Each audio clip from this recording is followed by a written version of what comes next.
we're gonna take a comment from our go.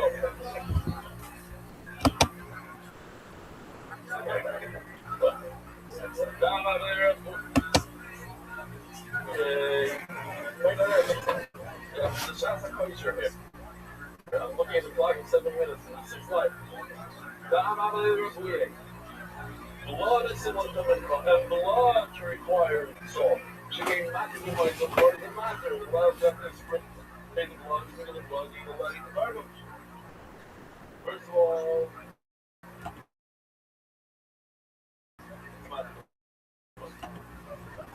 it's possible to shape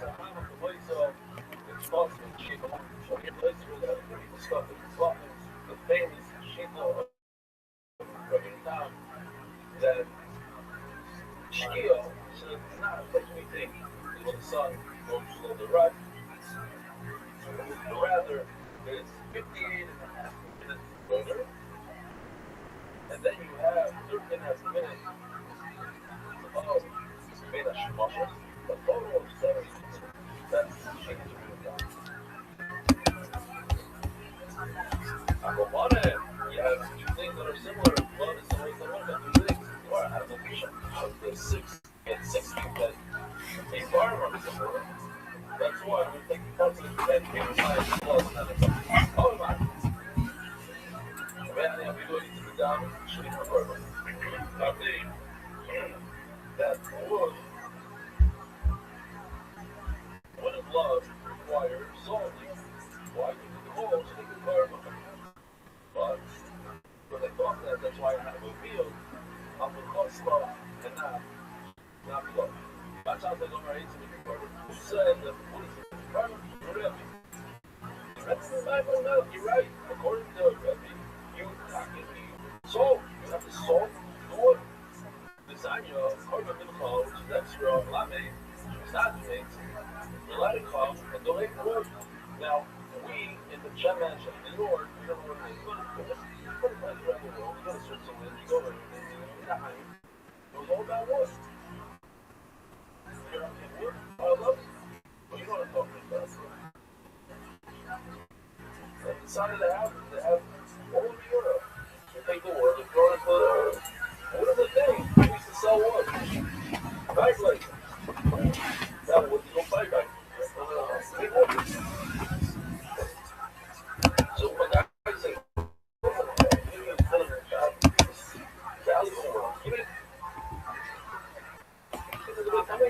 it's a nice carbon. I would consider the carbon snakes. They really like but anyway, remember you really what's happening?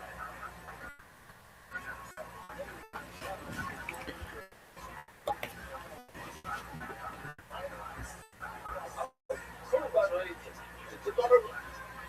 Maybe I it's a carbon what is the back of minimum? It's a pipe. What kind of carbon? It's not a carbon oil. It's a carbon.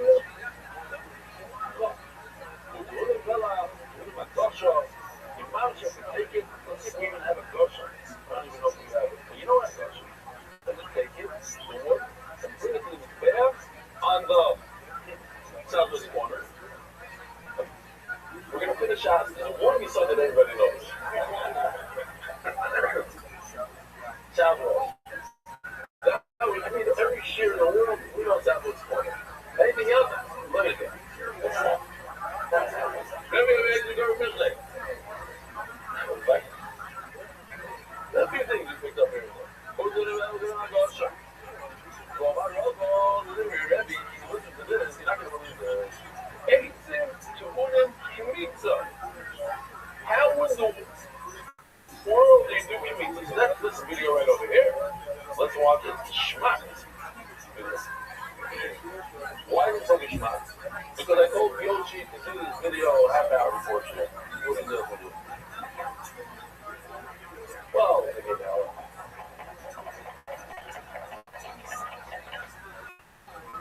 It's just, you have to have that video. It's just, oh my God.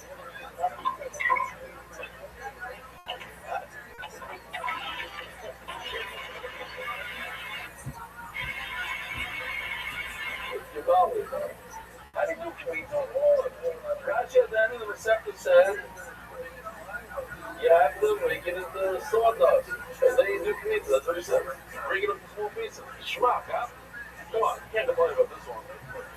Are you gonna take it? Wow, but the evidence on the killer. Wow, you're tough. Rabbi Rothschild, he's on mentally already side. He's on the same page. What? He's together right here. He's not with emails. Rabbi Rothschild, you're kidding me. Hey, to do it, pizza.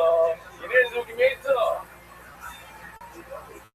Alright, Mama, let me 18 treat him anything. Oh, this is unbelievable. You can't just put. Well, so here's just a shot next video. Hold on. Where was it? Hello. I brought a coffin. You like this one, that one. Forget this one. Go to sleep.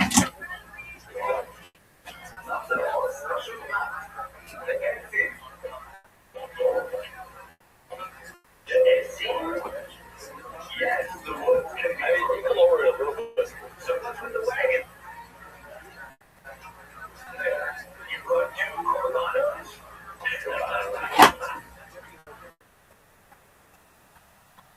So that's funny.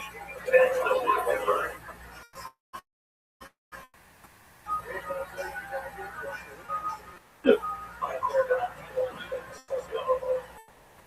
Interesting.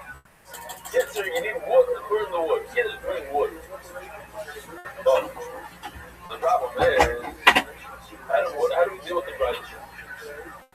And the bright sun is like, wood doesn't need salt. And over here, Rabbi says the first wood needs salt. Then tomorrow, okay, so maybe kind of 18, right? And so you have to take the word 18 now. 18 does need wood, salt. The Ella Crow, the moving pipe.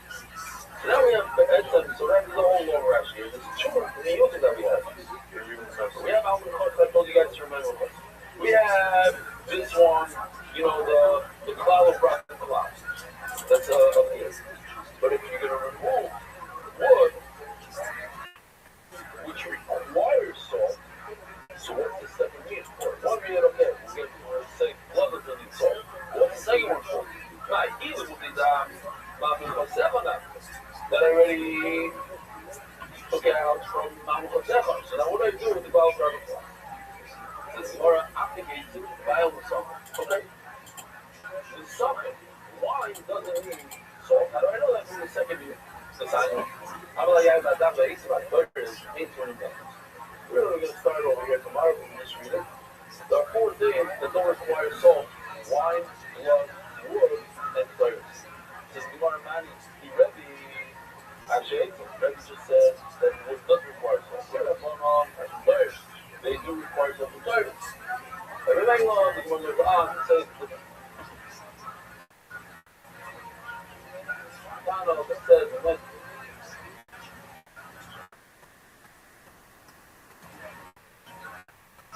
Rabbi just said that wood.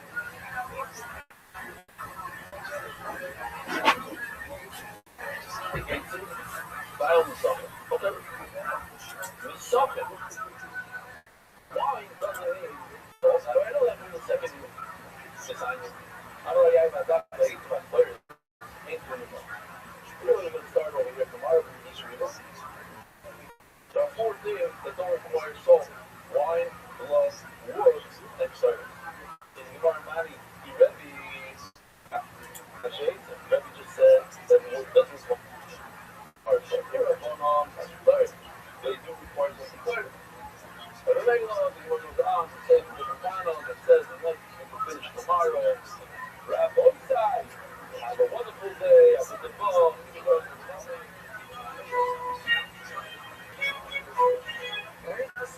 Spreading word around the world.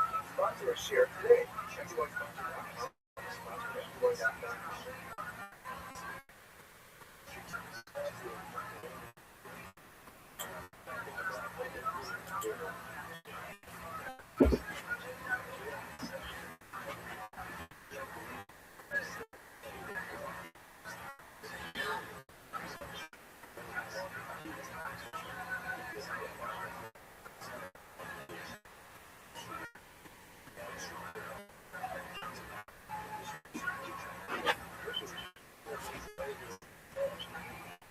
We got.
Well, I said I noticed again that I said, ooh, she said, oh,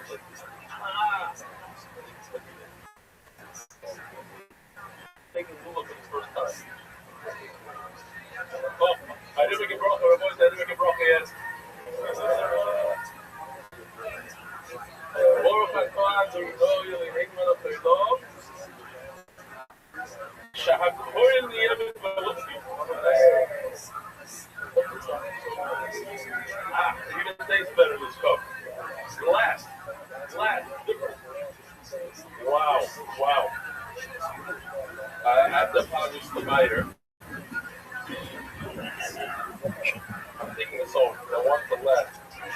Yesterday, somebody knocked over my cup of coffee and I had it's about 2-3 times a week. Somebody knocked over my cup. This is not going to last. More than 3 days here.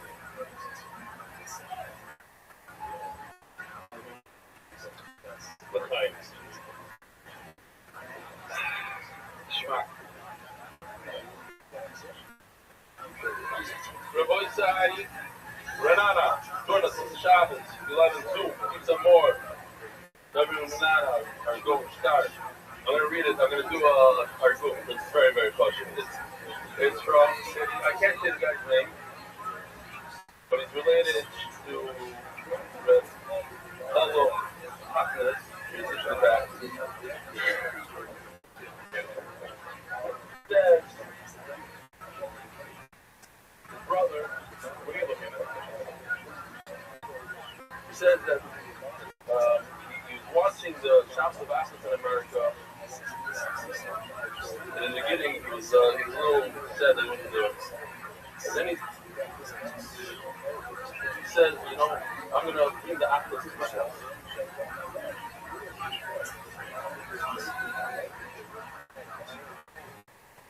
That's what he did. It's beautiful. He writes so beautifully. And somehow that I'm botching it up here, but it's so fresh. I gotta read it. Anyways, so he invited Ireland Heimlich, which is Shkoff house. Now, he was in more of a, let's call it a modern kind of shop. Just like the Shemesh himself is not. He's more like the Rav over there. Not an official Rav, but they treat him as the Rav.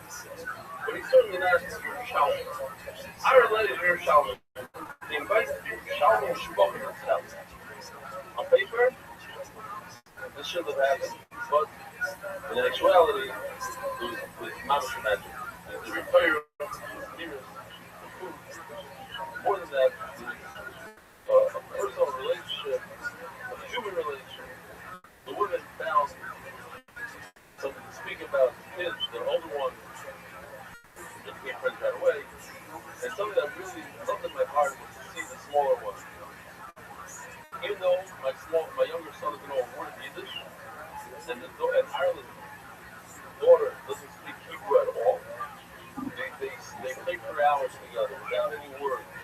It was the language of Africa. And you always talk about how the job brings people together,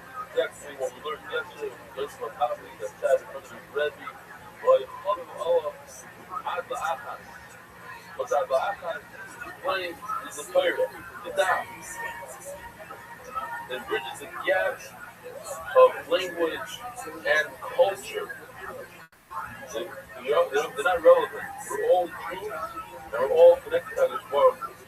So, to finish off, you don't need to fly to New York. This has to be close with them. You need to fly to New York. Based on Shem, when Benny gets into he's into it already, but when he's managed full time, you're gonna make a shot of phone here that's gonna manage the same like the American business Shem. You don't have to go to New York. But it's enough to add one cheer and Shabbos table. And from here, I'm calling out to everybody. Invite people from the cheer and make a Shabbos after some private Shabbos after. It's cheaper and it connects the hearts. And maximum you learn a little Yiddish or English.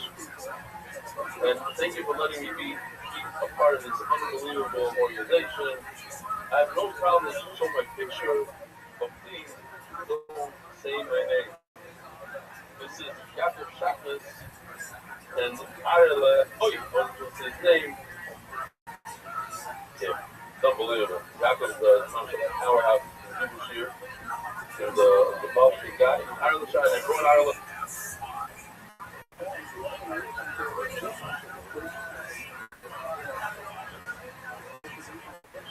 Oh, sure. No, that wasn't unbelievable. At the end of the day, we're all the same. Same spirit. Same. Yes, we're all the same. But the Shmuel they're making the best of his time as he sorts through height. We're not like, oh, yesterday, they should make it better thing. All custom, they ain't custom. So it's not bad. We have to figure out how to do it exactly. All the custom, learn on my ball. I don't know if that fits. I don't know.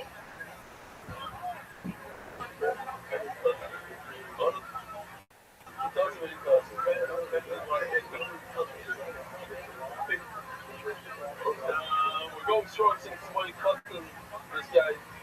Best way to ski. What the best way to ski in our city says? While learning it, that's the best way to ski. And my son also wants to be anonymous. We're not going to say his name. What?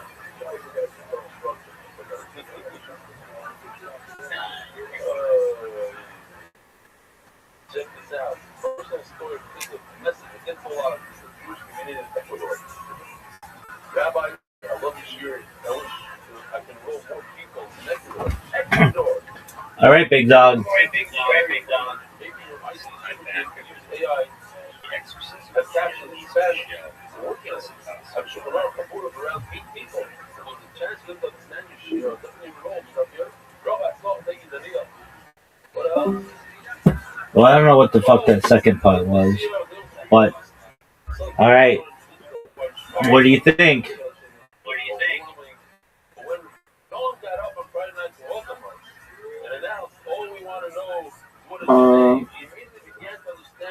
Yeah, very interesting. Most interesting. Mix are fake. You think so? Yeah, I mean, I don't know for sure. That lecture at the end was like really red-pilled. Oh yeah, totally. And it's amazing that it's so old, and like the guy's like, I swallowed this, I swallowed this, I swallowed this. Nothing's happening to me. And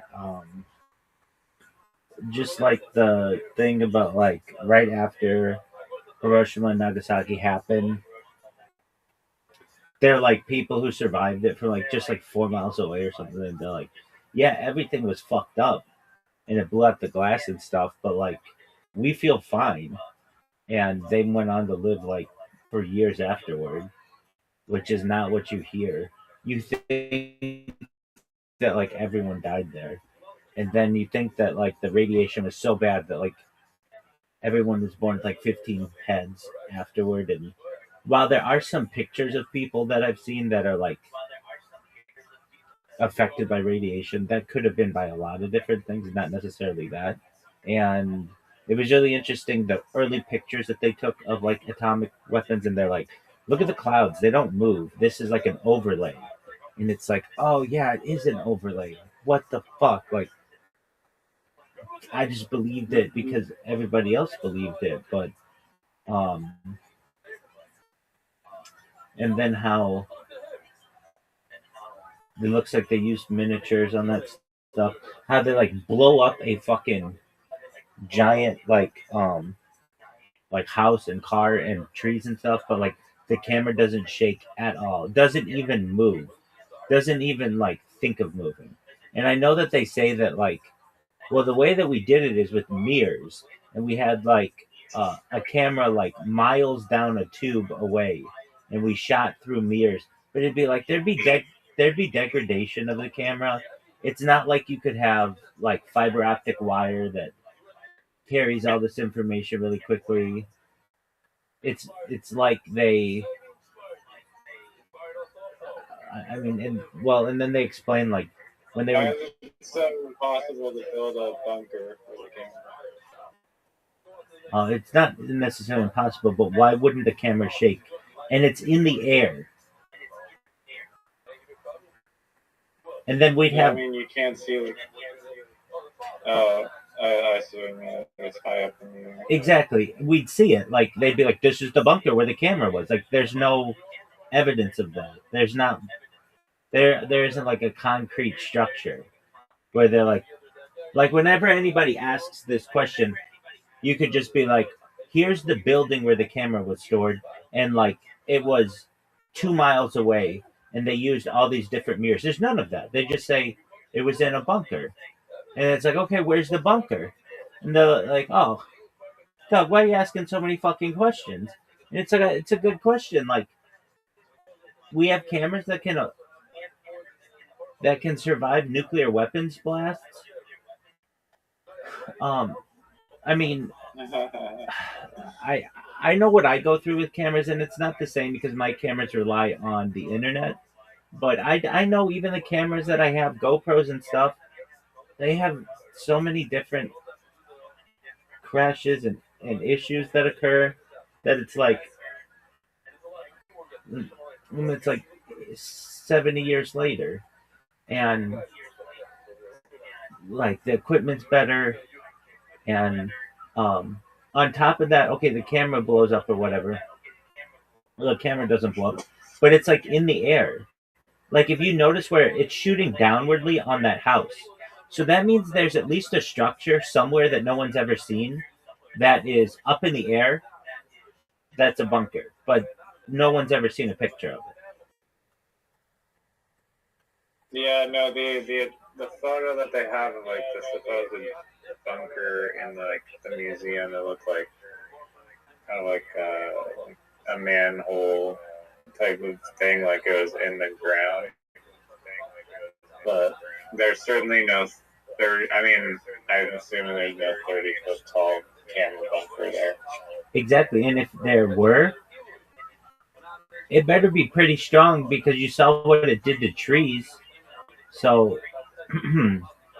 like I would imagine that if it just knocks down trees like toothpicks, like doesn't even blink, then this bunker better be like really big and strong and full of concrete.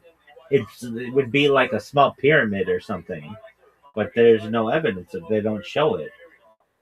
It's not, and then why don't they show it?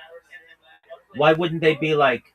I mean, here's a good question. Why didn't they do a like before and after tour of that house and that car? And they'd be like, okay, here we go. Like we know they had that technology. And just go out there. All right, here it is beforehand, and we're gonna see what happens to it afterward. No, you only get the miniature version of it, or what very much looks to be the miniature version of it, to scare the living shit out of every single American in 1940s, 1950s America. That, oh, this shit is nothing, like you can't fuck with this. Um, and then another interesting thing, they'd be like, well, my grandpa worked there. Okay, that's cool. Did he press the button? Well, no. Okay, what did he do? He was he was a staff sergeant, lieutenant, corporal, and be like, okay, well, he was like cleaning latrines when they were doing this, like that. And not to disparage that, there's nothing wrong with that, but it's like, just because your grandfather was on this island or on the base does not mean that they were like, hey, let's tell this guy. And that type of logic breaks down. Like, oh, I would know because someone with whom I have a relation was there. And it's like, not necessarily. Another interesting thing when they were talking about doing the bombs on like Bikini Atoll and like the islands of the Pacific, they would be like, they would tell one group on one island, yeah, there's going to be a nuclear blast over there, and the other group they would say, stack a bunch of TNT there, and we're going to use that in comparison to the nuclear blast, and then they would just blow it up, and then everybody would be like, wow. But and another interesting thing is like TNT, when it blows up, it creates a mushroom cloud, which a lot of people don't know. When you just create tons and tons of dynamite, it just creates a mushroom cloud, just like a nuclear weapon. And questions that I always had of like Hiroshima and Nagasaki when they dropped the bombs, like they they you mean they were like video like taping this, and there there's no like blast wave, like when you blow something up there's a shock wave that goes through that would affect the air, and there's no like, it doesn't like move the plane at all. um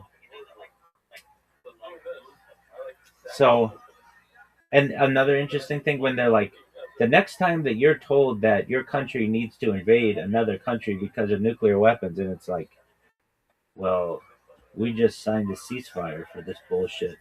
Like, and the same was true in Iraq, and the same has been argued for the Cold War with the Soviet Union, and the same has been argued with North Korea, and then on top of that, another interesting thing, they're like, this is the perfect lie to tell people because it's super advanced science that people can't really understand, so they have to trust you, and then it creates a secrecy state where if you're in the government, it creates like different classifications and stuff, and not everybody can talk about it. And then as well, it just allows for like unlimited budgets. It's like, oh well, we're in a race against the boogeyman, and we need to defend ourselves against it. So I'm glad we watched it. It wasn't like a perfectly edited, or it's not a professional documentary, but that's okay. Some of the coolest shit is just somebody who was just like sitting in front of a computer, just putting stuff together, and they just make good points, and there were good points in this. Do I think nuclear energy exists? Absolutely. Do I think nuclear weapons exist?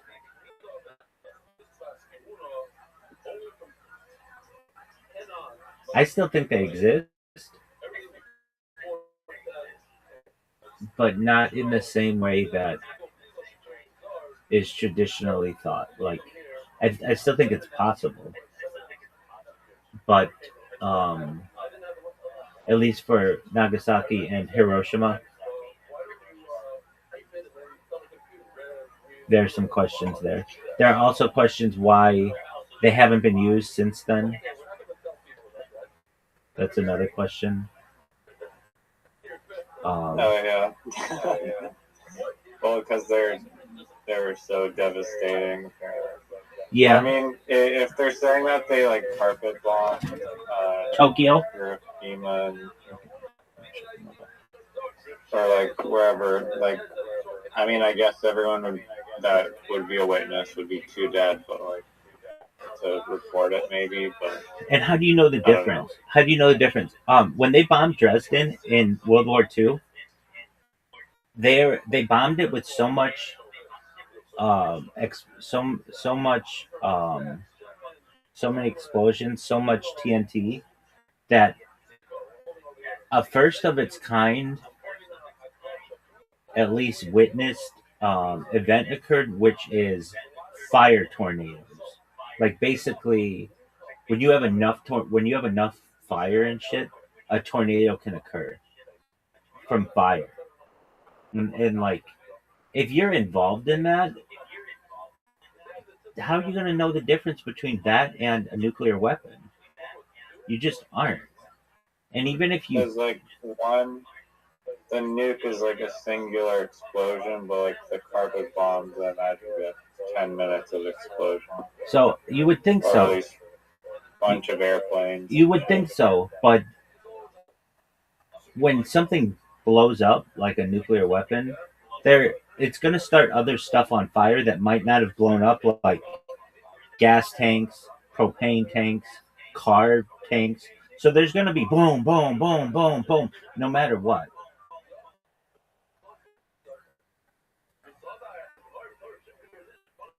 I guess, yeah. I mean, I don't know what happened. It was just an alternative take. And but do I think nuclear energy is a thing? Yeah, absolutely. It'd be interesting though if there are like more like witnesses from Japan in those areas that would perhaps inform us one way or another. Yeah, that's a good question. The only thing that I really saw were those Jesuit guys, and but what they said like made a lot of sense. They were like, and they were interviewed after it happened. Like, let me just say this: if I drop the biggest nuclear weapon that's ever been dropped, uh, up to that point on or like on anybody of a population 4 miles away from you, you're gonna think you're dead. Like, I would think that like everything within like 50 miles would be dead. Not that it just broke the glass and that like their building survived and that they didn't have any radiation. Um, and then they talk about just dropping huge amounts of, or like detonating a big amount of um, TNT makes the same um, makes the same reaction. Another thing that was interesting were the pictures, how they had these overlays where it would be like, hey, we just took a bunch of TNT, exploded it, and then put it over like the clouds in the sky, or we just showed people like literally the camera pointed at the sun, just something really really bright. And another interesting thing, they have these people who are like looking at a nuclear blast and they just have sunglasses on. That's another interesting thing. um you would think that, like, think about everything that they would do today to protect you from that. You would have like lead shielding, but they literally just had sunglasses on. I've heard another thing that you get a bad sunburn from a nuclear blast, but I think the same could probably be stated for if it was a large amount of TNT. Like the lecture guy at the end was saying something about how he was like 5 Mile Island or whatever. Three Mile Island, yeah. Like, what was it? It's called 3 Mile Island. It's in New York City, or near New York City. Yeah. I may be butchering this, but he said like the amount of whatever radiation from that like explosion or whatever was like 5 times less than what you get in like a doctor's office for like if you're a cancer patient getting radiation or something. Excellent point. Yeah, or an X-ray. There's this, so Joe Rogan always talks about it, but and generally it was women, the nurses who were the first people to start the use of X-rays. They all got this weird kind of cancer in their hand, and normally people don't get cancer in their hand. It's like extremely rare, but they all got it.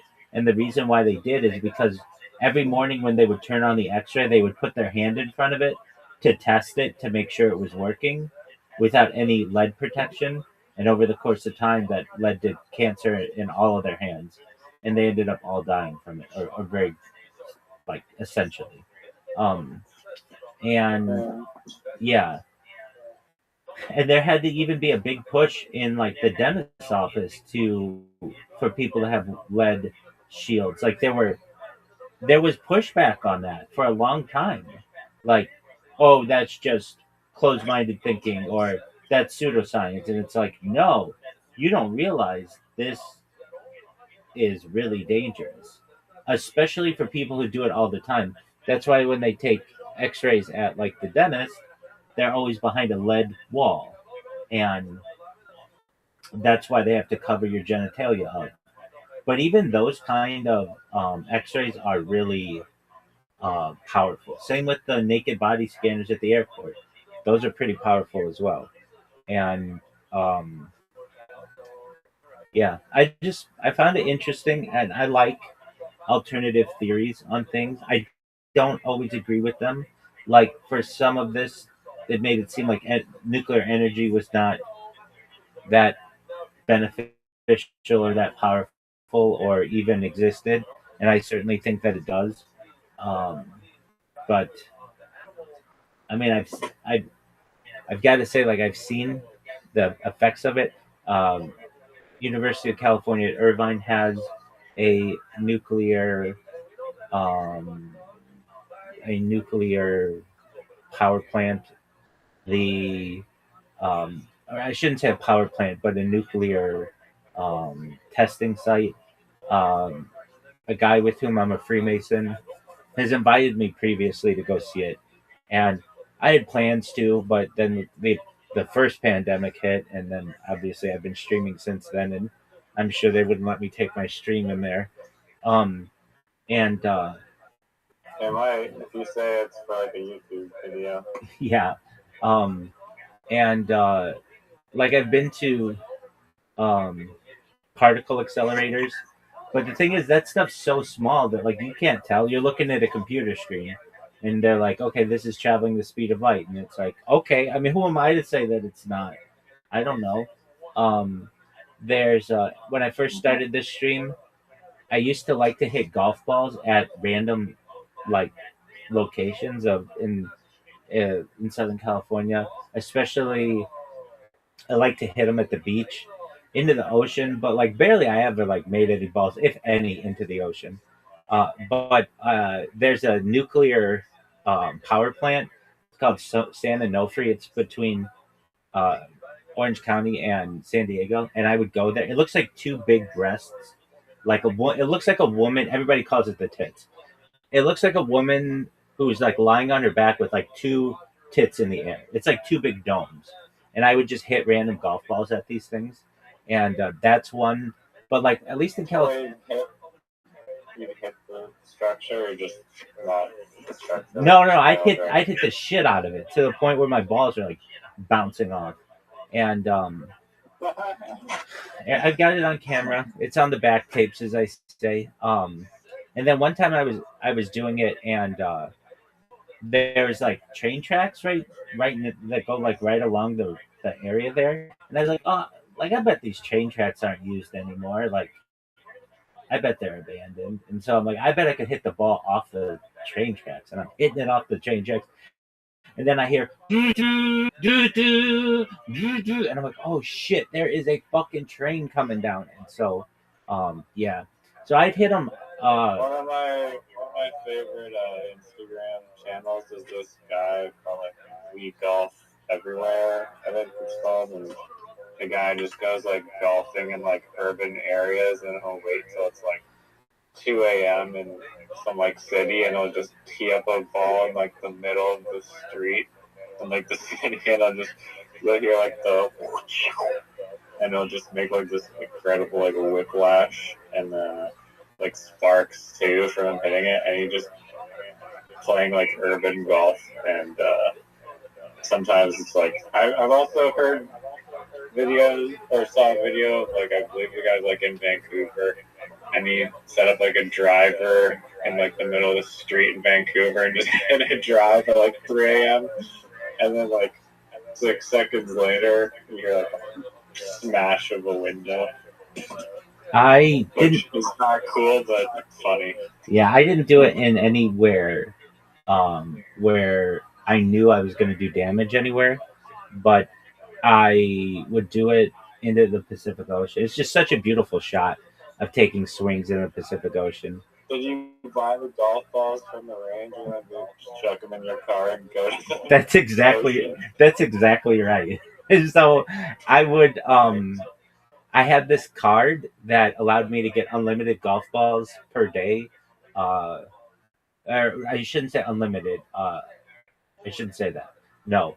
But it allowed me to get 2 buckets of balls per day, 2 large buckets of ball per day at Tiger Woods' golf course, and I got I got 3 of these family passes, so I could hit 6 buckets of balls a day. I was hitting so many balls that it was like I have so much footage of my golf swing because I really wanted to get it down, and there was really like everything was closed in LA, like.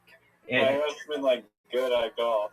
Yeah, Doug, my swing, I straightened it out finally. It took me a long time, but I did, and my swing just is absolutely beautiful. And it's like a lit up, so I could play at night. You see the ball just fly into the air, and so this one day I'm like, you know what? I bet I could just like no one's here. It's really late. It's like 10 p.m.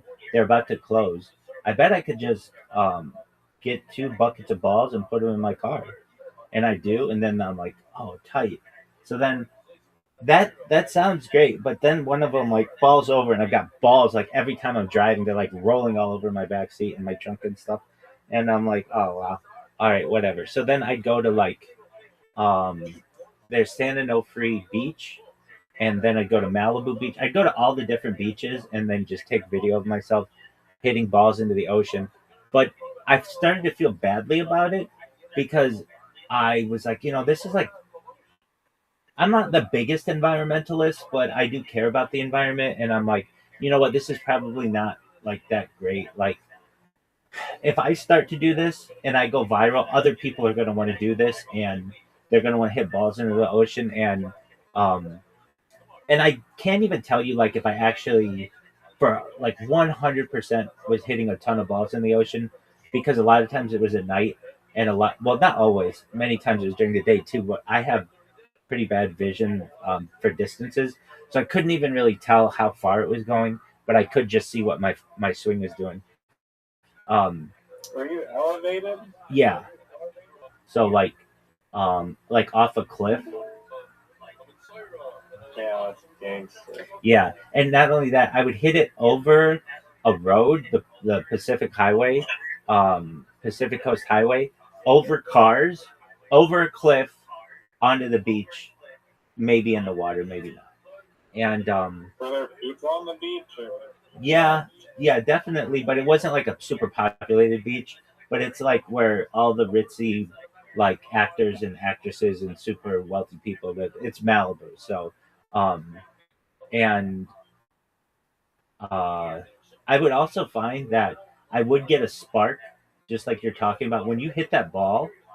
Like there's a spark that happens sometimes, and where else did I hit? Well, the highlight was going down to the tits to the San Onofre nuclear power plant and just bouncing it off of those things.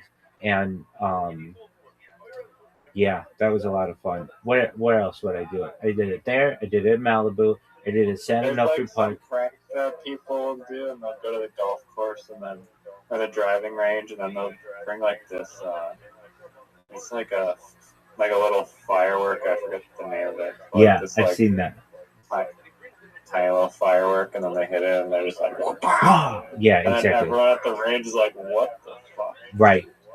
I would do a thing to try to see what kind of reactions I would get out of people. I could hit golf balls really, really quickly, like one after another, after another, after another, after another, after another, and to the point where I've gotten it so the whole tee box stops and starts looking at me because they're like, "What the fuck is this person doing?" They're just swing, swing, swing, swing, swing, swing, and The only thing that slows me down is having to put the ball on the tee. I really tried to get it down where I could take. This is a really hard thing in golf. If you can do it, you're pretty talented. Where you have the tee down and you take your driver and you can roll the ball onto the tee. It's very, very difficult to do. And I always wanted to do a top golf, but at the time LA didn't have one, and so the best thing I could do is um, just swing really hard. I would also decorate the tee box with like feather boas and like lights, like because I was on camera and I was playing it up, and this is like the infancy of of when I started to um, do the golf thing, and then I would find that I would like get off work at like I don't know 3 something like that. Sometimes earlier, sometimes later, and I go like grocery shopping at OC Kosher, the local kosher market, and then I had like entire evening to just play golf, and everybody's like, it was the pandemic, so like people weren't like as like wanting to go and do things, so I go get these golf balls, and sometimes I wouldn't even realize what time it was because my car would almost get locked in the golf uh in the parking lot of the golf course. So I had to start changing where I was parking. There's a school right next to the first tee, Tiger Woods' charity, and I would just park there, and I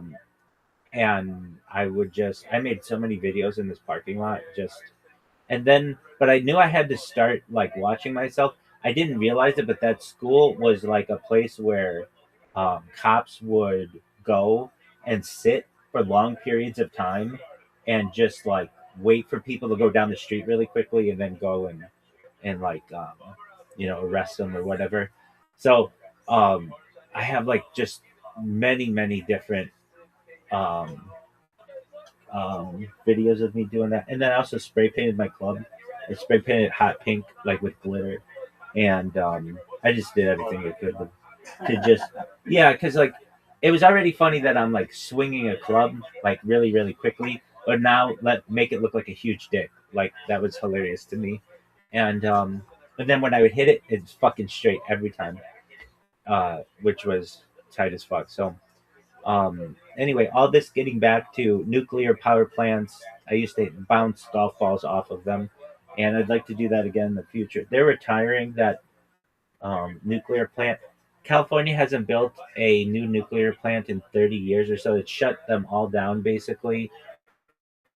There's only been one, I think, nuclear power plant open in the United States in the last 30 years, and that's in Georgia.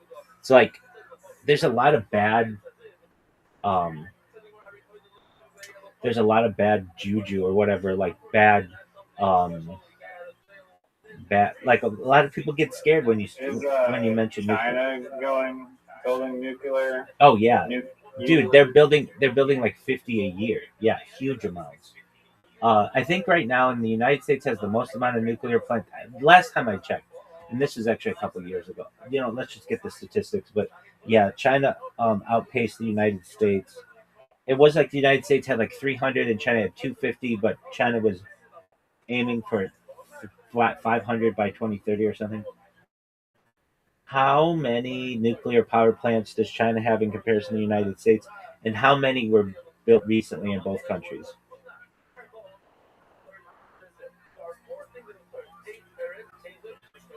Yeah, they've been just rapidly. So I don't believe this.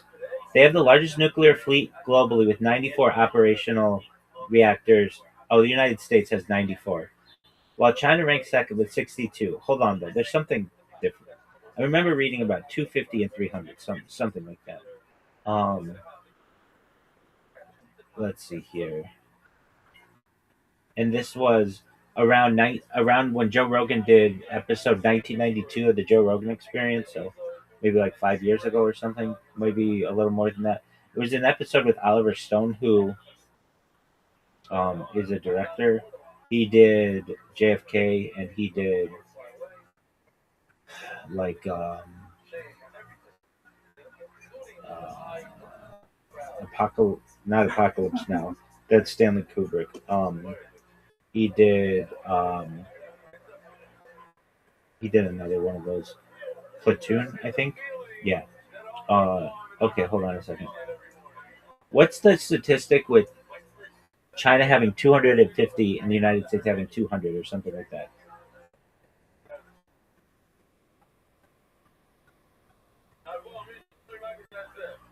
The statistic that you're referring to, yeah, this is China's ambitious new plans. Um, so, oh yeah, okay. So China aims to build dozens of new reactions to raise the installed capacity to 200 by 2030. China's long-term strategy includes plans to build a total of 150 new reactors within the next 10 years. So pretty close to 250. And the United States has like, but there's something more to this too. Um, yeah, what about nuclear facilities in general? Maybe China has like 300, the United States 250. There's something like this. Um, Perhaps that's future capacity goals. China has 30. Let me just look at it right now. How many nuclear plants are being in the United States versus China?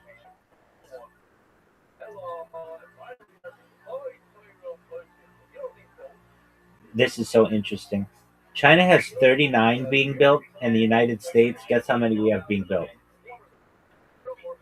Like 1 to 5. Zero. And that's going to make power in the United States extremely expensive. All right, do you want to lose before you go to What bed? like private equity want to invest in nuclear?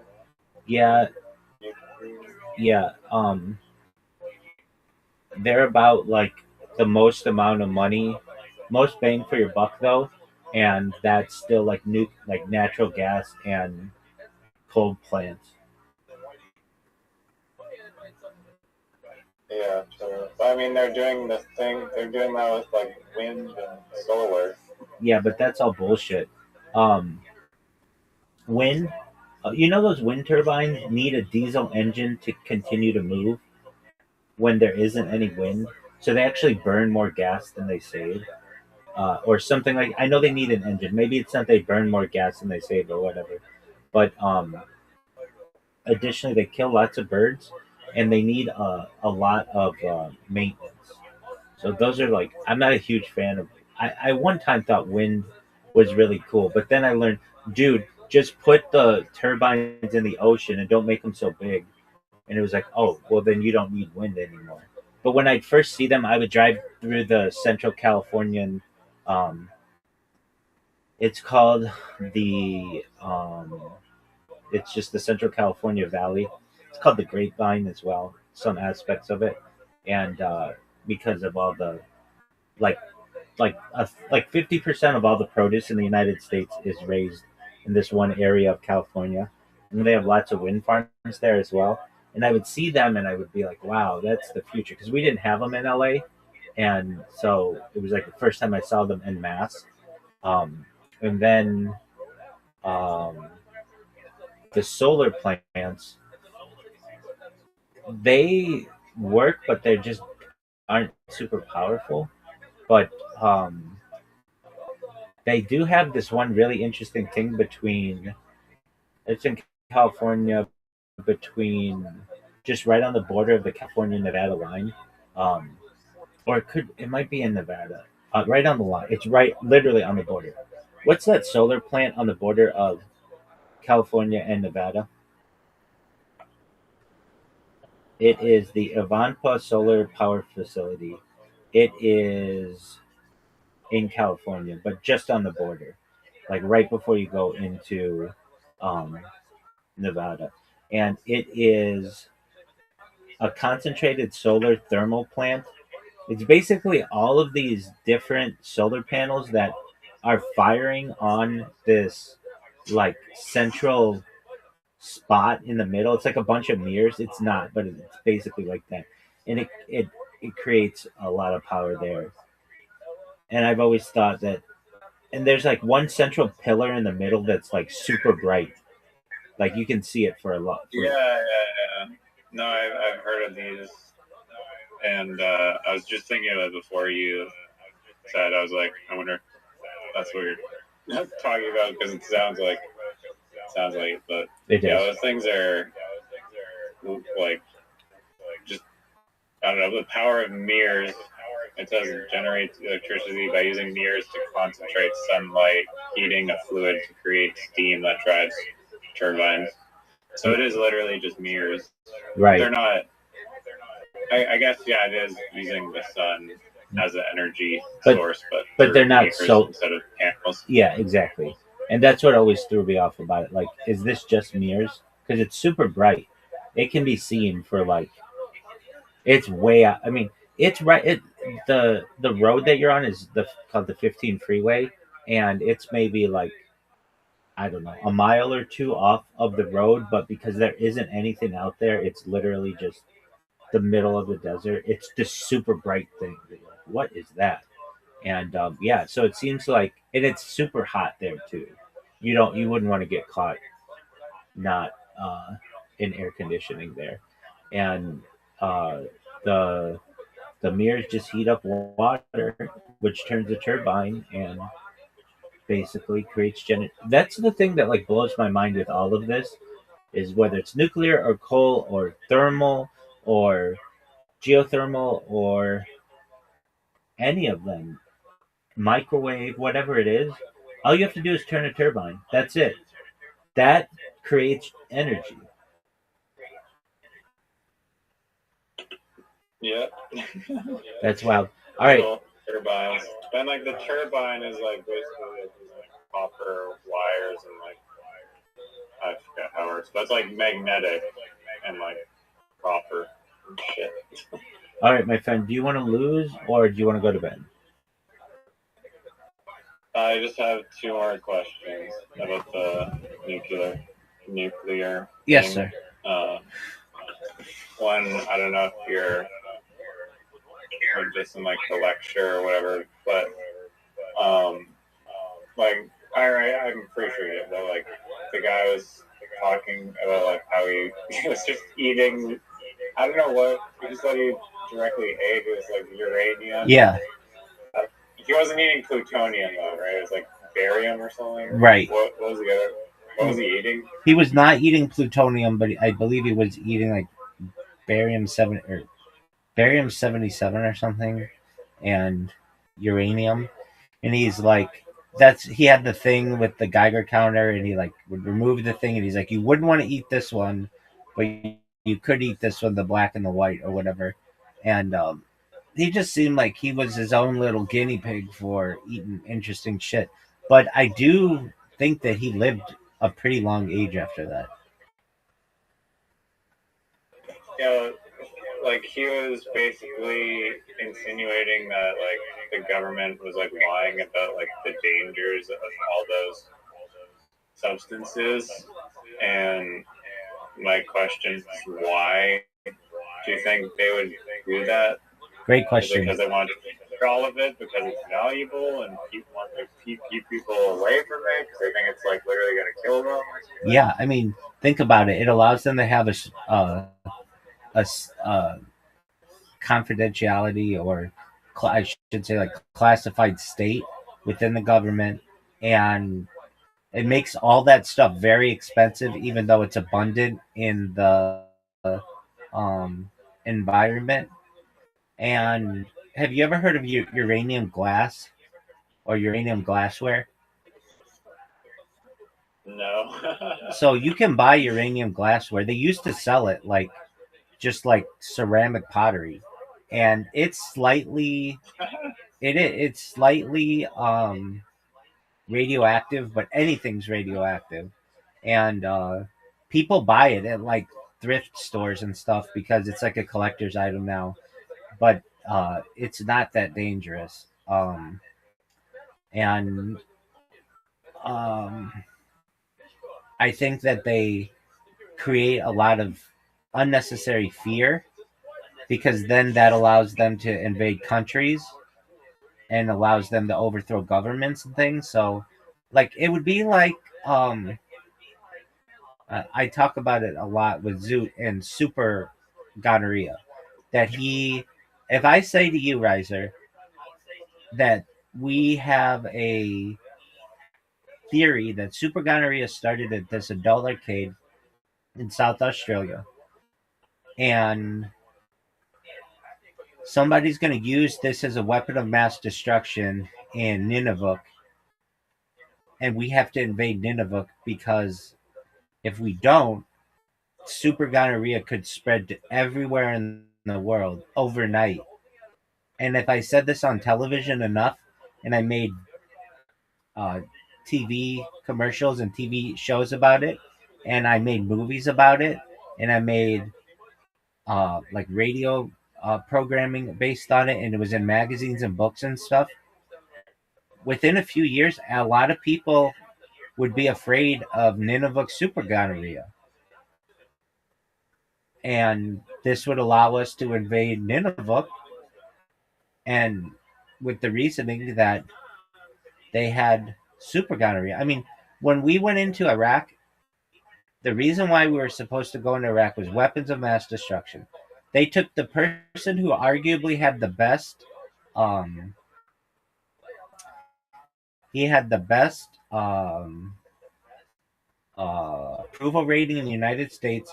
He was a general known as Colin Powell. And they had him go in front of the United Nations and have like a little vial of like uranium 2 something. And he's like, this is an example of what um, Iraq has. And if this were to get out, they could create a nuclear weapon. And that could endanger everyone in the world. And we need to go into Iraq because they also have um, not just weapons of mass destruction, but they had mobile. Let me get the word right. Iraq wore mobile, like RV weapon labs. Like basically, they could make a weapons lab in a recreational vehicle. The mobile weapons labs cited during the Iraq War were trailers claimed by the U.S. and UK governments to be part of Iraq's biological weapons program, but they were later confirmed to be hydrogen generation units for filling artillery observation balloons. These trailers were central to the Bush administration's justification for the 2003 invasion, with Secretary of State Colin Powell presenting a computer-generated image of a mobile lab to the UN in February 2003, based largely on intelligence from an Iraqi defector known as Curveball. So, like, we went into this fucking country. They had nothing to do with 9/11. Nothing. Not a single. I mean, if somebody had taken a piss in Afghanistan from Iraq, we would have blamed it on. But they had nothing to do with this. Nothing. Yet most Americans can't point out these different countries in on a map, and it was like, and we know that we didn't quote unquote get the job done during the Gulf War like 10 years earlier, and this was like, we're gonna finish off this dictator Saddam Hussein, and we're gonna bring peace to the region, and you can see how much peace has been brought to that region since then. So your question, Yeah. your question was like, well, I so mean, like, what's so dangerous about it? Just having like the idea of this allowed for $1 trillion in contractors to rebuild Iraq, and a lot of destabilization of countries around the world. Again, it's like super gonorrhea. no, but that I understand that for like weapons of mass destruction, but this is just like regular old uranium. Like we weren't invading countries over. Yeah, so let's talk about that. Let's talk about that. That's an excellent question. Uranium was involved in that. It was called yellowcake uranium from Africa, and allegedly, um, Saddam Hussein had shipped that in from somewhere in Africa, and that was going to be used to create nuclear weapons, and the fact that it had a, a memorable name, yellow cake uranium, like made in people's minds like this is super scary. Alliteration. They use Yeah, alliteration. They're taking it seriously. exactly. Okay, but that's not alliteration. It would just be like symbolism. Alliteration. Isn't Alliteration. the same sound? Yeah, yellow cake, uranium are different. Yellow cake is a Y, and you're. Oh, I get what you're saying. Okay, yeah, a Y and a U. Okay, I'll go with that. They're pronounced the same thing. They're pronounced the same. That is alliteration. Apologies. Yeah. Um. Okay, but um, the idea of nuclear energy is very dangerous to anyone who wants to prevent another country from being energy independent because then they don't need to depend on you and the world and they can start to pop, like they can start to feed. Was Iraq ever saying, like, you know what, we're going to build 50 nuclear plants? Did they ever say that? No, nothing like that. And like allegedly, like Iran doesn't want to be so dependent on the oil industry, so they want energy independence, and that's through uranium to be able to build plants. And once you do that, that means that you're not going to be digging for this stuff anymore, and you can't export it, and that makes the energy industry extremely volatile. So it's like anyone who starts to develop this or talk about developing it becomes an enemy because it's basically a miracle science. It means that you can create as much energy as you want for free for the cost of the plant and some hydrogen basically, or uranium, or you can do it with a lot of different things. Yeah, no, I thought you needed, like, these, like, base, like, you have to get, like, plutonium-238, or, like, you have to do these processes to get these, like, hard-to-make elements Well, to even those are the do it. best. Those are the best ways to do it. But you could really create nuclear energy out of any particle by slamming two particles together. It's fusion energy, and tearing a particle apart. That's fission energy, which is more powerful.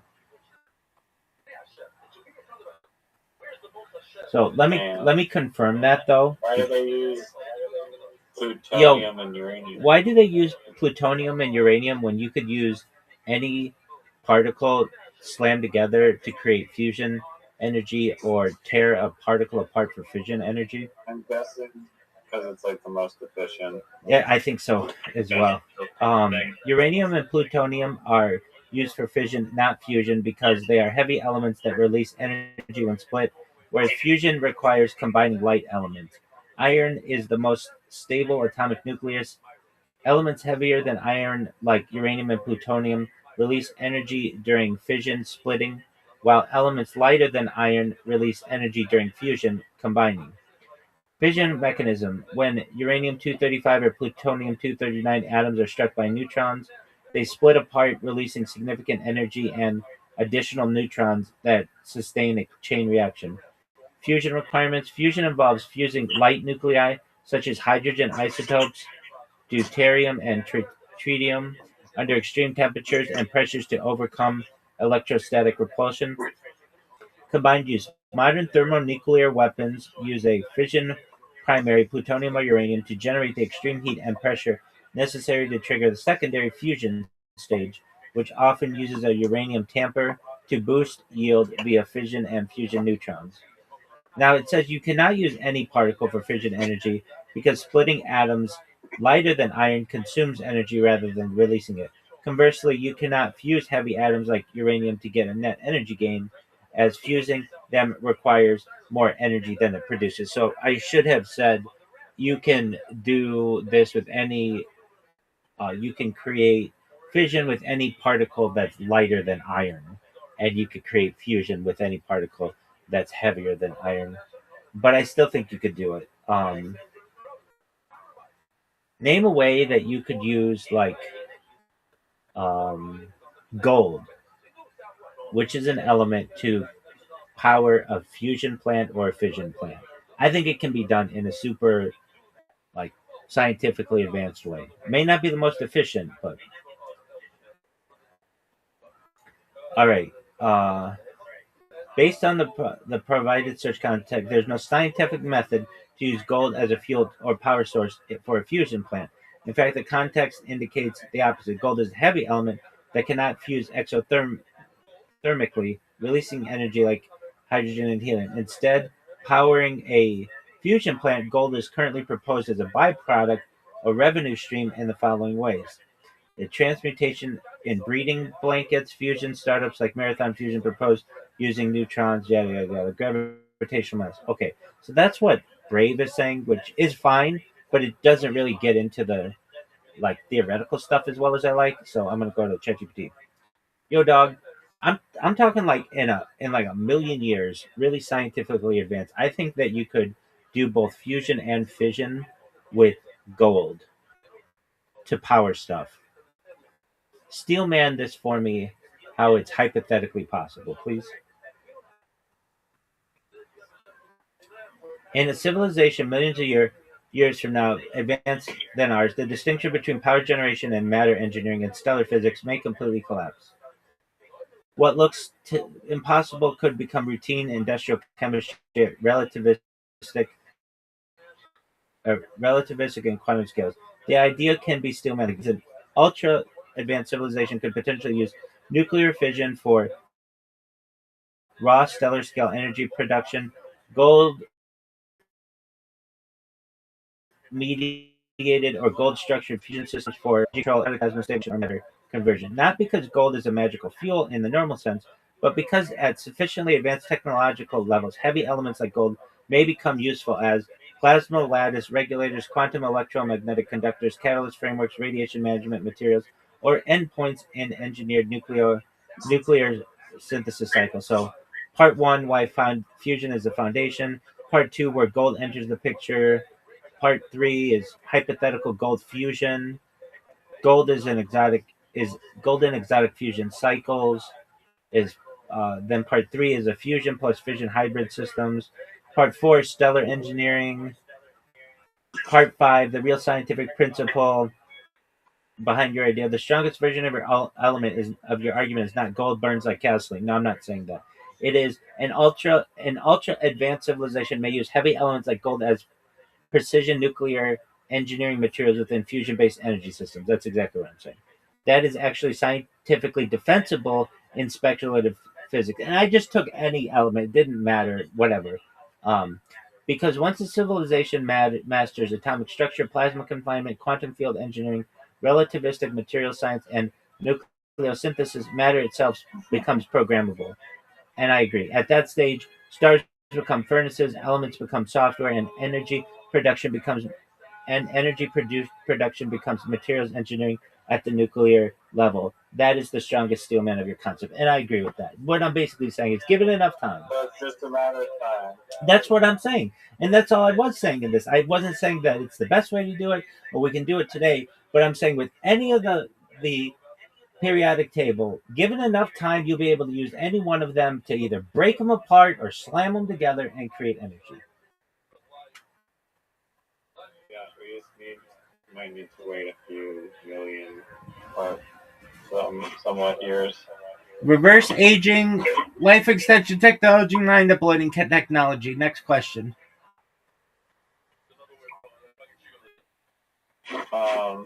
Maybe the Kubrick documentary mentions this, but do you know why they're speculating that Kubrick was involved in these fake nuclear videos?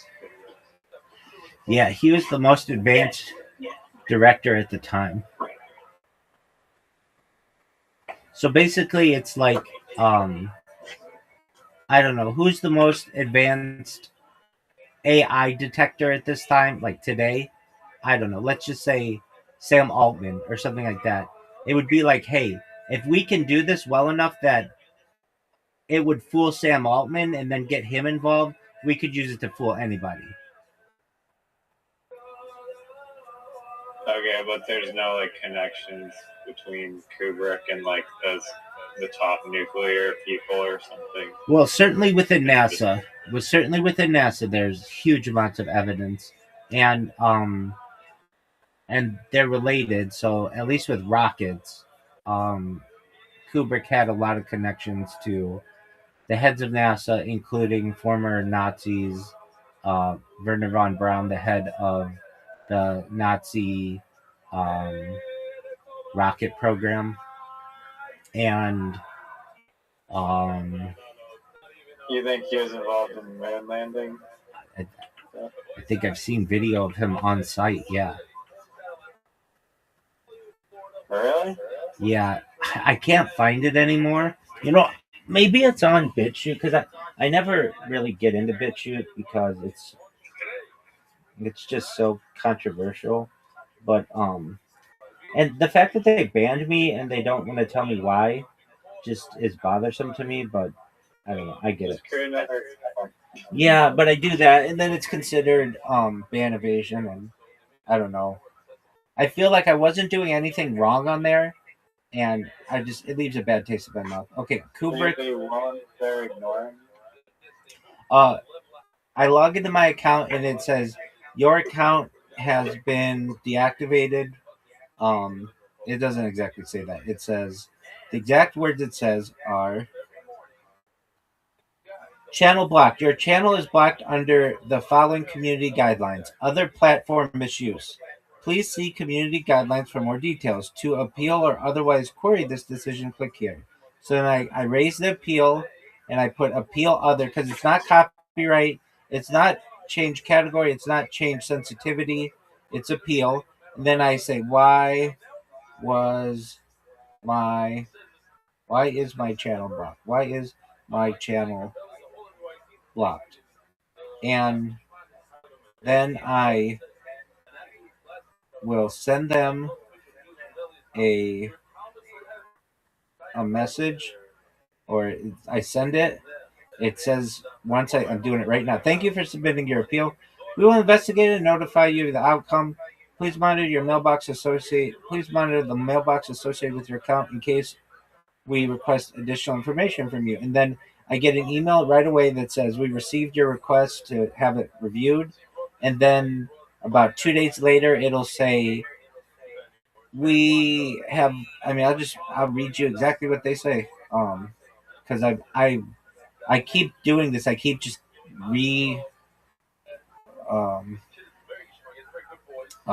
I just keep reappealing. Okay, so BitChute. So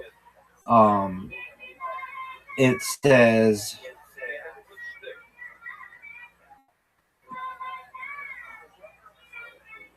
your request has been updated. We have reviewed the channel and found it does breach our community guidelines. Best regards, the BitChute team. BitChute support website, DSP 30 North Gould Street, Sheridan, Wyoming, 82801 USA. That's all it says. Yeah, so all they say is, whoa.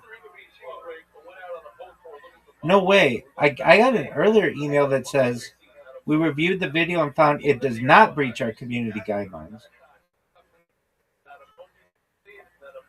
And then the most recent one, we reviewed the channel and it does breach our community guidelines. So maybe my channel,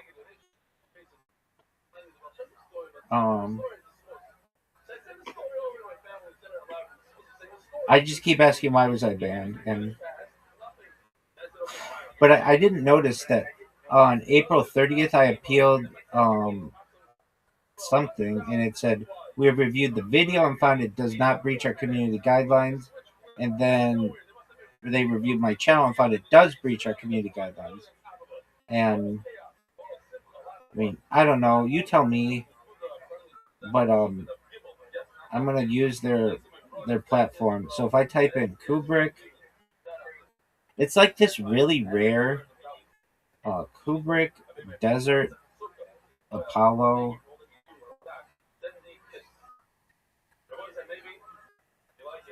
Um, Okay, this guy said that the cameras were placed more than 10,000 feet away in concrete bunkers inside steel mud pipes, and they're fixed to concrete. But how are they getting that resolution exactly, exactly dude. That's on a two. camera That's 10,000 feet away? two.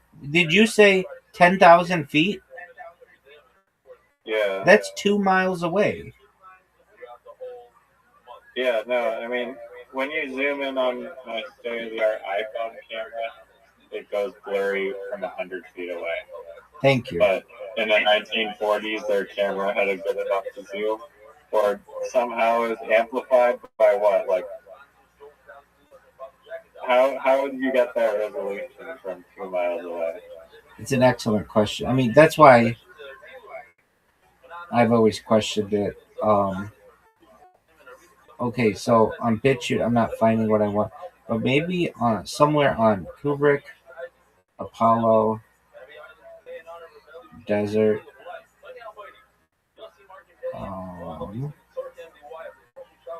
Okay, how he did it. There's video of him I've seen in the desert, and it's like Buzz Aldrin is there too, and maybe Neil Armstrong, but definitely Buzz Aldrin. And okay, so there's another interesting picture, a picture um, of Stanley Kubrick with like all these heads of NASA and astronauts. Um, Yeah, it, no, there's big sheet stuff on it, and room 237 has like a 9-minute part of it, so I don't want to spoil it, but I do believe, I don't doubt that happened. I was more so looking for like the nuke connection, but it sounds like it's there, maybe like a few points away. okay, so I see that 9 minute thing you're talking about, and um, I'm not I'm not watching it. I'm just gonna scroll through it and see if I see the video that. Oh, Yeah, I don't see. 14 doesn't prove nuclear bombs exist by itself, but nuclear bomb tests created a massive measurable spike in carbon-14 levels across the entire planet. And that spike is one of the most clearest scientific fingerprints of atmospheric nuclear explosions. Here's the idea. Cosmic rays naturally hit Earth's atmosphere and create small amounts of carbon-14, which is a radioactive form of carbon. Plants, animals, plants absorb it, animals eat the plants, and everything living ends up with a predictable amount of carbon-14 inside them. Then humans started detonating nuclear bombs in the atmosphere during the 40s and 60s, especially during the Cold War. Those explosions released enormous numbers of neutrons into the atmosphere. The neutrons collided with nitrogen atoms and produced extra carbon-14 at a scale nature normally doesn't exist. The result was a bomb pulse, a dramatic global increase in atmospheric carbon-14 levels. Scientists measured it in tree rings, coral, ice cores, human tissue, animal tissue, ocean water. The spike is so distinct that scientists can date biological material based on whether it formed before or after the nuclear testing era. For example, forensic scientists can sometimes estimate a person's birth year or when cells formed by measuring bomb pulse carbon-14. So the reason is atmospheric nuclear detonations release neutrons. Those neutrons create excess carbon-14. A sudden worldwide carbon-14 spike was observed exactly during the nuclear testing era. The pattern matches what nuclear physics predicted. That doesn't just rely on government claims either. Independent labs worldwide measure the effect. The carbon-14 spike is one of the many physical traces left behind by nuclear testing alongside radioactive isotopes like cesium-137 and strontium-90. So, I mean, to me, there's no evidence that the nuclear bombs exist. That doesn't mean that. No, hold on. They even said that when you create a huge explosion, it creates radiation. So why couldn't it just be that radiation?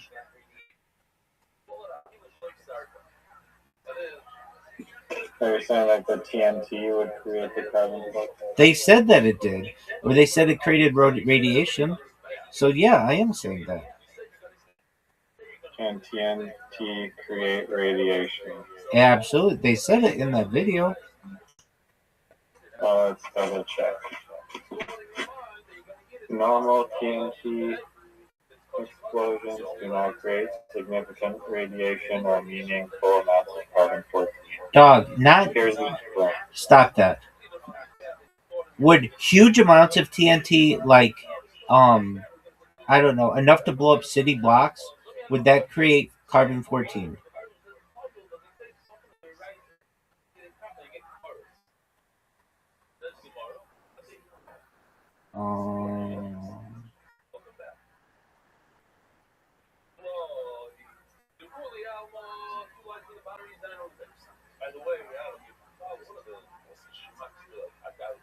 Hold on. Do huge amounts of TNT produce radiation?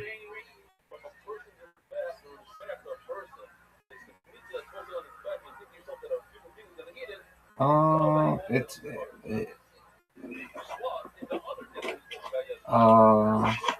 Even absurd amounts of TNT would not create a global carbon-14 spike comparable to nuclear testing because the limiting factor is not energy alone, it's neutron production. yeah, but I heard in that documentary that they said that it would create some kind of. It creates small amounts of radiation, but the neutron production is not like equivalent. Okay, but who's to say that they measured it correctly?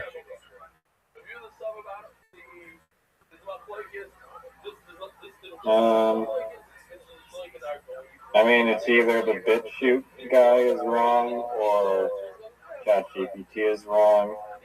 However you want to weigh and assess that is up to you. As much as I want to believe the BitChute guy, I don't know.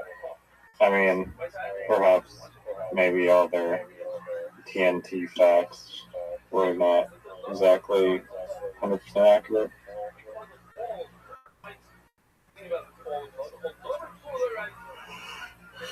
I don't really think that the argument that there was a global spike and whatever, like, I need to see that data. You're just assuming that there was a global spike. Like, where's the data for that? Who's to say that that couldn't have. You should research it because it's interesting. Like you can Global spike in radiation, 1945 Hiroshima, Nagasaki.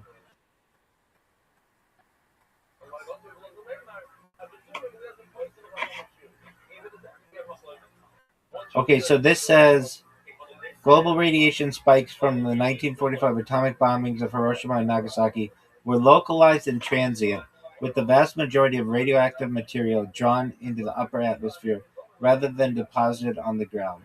Because the bombs were detonated as airbursts at altitudes of roughly 600 meters, ground level contamination was minimal, and residual radiation levels in cities dissipated rapidly. So, what are you talking about?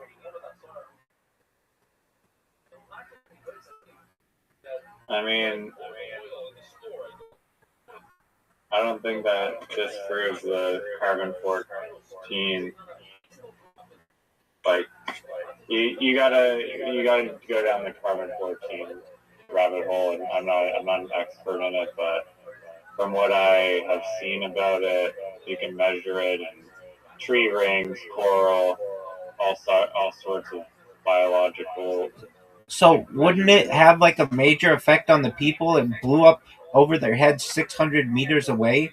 Wouldn't it cause like all kinds? If it's causing like issues with tree rings all over the world, wouldn't it cause them some type of radiation poisoning? No, I'm not saying that the Hiroshima whatever one. I mean, it just said in the answer apparently it dissipated into the atmosphere rather than the Earth, but that seems a little wonky to me because radiation loves to stick around and not go away quickly at all. But I'm not saying that. I'm just saying that. Okay, I'm gonna look it up. Carbon 14, Nagasaki, and Hiroshima. In our planet. Okay, so I'm looking at it.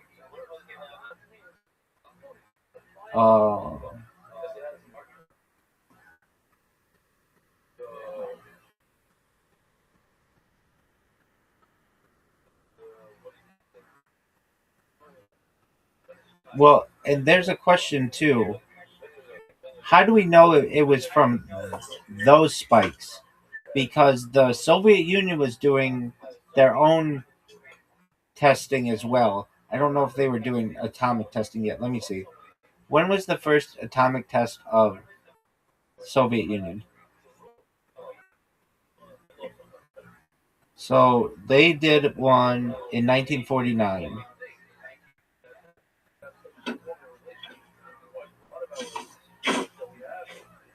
And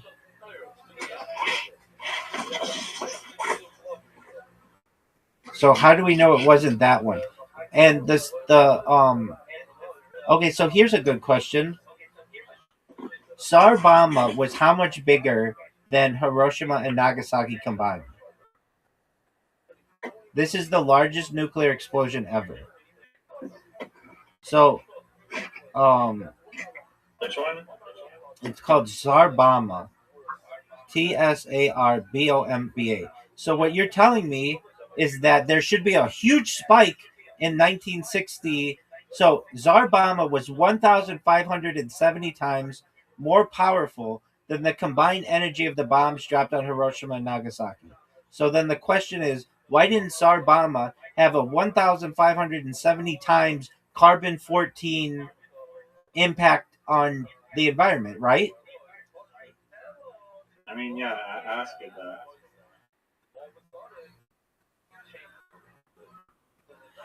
1,570 times spike in carbon 14.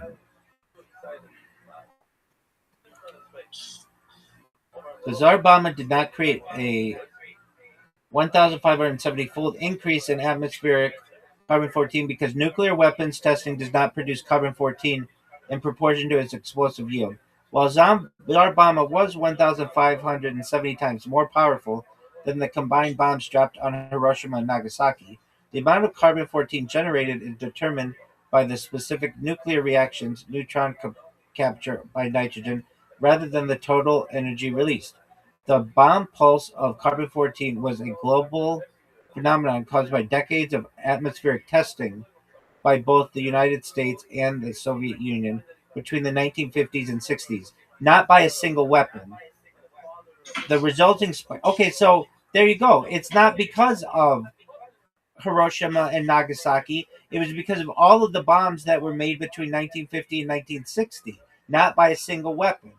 The resulting spike in atmospheric carbon 14 roughly doubled the pre-existing levels rather than increasing them by thousands of times. The bomb pulse was significant enough to allow for precise dating of organic materials from that era, but it was a cumulative effect of many tests, not a direct multiplier of the Tsar Bomba's yield. So same with Nagasaki and Hiroshima. So you're no, I'm just saying that it is like very good evidence that nuclear bombs were being used and that they are not fake. Okay, well, let's look at what else can cause carbon-14. What, aside from nuclear weapons, can cause carbon-14 in the atmosphere?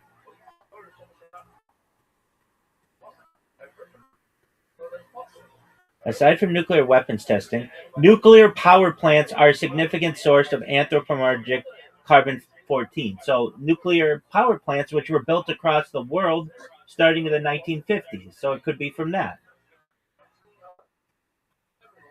They had them in the 50s? Yes, they did.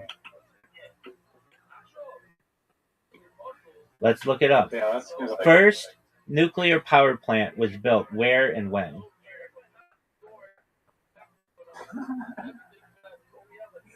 It was 1951.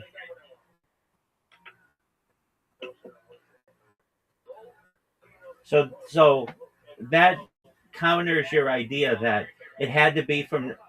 Like, I get what you're saying. I get.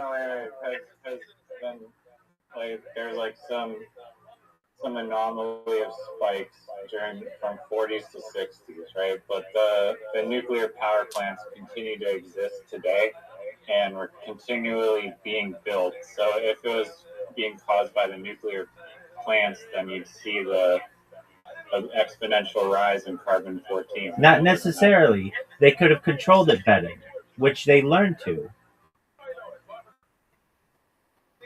I mean, are you just saying that? Or yes, I am just saying that. We have to confirm this. Yo, has carbon-14 been able to be controlled better since the 1950s due to advancements in nuclear energy capture?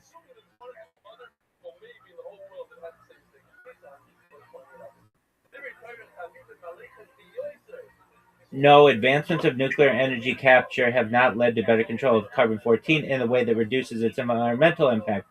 That's not what I'm saying. Instead, nuclear reactors now constitute the only major source of anthropogenic carbon-14 since atmospheric weapons testing was banned. While modern plants utilize energy engineered solutions like ion, okay, so it does though. They do use structures like ion exchanging resins to capture some of the isotope. The overall inventory of carbon-14 continues to grow as power production increases. Okay, so you're saying that there's a spike,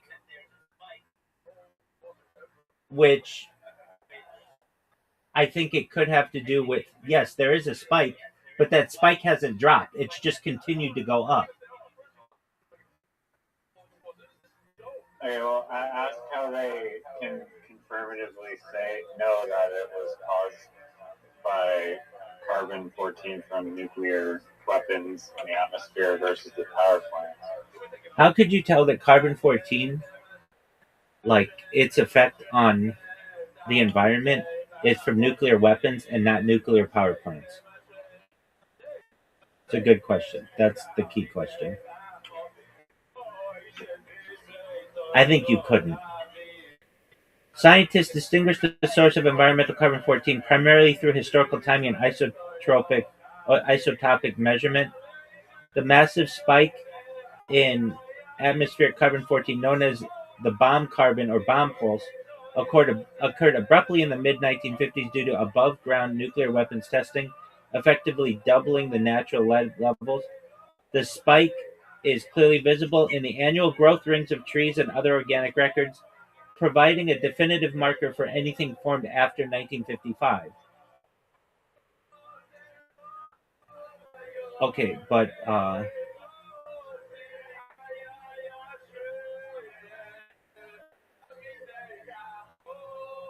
yeah, but how couldn't that just be from nuclear power plants? The first nuclear power plant was in 1951. I don't believe you. I want to counter you and say that I don't think you can tell the difference.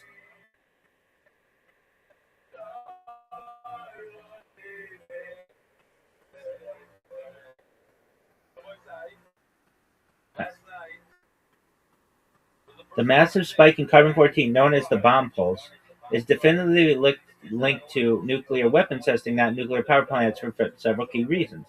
The spike began abruptly in 1955 and peaked in 1963. Well, Reiser, why didn't it start in 1945 when you had the nuclear fallout from Nagasaki? No, that's a good question. Now that's a very good question. Okay. So then, why didn't you have the spike begin in 1945 when Hiroshima and Nagasaki were dropped? Why did it take 10 years?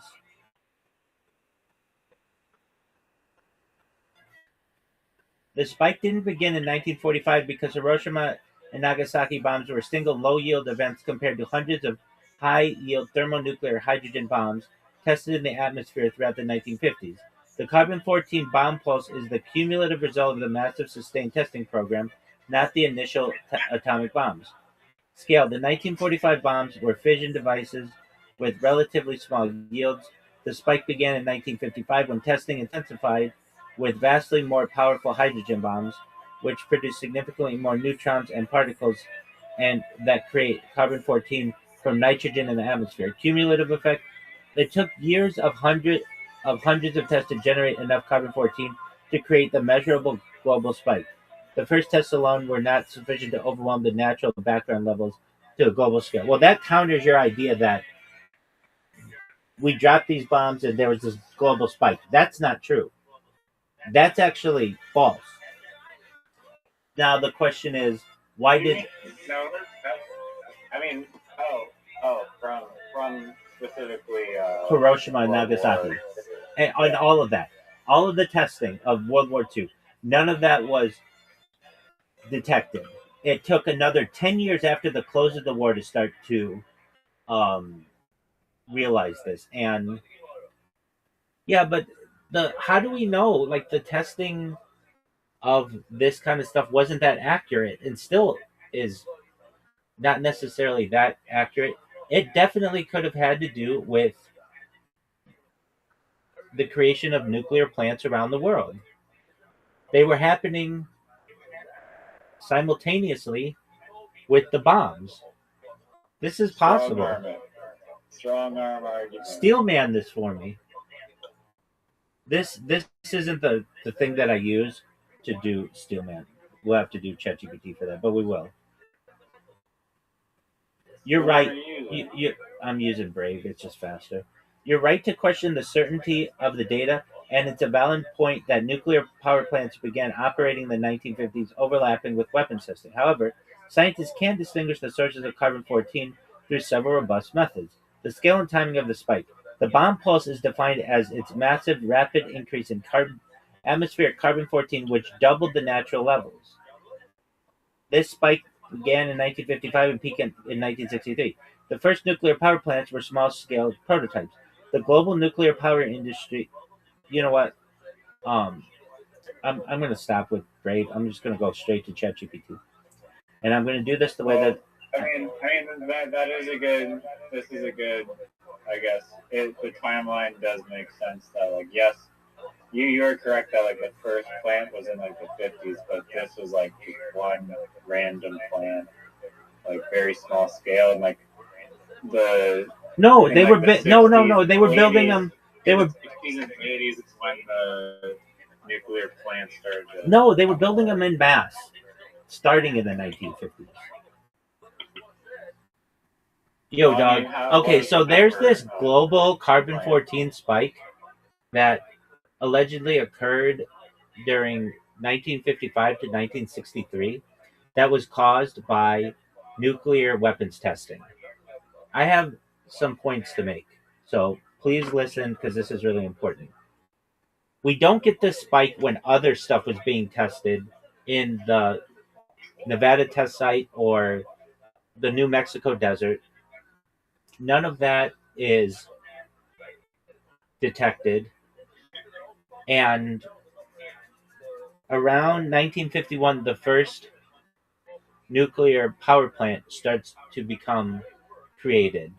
And the argument is that the testing for carbon-14 could be off. That the instruments that scientists use in the 1950s to test this may have been off, and that the rings from carbon 14 could have been caused by nuclear power plants or something else, just not necessarily nuclear weapons. And I want you to steelman this argument for me that it could have been something else, whether it was nuclear power plants or something else. Your argument can absolutely be steelman in a scientifically serious way, not by claiming the mainstream interpretation is false, but by arguing that causal attribution of the 1955 to 1963 radiocarbon spike may be less uniquely proven than people assume. I am saying that. I'm saying that they they're just going on like old data and stuff. The strongest version is the radioactive spike may not uniquely identify atmospheric nuclear detonations because multiple industrial nuclear processes emerged simultaneously while measurement systems and calibration methods were still immature. And that is what I'm arguing. Here's how to build it. The mainstream position, the accepted scientific explanation is atmospheric thermonuclear tests produce huge neutron fluxes. Those neutrons struck atmospheric nitrogen. Then it gives some kind of equation. I'm not going to read it. But it says this created excess carbon 14. The excess entered the biosphere. True rings recorded it. This is called the bomb pulse. The mainstream case is strong because the timing matches large scale testing. The shape of the curve roughly matches test intensity. The spike appears globally. The atmospheric detonations are known to generate neutrons efficiently. But your critique attacks the uniqueness of attribution. That is where the philosophical opening exists. Your strongest scientific arguments. Correlation is not absolute attribution. Your first point is methodological. The spike occurring during the weapons area does not mathematically prove weapons were the only contributor. Many nuclear industrial systems emerge simultaneously. Reactions, isotope production, uranium processing, plutonium breeding, experimental neutron sources, military reactors, classified project. That's all very true. The 1950s were the birth of the atomic age generally, not merely bomb testing. So your argument becomes the bomb pulse may actually be an atomic civilization pulse. And that is what I'm saying. This is a much stronger framing than outright denial. Early carbon 14 instrumentation was primitive. This is one of your strongest philosophical points. Radiocarbon science in the 1950s was still young. Scientists were dealing with detector drift, contamination, atmospheric mixing assumptions, calibration and uncertainty, inconsistent baselines, regional variation, limited sampling. Accelerator mass spectrometry did not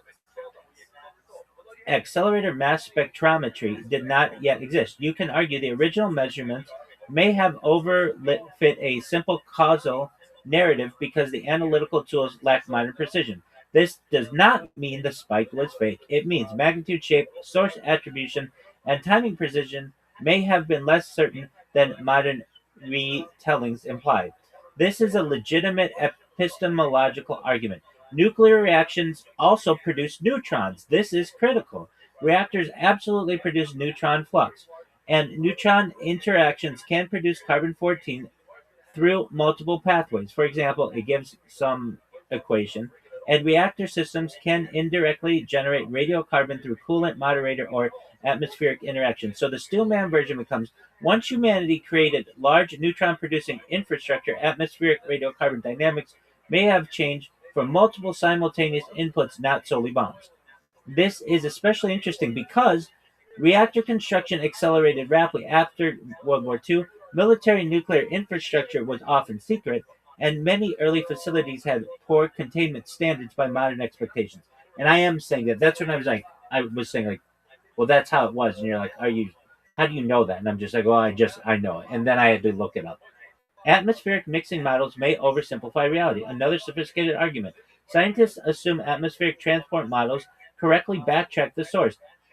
But atmospheric circulation is enormously complex. You can argue localized emissions can diffuse globally over time. Ocean exchange complicates interpretation. Industrial carbon changes baselines, and atmospheric residence times introduce ambiguity. Thus, a global spike does not necessarily identify a single mechanism. It identifies a planetary scale pertur- per- perturbation. The visibility problem. You made an interesting rhetorical point. Why are some Nevada, New Mexico tests less clearly distinguishable individually? This can be stillmaned as if atmospheric detonations were perfectly traceable signatures, why are many individual events blurred together? Why does the signal appear to as a broad curve rather than discrete spikes? The mainstream answer is atmospheric mixing and cumulative integration. But your counter argument is the same smoothing effect weakens claims of uniquely precise attribution. That's actually a fair methodological critique. The atmospheric economy coincided with the spike. This is your strongest historical systems argument. The 1950s saw reactor construction, uranium enrichment, plutonium production, medical isotope extraction, naval reactor deployment, experimental breeder reactors, industrial neutron research. So you can argue the bomb pulse coincides with the birth of civilization scale neutron engineering generally. Thus, bombs may have been bombs may have dominated. I'm not saying that though. But the isotope signal may reflect the total emergence of nuclear civilization. This is a nuanced and intellectually serious position where your argument weakens. To be rigorous, you also have to acknowledge the major weaknesses. The spike is extremely large. The carbon 14 increase was enormous. Mainstream scientists argue reactor leakage alone could not plausibly account for it. We're not just saying it, we're saying all the other shit too. Atmospheric thermonuclear explosions injected neutron flux directly into the upper atmosphere at huge scales. That mechanism is physically very efficient. Timing aligns strongly with the major atmospheric tests. The biggest rises correlate closely with large Soviet tests, U.S. thermonuclear campaigns, and pre-ban atmospheric testing. That correlation is difficult to dismiss entirely. The partial test ban treaty matters. After atmospheric testing declined in 1963, the radiocarbon curve changed dramatically. This strongly supports the bomb interpretation. Your response would have to be industrial nuclear systems also changed, containment improved, and atmospheric nuclear activity shifted underground. And I agree with all of that. But this is one of the mainstream theory's strongest points. The most sophisticated version of your thesis. The strongest version is not denial. It is the 1955 to 1963 radiocarbon anomaly may represent a broader Anthropocene neutron signature caused by simultaneous rise of multiple nuclear technologies. Atmospheric weapons testing likely contributes substantially, but historical certainty regarding proportional attribution may exceed the precision actually achievable for mid-century instrumentation and atmospheric modeling. That is the academically strongest formation of your idea. It transforms the argument from scientists are wrong into source attribution may be more unprecedented and commonly presented. This is a real philosophy of science argument, but there's another thing here. All right, yeah, and I think this, like you described it very well. But here's the thing: there was a lot of testing going on in the New Mexico desert from like the Manhattan Project, and then Trinity site, and then the Hiroshima and Nagasaki bombs, and we don't see the spike happen for another 10 years. So this is actually a counter argument as to nuclear weapons causing the spike. It would be one thing if we saw the spike starting exactly in World War II, but we don't. We see it happening 10 years later. That is probably your strongest chronological argument, and it can definitely be developed into a sophisticated technique. Again, not as proof the mainstream is wrong, but as an argument that the timing is more complicated than the simplified public narrative suggests. The key is this: if atmospheric nuclear detonations inherently create a large, unmistakable global carbon 14 signal, why didn't the signal emerge immediately during the first nuclear era, 1945 early to 1950s? This is a legitimate question. Here's how to steelman it accurately or carefully. The the chronology argument. You're pointing out a temporal discontinuity. Early nuclear tests, Trinity tests, atomic bombings of Hiroshima and Nagasaki, extensive Manhattan Project research, reactor experimentation, plutonium production, desert testing infrastructure. Yet the dramatic radiocarbon rise becomes obvious mainly mid 1950s through early 1960s. Your argument becomes if bombs alone were the causal mechanism, why is the signal delayed instead of immediate? This is a valid inferential question. The mainstream answer: The mainstream response is usually early bombs were much smaller. The Hiroshima and Nagasaki devices were tiny compared to later thermonuclear weapons. Approximate scale Hiroshima 15 kilotons, early H bombs megatons. This is an enormous difference. The neutron production scales dramatically upward with thermonuclear devices. Number of tests exploded later. The biggest atmospheric testing campaigns occurred in the 1950s. The cumulative atmospheric injection became vastly larger. The argument is World War II bombs were insufficient to create detectable global biosphere signal, but later mass testing crossed the threshold. Atmospheric resonance and biosphere lag. The mainstream model also says carbon cycles through atmosphere, oceans, plants with delay. Triggering incorporation is not instantaneous globally, and cumulative buildup matters. Your counter argument to that is the critique is actually deeper than just there was a delay. You are implicitly questioning the threshold negative narrative. You can argue the theory appears partially retrofitted. I do. Small bombs allegedly produced too little signal, but later bombs suddenly produced a huge planetary signal. That raises the question of whether another industrial scale process crossed the threshold simultaneously. This is the strongest version, the threshold civilization argument. This is where your theory becomes generally interesting philosophically. You can frame it like this: World War II nuclear activity represented isolated events, primitive devices, limited infrastructure. But the 1950s represented continuous reactor operation, industrial uranium processing. I cut out. Can you hear me? Can you hear me?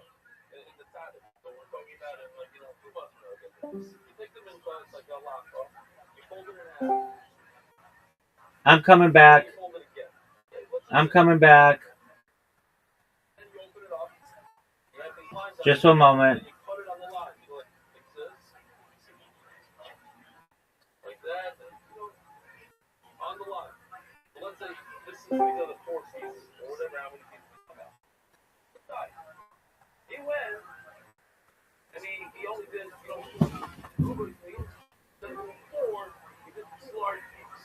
Yo. Yo.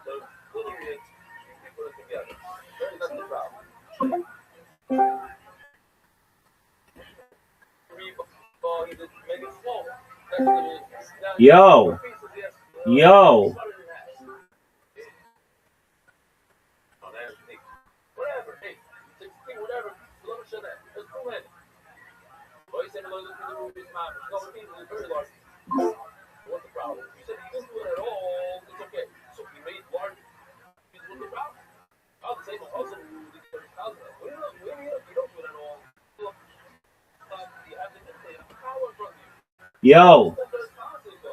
Yo. Yo.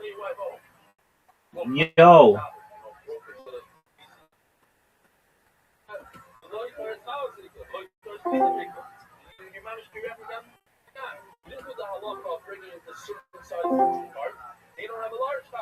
Yo. There we go. Apologies.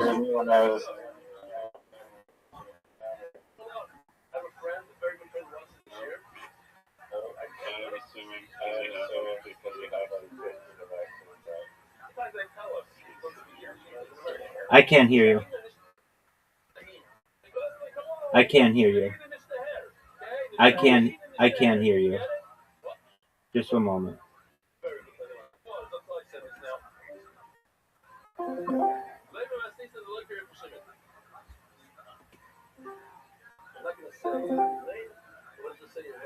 Yo. Okay, I can't hear you. You're absolutely right. Okay, can you hear me? Can you hear me? You can hear me? I can hear you. Yes. Okay. Even when that particular device is offline. Well, I had this other device so I could hear you, and it doesn't seem it was my internet. It seems like it was a Discord thing that just booted me for a second. Did you know that you were off? Wasn't working? Immediately, yeah, immediately. Okay. Okay, so I was reading, which is I felt really interesting. The 1950s represented continuous reactor operation, industrial uranium processing, naval nuclear systems, plutonium production at scale, breeder experimentation, isotope manufacturing, globalized atomic industry. Thus, the spike may correspond not to the invention of the bomb, but rather the scaling of nuclear civilization.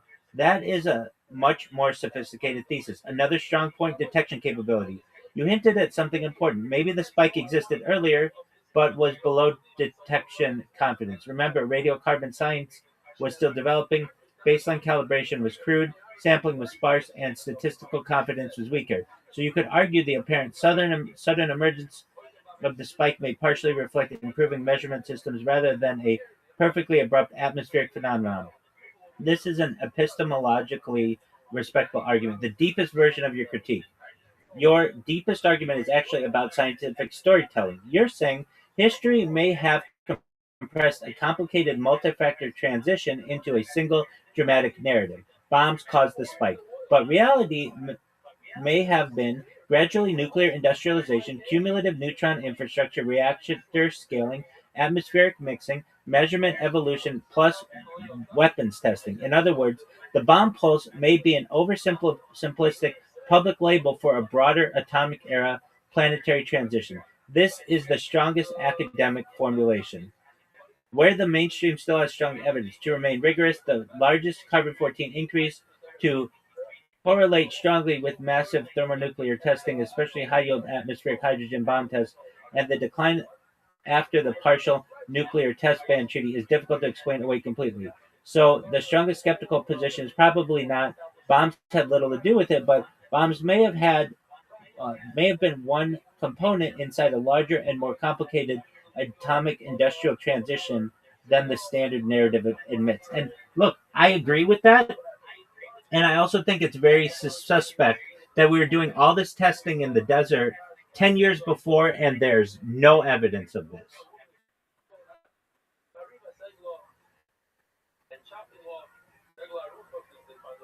You're muted.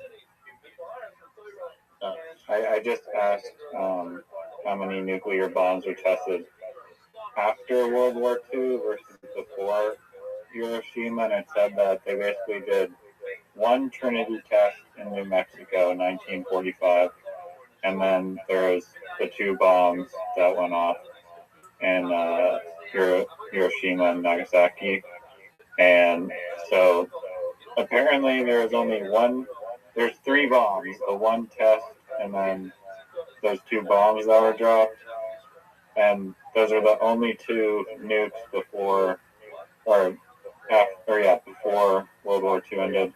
And during the Cold War, that's when like 99% of all nuclear detonations happened, some of which were thermonuclear hydrogen bombs that were thousands of times more powerful. But we just talked about like thousands of tests. we just talked about thousands of times does not mean more carbon 14, because I gave the argument, then why didn't Tsar Obama give up a huge spike? Now, why isn't it this? Why isn't it if we go to the trees that are close to the nuclear testing facilities in New Mexico, don't we see a spike?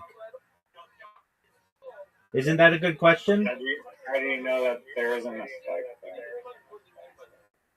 I think that would be used as an argument that you can test this spike, but we'll see.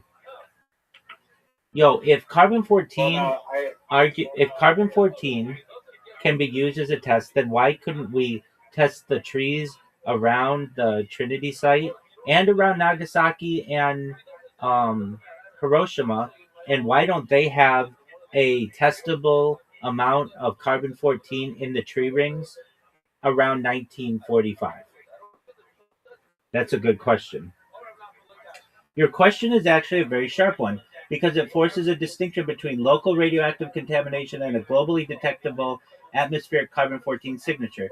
And that distinction is where the mainstream explanation either survives or becomes vulnerable, depending on the evidence. First, a correction. I think you meant the atomic bombings of Hiroshima and Nagasaki, not Kurama. Yeah, I was just talking to my phone. Your core argument, you're basically asking, if nuclear explosions create measurable carbon 14 signatures in trees, the trees near the first nuclear detonation should contain an obvious 1945 radiocarbon anomaly. This is a scientifically legitimate question, and the Steelman version is even stronger. If the 1955 and 1963 bomb pulse is considered such a clean forensic marker, why do the earliest and most famous detonations not create an equally famous and obvious dendrochronological spike? dendrochronological spike. This is a real methodological challenge. The mainstream response. The mainstream answer would be several things at once. The World War II bombs were too small. Dog, these things were no. The first bombs were tiny compared to the later thermonuclear tests. Approximate comparison. Hiroshima 15 kilotons, Trinity 20 kilotons, later H bombs multiple megatons. A megaton weapon can be hundreds of times more energetic. The argument is the early detonations did create carbon 14, but not enough to measurably perturb the global atmosphere. Local trees are not ideal atmospheric integrations. The rings don't instantly freeze the atmospheric chemistry of the day. Trees absorb carbon seasonally, mix carbon internally, vary by species, and may dilute short lived local anomalies. So even if a local carbon 14 pulse occurred, it may have been brief, spatially uneven, or biologically spared. Fallout does not equal carbon 14 incorporation. Many people confuse radioactive fallout with atmospheric carbon fixation. A bomb can produce intense local radiation without necessarily creating a giant biosphere wide carbon 14 signal. The mainstream theory says that the famous spike emerged only when repeated atmospheric neutron injections accumulated globally. But we're going to get back to that. But here's the strong skeptical counterargument. Your critique attacks a subtle inconsistency. If the mechanism is valid, why is the logical signature so elusive? Yes, I am saying that.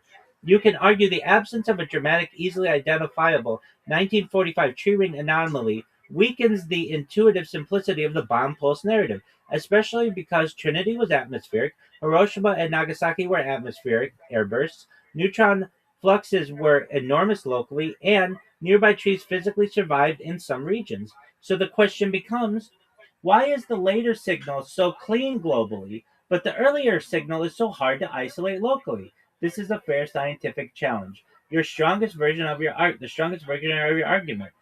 The strongest version is not there's no carbon 14 from Trinity. The strongest version is the expected relationship between local nuclear detonations and dendrochronological carbon 14 signatures appears less direct and less intuitively robust than popular explanations imply.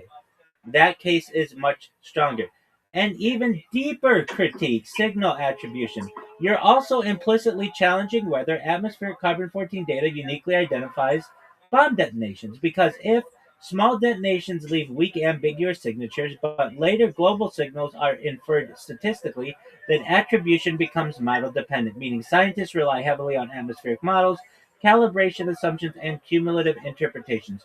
Your argument is basically the bomb pulse is partially an interpreted reconstruction, not merely a directly self-evident fingerprint. That is an intellectually serious philosophy of science point.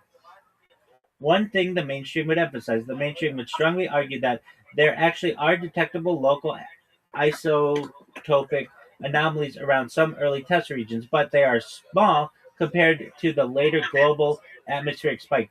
They would say the 1950s differed because there would be hundreds of atmospheric tests, many thermonuclear, injecting neutrons directly into the stratosphere repeatedly. So their position is Trinity was a spark, the 1950s were an industrial scale atmospheric neutron campaign. Your strongest final framing. The best rigorous formulation of your idea is probably the absence of universally famous and unmistakable 1945 tree ring radiocarbon anomaly suggests the relationship between nuclear detonations and atmospheric carbon 14 signatures may be more threshold dependent, model dependent, and industrial cumulative and commonly portrayed in simplified public narratives. This is a genuinely sophisticated argument. Moreover, uh, then why isn't there like huge? Why aren't there huge rings around where Zarbama was? Zarbama, Tsar space Bomba, because uh, that was like 1,500 times larger than Nagasaki and Hiroshima combined. I think you mean Zarbama, yes. And that is actually another strong extension of your argument. You're basically saying if carbon 14 signatures scale with bomb size, then why doesn't the single largest nuclear explosion in history create an obvious gigantic dendrochronological scar in nearby trees? That's a fair question. Your core logic. Your reasoning is atomic bombings of Hiroshima and Nagasaki were relatively small. Tsar Bomba was unimaginably larger. Therefore, if bomb yield directly maps to carbon-14 production, nearby biospheric evidence should be overwhelmingly obvious, especially because Tsar Bomba was 50 megatons, the largest atmospheric detonation ever, and vastly more energetic than World War II devices. So your critique becomes, why does the evidence appear most as a smooth global curve instead of a giant localized isotropic scars from individual monster detonations? This is actually a sophisticated challenge to simplistic public explanations. The mainstream response. The mainstream answer would be several things. Carbon 14 disappears globally. Or, pardon me, carbon 14 disperses globally. Scientists would argue that neutrons generate atmospheric carbon 14, but atmospheric circulation rapidly disperses it, especially in the stratosphere. So the signal becomes diluted, mixed, and globally distributed. The bomb pulse is therefore viewed as a cumulative atmospheric reservoir effect, not a sharp local crater signature. Trees are seasonal integrators, not instant detectors. A tree ring records carbon uptake over a growing season, so there's even a gigantic short duration event. So even a gigantic short duration event may smear across several months, dilute in atmospheric mixing, and merge into broader annual carbon chemistry. The ring is not like a photographic flash exposure; it's more like an average metabolic record. Tsar Bomba was designed to reduce fallout. This is important. Historically, the Soviet Union was intentionally modified. The Soviet device was intentionally modified to reduce radioactive fallout. The uranium tamper was replaced partly with lead, dramatically reducing fission products. So, despite enormous explosive yield, lower, uh, despite enormous explosive yield, the radiological output per megaton was lower than it could have been. Mainstream scientists would say bigger explosion does not equal proportionally bigger carbon 14 signature. But your skeptical argument still has force. Your critique is not really about fallout, it's about intuitive proportionality. You are questioning whether the public narrative oversimplifies the relationship between explosive yield, neutron production, atmospheric chemistry, and tree ring evidence. You can argue if the causal chain was straightforward and visually intuitive, single gigantic detonations should produce correspondingly dramatic biospheric markers. Instead, the evidence appears statistical, cumulative, model-based, and globally average. This is a meaningful observation. The deeper scientific philosophy issue. You are pointing some. You are pointing towards something real in science. Proxy records are reconstructed interpretations. Tree rings do not literally contain a picture of Zarbama. Scientists model atmospheric transport, estimate neutron production, calibrate isotopic ratios, and infer causes probabilistically. So your strongest argument becomes the bomb pulse narrative may be more dependent on atmospheric modeling and cumulative reconstruction than people realize. That is much stronger than saying the spike is fake. Your strongest formulation, the most rigorous way to state your position is the absence of singular, visually overwhelming dendrochronological signatures corresponding to the largest individual nuclear detonation suggests that atmospheric carbon 14 records may reflect complex cumulative global processes rather than simple one-to-one mappings between bomb yield and tree ring anomalies. That's a serious argument. Yo, dog, can you please make this into a Harvard Law Review article, Blue Book footnotes, publishable? All right, so what are your thoughts? Just one moment. I know I just asked you that, but one important weakness to acknowledge. I wasn't gonna read this, but I feel disingenuous if I don't. The mainstream would still say the global carbon 14 curve does accelerate during the exact era of massive atmospheric thermonuclear testing, including around the period of Zarbama, even if individual explosions are not separable as giant standalone spikes. So their position is the atmospheric integrations. Yeah, the atmosphere integrates the total testing regime, not individual explosions discretely. Your response would be that very smoothing process makes causal attribution more inferential and model dependent than commonly portrayed. And I agree with that. Right.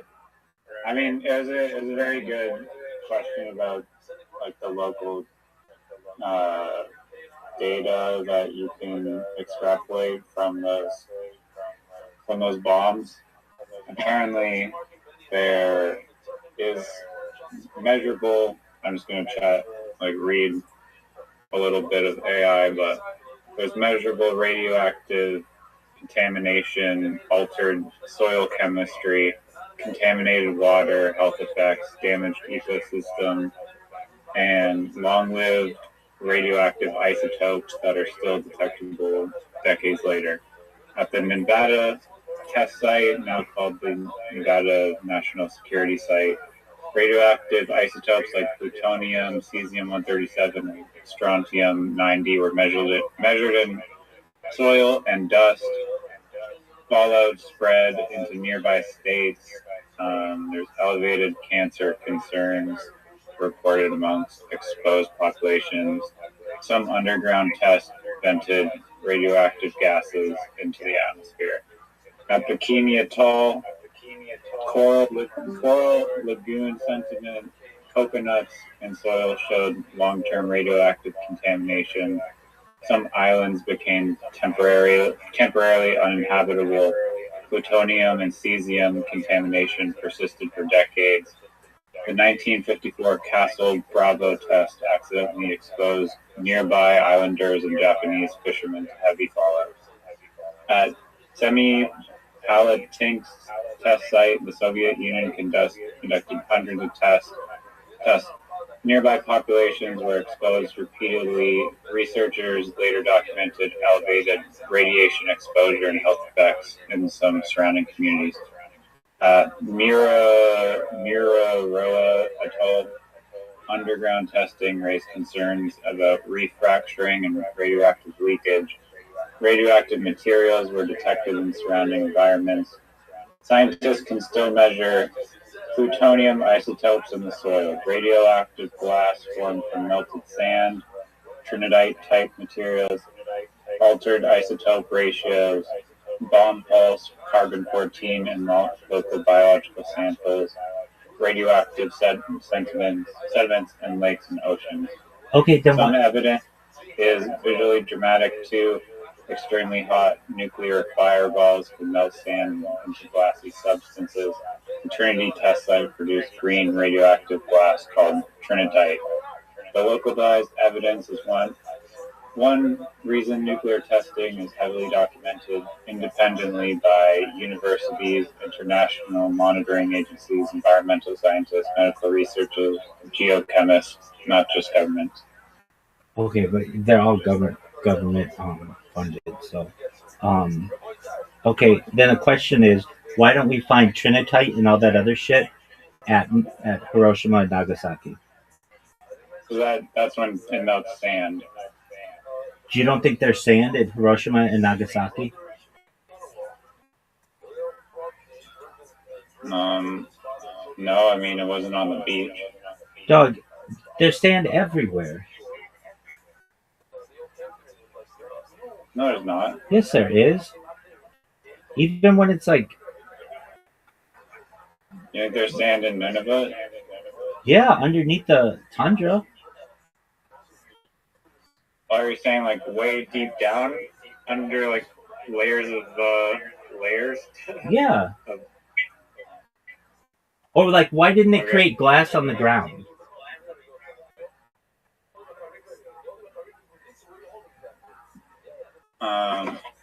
I mean, ask the AI if you want the answer. I thought that was the Trinidite was for like the Bikini Bottom type area or something.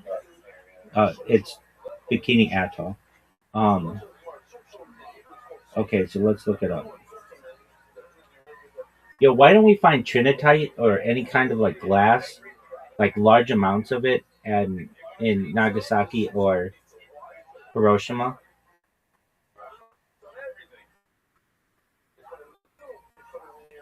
You're asking a good question, but here's the important physics distinction here. You're referring to trinitite, the greenish radioactive glass created at the Trinity test site.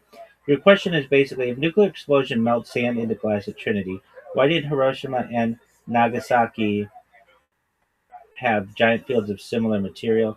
The answer comes down to mostly ground burst versus air burst, desert sand versus urban terrain. Those two differences are enormous. While Trinity produced trinitite at Trinity, the bomb detonated relatively close to the ground. Over silica-rich desert sand, the fireball vaporized and melted the desert floor, fused into sand into glass, and then cooled into trinitite.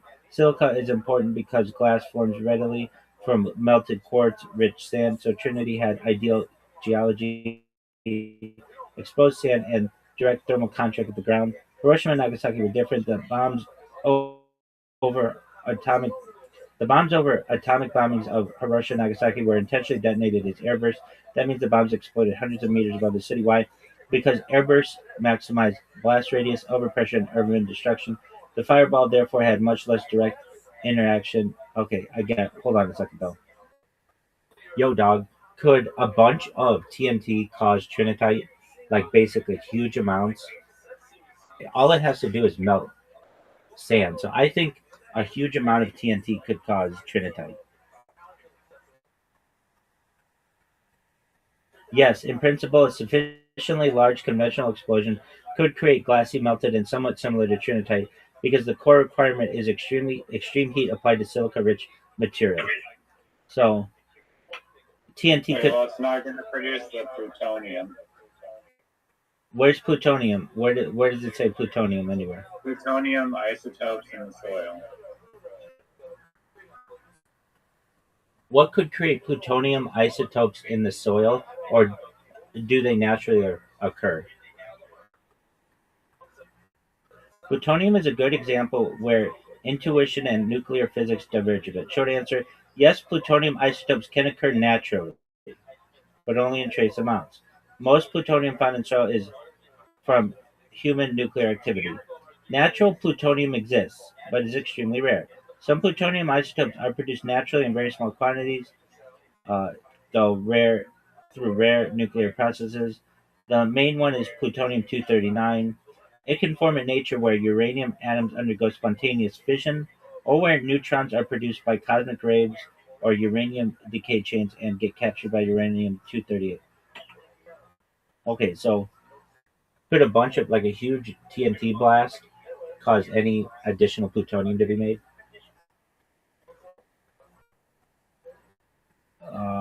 No. Um,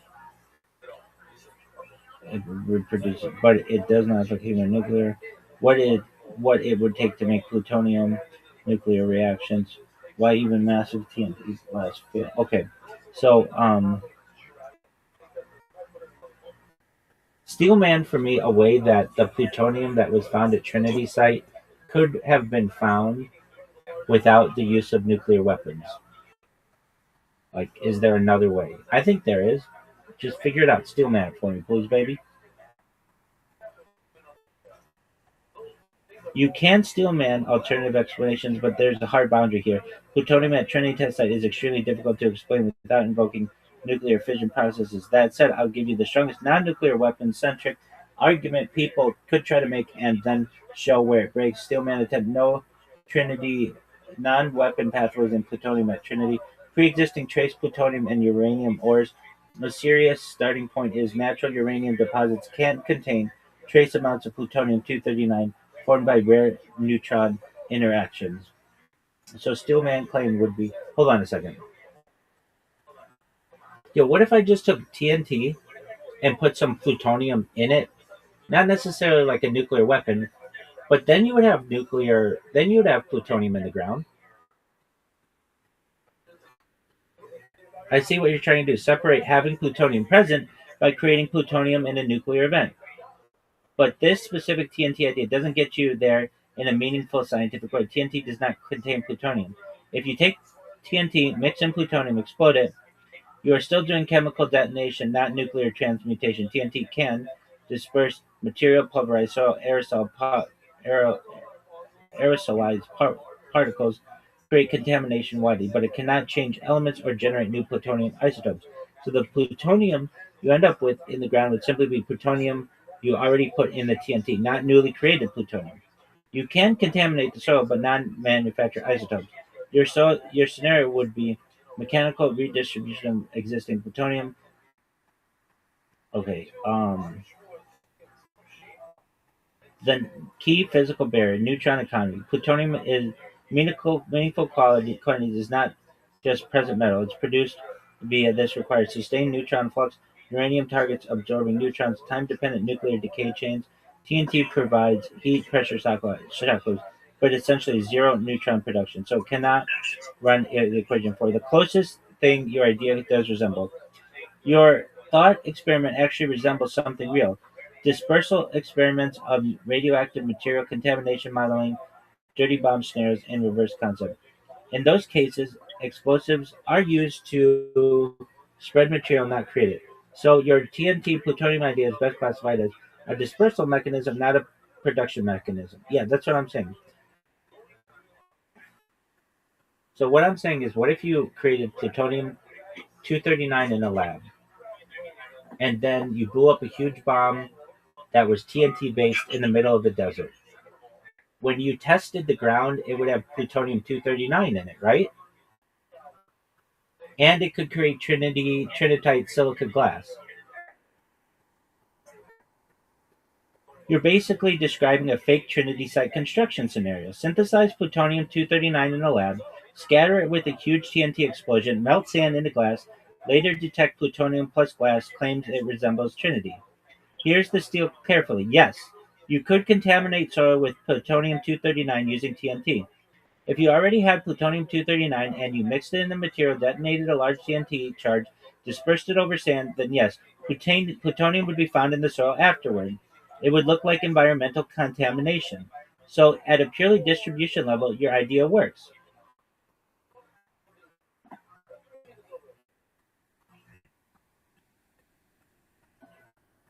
So you're saying is human distributed?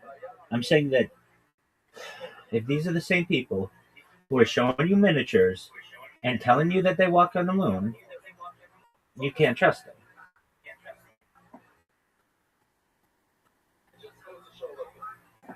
I mean, that's quite the cover-up if they're planting. I mean, Dog, it just allowed the invasion of Iran. It just allowed the invasion of Iraq. It involved the Cold War and the millions spent in espionage. Look, I'm not saying that I don't believe it in that these they didn't go down just the way that you read it in a history book. I'm not saying that. All I'm saying is that I have questions and they're not getting answered. I mean, they are getting answered by AI, but the mainstream doesn't want to go into it too well. And especially the thing about um the bomb spike or whatever, that to me is an obvious one that it didn't have to do with bombs, that it had to do with all the other nuclear shit that was going on, because if it was caused by bombs, you would have seen some kind of spike around 1945. And if they're saying that, no. There is not a lot of nukes being tested in 1945. wait, I get that. So then if it's caused by nuclear bombs, then you would see a giant spike around Zarbama. You can't have it both ways.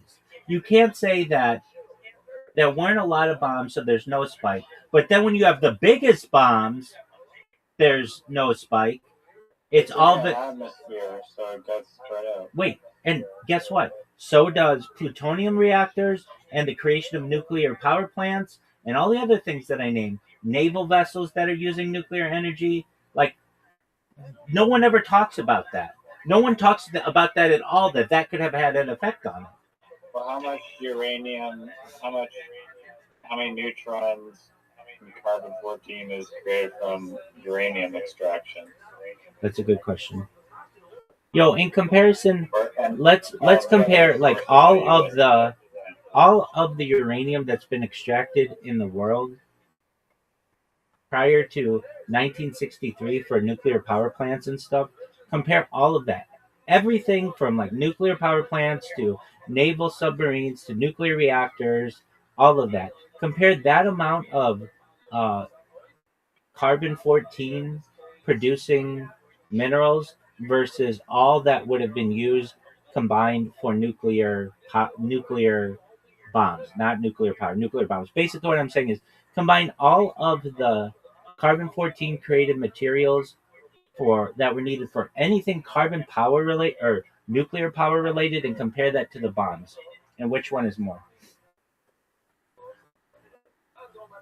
You're trying to do a mass balance comparison. So, total uranium used in civilian military nuclear industry versus uranium used in nuclear weapons, and which one plausibly produced more carbon 14 isotropic signals? That's a legitimate systems level question, but it needs a key correction first. Carbon 14 is not made from uranium. This is more a misconception of the framing.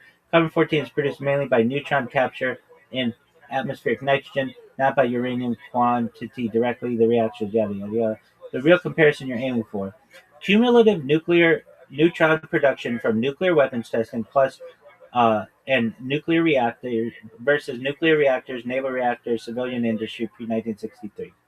So, weapons versus reaction. Neutron releases profiles are fundamentally different. Okay. Okay, just give me a number. Uh,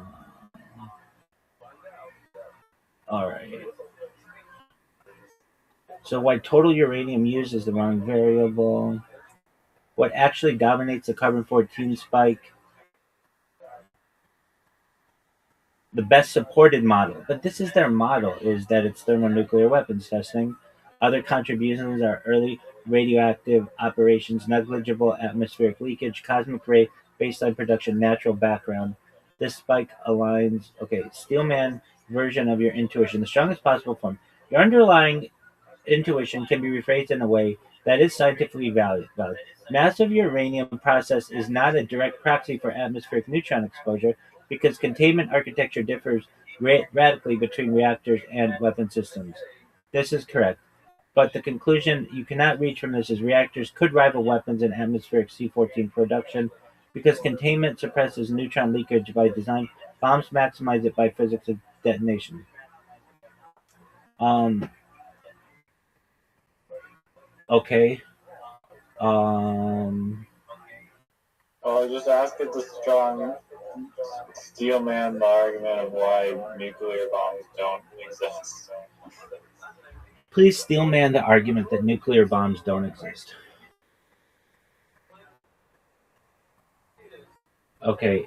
Um, Steelman, why someone might doubt nuclear bombs exist. I'm not reading everything. I'm going to hit the big points. Reliance on classified high trust institutions. A skeptic could argue the existence of nuclear weapons depends heavily on government claims, classified programs, and trusted military scientific institutions. Unlike everyday physics experiments, most nuclear weapons design data is not publicly reproducible. Testing is historically state controlled. Verification relies on intelligence, not open replication. That's a good point, too. You just have to take these, like, there's no double checking to see if this stuff is right. Yeah, very few people can actually test it unless you're in another country. Exactly. Misinterpretation of nuclear explosion effects. A skeptic may say explosions produce heat, blast, radiation. Those effects could come from extremely energetic, conventional, or exotic chemical processes. Atmospheric isotope signatures are model dependent. They might point to carbon 14 spikes, plutonium traces, global fallout patterns, and argue these are interpreted through atmospheric models, not directly observed causation. So they could claim correlation does not equal causation certainty. Models could be wrong or incomplete. There's a lack of direct public replication. Another Steelman claim no civilian laboratory can independently create or verify a nuclear detonation. That's another good thing. We can't test it. No lab can do it. Therefore, the phenomenon is not experimentally reproducible in open science. That's a very good point. So they conclude this makes it epistemically epistemically uh, different from other established physical phenomena. That's true. Anything else, you can reproduce it. But like the moon landing, you can't reproduce. An atomic weapon, you can't reproduce. So you just have to take their word for it. Historical document skepticism. They may argue early Cold War narratives were propaganda heavy. Secrecy may distort historical interpretation. Atomic age narratives could be exaggerated or mytholo- uh, uh, mythologized. All right, so where it could fail, nuclear physics is independently validated. Neutron detection is independent of politics. Global isotope anomalies are physically consistent. Yeah, but like we said, it could have been caused by other shit. Energy density gap is decisive. Independent international detection, final Steelman verdict. The strongest skeptical argument is nuclear bombs is not nuclear bombs don't exist physically, but rather the public must rely on institutional trust and indirect inference for claims about nuclear weapons, which makes them epis, epistem, epistemically epistemically unusual compared to most physics claims. This is a philosophy of science skepticism, not a viable physical alternative model. Bottom line, the skeptical narrative can be steelman as an argument, but about trust, verification, and institutional knowledge. It may fail a physical explanation because nuclear reactions are produced in laboratories, produce unique isotopic signatures, and are independently measured across multiple scientific domains. There's another argument too that we didn't raise, that perhaps Nagasaki and Hiroshima were um, not nuclear weapons, but then nuclear weapons were developed later on. Yeah. But wait, I mean, hold on. you also had amazing. Okay, yeah. What about the big thing about nuclear fallout, though? That people didn't have major, like, radioactive deaths after Hiroshima and Nagasaki. Basically, everybody died from the fire. And that you didn't have huge mutations. Why doesn't anybody talk about that? This is a common set of misconceptions about radiation effects and helps to separate acute blast effects, radiation sickness, and long-term genetic outcomes. Like most people died from fire blast, not radiation. Partly true, but incomplete. Um, at the sites of the bombings, a large fraction of immediate deaths were from blasts over pressure, burns from thermal radiation, structural collapse from fires. Radiant deaths did occur, just delayed. Radiation death, but that could be from a bunch of things. I'm not like that's the hard thing about this stuff. I could have I could have cancer potentially from the nuclear fallout from this. We don't know. Um, so no major radioactive deaths happened is false, but the scale matters. Radiation exposure in Hiroshima, Nagasaki was intense near ground zero, but rapidly increased with distance and shielding. Key reason there were airburst detonations, not ground level. Okay, why didn't we see huge mutations? Radiation does not typically cause dramatic visible mutations in humans. That's interesting to me. I would think that you'd walk out with like mutants, but no. Um, okay, so what was the question I wanted to ask? Oh, why is there the building at the very center of town of Hiroshima still standing? Like, why didn't that thing get destroyed?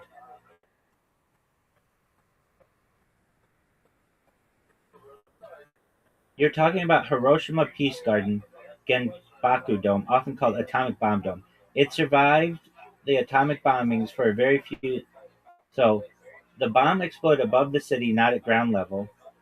The building was directly under the blast axis, but not hit by the strongest lateral force. Okay, if you watch the thing with the miniatures or whatever, that video, nothing's surviving that. So I don't understand why this would be any different. The structure itself was unusually resilient. They say it's like it didn't take it. They're saying that it was in the eye of the hurricane. Exactly. But here's the thing. The roof is like flat, so the roof would just be destroyed, but it was fine.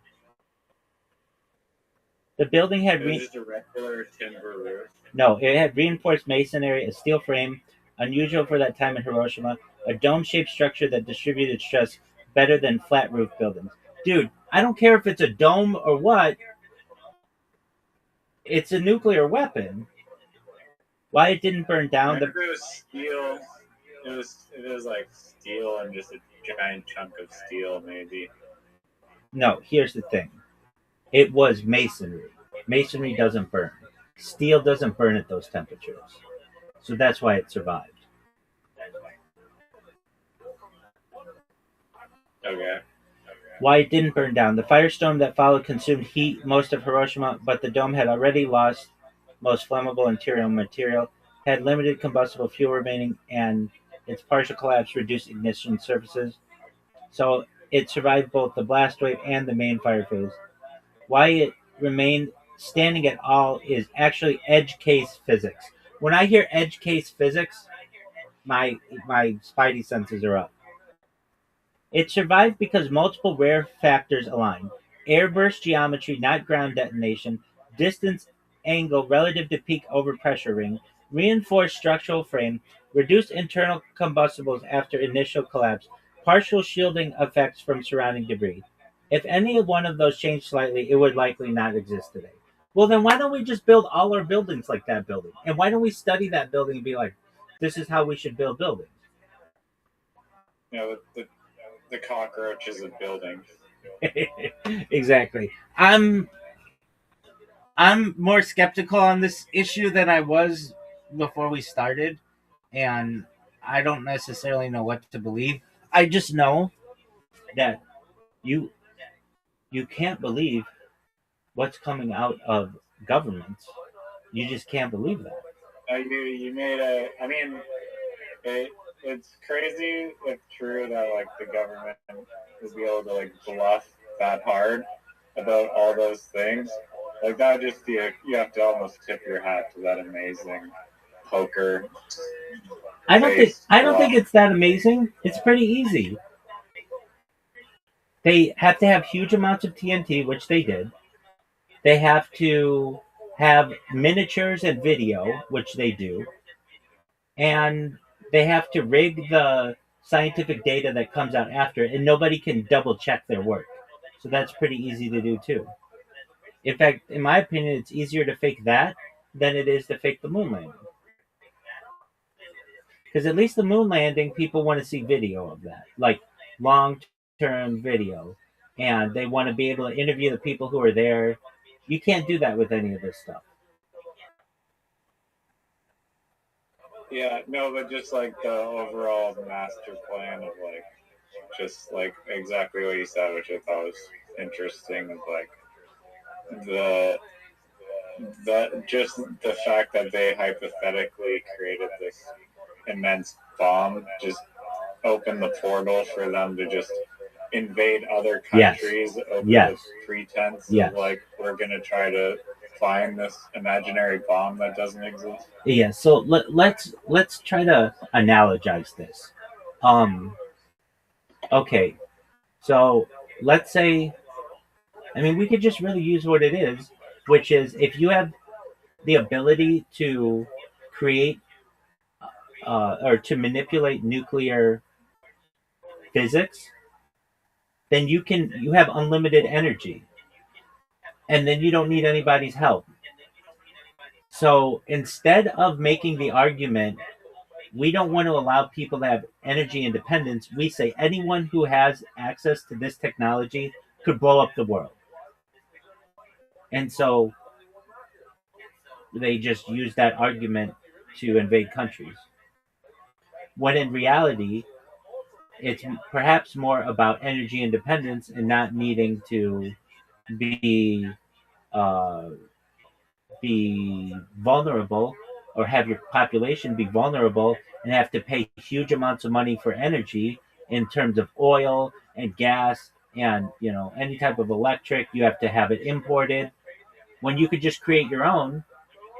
Populations just say anybody who goes after this type of technology who isn't part of our club, meaning United States and Britain and France and Russia and those kind of guys. If you're not like basically controlled by us, then you are trying to build a bomb like North Korea. When North Korea, in a lot of ways, could just be like, look, we're sick of depending on other people for our energy. Yeah, I mean, well, why do they allow France to power 80% of their country with nuclear energy? France is controlled. Okay, but still, they want to send the message that nuclear is bad. Not if it's It's been powering 80% of our not if it energy. not if it's controlled. If it's controlled, then you can allow them to have it. Then they're considered safe. The United States considered safe. Canada considered safe. But like Nigeria, not considered safe. Or North Korea, not considered safe. Or Venezuela, not considered safe. If every country that they control suddenly switches to 80% nuclear, then they're not going to be selling as much oil. Yeah, but they can use that. They can use that oil from other places too.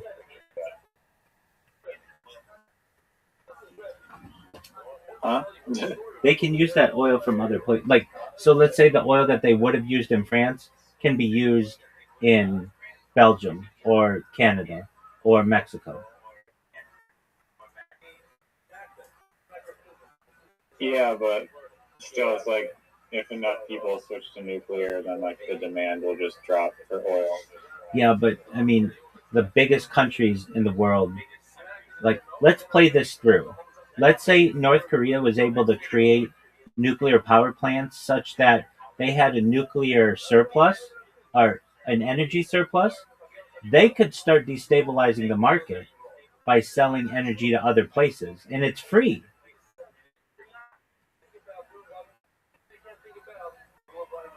Yeah. And that becomes a major threat. So they know France. Okay, we know that if they get this technology, they aren't going to be so um,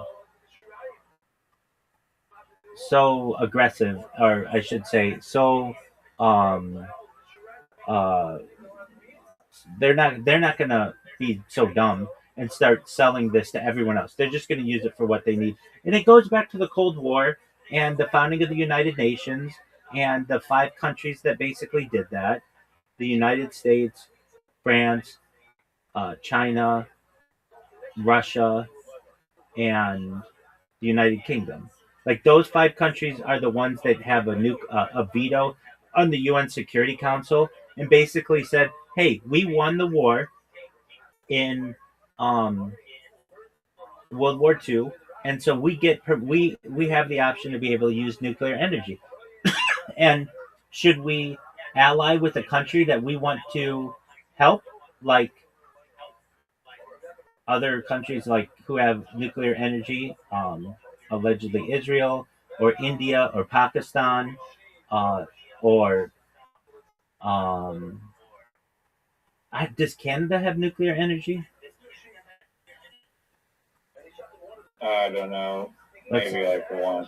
Let's look it up. I don't know. Does Canada have nuclear energy or any nuclear weapons? Canada does not have nuclear weapons, but it does have nuclear energy. So that's where they want you to be. They want you to be able to use, have access to nuclear energy when they want, but not have nuclear weapons. Is the price of the electricity in France like 80% lower than it should be? Is the price of energy in France significantly lower because they have so much nuclear energy? Short answer, yes. France often does have lower electricity prices than many comparable European countries, partly because of the heavy reliance on nuclear energy, but it's not the only factor, and it's not always consistently cheaper in every year. No. All right, big dog. What are we watching tomorrow night? Maybe the Kubrick one or some other good shoot. Room 239. Yeah, dude, when we have these conversations that are like really long afterward, I think they're healthy and they get us to thinking more than just making fun of them. I mean, that's fun too, but it's like I don't know. I don't know the answer with the nuclear energy thing, but I think that there's a lot of questions in it, and um,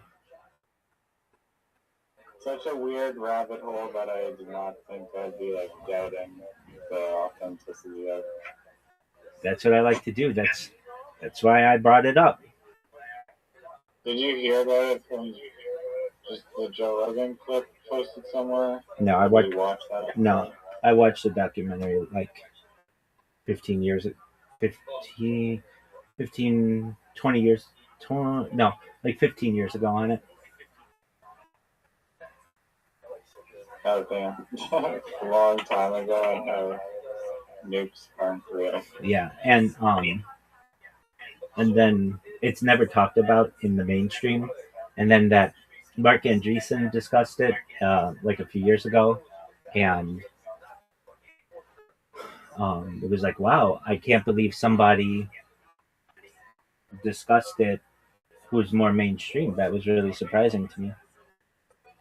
And then when How long was that going? and then when we needed a topic, I have some of these topics that are in my head that are like they're fringe. I get that, but they're also like I'm not fully convinced one way or another, and I like to hear the alternative argument. Yeah, no, I mean, that was super interesting rabbit hole. I wonder what other information is out there. But how long do you think that the oil companies can like suppress nuclear energy for? Because it seems like it's like almost household knowledge that modern nuclear energy is safe and perfect and amazing. Yeah. And environmentally friendly. Right. I think that they've gotten to the point where they recognize that with AI and data farms and um, technology, um, they need more energy than what currently can be produced, and they've just recognized that okay, we're going to take. I mean, this is what they did like 20 years ago, but they've just continued to do this, especially the oil companies and the car companies. They've said, okay, we recognize that nuclear is the future and such, so we're just going to invest in electric cars and things that require the grid, and then we're going to control people using the grid instead of the pump.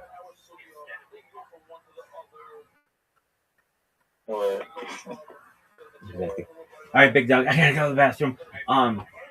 Tomorrow night, room 239. Sounds good. Excellent. Peace out, big dog. All right. Peace.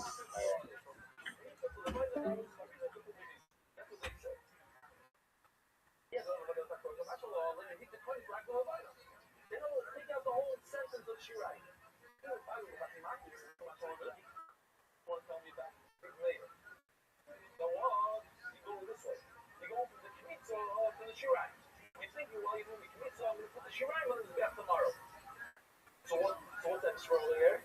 The line is extra. Why are you talking about the line? Leave the shrine tomorrow. So whatever. Okay, it's another thing. It's another decision we'll get to. Okay, eating the shrine tomorrow. Listen, if it comes up a shrine, we're going to use a whole point of pie. Why are you sticking both things? Now, if you're buying commercial, and you want to take a two condition, but I don't have to matter. And you can go from one matter to the other matter. This was a shocker to me. I'm not a great Hebrew speaker, I'm not native.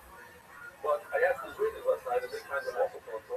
What does it mean when I read to you, if they're coming to Akil, and or more? What does it mean? And that's what an American thing. In Arashi, means or. In other words, sticking the call. And if it's a call, we mean two separate halachas. If you tell me two new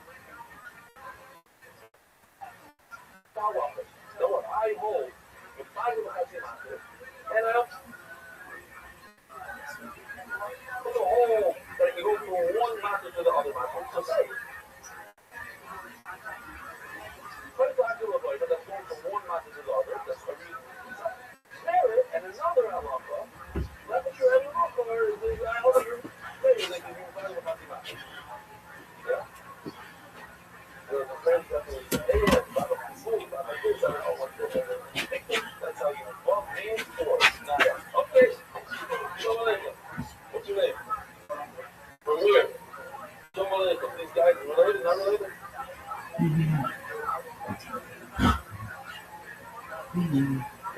was? Remind me? Okay, so that's what you're here now? No, that's good thing I said hello to you. Wow. Wow. So, what's your name, Tyler? What? Justin. Oh, good. Well, that's one that you sent me an email, so? Oh, no. Okay, and this guy's yours also? So, what's your name? Why are you the one today? Very nice. Anybody else in the guest list at all? Connie, Tyler. No, you did last night also. Scott, how you doing? Good.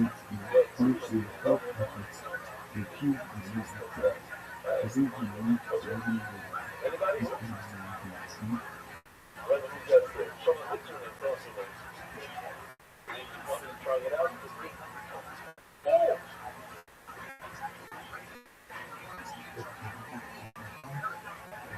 I gotta show you this video. Seriously. They work very, very hard on it. Let's just listen. I don't know if it's gonna help. I don't know that it's funny at all.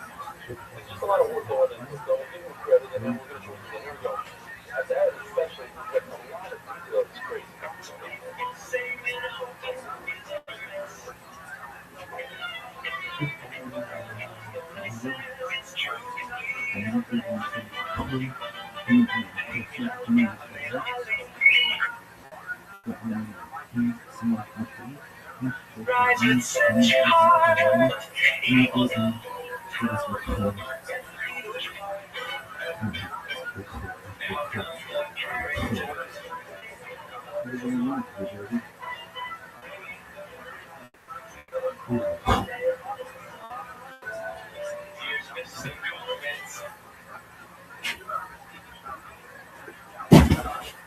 Shvuot, babies.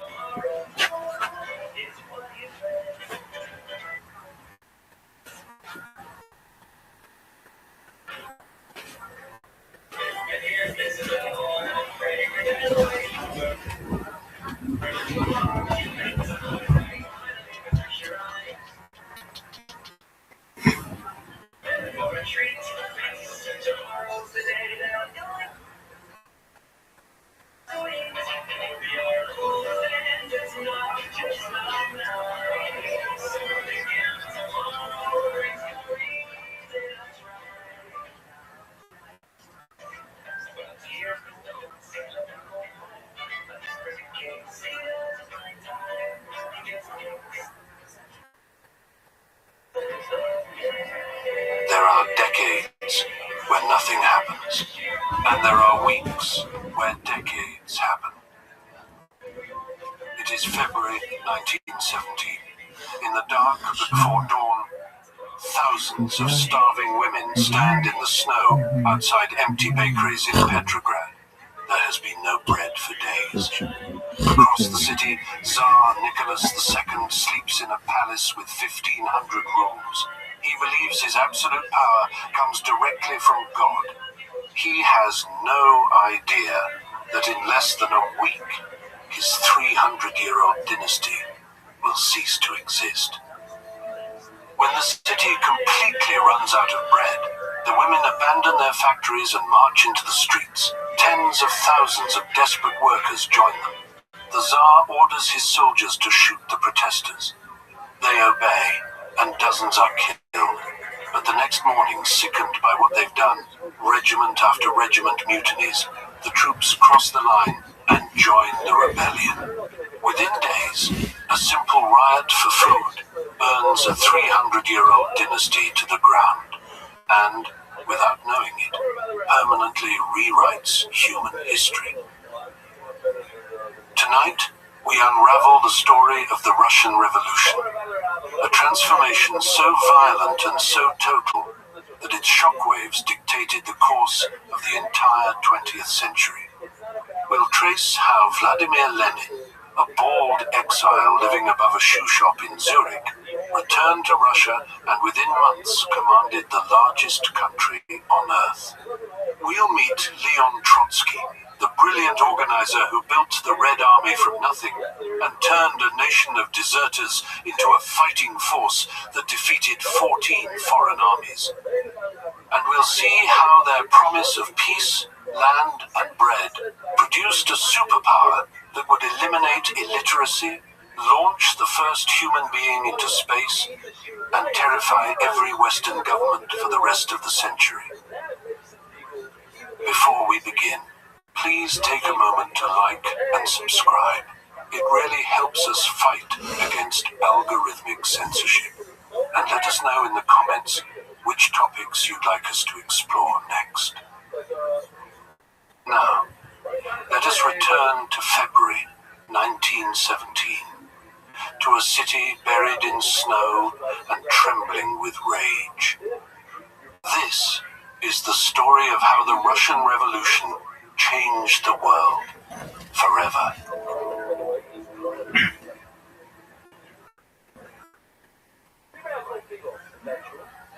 Chapter 1. The City of Bones.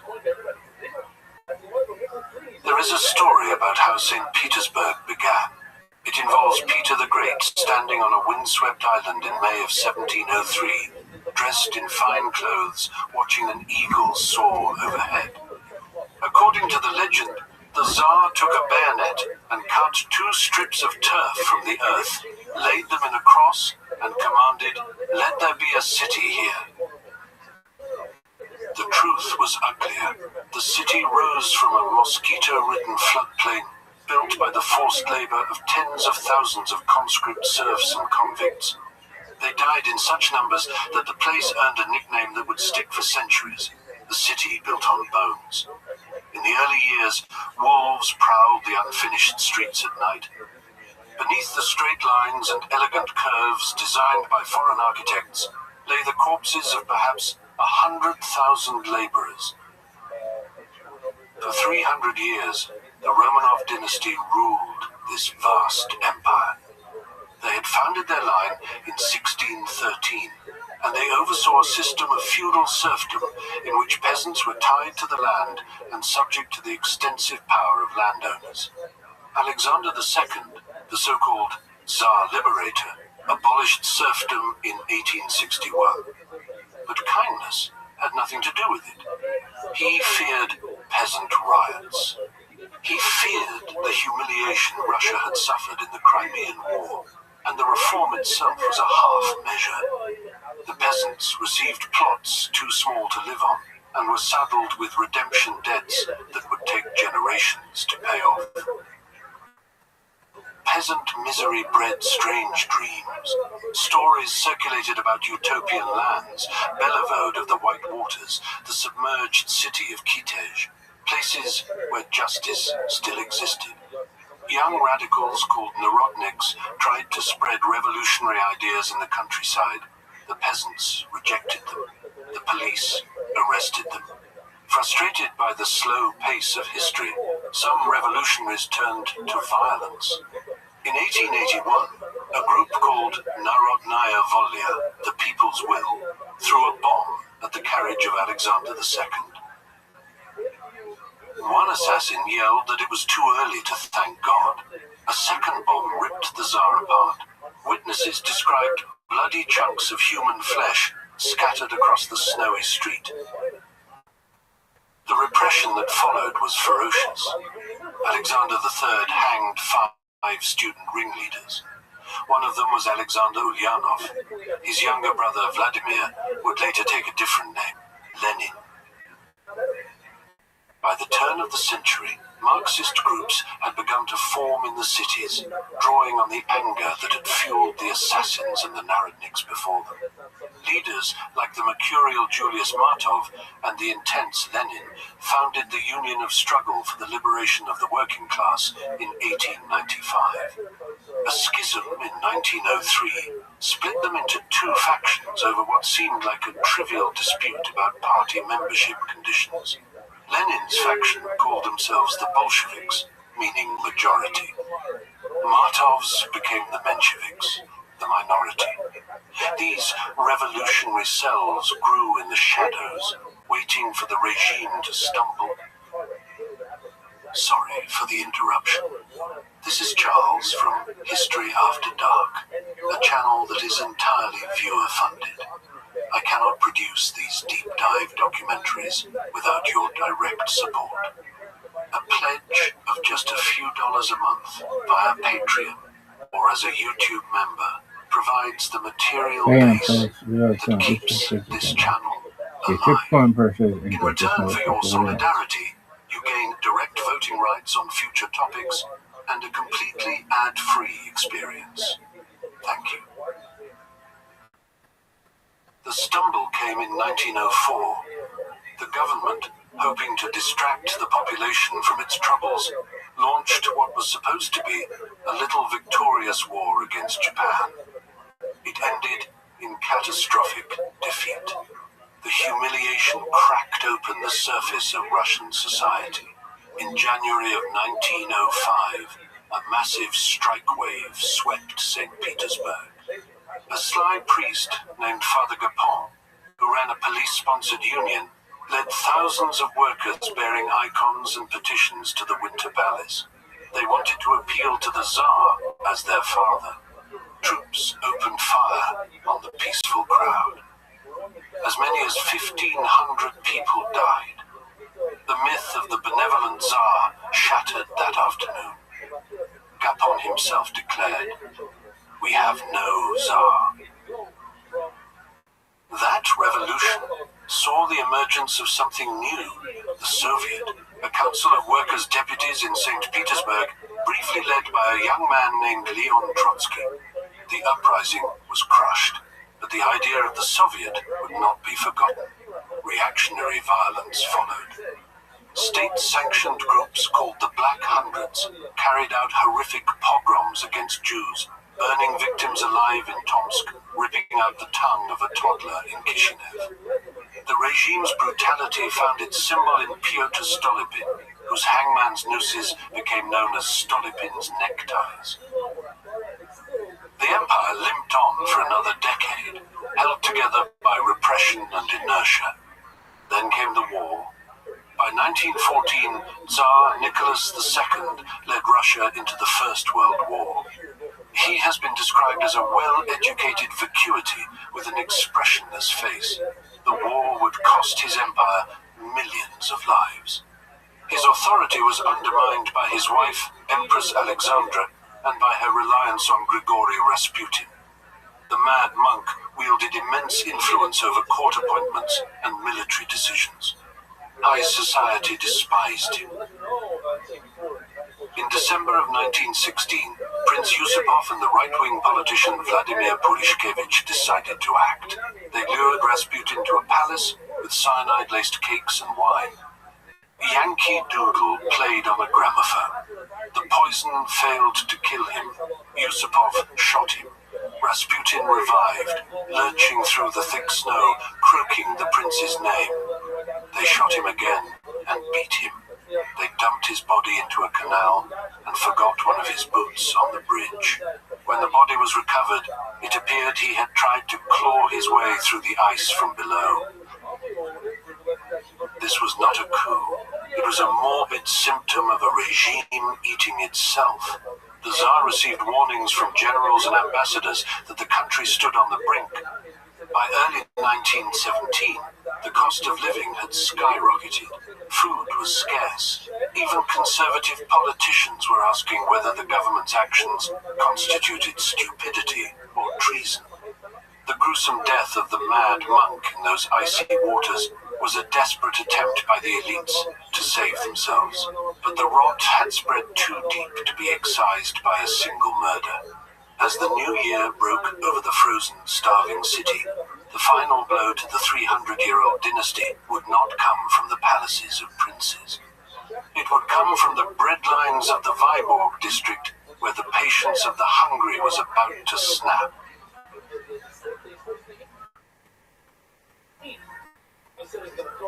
Chapter 2. The Ice Cracks in Petrograd. The breadlines began before dawn. Women stood in the freezing dark, shivering, waiting for bakeries that might not open, for flour that might not come. They had been doing this for months. But something had changed in those early weeks of February. The waiting had become talking. The talking had become argument. The argument had become, as one observer put it, a kind of mumbling mass meeting spreading from queue to queue across the frozen city. Petrograd was straining at every seam. 160,000 soldiers were packed into the garrison, crammed into barracks built for half that number, sleeping in shifts, sharing the same rising anger as the 400,000 workers in the factories. Everyone was cold, everyone was hungry, and everyone, it seemed, was waiting for something to break. It broke on February 23rd, International Women's Day. The women of the Viborg district, textile workers mostly, poured out of their factories and into the streets. They shouted for bread. They threw snowballs at the windows of the metalworks to call the men out. Nobody had planned this. The union leaders hadn't authorized it. The revolutionaries hadn't organized it. It was spontaneous, furious, and spreading fast. By the end of the day, nearly 90,000 workers had joined them. The chants had changed too. It was no longer just bread they wanted. They wanted the war to end. They wanted the Tsar gone. The bridges over the Neva were blocked by police, so the crowds simply walked across the frozen river itself, crossing the ice to reach the city center. And then came the Cossacks. These were the regime's enforcers, the men on horseback who had broken strikes and scattered protests for generations. The crowd braced for the charge, but the Cossacks hesitated. They rode in single file through the demonstrators, carefully, slowly, as if threading through a market crowd. Some winked at the workers. One bowed from his saddle, and the crowd burst into applause. 2 days later, a police lieutenant was beating demonstrators with his whip when a Cossack drew his saber and cut him down. The officer fell dead in the street. The crowd roared. Something fundamental had cracked. The Tsar was hundreds of miles away at military headquarters in Mogilev. He received reports of the unrest and dismissed them. He telegraphed General Khabalov with instructions to suppress the disorders by tomorrow, as if he were scheduling a minor repair. On Sunday, February 26th, loyalist troops opened fire on the crowds. 40 people died. The demonstrators scattered, and for a moment it seemed the government had won. But that night, the soldiers who had done the shooting could not sleep. They lay in their barracks, thinking about the people they had killed. By morning, the Volinsky regiment had made its decision. When their commander, Captain Lashkevich, appeared before them, a shot rang out. He fell dead. The soldiers rushed into the streets, calling to the other regiments to join them. Within hours, the garrison had mutinied. The city descended into a kind of ecstatic chaos. Soldiers burned the district court and stood around the bonfire like revelers at a winter festival. Crowds stormed the Kresty prison and threw open the cells. The hated police, the pharaohs, were hunted through the streets, forced to strip off their uniforms or be shot where they stood. General Khabalov tried to assemble a loyal force to restore order, but his men simply melted away, disappearing into the crowds as if they had never been soldiers at all. In the Tauride Palace, two rival bodies were forming in the same building, almost the same afternoon. In one wing, members of the Duma created a provisional committee to restore order. In another, socialist intellectuals and factory delegates proclaimed themselves the Soviet of Workers and Soldiers Deputies. They began organizing food supplies, coordinating militias, issuing proclamations. Alexander Kerensky, a young lawyer with a flair for theatrical speeches, managed to get himself elected to both bodies, bridging the gap between them with sheer energy and nerve. The revolution spread. At the Kronstadt naval base, sailors rose against their officers. Admiral Viren was dragged out into Anchor Square in his white undershirt and bayoneted in the snow. In the Astoria Hotel, revolutionaries stormed the building hunting for snipers, and dozens of officers died in a chaos of broken glass and gunfire. In Moscow, the old order collapsed almost without resistance. Workers and soldiers tore down the imperial eagles and pinned red ribbons to their coats. Ribbons so large, one witness said, they were the size of table napkins. The Tsar finally tried to return to his capital. His train was diverted, blocked, shunted onto sidings by revolutionary railway workers who refused to let him pass. He ended up stranded at Pskov, alone in his private carriage, while his empire dissolved around him. In Petrograd, the streets were full of singing, embracing, weeping with what seemed like joy. The 300-year-old Romanov dynasty had fallen in a matter of days. The prisons were empty now. The police stations were burned shells, but the Tsar still sat in his train at Pskov, seemingly unaware that his empire had already evaporated. And while the streets celebrated with red ribbons and revolutionary songs, a tense negotiation was beginning in the corridors of the Tauride Palace. Someone would have to pick up the crown that had fallen into the gutter. The question was, who?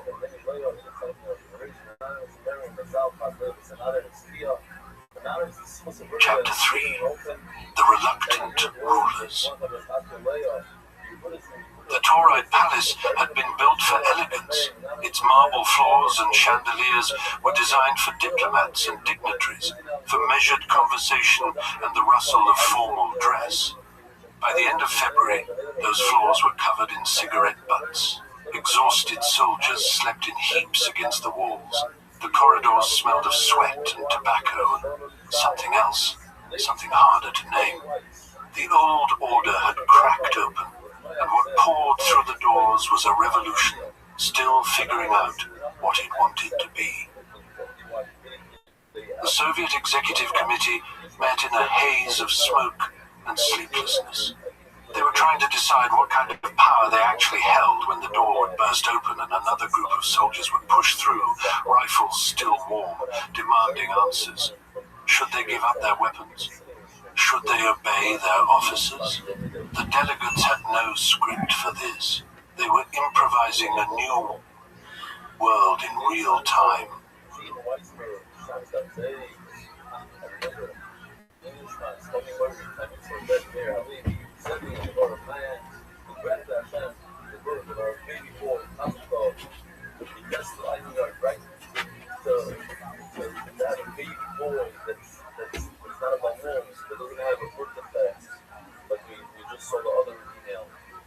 It's such a rock of broken fingers, broken toes. Can't say it enough. It's descolating art. Rock about stuff with everybody learning that young. Empty way art. Joseph and Chai sorry for us forever. It's never going to make them able to rock a full Schleimer. Mordechai Ben Esther, the Fuss Ayel, Daniel Zeb, Ben Ayel Esther. Mark, are you able to put yourself on the screen? Or maybe do this. Maybe that was not a good one.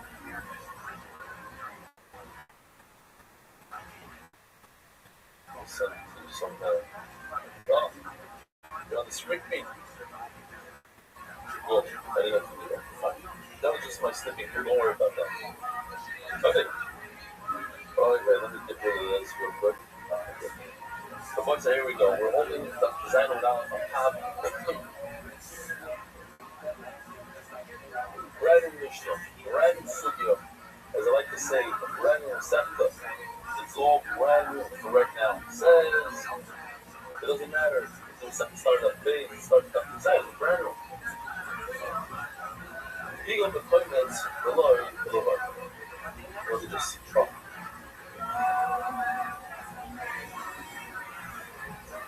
Now, we know, we want to bring a flower carbon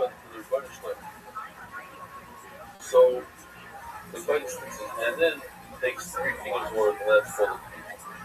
That will be in his bag right away. In addition to that, most others in office have something called Levite. Have these bringing in order. This might be the leftover flour, all this, shirai. Here I wrote a nice letters on the shirai. Yeah. I have to put these two guys on this bed. Those are the two that they allow you to eat the flour. Each one by itself is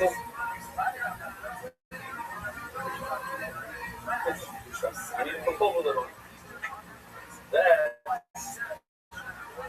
That's why when you're putting them onto the mizbeach, you must, and you want to be over on a big dessert bowl, then that is thinking that you're going to be eating the flour, shirayim, and 3 days from now instead of today. You have to put both of these on the mizbeach. If you thought that only by one, that's a chatzim ma'at, 50% of the two. And according to the Muhammad, that doesn't work. You have to have 100% of the mouth. When you're there, chatzim ma'at works. That's the one say is a finish. That's only when you put it on the best. But what about when you're doing the cake? You go like this, and you think to yourself, oh, I'm going to be eating this tomorrow instead of today. That is a very strong eagle. You know what the Levite. Guess what? When you go like this with your finger, there is no Levite. Levite, you don't go like this with your finger. So in this avoida bones like this with your fingers, you did 100% of that avoida with the wrong intent, with the bad intent, with the intent of eating it tomorrow, which was great people. You were favored the avoida. Eat it in part. You hear what's going on there? This which we said that you needed to be bold. Only on that chorus, which both are impactful by that chorus.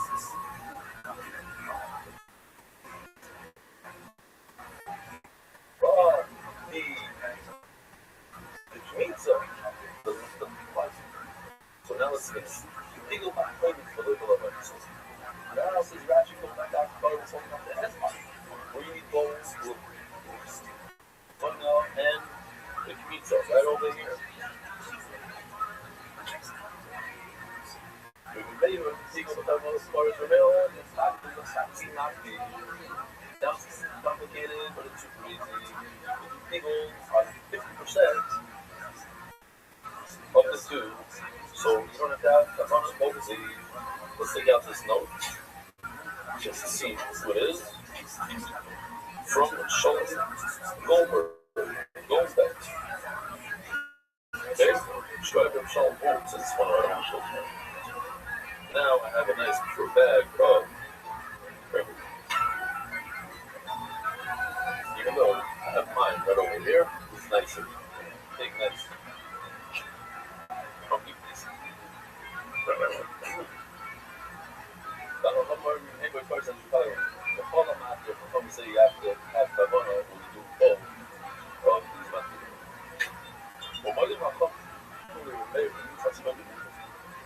and it meant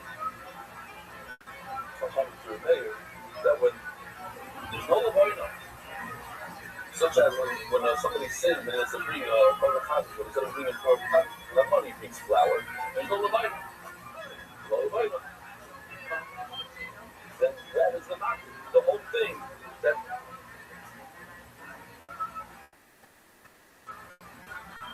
it's only one market, it's only the flour, it's only Levina. Think about vitamins. You have kavana while you're doing meat, so meaning that part when you're putting it onto this bag, then what are you putting in there? Only flour. This doesn't exist. It's the vine. Layla, Shubigel, that's a real thing on the Bayamo part. Seems like his own position. Shaffer told us. Shaka, that's like not bossy. Talking about shoes again. We had this yesterday.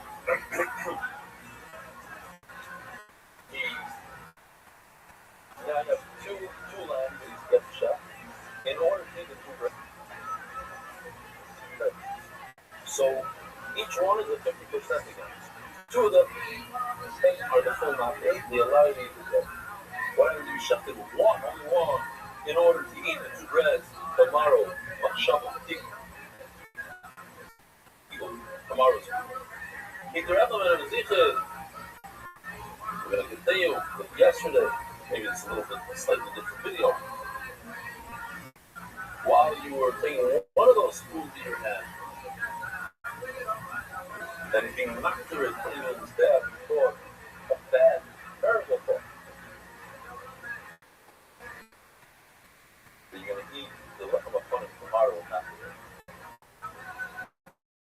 Today's garden, all 12 breads.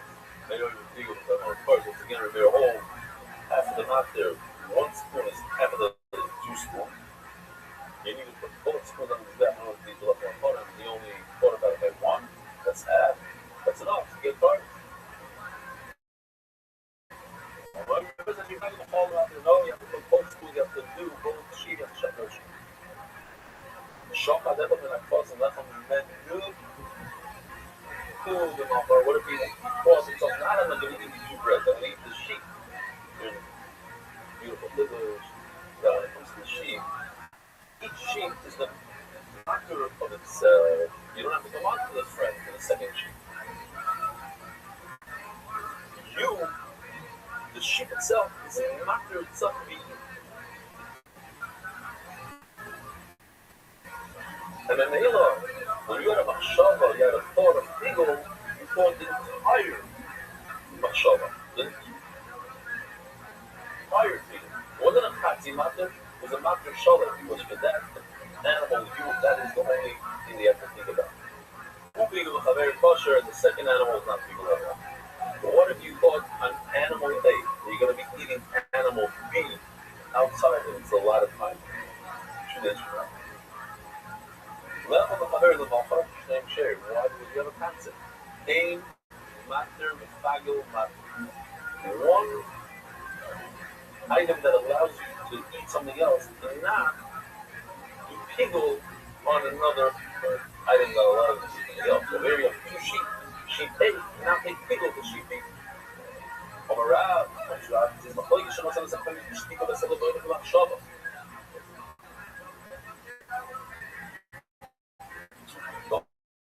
All my like is if he started off, I didn't notice it before.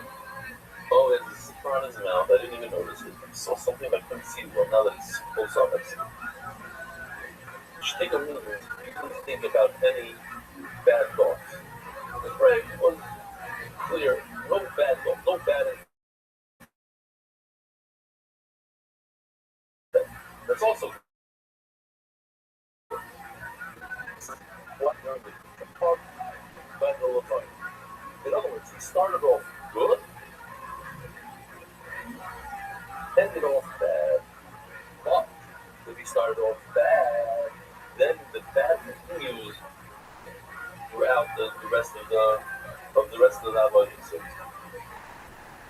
start over with mitzvah with bad machshava, so that bad machshava of eating it outside of it's a lot of time.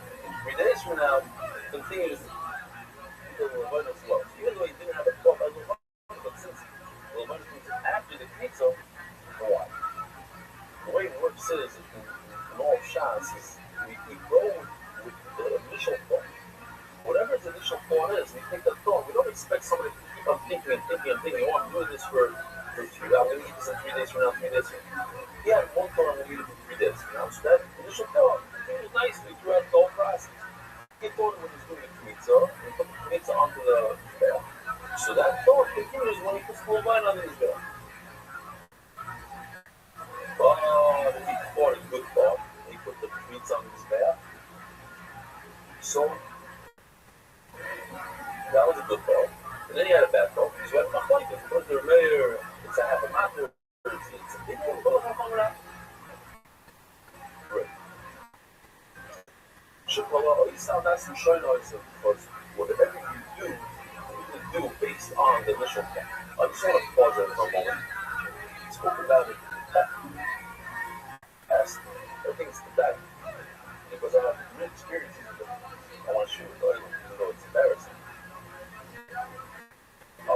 myself out there, I'll be vulnerable to violence.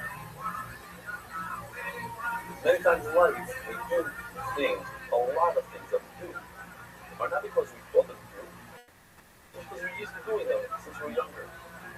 How that's your restraint was, you do it because it's really what I did when I was younger. I dive in a certain way, a certain speed. I skip through certain things in speed law because it's what I did when I was 13. So that's what I did when I was 13. Agree. I want some shot. Sit down and think for a second. Whoa. You're supposed to skip over here? No, so don't skip. You're supposed to bumble in? No. You're supposed to this. You're supposed to space out? No. And this is what I did. So it's a little gap. It came to that because I know this and I think you all know this, but especially me. We had a bunch of time, I get together the entire all my siblings, all 7 of us, I'm the oldest son. And it's very rare that all of us live in Strong, and my older sister lives in Houston, and my older sister lives in Atlanta. And everybody together is very difficult. So, clearly, what I noticed is that many of us act to each other like we acted when we were 10 years old. It's unfortunate. You don't. You're fighting, but you know, the stuff with this. And the soldiers were not interested in waiting for theory. Out of this chaos came Order Number 1. It was not drafted by intellectuals or party leaders. The soldiers themselves demanded it, and they got it. The order declared that every military unit would elect its own committee that would be obeyed only insofar as their commands did not contradict the Soviet. Those 4 words changed everything. They dissolved the old hierarchy without formally abolishing it. Soldiers were no longer to be addressed with a disrespectful singular you. Officers would call them citizen. The small humiliations of military life, the daily reminders of who mattered and who did not, were swept away in a single document. And yet the Soviet leaders hesitated. They controlled the garrison, the telegraphs, the railways. They had the guns, but they did not want to rule. Their Marxist textbooks told them that a bourgeois revolution had to come first. The capitalists had to take power before the workers could take it from them.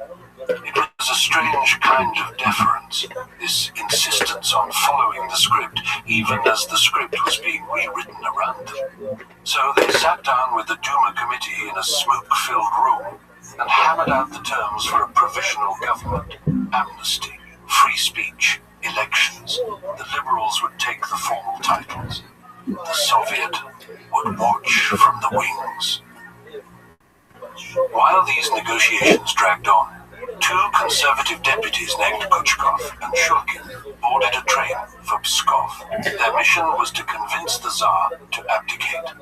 At every station along the way, revolutionary soldiers crowded the platform, peering through the windows. The old world was still physically intact. The trains still ran, the tracks still held, but something fundamental had shifted. The 2 men arrived at Pskov and found Nicholas in his railway carriage, surrounded by generals who had already made up their minds. General Ruski read the Tsar a series of telegrams. One by one, his commanders recommended abdication. It was the only way to save the war effort, they said. Nicholas gazed at the ceiling for a long moment. He murmured that he was born for unhappiness. Then he agreed to step down, initially in favor of his son, Alexei. But the boy was sick with hemophilia, and after consulting a doctor, Nicholas changed his mind. He would abdicate for both of them. The throne would pass to his brother, Grand Duke Michael. The document was signed at 11:40 in the evening on March 2nd. Nicholas thanked his generals for their excellent and loyal service. His tone was polite, almost formal, as if he were ending a business meeting rather than a dynasty. When Guchkov and Shulgin returned to Petrograd with the news, the crowds did not cheer. They were furious. The idea of another emperor, even a different one, was intolerable. Guchkov was nearly arrested on the spot. Grand Duke Michael understood the situation better than anyone. He asked the new government leaders if they could guarantee his safety. They could not. He declined the throne. And with that refusal, 300 years of Romanov rule came to an end. The revolution now turned its energy on the symbols of the old regime. Double-headed eagles were torn from buildings. Imperial statues were pulled down. Monks went on strike against their abbots. Waiters marched under banners that read, "No tips taken here," demanding to be treated as human beings rather than servants. In the countryside, peasants began writing letters to the new government, asking for space and light, demanding the redistribution of estates that had been won through what they called amorous escapades. In Zurich, Lenin read about all of this in the newspaper. He was stuck in neutral Switzerland, separated from Russia by an entire war. He began concocting schemes to get home: wigs, false passports. At one point, he considered chartering an aeroplane. He sent frantic letters to his comrades in Petrograd, urging them to refuse any support for the provisional government to prepare for a second stage of revolution. The Bolshevik leaders who received these letters were horrified. Stalin and Kamenev quietly censored them. Lenin was too radical, they thought. He did not understand the situation on the ground. On March 23rd, a funeral procession moved through Petrograd toward the Mars field. Hundreds of thousands of people marched in silence, following 184 red coffins to their graves in the frozen earth. Only the boom of fortress guns and the sound of the Marseillaise played by military bands. It was a new kind of ceremony for a new kind of world. By the end of the month, the initial unity was already beginning to fray. Soldiers grew restless with talk of continuing the war. Workers demanded the 8-hour day. The rift between the well-meaning liberals in the Winter Palace and the radical masses in the streets was widening by the day. And on March 27th, a train departed Switzerland, carrying Lenin and a group of exiles across enemy Germany. It was heading toward a Russia that was changing faster than anyone in the provisional government dared to imagine.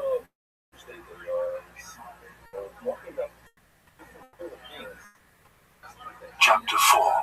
The Train to Finland Station. The train wheezed into Beloostrov station on a cold April evening, and a small group of Bolsheviks stood on the platform, breath clouding in the air. Alexandra Kollontai was there, so was Lev Kamenev. They had been waiting for hours.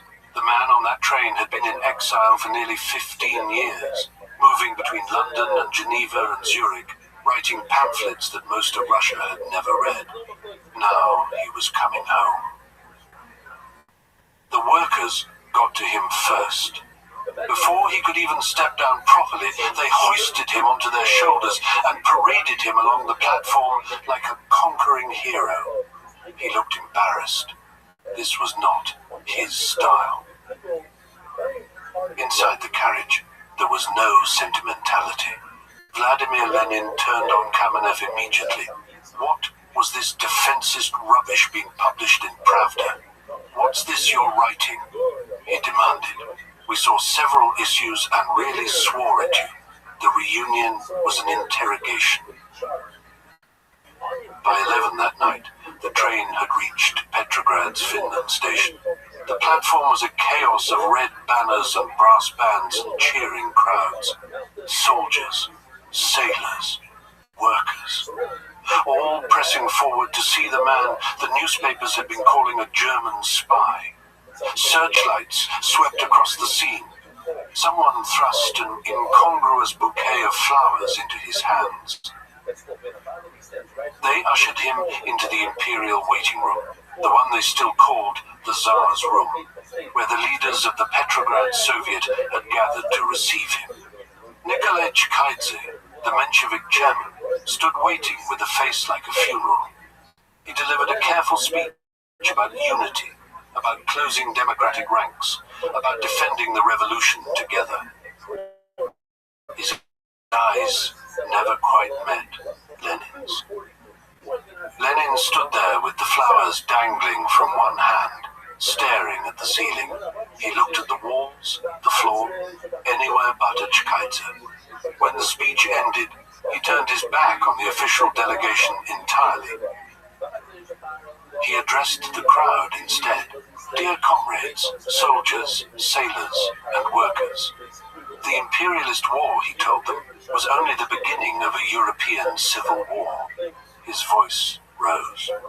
Long live the worldwide socialist revolution. The moderates exchanged glances. This was not the script. Outside, he climbed onto the bonnet of an armored car. Searchlights found him again. He denounced the capitalist pirates, the frauds of the provisional government. The joyful tears of February were over. He was offering something harder, colder. The Bolsheviks had already seized the Kshinskaya mansion for their headquarters. It had belonged to the Tsar's former mistress, a ballerina named Matilda Kshinskaya. The place was Art Nouveau elegance, satin-lined boudoirs and crystal chandeliers, now filling up with cigarette smoke and muddy boots and the clatter of typewriters. In the main hall, beneath those chandeliers, Lenin addressed his own followers. He tore apart everything they had been doing. The policy of cooperation with the government was finished. There would be no compromise with the bourgeoisie. When he stopped speaking, there was only silence. His own comrades sat stricken. The next day, at the Tauride Palace, he presented his April theses to the assembled socialists. Abolish the police, abolish the army, abolish the bureaucracy, transfer all power to the Soviets. The room erupted. Iraklit Tsereteli accused him of abandoning Marxism. Someone shouted that these were the ravings of a madman. Viktor Chernov dismissed him as a man who had marginalized himself through sheer excess. Even his own party refused to back him fully.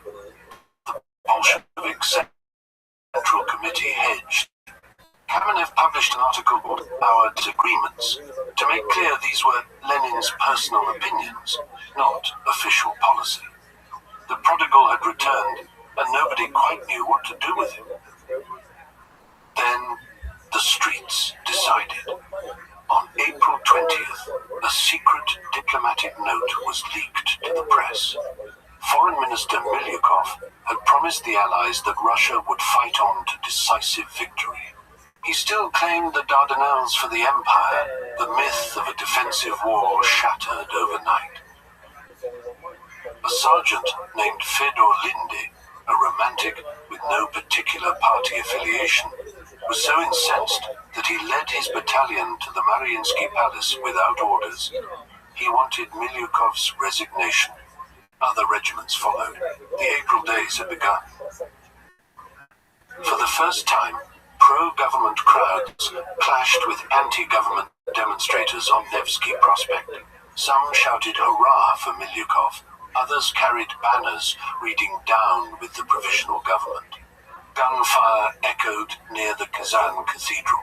3 people died on the pavement. General Lava Kornilov ordered artillery into Palace Square to disperse the crowds.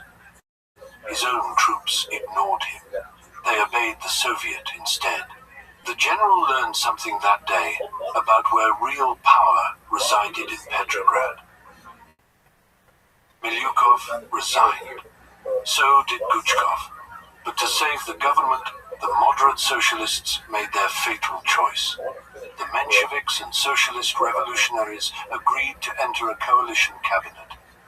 They were now responsible for the war, they were now responsible for the collapsing economy, They had tied themselves to a sinking ship. Lenin watched.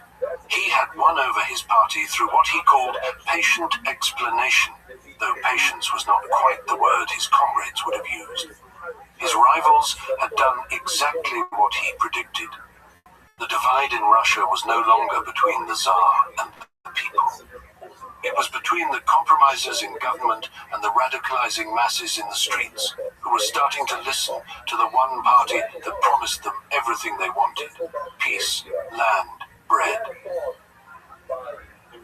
The liberals had failed. The moderate socialists had stepped in to prop up what remained, hoping their moral authority would keep starving soldiers in the trenches and angry workers in the factories. But as the spring mud dried and the days grew longer, another voice was crossing the ocean to join the chorus of discontent. His oratory was sharp as a blade.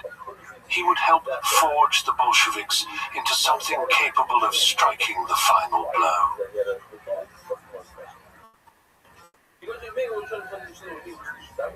Chapter 5. An Unraveling at the Edges. On the 4th of May, Leon Trotsky arrived in Petrograd. He had come a long way, from New York across the Atlantic and then into the hands of the British, who detained him in a concentration camp in Nova Scotia for weeks. The Petrograd Soviet had demanded his release, and eventually the British relented. Now he stood in the Tauride Palace, and the room crackled with anticipation. The Menshevik minister Skobelev greeted him warmly, calling him a dear and beloved teacher. Applause filled the hall, but when Trotsky took the podium, something shifted. His voice trembled at first, the nerves of a man who had been away too long, unsure of his footing. Then the steel came. He offered no comfort to his former students. He called the new coalition government a shame. He recited what he called 3 revolutionary articles of faith. Do not trust the bourgeoisie, control the leaders, rely only on your own force. The hall went quiet. Lenin noticed immediately. Here was a man who understood.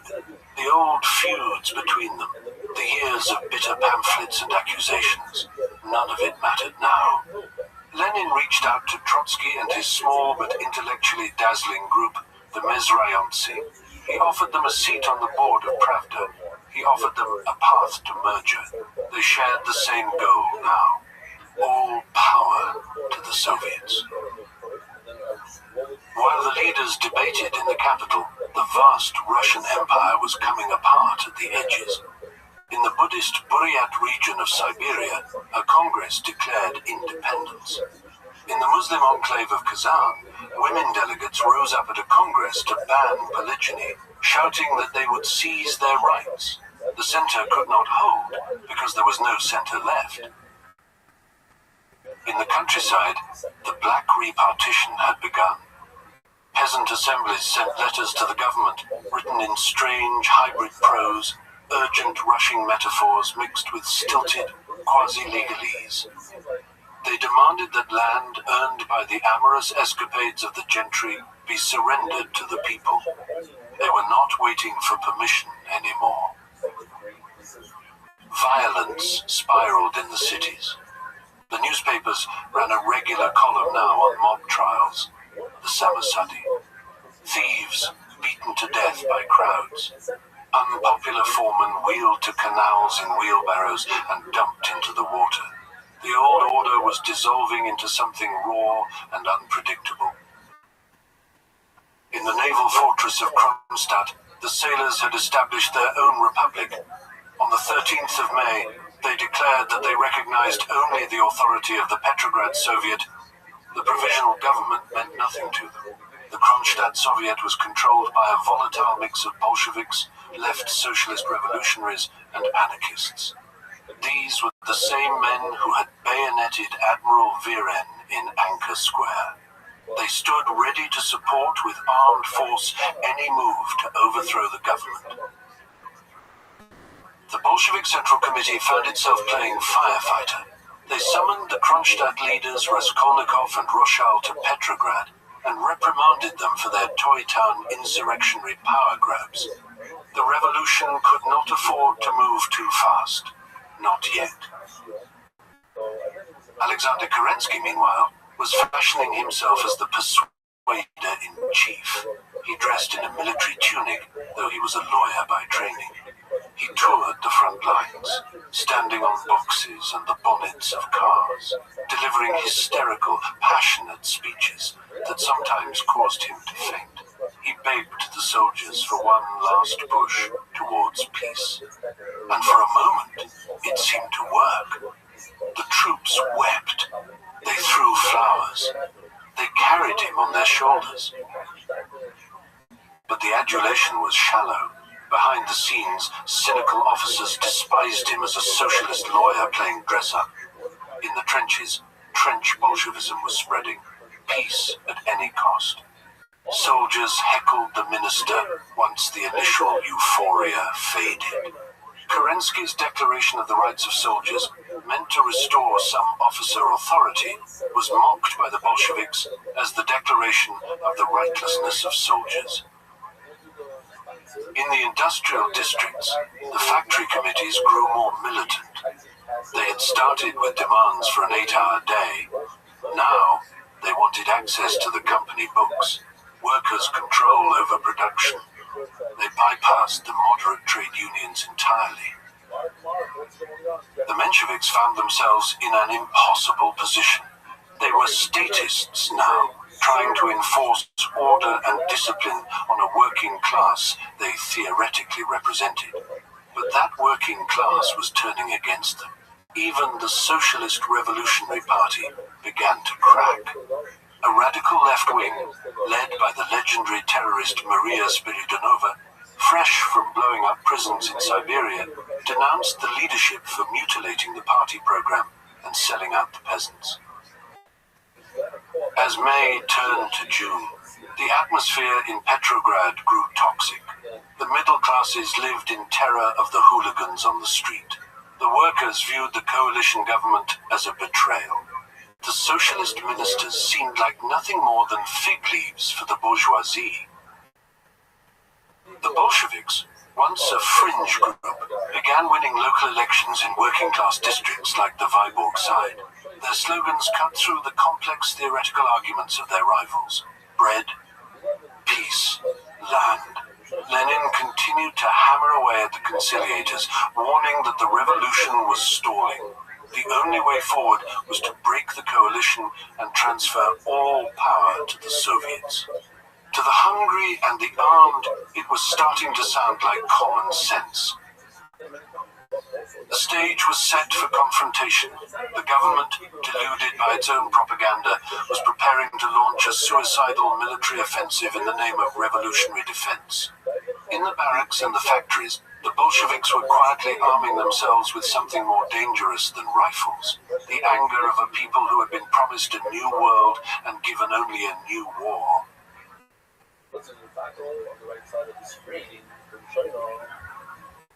Chapter 6. The Edge of the Abyss. On the 3rd of June, more than 700 delegates gathered in Petrograd for the first All-Russian Congress of Soviets. The Socialist Revolutionaries and the Mensheviks dominated the hall. The Bolsheviks held only 105 seats, a modest faction in a sea of moderates. The mood was confident, almost self-congratulatory. The Menshevik leader Tsereteli rose to address the assembly. He spoke with the certainty of a man who believed history was on his side. There was no political party in Russia, he declared, that would dare say, give us power. Coalition with the bourgeoisie was the only path forward. It was sensible, it was cautious. It was the responsible thing to do. A voice cut through from the back of the room. There is such a party. The hall turned. Lenin was standing, small and intense, his hand raised. The Bolsheviks, he announced, were ready to take power at any second. The Congress laughed, but the laughter had an edge to it, Outside the hall, the Bolshevik military organization was already planning an armed demonstration to show the Soviet leaders where real power resided. It was not in speeches. Tensions had been building for weeks over a strange flashpoint, the Durnovo Villa. This was the occupied summer home of a Tsarist official, now transformed into a headquarters for anarchists and radical unions. The garden had become a park for local children. Black banners hung from the facade, bearing the words, "Death to all capitalists." When the government ordered the anarchists out, workers in the Viborg district struck in solidarity. A wild-haired figure named Bleichmann, an anarchist communist with what observers described as a Jewish American accent, urged the crowds into the streets. The Bolshevik military organization planned an armed march for June the 10th. They hoped to channel the fury into something purposeful, but the Soviet Congress forbade it. In a tense late-night meeting, the Bolshevik Central Committee voted to cancel the demonstration. Lenin and Sverdlov abstained. The majority feared a premature civil war. They pulled back from the edge.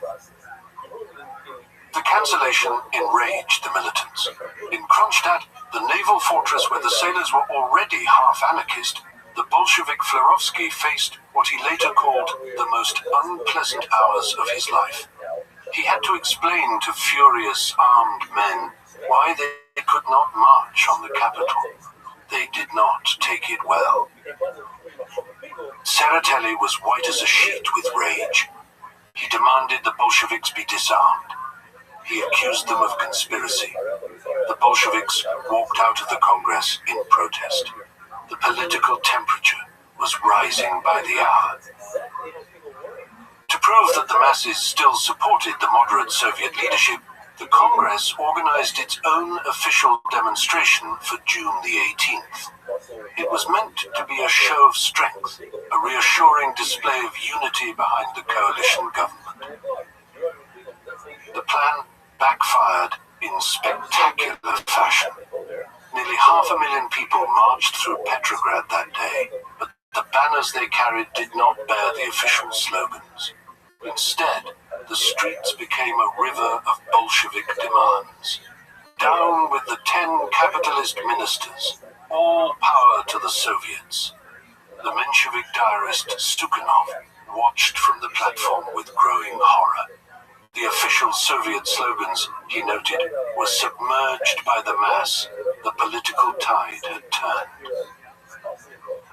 While the streets of Petrograd belonged to the radicals, something else was happening on the front lines.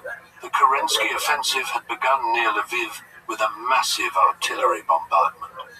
It was a desperate gamble, an attempt to unite the country through military victory. There was initial news of success. Then it collapsed. Soldiers refused to advance.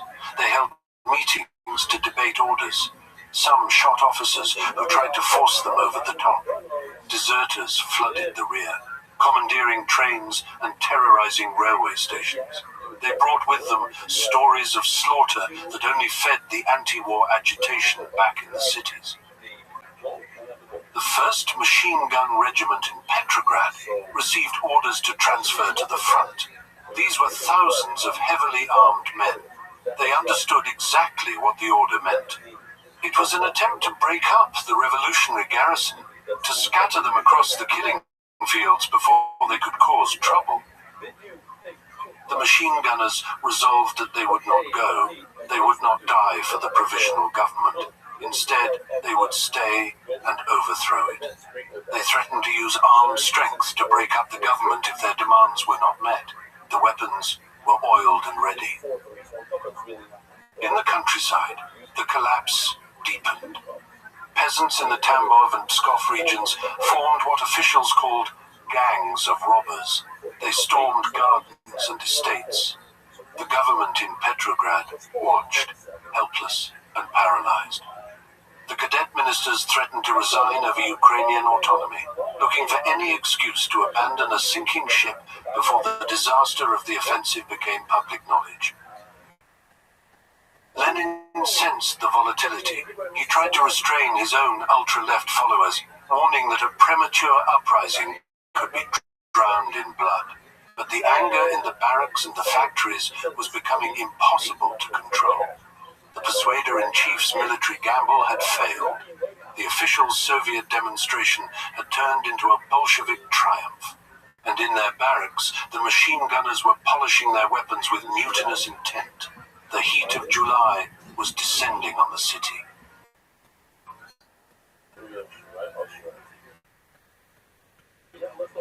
Chapter 7. Blood in the Summer Heat. The Vyborg district had always run hot. It was the heart of working-class Petrograd, a place where factory whistles marked the hours and bread lines doubled as political meetings. By early July, the temperature had risen in ways that had nothing to do with the weather. A crowd caught a food speculator one afternoon.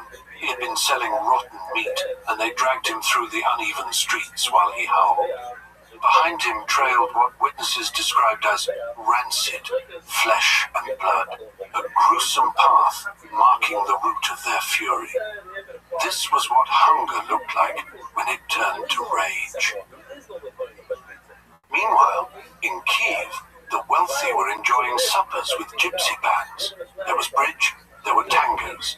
The disconnect between worlds had become almost surreal. In Petrograd, a Bolshevik named Latsis wrote in his diary that the surge was coming to the surface. He could feel it in the streets, that particular uneasiness that precedes something breaking. The 1st Machine Gun Regiment, heavily armed and already mutinous over the threatened transfer to the front, finally snapped. The government wanted to scatter the revolutionary garrison, to break them up before they became a problem. The machine gunners decided they would rather overthrow the government than die for it. On July 3rd, the regiment sent delegates to other units and factories. They bypassed the hesitant Bolshevik leadership entirely. Bleichmann was there again, urging them to come out with guns in hand. The demonstrations began in chaos. Workers and soldiers mixed with hooligans, provocateurs, and desperate people of every kind. Volleys of shots rang out on the Nevsky Prospect. There were frantic punches thrown as left and right collided in the summer heat. Motorcars mounted with machine guns raced through the city. The carved stone lions on the grand facades watched with their mouths shut, as they always did. On the canals, barges continued their deliveries as though nothing were happening. The next day brought reinforcements from Kronstadt. A mad patchwork flotilla of tugs and barges and gunboats carried thousands of armed sailors up the Neva. They believed they were arriving for the culmination of their revolution. When they reached the Bolshevik headquarters at the Kizhinskaya mansion, they demanded Lenin appear. He eventually stepped onto the balcony, but his words confused them. He spoke with surprising mildness, appealing for self-restraint and vigilance. He did not give the order they wanted. The mob surrounded the Tauride Palace instead. Viktor Chernov, the socialist revolutionary leader, tried to calm the crowd and was seized by the collar for his trouble. A big worker shook his fist in Chernov's face and bellowed what the streets were feeling. Take power, you son of a bitch, when it is given to you. Trotsky witnessed the near lynching and rushed to intervene. He climbed onto the bonnet of a car and used his voice to quiet the crowd, challenging them to release the minister. They did, sullenly. Inside the palace, armed men burst into the Catherine Hall, demanding the Soviet take power. The Menshevik chairman Chkhaidze managed to silence one heckler by handing him a manifesto and telling him to read it carefully and not interrupt their business.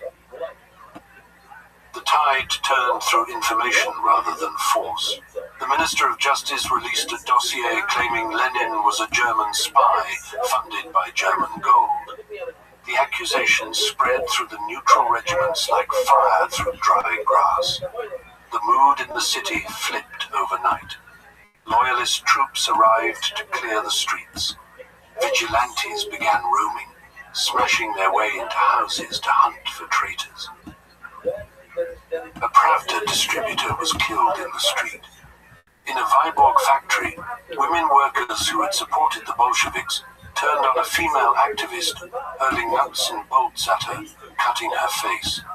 The German spy rumors had done their work.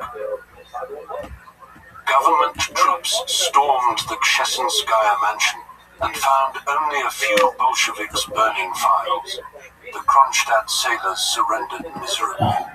The 1st Machine Gun Regiment was disarmed and paraded publicly, their humiliation made into spectacle. Krupskaya noticed the hatred burning in their eyes as they led their horses away. Lenin faced an arrest warrant and went into deep hiding. He shaved his beard, put on a wig and a worker's tunic, and moved between safe houses before fleeing Petrograd entirely. The July days had ended in a rout for the far left. The prisons filled up. The Bolshevik press was smashed. The death penalty at the front was reinstated. The summer rains washed the blood from the Nevsky Prospect. The Bolsheviks appeared broken, their leaders imprisoned or scattered. The wealthy returned to their restaurants and theaters, enjoying what some called millennial indulgence. But in the offices of the general staff, a hardline general had begun to believe that he, and not the socialist-backed prime minister, was the savior Russia required.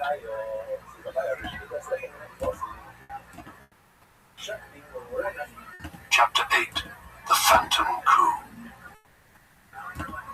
While the revolution seemed to stall in the late summer heat, the upper classes threw themselves into what one observer called a sybariticism for the end of a world.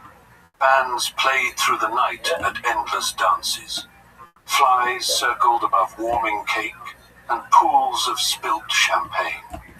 The old order was rotting in plain sight, and those who still had money...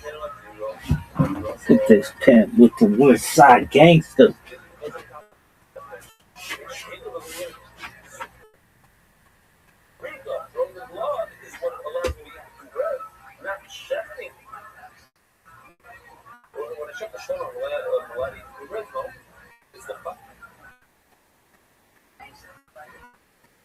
The final step of throwing the ball on the bed, then I'm allowed to eat the bread.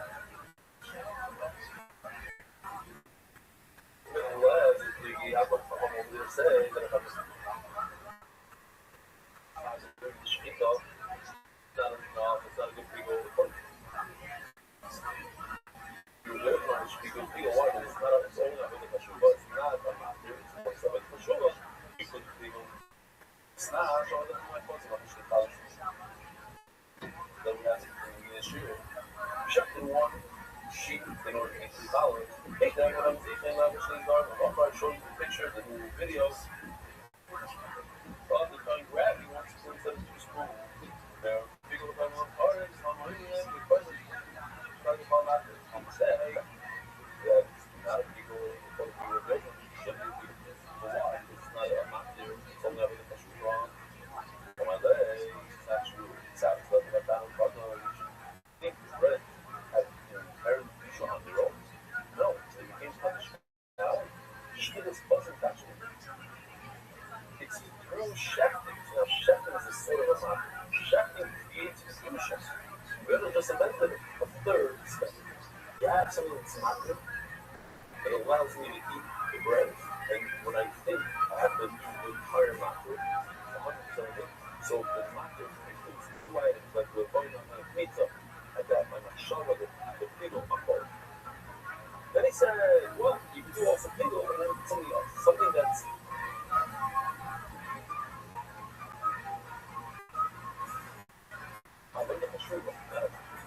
and now he said, well, pickle with differences.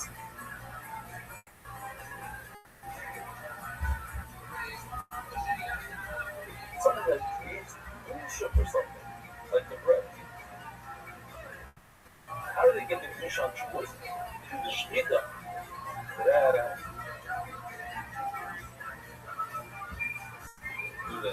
entire thing. I mean,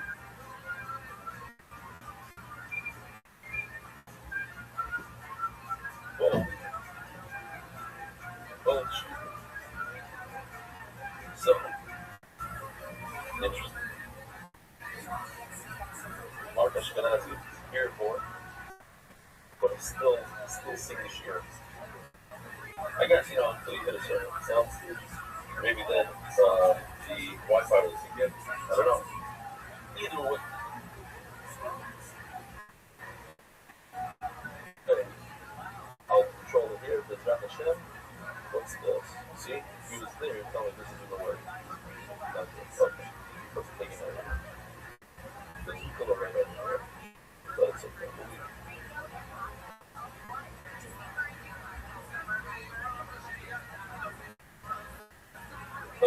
I will say this. I have a moment here. Of course, I'm very, very happy and excited for my brother and sister-in-law and my niece, Kira. I got to know the cousin and the Shkapa. It's me, the cousin's grandfather, lives in Brooklyn, my Rebbe in Berlin. He's Shmati, real Tyree, and cousins become cousin.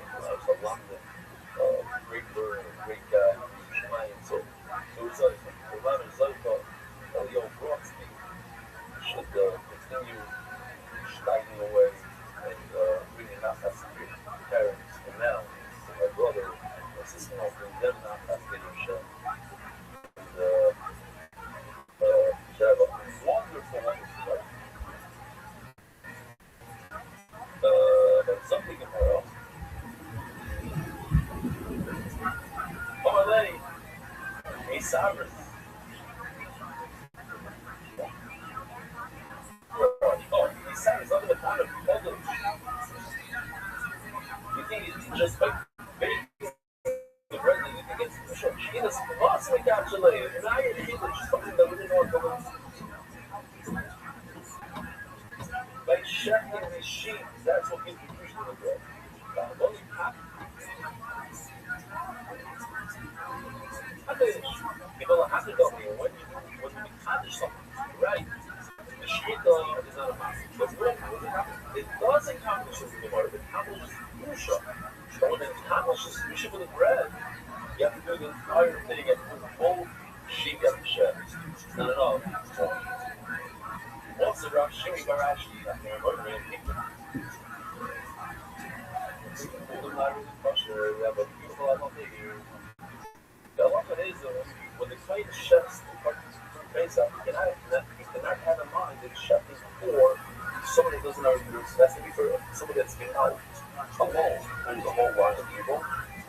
Whoever wants to eat before the Pesach after Shabbat, Shabbat.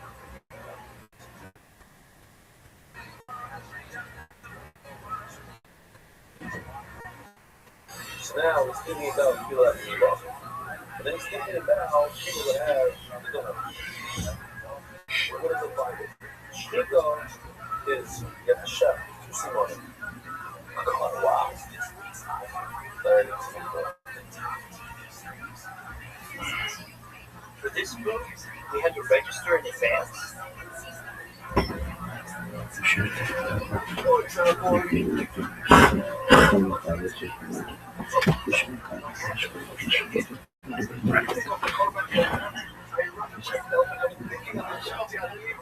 Good Hody.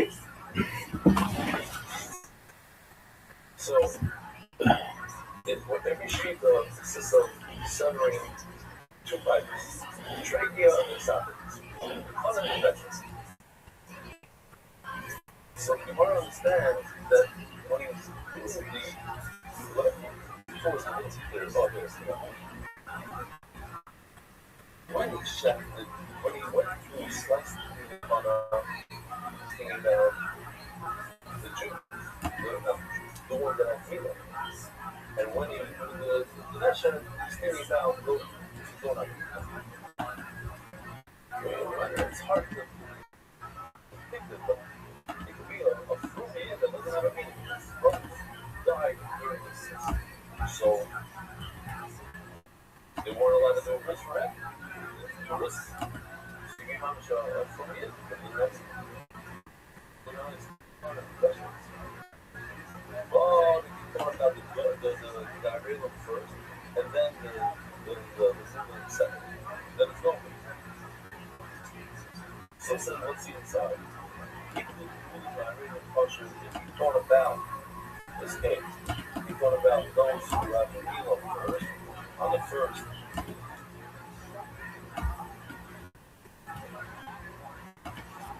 Single place, but the diarrhea.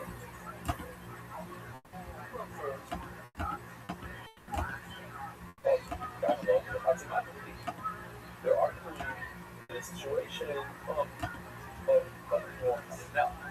Perform is a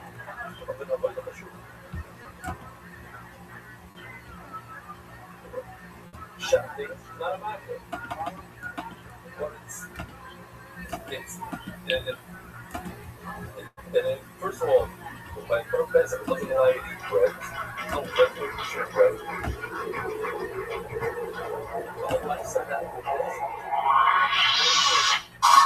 Hey, this is Redman, coming live from the Road Famous Comedy Store for a brand new episode of Kill Tony Volume 5. Give it up for Tony Hinchcliffe!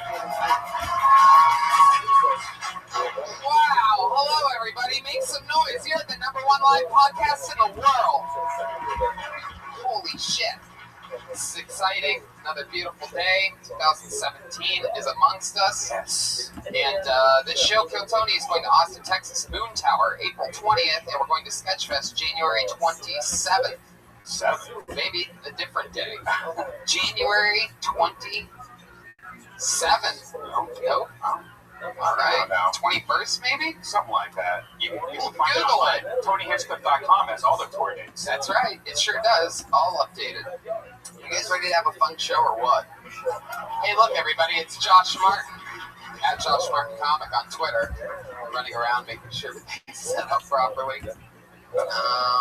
So the 21st, Saturday, January 21st. 8 p.m. in San Francisco, the show that you're at right now, in its home field at the Comedy Store, will be at San Francisco Sketchfest. You guys ready to start the show or what? Ryan J. Ebelt is here, drawing tonight's episode back from his home state of...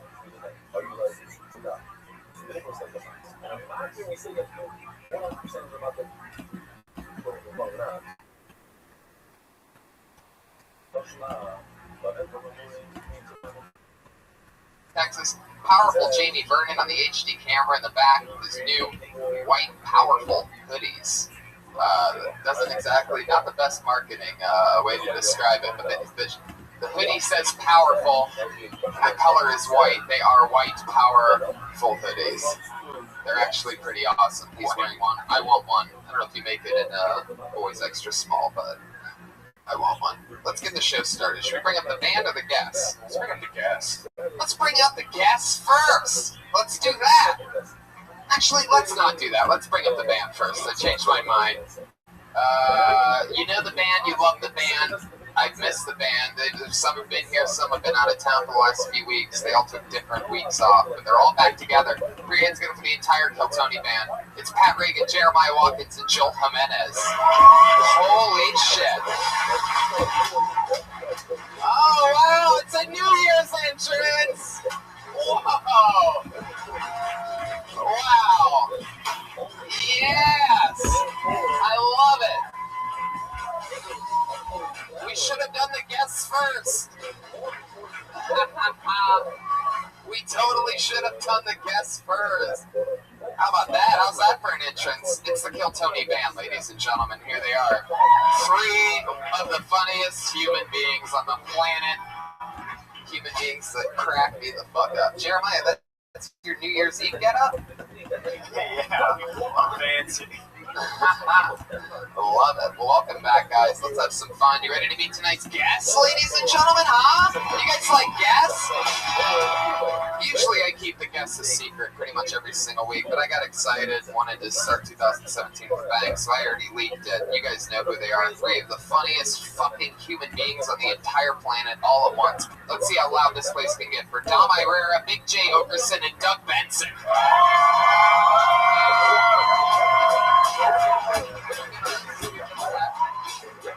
Here they come.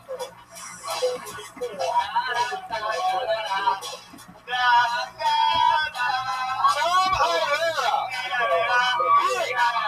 Trey Okerson. Any way you guys want to do this. And the great Doug Benson, ladies and gentlemen. Come on. Grab a seat. Get in here. Get in here, scoot in. Fuck yeah.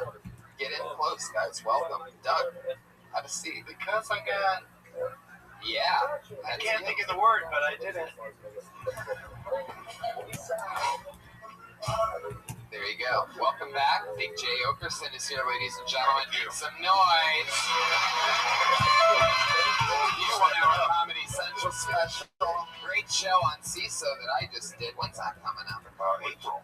What's your fucking deal? Catch that on CISO in April. You brought this up, dude. We were in the belly room last time. This thing's kind of fucking for reals. Yeah, we have fun. Every other Monday we switch down to the painter. Sick. History-soaked stage. And we let fucking crazy people come up and do 60 Here's seconds. the Rose Bowl. Come on.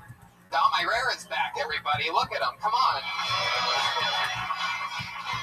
It's been a while since he's been on. He has parties on Monday nights during football season, and clearly also he's been training boxers in his spare time. The corner man you look like. I like that hat. Fucking eyes are drooping. So, I mean, you guys are all here. You've all done the show before. Let's just jump right into it. Guys, you know how it works. We talk to comedians after they do 60 seconds uninterrupted on this stage. They get to do whatever they want for 60 seconds. 40, 50, some people signed up before tonight's show. Their names are on pieces of paper in this bucket right here. Absolutely anyone can sign up for the show before the show starts. Sometimes it's some of the brightest young talents that just moved here, that are here to take over. And sometimes it's completely insane people, like to extreme levels. Is there ever nudity? Yeah, there has been a couple times. There's been glimpses of it early on. Early on, there was nudity. We've cleaned it up since then. But somehow, I mean, like, You're not expecting no dong tonight? You're not going to see a little dong? There's a woman named Aphrodite who keeps her clothes on, but it's so wrong that you think her clothes are off. Yeah. Oh, okay. That's fair. I don't know if she's in the bucket tonight, but let's start the show. Comedians and people that signed up for the show, you know how it works. You get 60 seconds uninterrupted. You know your time's up when you hear the sound of a kitty. Wrap it up then, or else you're going to bring out the angry West Hollywood bear. There you go. That's very good. Okie dokie. All right. Okay. It's going to be one of those nights. You guys ready to start the show? Main Room Comedy Store, first show of 2017. There's still confetti falling down from the rooftops. Your first Kiltony performer of 2017 with an uninterrupted 60 seconds, and then we get to talk to him or her about anything in the world. Put your hands together for Jeff Wallace, everybody. Here we go.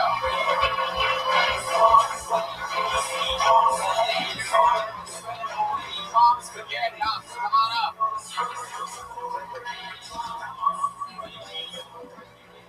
Jeff Wallace, everybody, come on. Huh. All right, I didn't expect that to happen. How's it going, guys? All right, great. Okay, not a lot of time. A lot of people say I look like Brad Pitt in the movie Benjamin Button. Side 2 look like an 80-year-old, 20-year-old. I don't know what age is. It doesn't seem to solve me. Anyhow, trying to get laid recently. I don't know if you guys ever do that, but I've been catching up on Heroes on Netflix. It was a good show. Anyhow, I met a Texas girl. Yo, girl, you're missing out on a killer episode of Heroes. But if you don't notice, the O and the P on a keyboard on your phone is like right next to each other. And if you spell Heroes, it's Heroes. And if you spell Herpes, it's Herpes. What I actually text this girl is, yo, girl, you're missing out on a killer episode of Herpes. She still came over. She thought she had the green light. Huh, big red cold sore. That's what it was. Anyway, Thanks, Jeff Wallace. There he is. Fuck yeah. How's it going, Jeff? Is this your first time coming to the show? yeah. I like the show. Great show. I listen to all the podcasts. I wish I had taken notes during your thing, because all I could think of during it was there's a lot of jokes in here, but all of them need work. Okay, alright, okay. I thought it was clever how you did the setup but no punchline. Oh, damn it! Such a tease. Yeah, you're the M. Night Shyamalan of joke telling. People keep hoping for a twist, but no thank you. I don't know if it's because I'm stoned, but don't the 3 neon signs look like me, Doug, and Dom? Well, here at the Comedy Store, they love the legendary stand-up comics like Oliver Hardy, Jeff Wallace. I think that's Ed Wynn over there. I believe it's Ed Wynn, you know. I grew up with those guys. So, Jeff, how long have you been doing stand-up? About, I think, 4 years. Wow, where at? Is that too long? Yeah, where at? What were you like when you started? What? What were you like when you started? No, pretty much the same. Wow, where have you been doing it at? Visalia, California. Where? Visalia, California. Magic Mountain. No. It's, Oh, much further than that. Gateway to I was thinking of Valencia. Have you ever been there? They have good oranges. Do that. I like oranges. I just don't remember his jokes. I remember he had a lot of them. Do you really have herpes, Jeff? No. All right, Not really. tell me. You might as well have just said yes, straight up. Oh, shit. How is your love life? It's gone relatively well. My love life is going relatively well, said the gentleman from the south.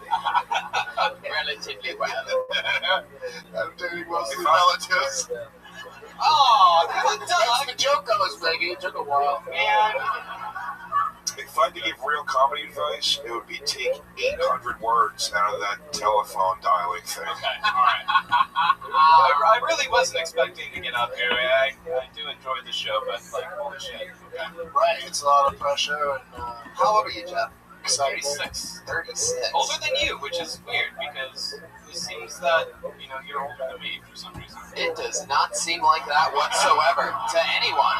At all, to no one would ever in a million years, no matter who they are, guess that I am older than you. I don't know what kind of rose-colored glasses you're looking at life through, but obviously the ones that you were wearing when you wrote those fucking jokes that you did up here tonight.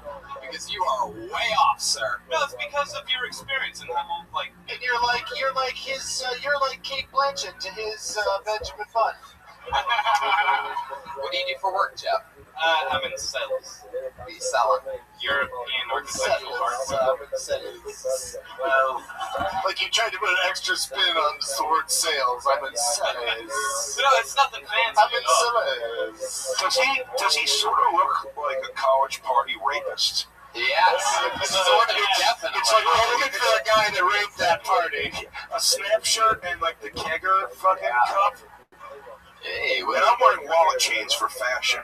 And I can spot that. That is a nice wallet chain you have there. Thank you. This week on Kill Tony, the bucket is only people that are part of it. We're doing a sting operation. And so if we call your name, there's a good chance you're going to be arrested. Jeff, what's the worst thing you've ever done? I've done a lot of terrible things, but How do you answer the question then, Jeff? I don't know if I can really talk about it. I've fallen off a tree before on my head. Wait, what? It's not like the worst thing I've intentionally done. It was relatively unintentional, but You visiting LA or do you live here? I live here. I live in Long Beach. How long have you lived here? A year. Awesome. How far away is Valusa or whatever? Visalia. Visalia is about 4 hours. North. Yes. Yeah. Is there a comedy Visalia is like Fresno adjacent, right? Yeah. There you go. I've actually I know it. before. I know the Central Coast. You've been to Visalia? Yeah. Okay. Doug, you're so prideful of your California geography knowledge. You got to play every shithole town in the state when you start out as a My comic. friend's wife tried to have sex with you. What? Yeah. Oh, I'm sorry it didn't work out for her. She probably is as well. Whoa. Wow, this got dark. Yeah. She's dead. She killed herself. Like, it'd be kind of a badge of pride to be in somebody's suicide note, wouldn't it? Hell yes. Do you have any special skills or talents or hobbies that you're into, Jeff? I love this question. I wish I knew how to do the yo-yo very well. I unfortunately don't. Well, so many of us wish that we were more accomplished yo-yoists. Is that an answer to the question? I'm a writer. I do that. What do you write? I write short stories and screenplays. So, Obviously, they haven't been sold or anything. You write very long jokes. I'm sorry. Don't apologize. He's got a lot of guts to stand up here. Hell yeah. Thank you. Yes. He didn't run after his I'm set. dumb. I'm not running. well, Jeff. So you're not funny? I'm not running. And apparently, I'm not funny either. But Oh, stop it. whatever, guys. You make it beautiful. I mean, you're not, but you're definitely not, Jeff. So, like, I completely disagree with you on that. all right. Well, you'll have to send in a tape for us to believe you're gonna post it on YouTube and Do you listen to your sets? Like, I mean, have you ever listened to your sets? Yeah. A lot of editing. I mean, like they've already said, but if you listen to it yourself, you'll see it. A lot of times you're on stage, you just babble like yourself, and you have no idea until you listen to it the next day. No, I told there you go. Brian just rubbing it in at this point. All four people told you the same thing. He steps away from the soundboard just to repeat it. Pretty much dead air for 20 seconds. I want to hear what you guys have to say. He's saying listen to what you're doing and then change all of it. I got some laughs, guys. Come on. That's so Just well, fucking please take nothing I say You're just worth you anything. just play such a good victim. It's great. Yeah. Oh, that really is it. You did a good job, actually. That's not funny. That's the only thing I'm remembering from this is he just said he actually did a good job. Yeah. After that great The qualifier of actually, it never brings any compliment down at all, actually. It's fine. It's fine. Take it home with me. Yeah, take it, put it in your pocket, walk around with it. There you go. Stay mediocre forever, brother. Oh, shit. Well, that's the biggest diss. Mediocre. That was a fucking compliment compared to what he did. Mediocre's the middle, right? Well, Yeah, 4 years. How did that Solid. get it, 4 years mediocre. Yeah. It's good. mediocre. All right, guys, he did pretty good. Let's move on. Let's not dig a sad hole at the beginning of the show. Give it up for this guy, everybody. Wow. Jeremiah. Wow. That's what I like about it. Unbelievable. Is this what happens in Trump's America? Jeff Wallace, everybody. Jeff L. Wallace. A guy in the band gets to just do that? Go. Thanks, everyone. Tony. 4 years mediocre is like 10 years fine.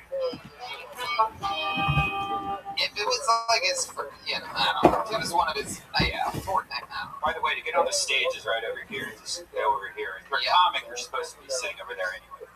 I mean, Yeah, sit where you're supposed to sit. Yeah. Fuck Jeff. Goddamn comics roaming around like you're some sort of special individual that should be listened to. There was something likable about that guy. I like that our functioning retard stuck up for him. I appreciate it. yeah.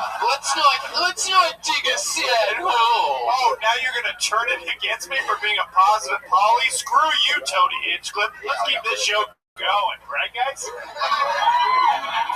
Oh, I can't believe you guys fall for that nice guy bullshit. He's phony. He hates you people. He thinks you're fucking peasants. Guys, I love you guys. Reach out to me on social media. At Jeremiah Stand Up. I pulled another name out of the bucket. Put your hands together for Alex Hanna, everybody.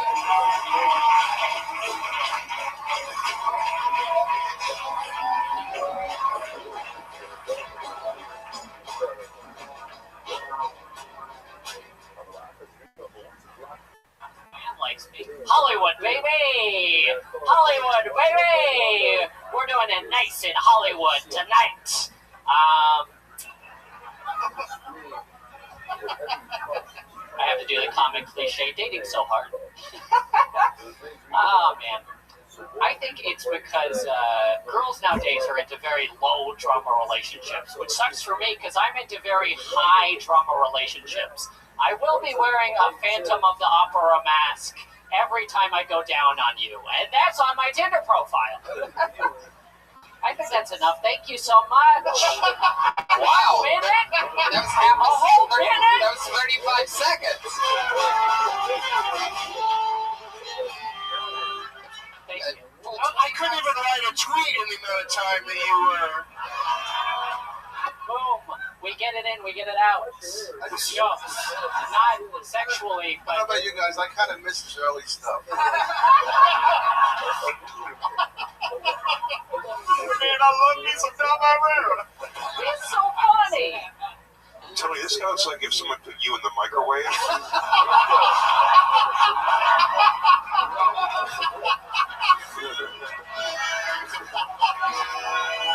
It's like a fucking David Lynch movie. I'm terrified. I'm probably uncomfortable. I think personally I look better than Tony, but that's just me. Again, two people in a row that are very confused. I don't know what your guys' mirrors of cake did at home, but way off. Just Vaseline. Is your mother back at the motel? Is there a skeleton back at the motel waiting for you to wrap up your night of spoken word? Oh, is she dead in this scenario? If I answer your riddles, can I enter your forest?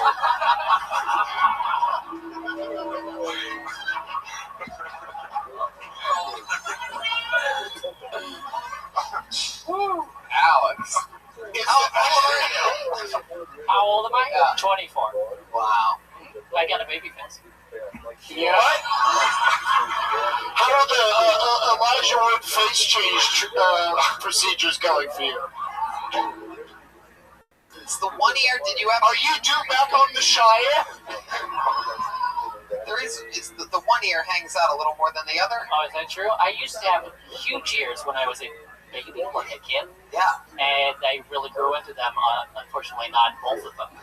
That's interesting because one sort of hangs off like a Yoda or something like that.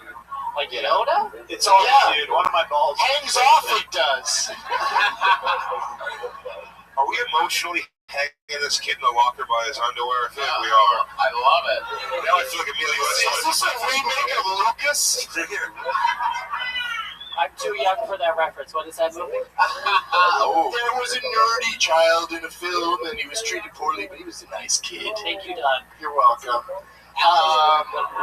Yeah, I enjoyed. Can I give him a compliment on his set? Sure. I like when people say words funny, and I like the way you say opera. Oh, thank you so much, Doug. You called it an opera. What do you do for work? Hi, Nanny. Ooh, fuck yes. Wow, I'm sorry I wasted any of our time with that opera shit. We got a nanny on our head. Fa, fa, fa! How long you get nannying for? A year and a half. It's gotta be called something else. Oh, Alex, that's the guy. Someone gives you the kids and then goes, I'm gonna split for a while. Just one kid. Yeah. One kid? I'm good with kids. I bet. Let me ask you this. You did 35 seconds? Oh, you did 35 seconds? Yeah, What were the other 25? Oh, just other one-liners. Can you give me some examples? Yeah, you should do a minute when they say, can you stay with the kids for 2 hours? Do you leave after an hour 15? Tom, I got an idea. Let's give him his last 25 seconds. Tom, sit on the stool over there and let him sit on your lap and put your hand up his ass and let him say funny things. And just move his mouth. Let me hear one of the jokes we missed. Oh, that's all I prepared for tonight. A minute is such a weird amount of time to give a comedian. Right? You have to start strong, which I feel like I did. You can't remember one-liner? Like a sentence? But that's such a weird thing to tell a joke. Like, that's like telling a joke to somebody. This is episode 190 of the show that you're on right now, Alex. Oh, no, I didn't have more time, though. It's okay. Let me ask you another How question. dare you not know the specific number of episodes there have been? You just show up here all willy-nilly, not know what episode you're on? Exactly. Wow. Don't you know how it works, Alex? Wait, Where are you from? Get your shit together. The bully becomes the bully. I started comedy in Seattle. You started comedy. Oh. So, how long have you been in LA? About 2 years now. What do you do for like fun when you're not doing stand-up comedy? Like any hobbies or fun skills or talents that you have other than nannying? Oh, I just like play video games. Yeah, you got any one-liners about that? Playing video games? Yeah. Yeah, you know, you Here we put go. jokes at an open mic, you try to combine them, you try to do Tell us a one-liner about video games. Go. Doug, you're beating him up the whole way through it.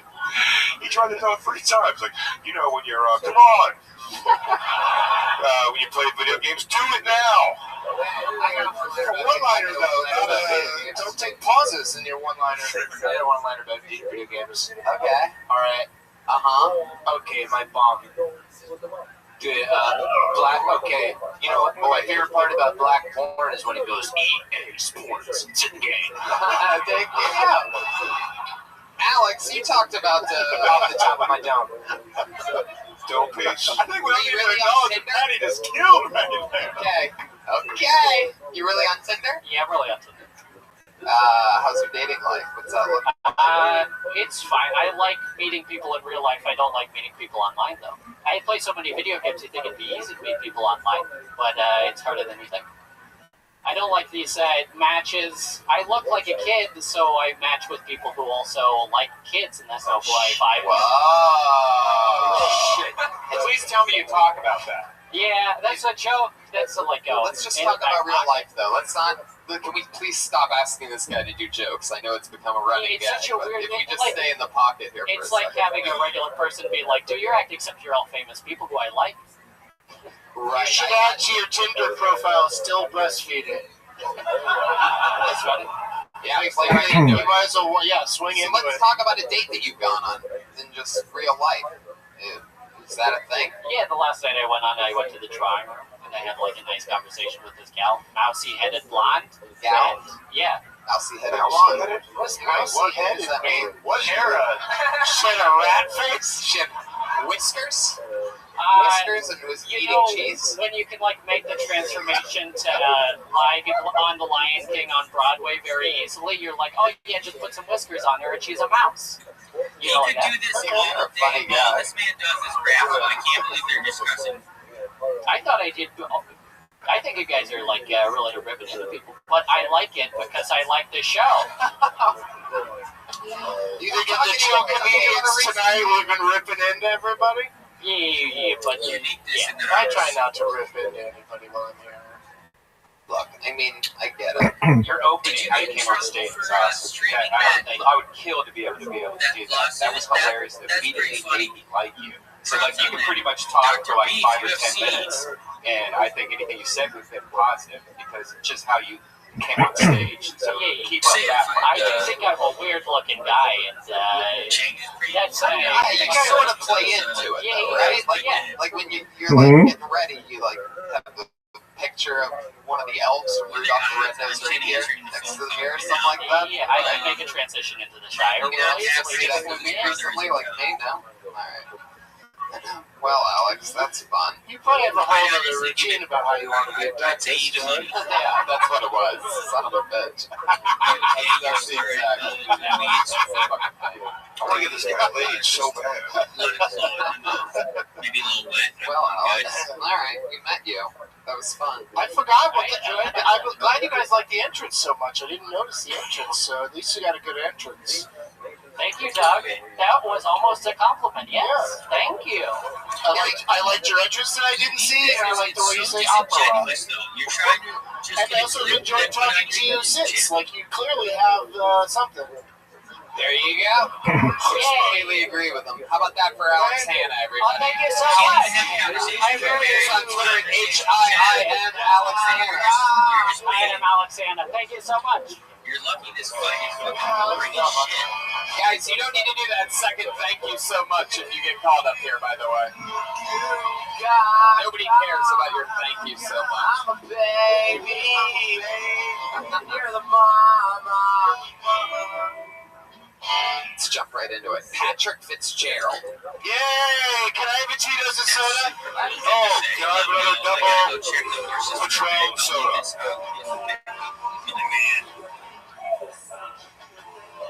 Half the viewers are off doing other things. They're just leaving devices on for me, and we appreciate it.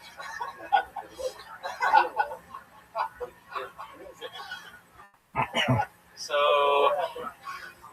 my friend killed a hooker on his birthday. By which I mean his mother died giving birth to him. This tweet is going. Seriously though, use out Cali or use say Anyone in here ever been bull riding before? in Cali, do you I'll say that rephrase more the question. Anyone in here ever fucked my ex-wife? Thank you. So, I'll never forget the day my dad told I'm me just trying to get on the one broadcast. man's trash is another man's treasure. When he dropped me off at the orphanage. Thanks. Next week, I'll be streaming UFC. So, my girlfriend I'll be got pretty streaming a mad at shitty UFC me card and while also she was watching sleeping. the Run fight. I tried to surprise her Do by you mean the trying Steve anal Garcia? sex Or no, I mean, with her brother. wait, what's the good fight? It was a good fight. Thanks. There you go, Patrick Fitzgerald. Tony. Tony, What do you stand for the show by power It's lines? humanized uniqueness. What do you Special editions. What do you really sound like when you're talking? No, when you're talking to people, you don't talk like that. You know, you're like more normal, right? If we were in a room right now and you were talking to me, like, how would you? And I was like, hey, Patrick, nice to meet you. I'm Tony. How are you? I'd probably say, hey, Tony, nice to meet you. Oh my God, that's really how you speak. So, if you happen to be with some of your black friends watching a movie, you'd be like, don't open that door.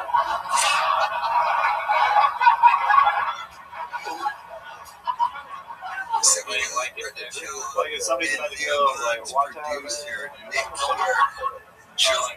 Like a horror movie. Yeah. Yeah, and you'd be great if they needed to replace the voice of Tina of Bob's Burgers.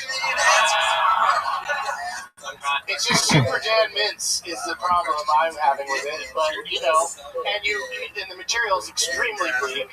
Have you ever been projecting-esque? Have you ever been, is this just something that happened to you, that you became this way? I am. Yeah, well, right there, It just happened. You just saw it normally for the first time, right then. Yeah, I guess yeah, but you can Dreams still. are coming true up here tonight, ladies and gentlemen. I think you can still have.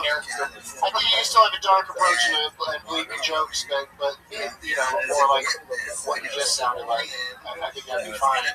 But I understand it. You're trying to sell weirdness a little bit, and that's certainly like a weird way to speak. But And the thank you thing will always work. It's very divisive. How long have you been doing stand-up comedy? on and off for about 5 years. I mean, at least the thank you's like learning that you should, gotta do something. You gotta try to get your laughs where you can, like make jokes about the jokes that didn't work. But it still says this isn't going well. Let's talk about your real life, Patrick. Why so off and on for the last 5 years? No, I don't know.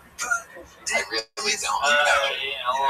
Depression. Are you having sex with Tony? You keep making arm gestures at him like he does now. Do you guys have a secret or something? Just go right to work. I mean, it's been a rough couple years. You know what I'm talking about, right? You've been there with me, right?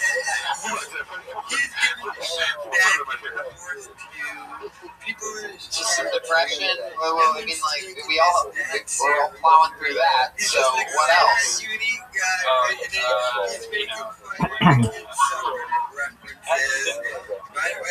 Has anyone ever talked to you before, Patrick? In like normal life? Like I like that persona. Like if you can harness the kind of more real stuttering, stammering you than the one that is confidently weird. What would you say is the coolest thing about you, Patrick? I'm not very I guess I am. The new cool is to not be cool. Yeah. You don't want to knock anything out of your hands now. No one's ever going to mistake you for not cool because you're so not cool.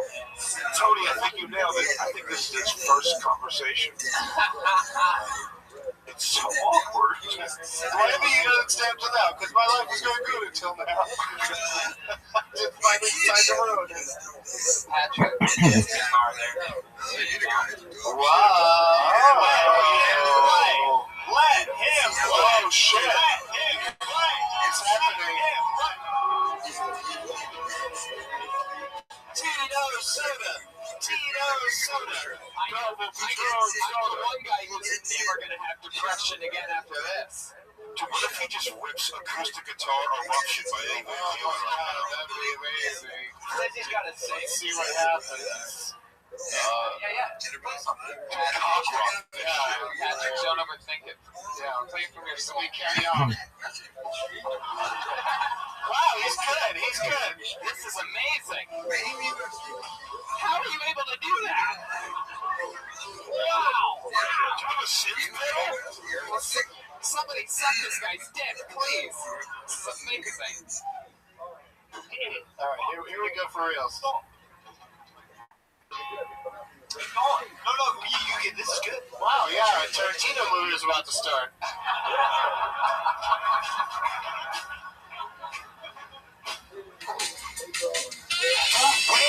Patrick, focus on me. Don't listen to them right now. I believe in you. You're gonna kill this. Solo on the guitar. Keep going. Don't react to the snide comments that are about to come. Play the love theme from Titanic. You got this. Anything. You can play anything. Play anything. 1, 2, 3, 4. This is when we find out that Patrick was lying about knowing how to play the guitar, and he really He did a little thing that sounded all right.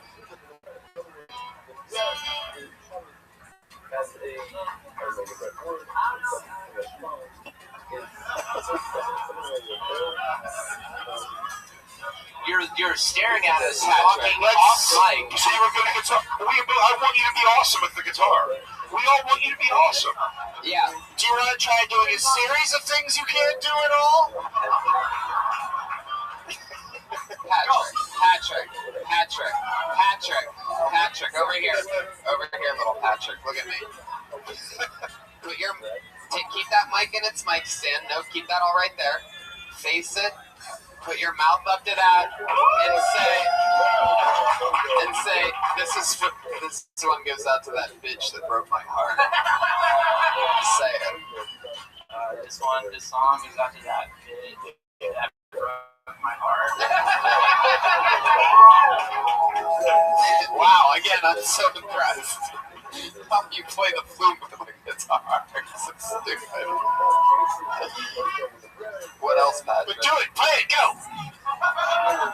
Just play anything. Doesn't know what to do. You can't go wrong. Yeah, that's good.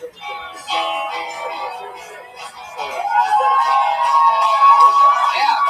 My name is Patrick, and I've got some problems inside my head.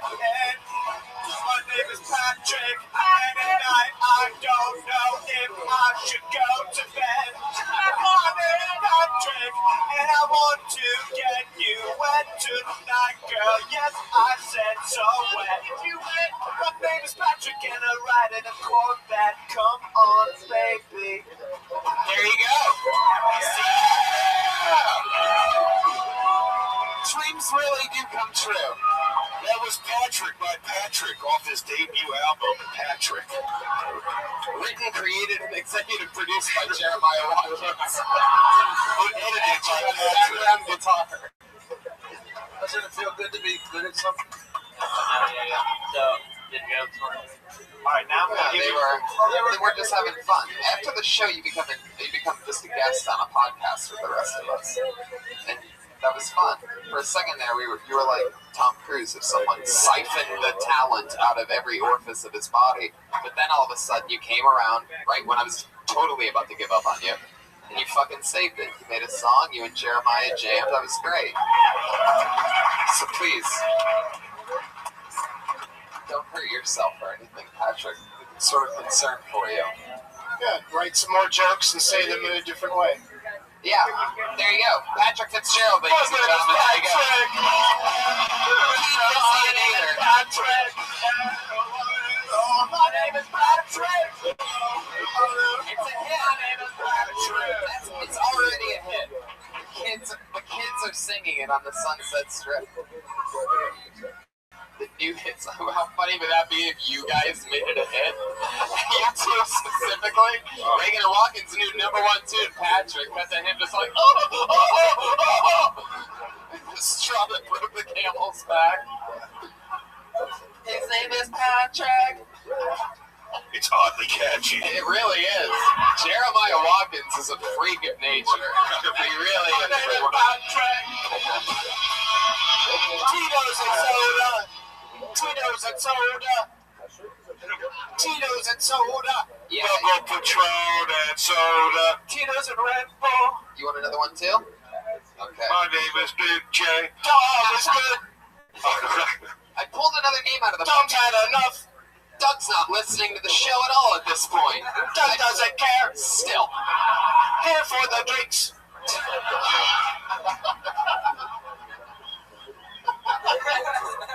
I pulled another name out of the bucket. Put your hands together for Andy Gold, everybody. Here we go.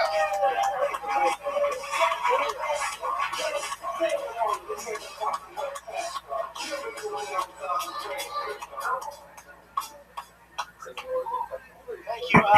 My car broke down in downtown Los Angeles, and downtown LA crazy man came up to me. I was sitting there with my hood up, and he's just like, "Well, what can I do to help?" And I was like, "It's no big deal. I just have to jump it." And then he said, "Well, if you're gonna jump it, you're gonna need a bike and a ramp."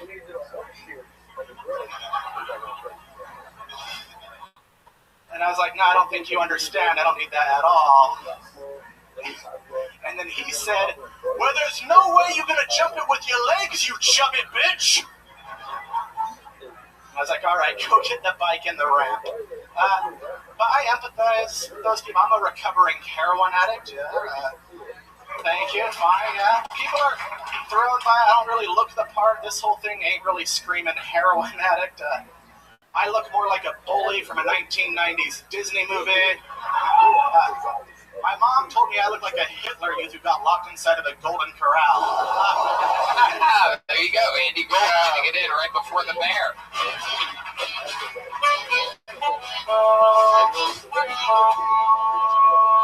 That was fun, Andy. Well, thank you. How long have you been doing stand-up? 6.5 years. Where at? Salt Lake City, started at Wise Guys. Yeah, that's an awesome club. Yeah, I got spoiled. Yeah. Do you really do heroin? Yeah, 7 years playing. It's so cool. So at Wise Guys, what do they pay you in? Like at gold, frankincense, and myrrh? I didn't get that. Oh, no, that would be Wise Men Comedy Club, but I guess pretty big reach there, Pat. You know, I'll coach you all through Pat's missed jokes, by the way. I'll always let you know what Pat meant to say. Tony, you know, the three wise guys. The baby Jesus and the man, The frankincense and but come on, you know the story. Finally, some Christmas jokes. Andy. Thank you, I had my drink. Thank you very much. There you go, Doug with his drink update. It's getting drink with Doug. Josh, one more for me, por favor. Andy, you are by far one of the funniest 5 umpires we've ever had perform on the show. Top 5, Really that's good. incredible. Thank you. What do you do for work? What was that? What do you do for work? I work at a treatment center in Malibu. I help rich drug addicts get clean. Oh, I thought your joke about the homeless was low and outside.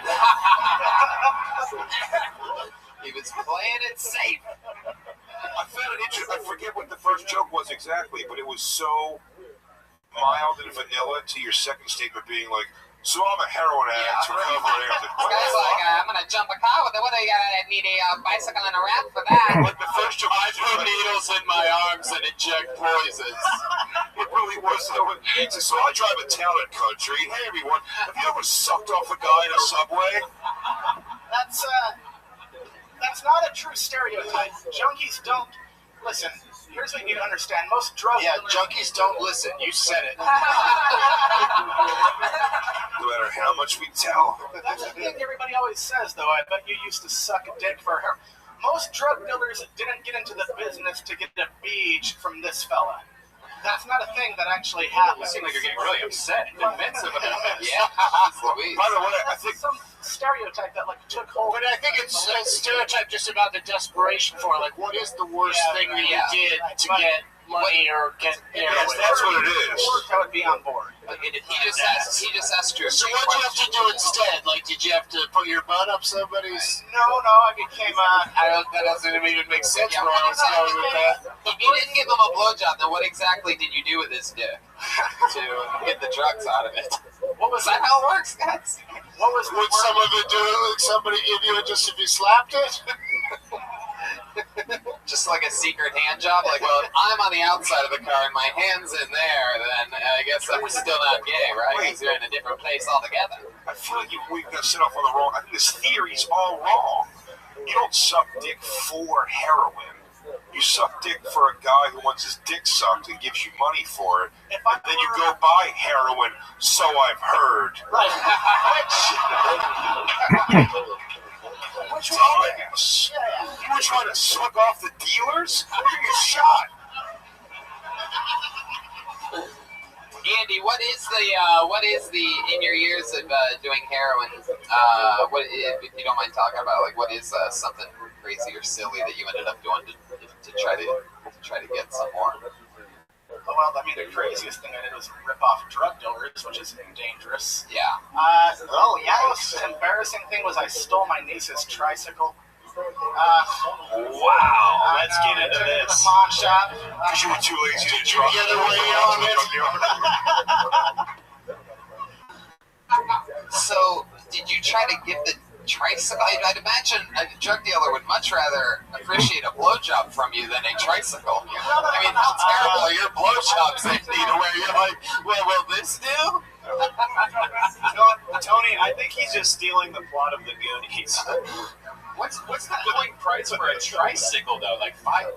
Like I couldn't sell it. You had to bring it back, tail between your legs? What was that? You had to bring the tricycle back and just act like you borrowed. Sorry, everyone, I just borrowed the tricycle for a little while. I was competing in a special race. A race for heroin. That's awesome that you recovered, though. What do you find yourself like leaning on to help you with that type of stuff, other than like sponsors and shit like that? Like any cool new habits or fun things to fill the place of heroin? Something that seems like the most awesome feeling of all time. Well, I mean, no, nothing's replaced that feeling. Right? I mean, not even clothing shopping could be as thrilling as... Not even what? Clothing shopping? You know what you're doing. Was that a compliment? Yeah. Oh, thank you very much. You're welcome. So, Andy, like, no answer to that? No. Shit, I got hobbies. I like basketball a lot. You play basketball? Yeah. I jump shot. Really? Yeah. And I would think you could dunk. if I get a running start. I'm glad you found something else to shoot. I started doing comedy like 6 months after I got clean. Oh. Yeah. Gotcha. That's been a nice little... Yeah. You have a girlfriend? No, I just came out to LA like 2 months ago. Whole place, you arrived and said, I'm gay. What was that? You said you came out to LA? Like, where do you do that? The LA Weekly? Came out. That's a sharp beer. Most of these jokes are going over me, man. Well, you're in a tough spot, in a weird spot, because you're just like, hey, audience, look at my ass, and while I get critiqued. There we go. But I think you've got a wealth of experiences. I think Tony's pointing that out through his questioning. You have a wealth of experiences that are very interesting to people that could make for a very fun act. Yeah, I'm doing the Addicts Comedy Tour this year. So I had no idea that was like a niche. I just started writing about that shit. What do you mean you're just going to show up at a meeting and say, we're doing some jokes, fuckers? People from it's like comedy clubs and shit. Yeah. Wow. Yeah. They had a sober New Year's Eve the other day. Sal's Comedy Hall. Yeah. Or like a bunch of people that are addicts go to that instead of. Oh, I thought you meant just people that are being honest with themselves about the upcoming year. Yeah. That's not the funnest holiday for people on sober New Year's Eve. New Year's Eve? Yeah, New Year's Is that a good heroin day? No, it's just not a good sober day. Every day's a good heroin day. Is it Heroin day didn't yeah. There was no non-good heroin days. Did you write a song at least or anything? What was that? What? Did you write a great song or something while you did heroin? No, I'm not the last guy that was a heroin on musical chops. And do you have any cool memories while on heroin? Anything else while on it, maybe? I mean, at the time, I thought it was all fucking cool, but none of those memories are good. You ever shoot between your toes? No, I shot at my feet a whole bunch. Oh. Like where in your feet? The bottoms? Where a good vein was shown because my arms were fucking. Hell yeah. Alright, I've got some heroin here. Can you show us where you injected it on your foot? Did you ever pitch or officiate at a no-hitter? I was a Little League umpire, right? There's a guy on. There's a guy on acid that puts you down. You have a certain look that really only umpires have. It is almost unbelievable. Like more than pretty much anyone I've ever seen before. I think you still might have a calling in it. Oh shit, dude! I would do it for some extra money. I know a lot about baseball. I bet. We know what you'll do for extra money, Andy. You once stole your niece's goddamn tricycle. I'm pretty sure you'd umpire a baseball game if given the opportunity. Potato, really? Yeah. Those two things. Did your girl ever fuck you for drugs? Oh god. Yeah. Wow, he's taking us through from the end of the story. There were some chunky girls we ran around with, and okay. Junkie? I wonder what flash. Junkie girls? Junkie. Oh, junkie. Here's a fucked up thing I did once. Were they hot for a little? I had sex with another girl. She was a heroin addict for some heroin, and afterwards, instead of giving her the heroin, I gave her a peanut in a balloon. What? You gave her a peanut in a balloon? Wait, so you got her pregnant? Penis in balloons. That looks like a balloon of heroin. Oh. After having sex. Oh my god. Dude, that's just brilliant. That's called free trade in the USA, bro. You may have saved that girl's life, bro. What? Look at the positive. Maybe you Yeah, right? You didn't give her heroin. How cool was that? Or is it dangerous? Is it dangerous to shoot up peanut? I mean, let's just hope she wasn't allergic, because that could have been a real fucking mess. I mean, that could have ended up really sloppy. She killed Macaulay Culkin when he shot up overdosed on a single peanut. I mean, he shot up bees, but you know. Hey, Tony. Yeah, Pat Reagan. At one point he said it's no big deal. And I was wondering, why the hell does he start talking about pickles? All right. Wow. I don't remember saying it. Hey, Pat. Andy, Andy, you have any questions for the great Dom Irera? One of the greatest. Oh, that's a good idea. Get some advice from Dom. You would call him? I saw you at lab work last week. It was really, really fun. I don't know if that's a question. It's the first time I saw you live. Wait, you're not sure if that's a question? I do know it if that's a question, and it is not a question, Andy. Okay. Hit him up with a question. I thought it was some funny Remember you were at lab work last week? At the improv. That's a question. Yeah. At the improv? Yeah. This guy's going to compliment his way to the top. I had no questions off the top of it. It was the first time I saw Dom. What's your ethnicity, Andy? Fucking a bunch of Scandinavian stuff, like German and Icelandic, and Did somebody say Japan? Yeah. No. Danish and Germany's my favorite part of Scandinavia, if I gotta be honest. Did you vote in this recent election? Yes, I did. Who'd you vote for? I voted for Hillary. You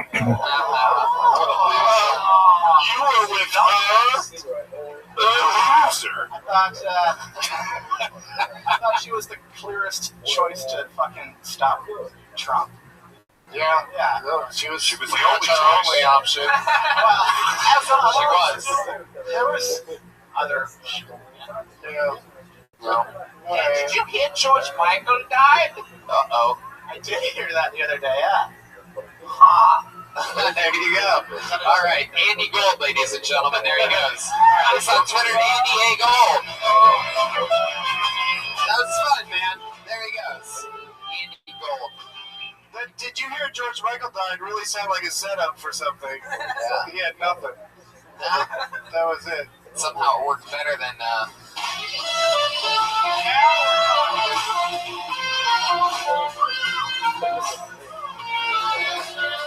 There you go. We all know that jingle. We've heard that a few times. Tony. Yeah. So Jeremiah Watkins. it's so weird for me that George Michael, Prince, and Bowie died, and yet out of the four of us, I'm still alive.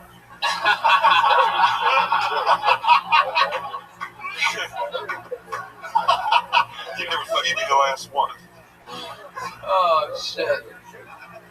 I pulled another name out of the bucket. Put your hands together for Travis Frazee.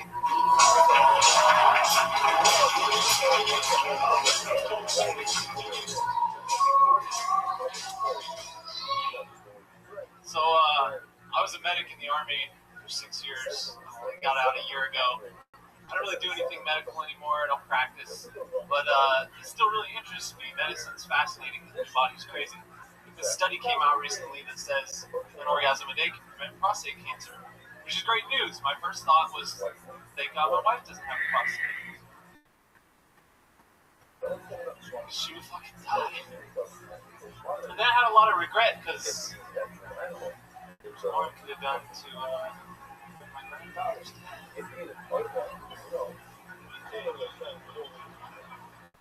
But I really like my grandma's new boyfriend.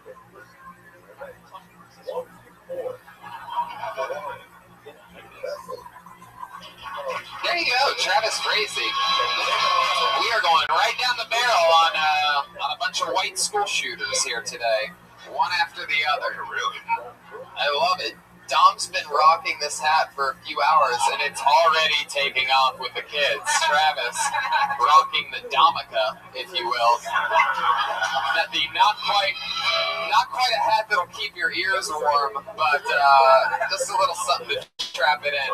Clearly, you two just got casted together in a new Home Alone spinoff. That Yeah, if you want a hot dome or gonna do some second story work, that's the hat for you.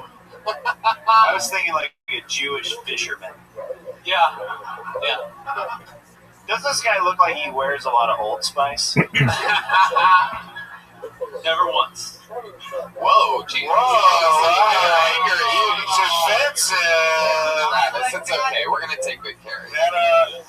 That last joke you had actually deserved more, I thought, from the audience. But you came out of the gates and had so much time explaining that you were a medic and that you got out recently, and that no joke had anything to do with that. That was weird. That was really weird. Part of me, when he said he was a medic, Army medic, part of me wanted to boo really loudly. Whoa, Jesus. Pat with his wacky Which part of you is weird part? Thank you for your service. I do not support what that guy just Yeah, said. not at all. It just seemed like a funny, incongruous thing to happen. Oh yeah, that's true. It would have been incongruous. While me and you share hair color choices, I do not share your disregarding of this man's service. But yeah, thank you for that. But then, well, here we go with the But playback. then, Let's rewind with I've jerked off all of my relatives. Thank you, good night. Like, maybe ease us out of that at the end a little more. Because, like Jay was saying, like, you got a laugh there. And then, like, if you are shy of the minute, then just hang out, There you go. There's no reason life to, advice. you only get a minute. There's no reason to be like, all right, can't go any further. There's no reason to give up. You know, That is absolutely enjoy your time. Back to the military service. Or whatever. Yeah. Why'd you bring it up? Like, what was the point of it? to get us Yeah. to kill. Why do you have to start with an obvious lie? Just to get You know, I was bringing war heroes back to life recently, and then a chicken crossed the road. Yeah. It wasn't over there in the Middle East where I was, but it was a different chicken on a different road here in California, actually. Travis, hear me out. The joke happens exactly the same way if you go, so my wife had a thing about, I heard a thing recently that an orgasm did keep you alive long. That's like, you don't tell me you're like, hey man, one time I knocked a guy out with one punch. You know, anyway, I work at a hospital. See what these guys at the panel are doing is called comedy writing. Whoa, Pat, you have deep hatred. You hate me. Yeah. Travis, how long you been in stand-up? just a year. Very Nice. cool. Where you from? Northern California. Turlock. Hey, Valley, not far. shout out to Turlock. You like Turlock? I like Oh, Turlock. now you're on board. You want him back over. And what do you do for work now that you're done with the Army? I'm in school. What are you studying? Jesus Christ, Brian, you're out of control over there. Are you studying running on a log while it's in water? I could. What's the fastest you got to the top of one of those things? No answer back? There's another. What are you studying? Log rolling, log climbing. You look like a logger. Oh yeah. I didn't know we were going to explain it. You have friends that work at a barber shop or something like that? You seem like that type of... No? Coffee shop? Do you know Nick Yusuf? Do you like coffee? I do like coffee. Do you have a record player? No. You ever pick up a drifter? Do you ride a bicycle? No. Never. Do you own a refrigerator? I have a bicycle, but I don't ride. Did you see... I have a scooter. Do you have a tricycle? I do not. Do you have dry elbows? Yes. Whoa. Did you see Pixar's Inside Out more than once? No. Have you tried the new cool habanero double-decker taco from Taco Bell? Why do I feel like Jeremiah just got paid $15,000 just for that? Just waiting for a chance to sneak it in at some point. Oh. Bling, bling, bling, bling, bling. Oh, that reminds me. I love Tito's, especially another one. There you go. Travis. Tito's and soda. So Travis, what do you do for fun? What else are you into other than stand up? I used to be a chef, so I cook. Play paintball competitively. Wow. Competitive paintball. Yep, it's a thing. Wow. Can you make money doing that? Yeah, if you're like the top level protagonist. How far are you from that? None. You're super good at combat paintball, but in the actual army, you were a fucking medic? It has the two guns in it. Then somewhere in the field, there's an Indian doctor holding a fucking Uzi, trying to fucking put everything. I should be a medic. Okay, all those paintball guys want visualize that they're in the army for playing paintball. Pat, shut up! You're so negative and shitty right now. Travis. Hey, how many balls can you fit in your hopper? 200. Okay, I just need to know that. 200. What's your best dish? You said you're a cook. What's your main dish? And I haven't cooked in years, but what was it? You know, cooking is my Vietnam. He just did what the guy with the guitar did. I haven't cooked in years. I don't know. I haven't cooked in a long time. You know, I don't know, top ramen maybe? Yeah, sick-ass grilled cheese with an iron. Yeah, I made a spaghetti. How long did you serve in the army? I was in for about 5.5 years. 5.5 years. Where'd you go? My first duty station was Fort Carson, Colorado. Then we went to Afghanistan in 2012. Why would you open with I went to fucking Colorado if you've been to Afghanistan? Oh, Colorado, what a hero you are. Because you don't just join and then you're like, right, I know. Get to the good stuff. We wanted to Afghanistan.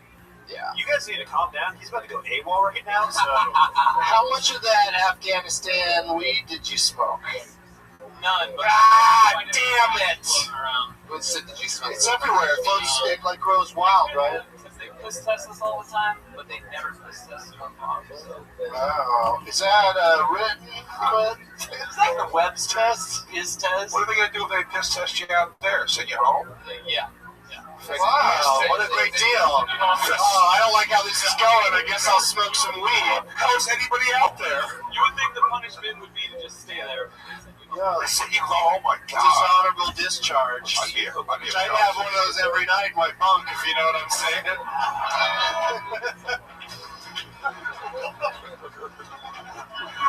Looking at Polaroids from back home. Is it a tough subject for you to talk about your history? No, not at all. I think talking about it has been perfect. In that case, have you saved anybody's life? Yeah. Have you had anybody die underneath your thing? Yeah. Wow. Yeah. Do you talk about that at all? Yeah, because he was a Taliban. He was all fucked up. He was shot in the head. Wait, it was a bad guy. He was a bad guy. So sometimes army medics we take care of everybody. Wow, Yeah. that's fucking crazy. Are you kidding me? You ever just stand over him and like fuck with him ever? Just like, oh man, I'm gonna totally save your fucking life right now. Oh, they I'm just totally about to do it. And there's a lot of blood coming out of you. And they just Good thing you're not a piece of shit, or else I'd just walk away. Yeah, have you ever been in the Mark Wahlberg movie? No. live in fucking Taliban's bullet holes. That's a good question. That is probably one of the greatest questions. I mean, with a comforter. Do soldiers get to fuck it all out there? Do you hook up with the locals? Yeah. Do you hook up with other soldiers? How does that work? It happens, but we have these cameras that are like white hot infrared. Right. And we had like a lumber. And boners show up double time on there because the blood flows through the top. Motors and jizz. Guys were So finish that up. Sorry, cut you off. Boners sound like pterodactyls. We caught like one of the senior ranking dudes fucking with the soldiers on the white hot. A dude? Yeah, dude. But dude, God, those chick soldiers just get fucked like crazy, right? I mean, I imagine even I was in there was. Did you jerk off to the infrared video of them fucking on the mountaintop? If I could keep a copy. How many people would you say saw your unit?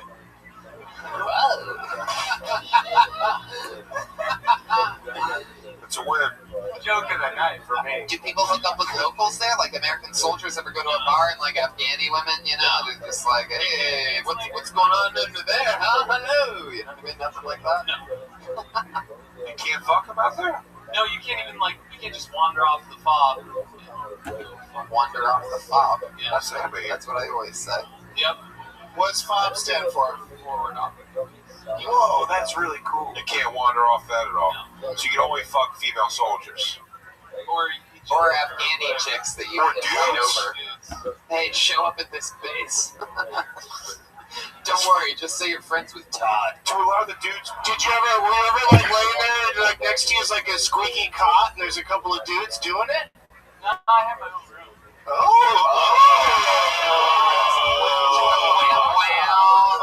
Look right in the camera and go, become a medic. Wink. One in the fob, two in the swab. You know what I'm saying, Travis? Shazam! What's the coolest thing that you got away with? You didn't smoke the hash, you didn't do this, you didn't do that. What is it, though? Just eat painkillers out of pharmacy. Oh, wow, great, yeah.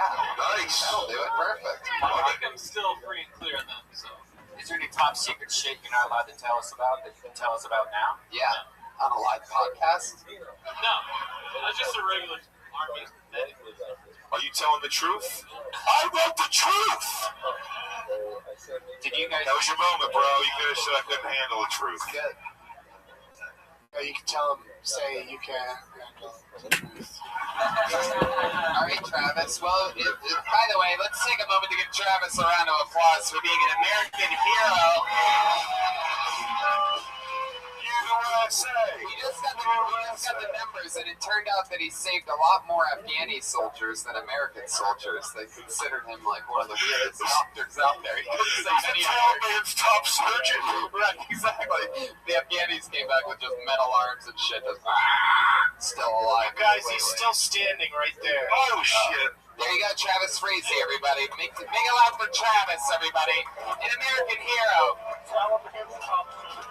5 years in Afghanistan while you all sat on your asses. First show of 2017. Yep. And, you know what? Performed in any venue anywhere. This is the first fun that's been had. The what? This is the first fun. Oh, of 2017. First fun of 2017. I'm declaring it. Yes. January 2nd, live on a Monday night. Yeah. January 1. What happened January 1? Nothing. Nothing. Nobody remembers that at all. Stupid day. Exactly. Moving along, we're going to go back to the bucket in a second, but what do you guys say we do something fun? You know, what? I wasn't going to do this, but since there's 3 guests on this show tonight, I like things in threes. People say that they work in threes, and comedy in threes. Why not bring up one of, when we talk about bringing dead things back to life, why don't we bring up Kill Tony Google should Legends? stop when They they are do real, and they are real triplets. search results and be like here at the end of the page. I should be able to go through everything in Google before it says that.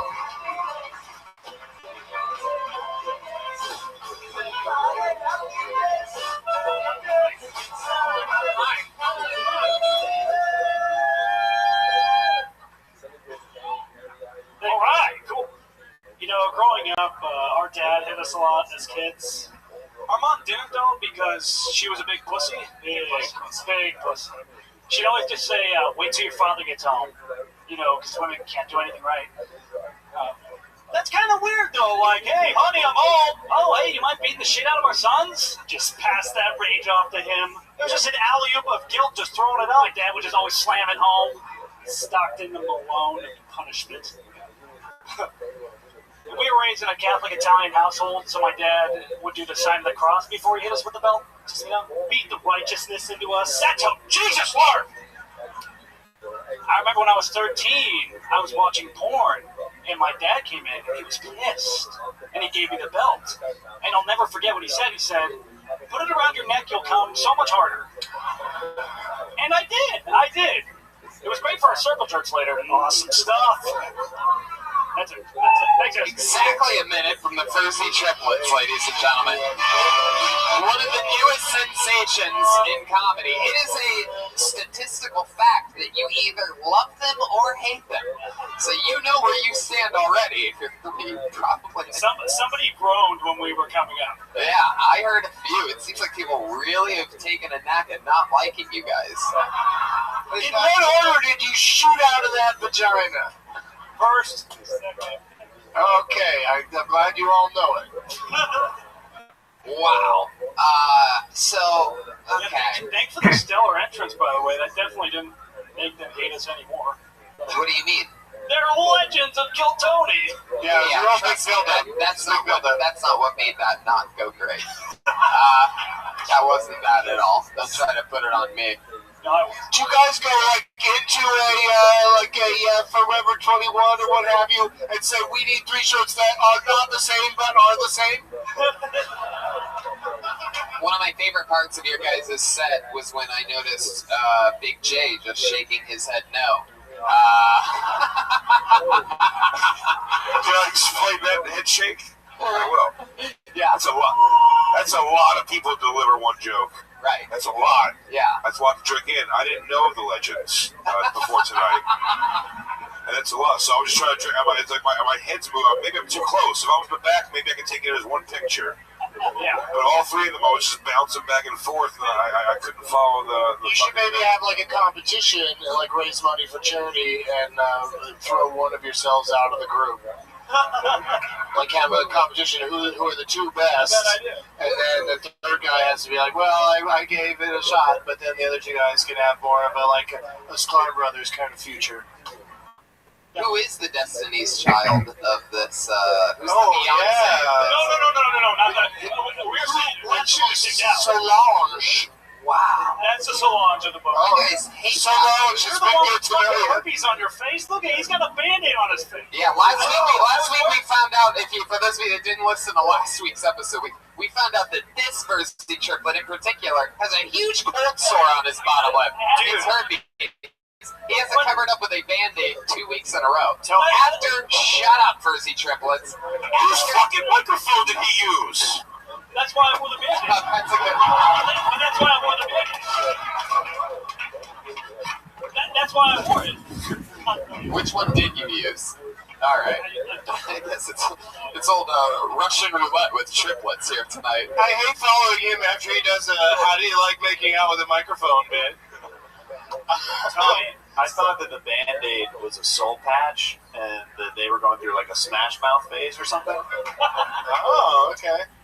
But Anything happen in real life over your guys' Christmas or anything like that was interesting? Instead of your, Sean took a girl I went out on a date with out. Whoa, which one, Sean? This one. Oh, the one you guys want to kick out. So you took a girl that he's been on a date with. Where'd you go? You went on one date with her and it didn't go well? Yeah. She was telling me like how her dad spent her whole life in prison and he had herpes and like cancer. Wait, her dad had herpes and cancer? Yeah, like on the first date she's dropping all that, and then she said like Hep C, not herpes, but she did have cancer. Oh yeah, I love that herpes corrected you on that, by the way. I know, right? Are you sure? You sure she didn't just say my dad loves Pepsi? So she said that at some point in an entire date of conversation, she said that her dad, not her, has Hep C and cancer, and you're like, ooh, fuck this. This is not going good at all. Spent his whole life in prison, and then had an ex-boyfriend that beat her, was into bestiality, he got high on meth, and then fucked the pillow. And you're just like, lady, look, I'm one of 3 triplets. I can't handle this type of. The worst part is he knew that, and he still took her on a date. Yeah, goddamn right. Dude, all those red flags, that's free pussy. Did you fuck her? Not yet. Not yet. I'm going to. She's into bestiality, and you. The ex was, but if I fuck her on the first date, he sure as fuck. Hey guys, when was the last time each of you had sex? Mine was a month ago. I know. Jesus. 2 weeks for me. Whoa, 2 weeks for the thicker 3 one. months ago for this guy. 3 months ago for herpes McGee over there. Yep. Wow, that's a real sore loss you just took. Hey guys, guess what? Earlier today. Wow.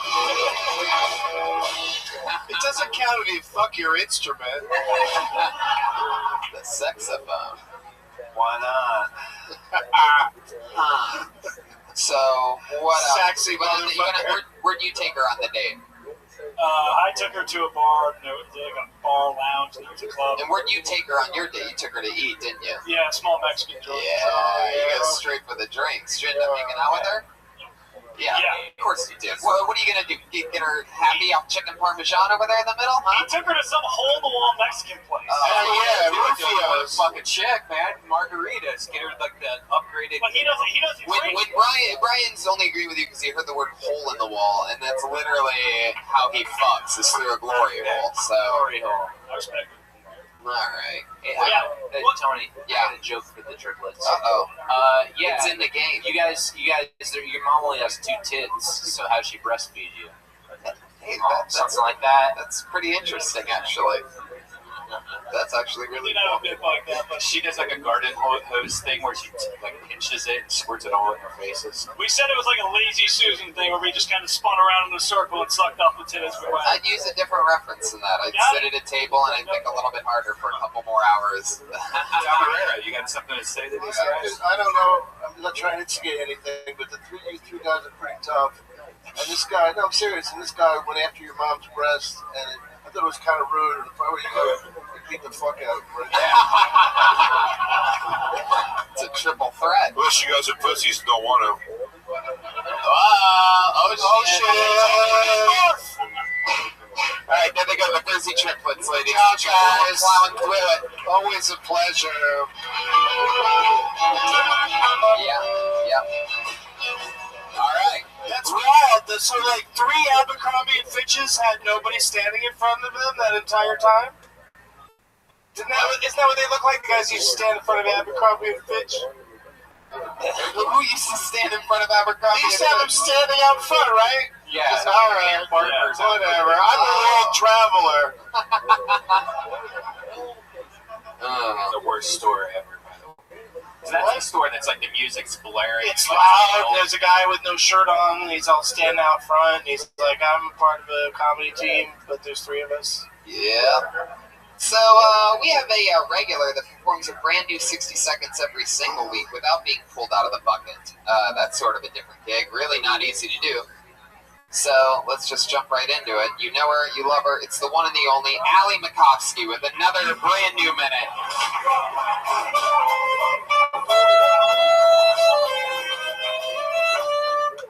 I have 2 older sisters. They're really good looking. They're also single. And I try and be a good little sister. Whenever I meet a hot, eligible dude, I always tell him, tell whoever, tell their dad. I say, hey, I got 2 hot sisters. And they say, let me see some pics. And then I'm in this weird predicament where I have to go through my phone and find pictures of my sisters I want to fuck. I'm like, hey, Courtney looks like she's into butt stuff in this pic. All Courtneys are into butt stuff. I think it's hard as a woman and also as a comedian to hook up with guys because before it goes down, they'll always say, hey, are you going to talk about this in your act? I'm like, I don't want to talk about this tomorrow. But if you're into butt stuff, I know a girl named Courtney. She's a whore. Then exactly a minute. Wired in a callback. So fun. If I can give a note, I would say that at one point it's on you, and it's hilarious when you say, I have to find pictures of my sisters that I want to fuck. And then you make it just about, which you could still get there, but in between that, you know, I would say instead of it just being Courtney, looks like she's into butt stuff in this, I'd keep it on you, like, oh, I would totally eat my sister's pussy in this picture, like, keep it, because it's already on you, if that makes sense. Like, that's not the right thing, but, you know. Are you into butt stuff? No, tried it once, I cried. Really? Well, because it was with my first boyfriend, and I was like, let's spice things up, we're 17. Yeah. And little did we know that that spice was Cuban, you know what I'm saying? well, the spice was... I never see Tony go, I don't know. Yeah, I know. I tried to think of a funny spice as fast as I could, but for some reason, Cuban's a funny spice, but like maybe not right there. Probably nutmeg would have been the better Perfect one. place for cumin.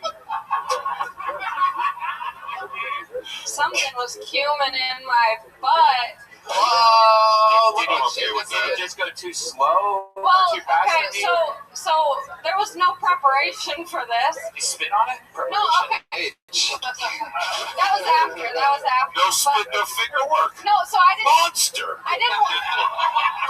I had never watched porn before this, and all I had was like this weird lotion that I used for my legs, and I was like, I'm sure this will work, and it doesn't work.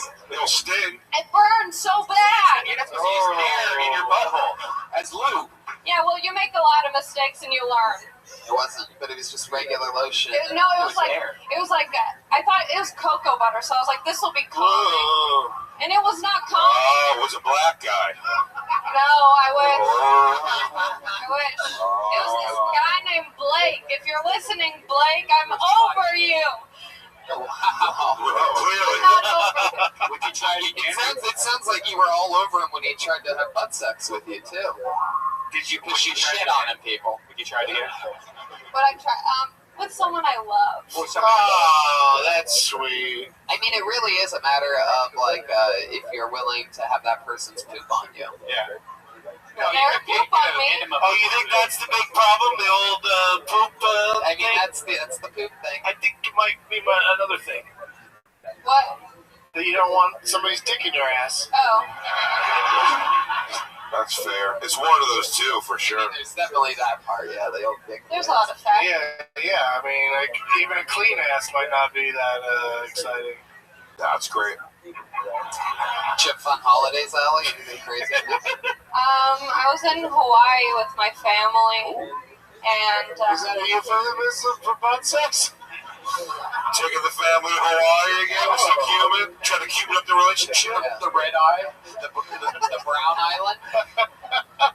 no, we just went to. There's nothing funny about it. We were just in Hawaii. Honda-doo-doo. Maui, owie. It was. Allie Makovsky is going to New York City January 14th, so this is her second to last appearance for a little while. We don't know how long she's going for, but she's having a life experience trip and spontaneously bought a ticket to New York City to go with. What a great time to go to New York City, right? Yeah, perfect time to go to New York City. The weather's beautiful right now, and I'll be back to try butt stuff here. I hear it's better on the West Coast. it is. I'm sure. Big J will take care of you out there. I live in New York. We'll see you out there. We'll try some East Coast butt stuff. You let me know how it holds up. All butt stuff battle. West versus East. Who does the best butt stuff? For the control experiment, we're going to have to butt fuck here, and then butt fuck there, and then you tell me where it was awesomer. Yeah. That's corny. Hey, there's no way this is funny, but what if you melted like a Hershey chocolate and used it as lube? Oh, I just got weed lube for my family gift exchange. Weed lube? From your Family Yeah, gift. my cousin's a little out there. Did somebody say jamming? My cousin's a little out there. He brought weed lube to the White Elephant gift exchange. Yeah. And it was past my turn. I got a squatty potty. And I could have stolen the weed lube, but my dad was sitting next to me, and I can't let him know that I'm a freak. Right. You know? I mean, Have you used the squatty I potty? just got one today. That's so weird that you're talking about it. I didn't know that it was so high. Yeah. I'm really like this. If somebody walking on you, that's way worse than just regular pooping, right? Right, but if it's private, like pooping is, Yeah, it's great. then how is it? Yeah, Right. it's great. It slides right out. A lot of people walk in on Broadway. Oh, if somebody walks in on me, it's what I think about every activity I do. There's never a lock on any goddamn door where I'm living. I got the travel squatty potty too. I got rid of mine. Not a fan. Really? Why? I don't, because I like to look at my computer or read my phone when I shit, and I don't want my knees up by my fucking ears like I'm getting prison fucked. Wait, you don't like... Does it really shoot out any that much better if you're... No, it doesn't, and the wiping is still a whole bunch of nonsense. Your butthole's in a knot, man. All right, Brian. Back to the soundboard, little baby boy. Jeremiah, go ahead. It's about 3 minutes. I know. I was trying to get to you over there. I didn't expect that Brian would keep going on about this toilet, but I totally should have. Hey, Dom, I have a question for Dom. Okay. Allie Makovsky, there she goes. Thank you. The regular, the great, the Allie Makovsky, the machine. I don't know, live audience. What do you do? What was that Alley Wowie? You think that we should go to the bucket one more time? Yeah, go to the fucking bucket! Go to the fucking See bucket! what happens. Sometimes this is fun. We've had greats like Ichabod and Aphrodite and so many of the greats. Oh, we've seen this young lady before. Put your hands together for Nicole Buchanan, ladies and gentlemen.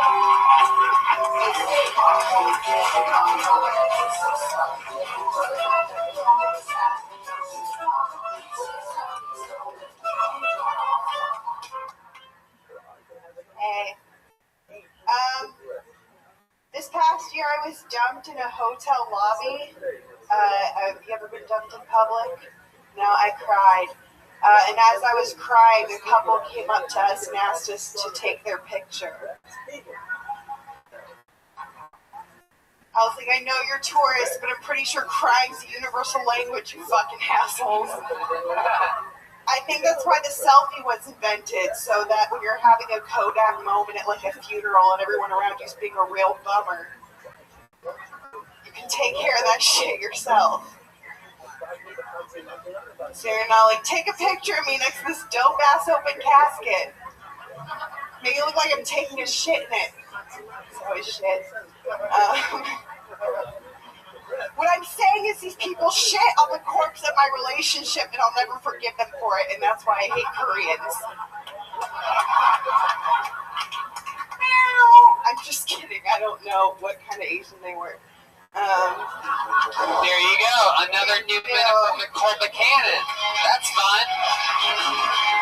Is that true? You really got dumped in a hotel lobby? Yes, it's true. The Ondas right next to Were you Ondas? Yeah, right Oh my next door. goodness. Yeah, were you really crying? I was. How'd you react? Embarrassing. How'd you react? Did you say How did I? Norm and scream at him? Or? No, the guy that dumped me, he got up and took their picture. Oh, you fucking serious? Yeah. Well, I'm glad that happened then. Fuck that guy, right? Yeah, I would have fuck that. screamed at that. You're still upset about that Yeah, guy. fuck that guy's. She already did that, right? So you gotta take a step further and not fuck that guy. How recent was this breakup? Like 6 or 7 months ago. How's life been going after that? Great. Feeling better? Yeah, sure. Every day's a new I got nightmare. that killer bit out of it. So One bit. 7 months of torturous, sleepless nights. Remember that song? That song he told you that was our song, and you were like, "How do you like that song?" He's like, "You will, though." no, we're still friends. That's worth it. You're still friends. That's the worst. Now he's gonna tell you when he's banging someone else. That's what a piece of shit that guy is. I very much enjoyed the physical comedy of shitting in his coffin. Me too. Funny joke. That's how, yeah. And keep doing that, you'll catch another boyfriend in a minute. Lots of guys out there like being shit on in a coffin. Yeah. Have you been having fun? Have you been dating since then? Are you the one that went out with one of the Brucey triplets? No. Are you the one? What? There's somebody that did that? Would you date a Brucey triplet? Would you go out on a date with a Brucey triplet? All three.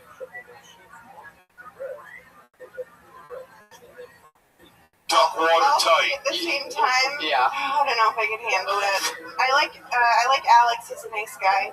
Alex Brucey. They're nice. Oh, she specifically to choose. Oh, she fucking picked a Rosie!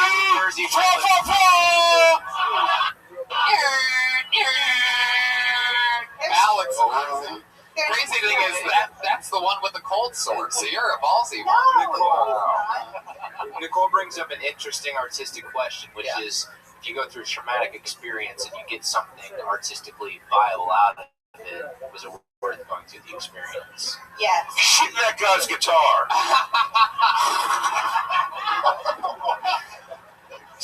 I can tell you going through the experience of that question wasn't worth it. Some of my worst low points in life, I've yielded really good stuff from. Nicole, you are consistently one of the funnier people that gets pulled out of this bucket, and I want to tell you that that's always fun, and that we appreciate you here. Hell yeah. Have a great night. That's Nicole. While I was talking to Nicole, scanning this beautiful, beautiful room of human beings, I just so happened to stumble across someone who I didn't realize was here tonight, and so I'm just going to bring her up so that she could do a special guest set for all of you. Ladies and gentlemen, I present to you the one, the only, it's Aphrodite!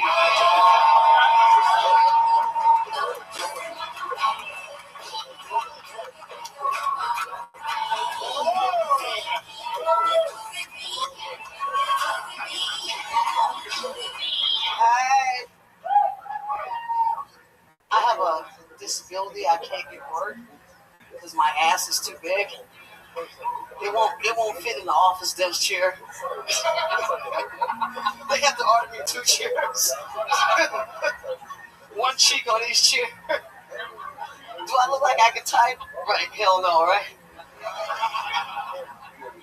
I can type with my breast. You know? I mean, it's really difficult when you're black to get a job. A lot of white people don't understand that. You know, I have a friend, she finally got a job, but comes to find out she took these dopey black pills. And, you know, you're supposed to take them and gradually you turn white. And I had an interview like a couple of days after I got mine. It was 48 capsules, so I decided to take all 48 of them at one time, you know. So sure enough, I got this porcelain white skin, blue eyes and everything, blonde hair. And I got the job and everything, and shook the lady's hand and told me come in Monday. Next thing I know, my afro popped out. I'm like, damn. She said, you know what? I'm so tired of you black minority people. You're still good white people's jobs. Wow, there you go. Aphrodite. Just telling some truth, it sounds like, here tonight. Damn, you seem like you're in a different mood tonight. You seem like sober or something. Yeah, you seem like you're in a very mellow mood or something. Yeah, I changed from the afro, you know, kind of fried my brains a little bit, you know, but anyway. I mean, she whitened her act up. Just say it. Just say it. Leave me the hell alone. I'm a angry black woman. Aphrodite. I'm the official angry black woman. The great Dom Irera. Aphrodite, maybe a little late lunch with Swell Franks tomorrow? What the hell? Me and you? Yeah. Right. How much you got? Let's see. I can't be no constant hoe. I have to be a one-time hoe. What do you mean, how much does he got? By the way, for those of you that are seeing Aphrodite live for the first time right now, one of the things that you have to understand is that we don't always know exactly what she's saying at all. But sometimes we just roll with it anyway. It's a black thing. It's a black thing. Hold on 1 second, Brian. Dom just asked you to lunch. What was your response? I told him he needs to have a lot of money, basically. How much have you got? Like, how much money does he have? I'm not attracted to him. What the hell? You want to know his net worth? Dom is a beautiful man. Yeah. Beautiful ain't paying no damn rent. Whoa! Wait a minute, you're not attracted to me. See, I've never dated a white guy before, okay? Aphrodite, right now, 1 through 8, who would you fuck most to least? On this panel? On this stage, 1 through 8. I like this. I gotta fuck Tony. Fucking Tony first. Wait, Tony. I'll be honest, Tony. Fuck for Tony. Really? Aphrodite, if you let me fuck you, I'll tit fuck you with Tony. No.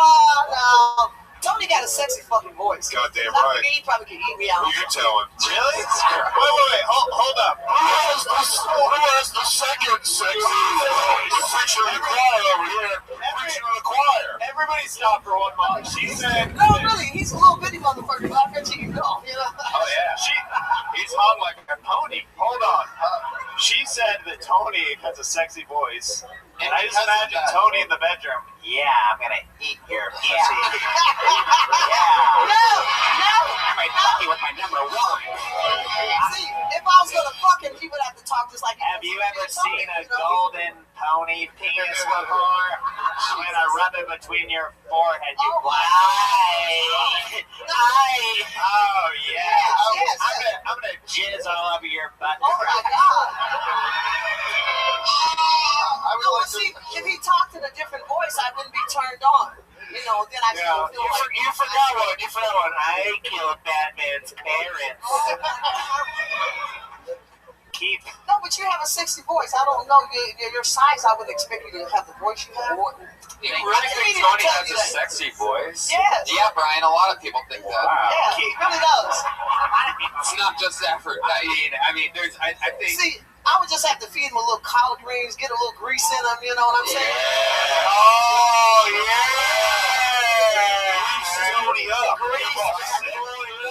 Grease up that little white pig. All right, so let's go all the way through it. Who do you want to fuck second most? Let's try to fly through it. Who gets second? Really fuck him. Oh, second.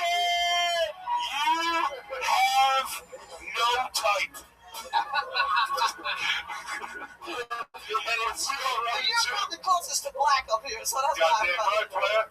Yeah. All right, who's number 3? Wall star. We're gonna fuck a wall I star. gotta go with Red Man over here. I gotta go with Red Band, there you go.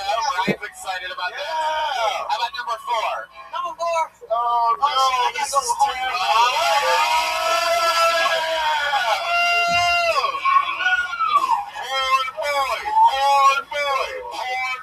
They go crazy when the real ass is in the room, you know?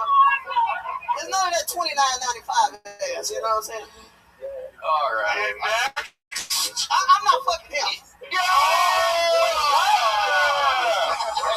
I was like, Wait, you're not. I want to see that. I want to see a new episode of Getting High with Doug.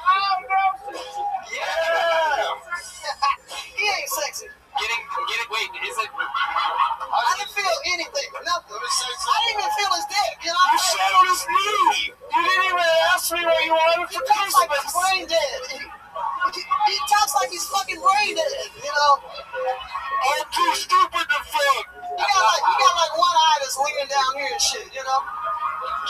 hug with I think she wants, you know, she wants a lover. Yeah, she wants a lover who is present. She wants a lover who is not trying to escape. I wouldn't fuck him because he looked like he paint freaky shit or something, you know. I wouldn't fuck you with the triplets cold sore. No, hey, don't bring them triplets back up here. They make me feel violent. No, Aphrodite. Did you do anything special over Christmas or anything like that? Did you end up making love with anybody? No, I'm an angry black woman, so I don't celebrate Christmas. It's funny because we never see that side of you here. I bet like your neighbors probably fucking hate you. No, they're actually cool. Really? They're cool. Matter of fact, I left my purse on the fence one day. Went to the bank. All of a sudden, they hit me. I didn't have my purse. They had my purse when I came back. Wow, good thing there was nothing in that fucking purse. Or else somebody would. Oh yeah, just my passport. That's all. Yeah. How'd the purse get on the fence? Exactly. Nobody can do anything with your passport. Why are you putting your purse on the fence? Because I was doing some shit and forgot. Yeah, you were doing some fence shit. This is like a stage production. I'm gonna go back of and talk about how sexy Tony is. Oh, are they gonna change the name of the show to Sexy Tony? No, he really is fucking sexy. I don't know where you get your voice from. Aphrodite, you have to settle down. You're putting out way too much of that. Yeah. Hey, I had a great New Year's Eve show. Oh, tell us about it. Yeah, go ahead. Grand Park. We played with Jungle Fire. That's the name of the band that I sing with now. And we had maybe 2,000 people downtown. It was really nice. Wow. Nice. Well, who's booking the park? Say that again. I said, who's booking the park? It sounds like a great game. Grand Park is the city of Los Angeles. Oh, she's gonna come over that table at you. Yeah. On her way to not fucking you. I just said, I'm definitely not fucking this guy. Something's wrong with him, okay? Right, yeah. Aphrodite, you graced upon this in your act here tonight, but you do have let's face it, you do have one hell of an ass on you. I know, it's an ass. Is there anything that you eat over the She holidays? just wanted to have an ass on me a minute ago. Is there anything that you eat or drink over the holidays? I eat a lot of grease. Grease makes ass. Oh, okay. Just a big bowl of grease. That That sounds awesome. Fucking healthy. That's what got me flat asses. Yeah, right? We are. Grease is the word. Grease to have ass. Just grease. Grease. That's your only. See, again, white people eat too fucking healthy. That's why y'all fucking flat. Bullshit. Need some grease. Grease is the mood. Grease is the feeling. Yeah, I watched that movie over 100 times, and I have no ass See, whatsoever. that's what I'm saying. Y'all don't understand. Real Grease is the time, it's the place, it's the motion. Yeah. Grease too. Cook the food. Instead of paying the thousands of dollars to have an acid plant, you can just go to some fucking Crisco and eat the shit and get your ass right away. Aphrodite, do you have any? I got chills. They're multiplying. Oh yeah. And my blues in control. Cause the power of flying. It's electrifying. Aphrodite. Yes, sir. Do you have any New Year's resolutions? You better say Yeah, about. my resolution is I won't kill all I the need a man. Yeah, more grease. I'm gonna stop being an angry black woman, and this year I'm gonna promise not to kill no white people. What is it that makes you so angry, do you think? What makes you angrier than anything else? I'm mad because I got my motherfucking reparations. That's why I'm mad. Okay, you're gonna have to repeat back and put a lot of space in between. I think there's the word reparations was in there, but I got bills to play. I don't give a damn what You got bills to play? I got bills to play. You're gonna. Yeah. I don't think you're doing this right. Okay. She's got automobile.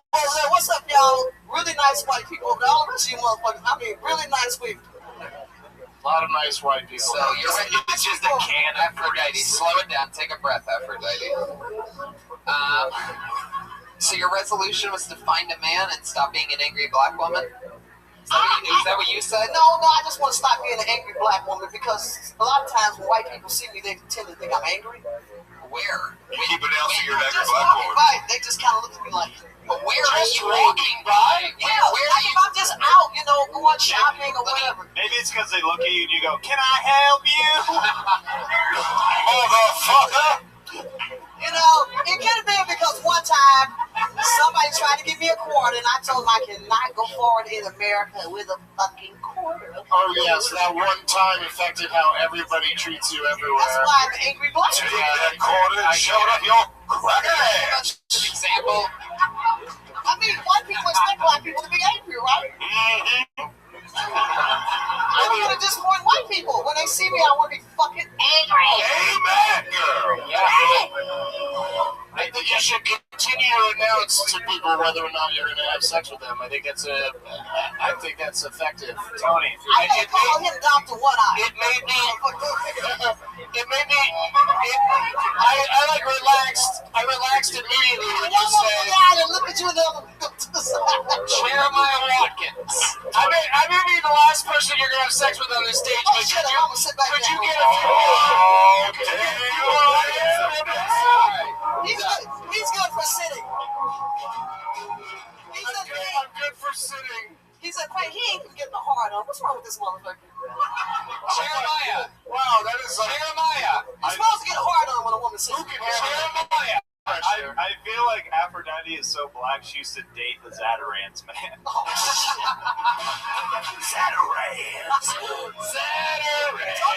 Aphrodite, come over and sit on my lap. Other than my voice, Aphrodite, I mean, I really, voice. But I mean, other than the voice, I'm gonna come on your tits, Aphrodite. All right, Jeremiah. Aphrodite, if you keep rubbing that lipstick on your teeth, I'm gonna come. I don't have tonight, so shut the fuck up. I don't have. Let me see. Do you have it on your teeth tonight, Aphrodite? Let me see. Give me a big smile. It looks like a red button. Red button. I better stop. I'm good tonight. I love that. Motherfucker, I mean, I'm good tonight. All right. But anyway, you're sexy as fuck. I don't know if you. Yeah, you are. Aphrodite, you're sexy as fuck. If I took you back to my place, you know what I would do to you? What? I'd fucking find a way to escape as fast as I would. What you escape? Through the window or through the door? I'd like to take you to. Will you go with me to an escape room? This motherfucker ain't even I was trying to get away from you. Wait, you guys know the hit song From the Window to the Door, right? Yeah. To the window. To the door. It's a new one. From the window to the floor. It's the windows to the wall. To the wall. Glasses. What are the walls? You probably get fucked last, you know. That's my boy Betty right now. Yes. All right. Aphrodite. Yes. Include him. You probably get fucked second to last. Whoa. I'm moving up the charts. With him? Yeah. But You two wouldn't get fucked at all. What? All right. Aphrodite. There you go. Aphrodite, ladies and gentlemen. The legend, Aphrodite. There you go, baby. She recorded all that. Tony. It's a podcast that'll be available in perpetuity, but she recorded all that. That was weird. She got that on tape. Am I crazy? This is the time. Can I plug my Florida dates? No, this isn't the time. Hold on 1 second. Did we just celebrate Kwanzaa? I'm pretty sure we did. That's how you do it. Yeah, I think we celebrated Kwanzaa and Festivus. Yeah, a lot. Kwanzaa Claus sat on my lap twice. Baby, I'm amazed. And I only came 1.5 times. She should be Kwanzaa Claus. Yeah, maybe next year you bring her back in a little Kwanzaa Claus outfit. She does look like she came down the chimney at some point. With the help of some She just squatted over there again. I'm an angry, soot-covered woman. Oh, soot coming. Suited in. Oh my God. Sex with her wasn't great. It was soot when she came. You know what I love? Tom Irera's going to Florida. When's that coming out? Tony. I'm actually at the Comedy Magic Club next week. Oh, awesome. Tampa, Florida, Side Splitters. And then Off the Hook, Naples, Florida. Then Vegas with Brad Garrett. DomIrera.com? Happy New Year, everybody. I don't know. Something like that. Yeah. Google Dom Irera. Google Dom Irera. Big J. Ogerson has, what's your fucking deal? This April, CISO. Well, CISO. You have one of my favorite podcasts in the world, one of the only ones that I listen to, Legion of Skanks. Skanks. Jay Gomez, another friend of the show. And my Sirius XM show, The Bonfire, and for all my dates and stuff, you go bigjcomedy.com. I'm going to Florida also soon. Yeah, please check that out. Doug Benson. Yeah, for Ryan J. Ebelt's drawing while Doug Benson talks. All that's available, right? Oh, look at that. That's beautiful. Wow. Love that. Jesus, look how fucking... That's awesome. That's very That good. looks like That's you, us Jay. if we were the Breakfast Club. That's amazing. Doug, this is where you promote the things like Getting Doug with High, Pardon the Interruption, or the Benson Movie Interruption. Yep. Doug Loves Movies, which is a podcast as well. It's no Legion of Skanks. No, it is another. I mean, that's another one of my favorite shows. I've been on it multiple times, 4, 5, 6 times. Yeah, Comedy Central next month. The High Core with Doug Benson. I love that. I adjudicate real Los Angeles nut bar court cases, and it's a lot of fun. Yeah, Pat Reagan and Jeremiah Watkins. Hey, watch the Eric Andre show and don't believe anything you read. I'm at Jeremiah's stand-up on social media. Reach out to me, guys. I really like it. And then watch Roast Battle. That's an option on social media to reject. Whoa, time for my pluggy plug, Doug. Sorry, man. I didn't know that I could reject you. I thought I had to accept you all episodes. You really have. It's the Plug Benson interruption. Yeah, right. And so pleasant this whole episode. I can't believe. You guys just watch Roast Battle on Comedy Central every Sunday this month. And tweet about it. Everything helps. #The Wave. Thank you. Joel Jimenez is on percussion. She's on Twitter at Mostly Sorry. Get your white powerful hoodie from Jamie Vernon at jamievernon.com. Is that free t-shirts? I got free Baby Boys t-shirts. What is it, Jamie? What's Jamie's name? JamieVernon.com. JamieVernon.com. Right. Brian Redband and I and the entire Kill Tony crew are going to YoungJamie.com. YoungJamie.com. That's It's right. all one word, Young, Jamie. Reminder, Kill Tony's going to San Francisco January 21st. Moon Tower in Austin, Texas, April 20th, 420, which is fun. And this Wednesday, here in this very room at 8 p.m., it's going to be a killer Death Squad show. Brian's got some of his funniest friends coming. Nick Swartzen, a guy named Big J. Okerson is going to be performing.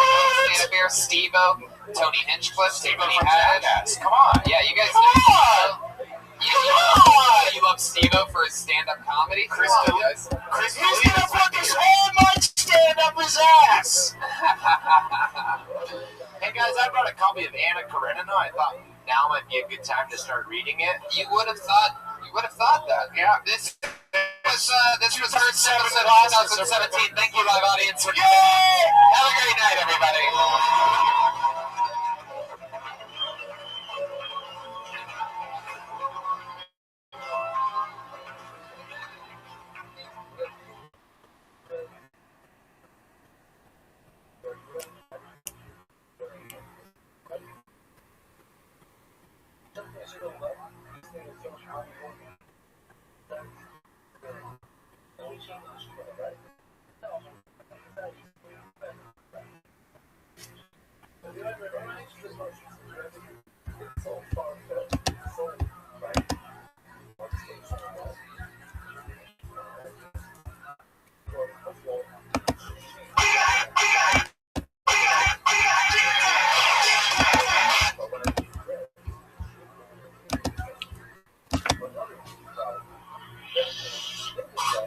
Hey, this is Raymond coming live from the Road Famous Comedy Store for a brand new episode of Kill Tony Volume 5. You know what time it is? What? Oh my goodness.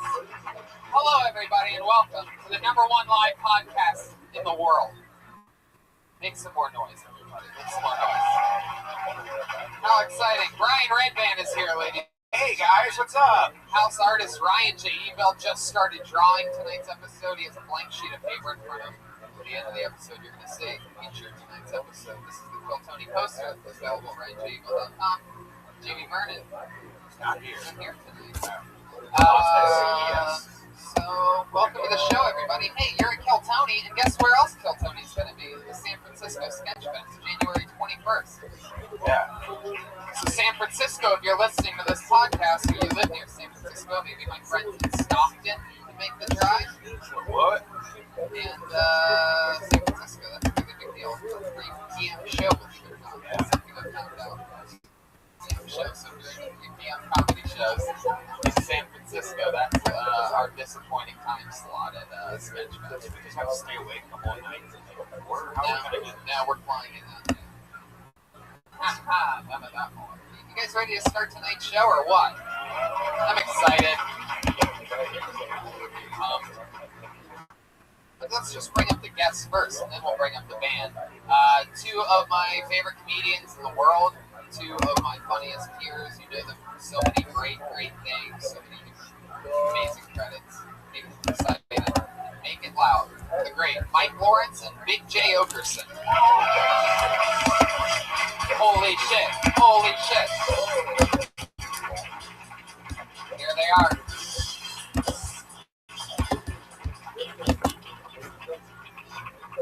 Welcome, guys. Yeah, this is fun. I came to chew bubblegum and watch shitty comics, and I'm all out of bubblegum. That's right.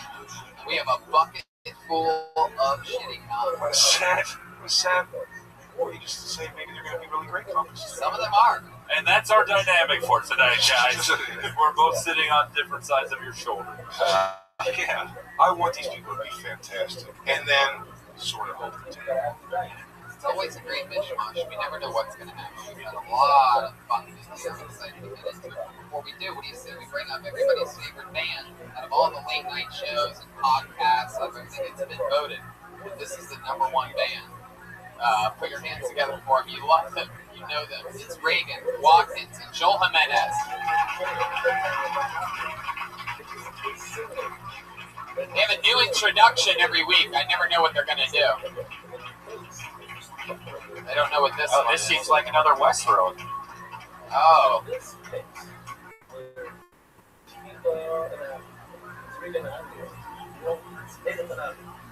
Here they are. Bottle of Mountain Valley spring water. The Latino one just looks like how Trump sees all Mexicans.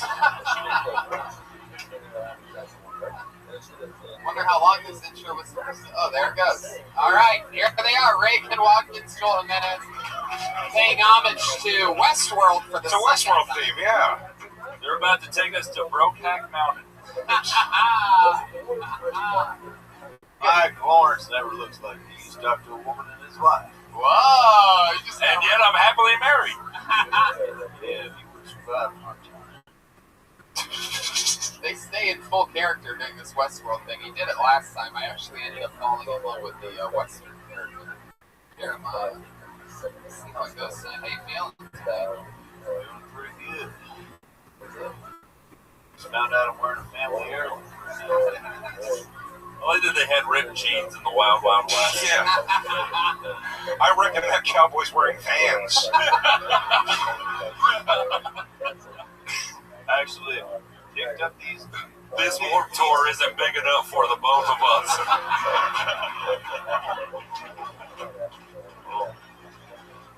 Well, these two son of bitches are faster than I reckon. They are lightning quick. So let's just jump right into this fun fucking show because I'm excited about the guests, the band. Everybody's back from the fucking holidays. Are you guys ready to have a crazy fucking Monday night or what? Just before that, I know you're getting real excited. You have a special guest. You do? Yeah, we do. All right. Well, go right ahead. This guy right back here, his name's Jacob, and he's our trombonist for the night sitting in. You have a trombonist We have a sitting in with you trombone. tonight. Well, Wow. what? Stand up, play a little something. It would not be classic Old West if we didn't have a trombone. And apparently he doesn't know how to play because he was on the way. Can you give us a little sample of what your tromboning is going to sound like?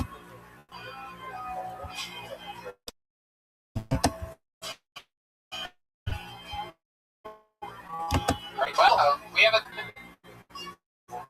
There. Yeah. We have a trombone. I'd like to see how this goes, obviously. It is raining pussy juice in here right now. Obviously, you guys only had 3 normal cowboy hats to share amongst yourselves. For you podcast listeners, you got stuck with a pink bedazzled, dirty stripper cowgirl. It looks like he took that from a Texas bachelorette party. Yeah. This guy, he's just a little loud. All right, so I have a bucket. One more thing. Oh, wow. I We have a xylophone player that's coming. All right, continue. Thank you, Bob. I have a bucket full of fucking people that signed up to do a minute on this live show. They can do 60 seconds of anything that they want. Sometimes it's a comedian who's been doing it a while. Sometimes it's somebody's first night. Sometimes it's a genius. Sometimes it's the worst thing you've ever seen. Either way, we get to talk to them afterwards about anything in the world. You get 60 seconds if you signed up. You know your time's up. The sound of a kitty. Wrap it up then, or else you're going to bring out the angry list of all the good bear. There you go. There he is. There it was. All right, you guys ready to start the show or what? You can do a little bit better than that. Are you ready for this? It's Kill Tony, episode fucking 190 something, live in the attic of the Comedy Store. First name I pulled out tonight during an uninterrupted 60 seconds is Anthony Grabbert.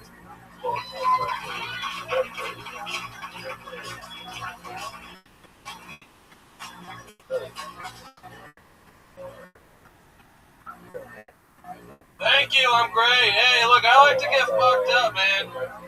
Whenever I like drinking or nothing, I like to find new ways to do it. Like, are you ready to get high by huffing a can of Ready Whip? I don't know if I'm doing it right because I've gained like 47 pounds. It's got over a pretty bad bout of erectile dysfunction too. Every time pretty bad bout. I'd lay down with a lady, nothing would work. I'd take these pills and they would help. But then last week I went to the doctor and it turns out I'm just really gay. So I've been dabbling in homosexuality now.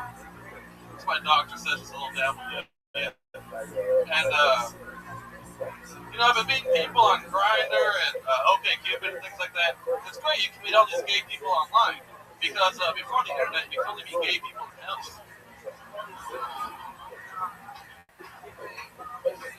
I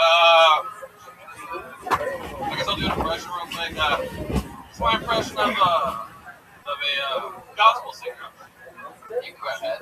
Gospel singer lost their faith. It goes like this. It's like, oh, I believed in you. Oh, I believed in you until my kid died. Hello, Anthony Grabbert, ladies and gentlemen.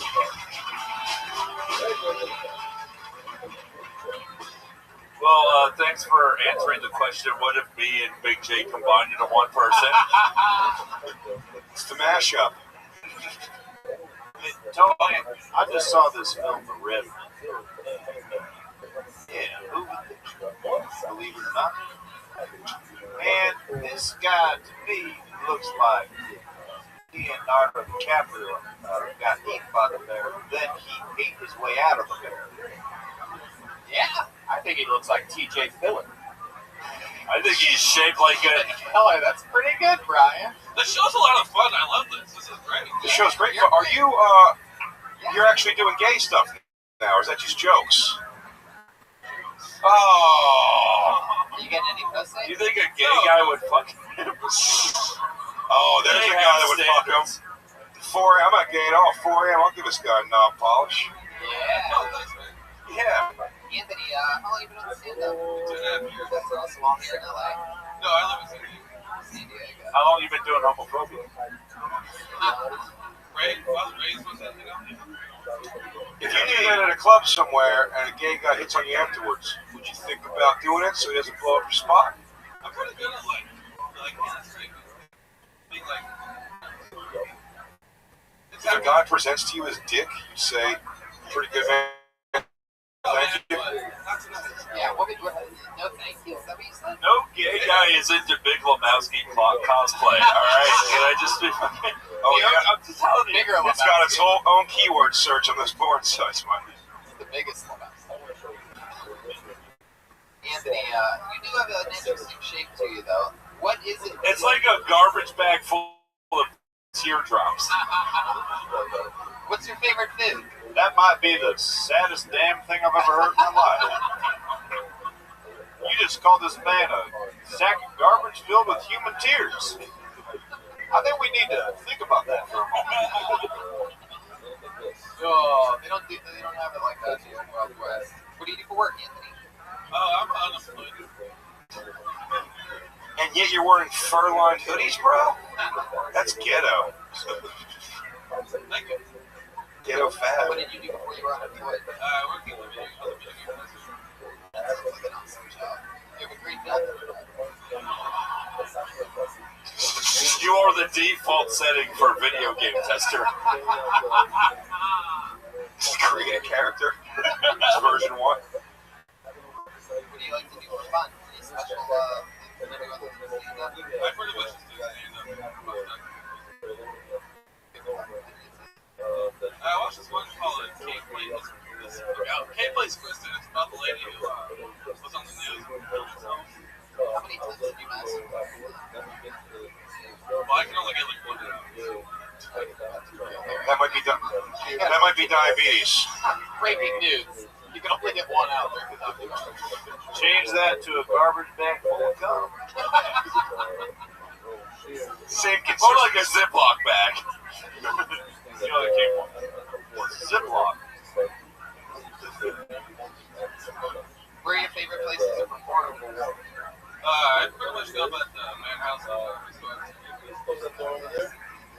You look like everyone who owns an Eagle t-shirt. If me and you did have gay sex one night and had to leave shamefully in the morning, there's a good chance we could accidentally grab the wrong clothes.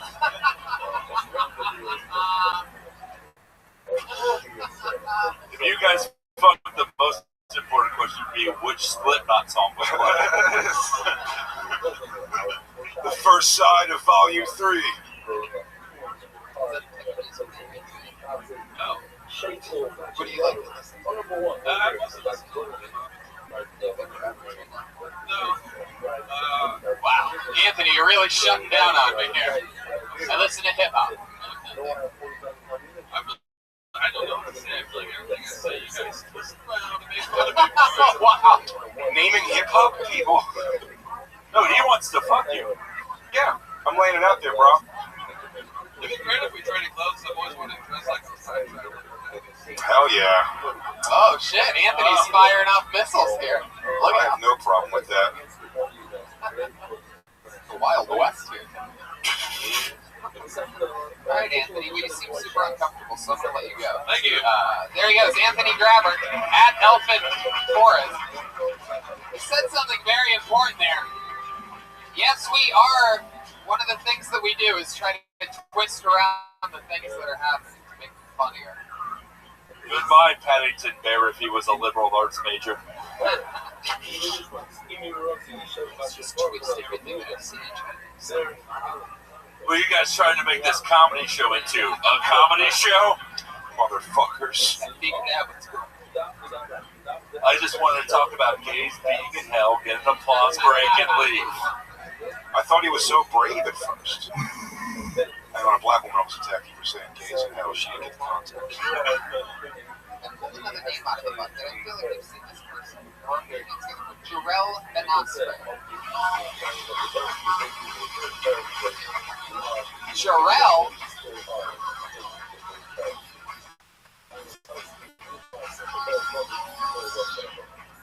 I just quit my job at Target. I was getting bullied by an autistic kid.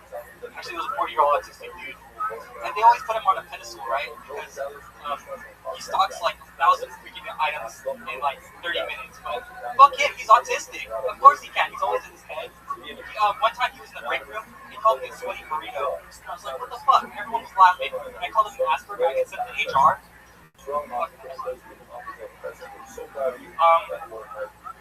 I got out of a relationship, and I thought this girl was the one. She bought me the Xbox One. I should have known better. Now I'm dating a cop. It's pretty awesome. When we have sex, she puts a gun in my mouth. I didn't know I was into that, but it's pretty nice.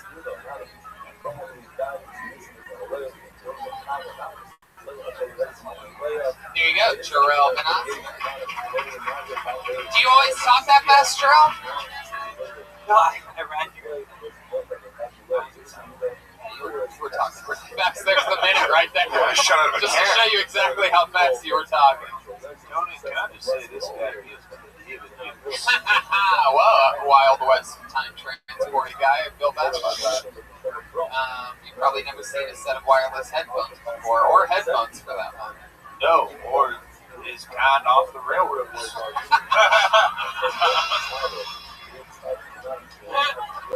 Very good. I get the character now. I'm gonna walk in.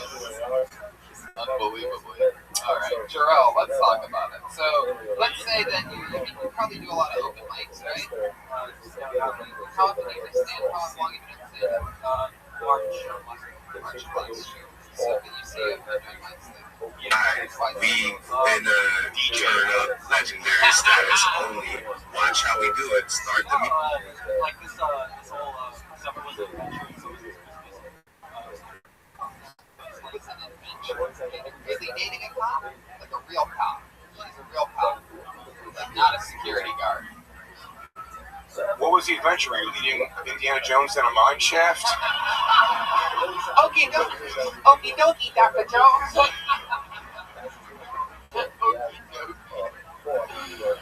Jarrell, how did you meet this cop? I dated her while we were in high school. Wow. Now you're dating her again? That's pretty hot. Wow. So you guys went back down. How is it? You're just brown enough for her not to want to shoot you. She really put the gun in your mouth, or is that just for the joke? Wow. That's fucked up. What did she say when she put the gun in your mouth? Make America great again?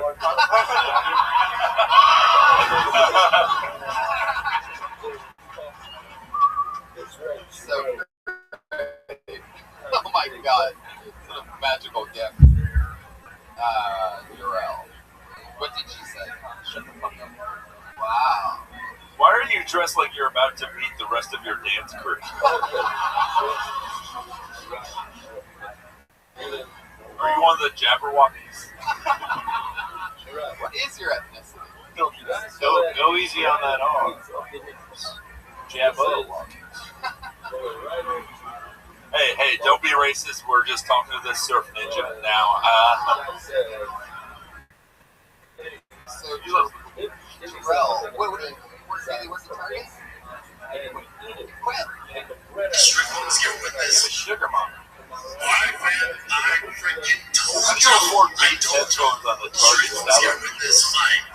I went 5 for 5 tonight. Not bragging. It's very rare I go for 5. 5 for 5. The reason I picked Strickland, a few reasons. One is cardio, which wasn't great this fight, but like Birdie told me, that Like that you're not said. He's from the Philippines. You're like, I'm still going to make this up. Totally. They won't remember. Yeah, the heaviest he's ever been. Oh, jungle people are... 185 against Strickland, which is tough. So he had to do the most weight cutting he's ever done. And then another Birdie told me his weight cut was a disaster last night. And we saw what happened with this Sam game thing. It was dicey. So I just figured that Strickland would survive the first round, which he did. Definitely think you'd win the second round. I thought you would start taking over in the third, fourth, fifth. I saw him in the second round. Are you sure you're not mistaking your arresting officer for your girlfriend? That's how I came to the conclusion. And this way, I picked Strickland. A lot of other people in my field, quote unquote, experts picked Strickland, even though he's just a massive underdog. And here's the thing. A lot of y'all don't like Strickland because of his rhetoric and some of the things he says to build up the fight. But he beat Izzy Adesanya, the greatest welterweight of all time. Are you okay? Get him on Amazon. Are you okay for that? So, dude, he beat him.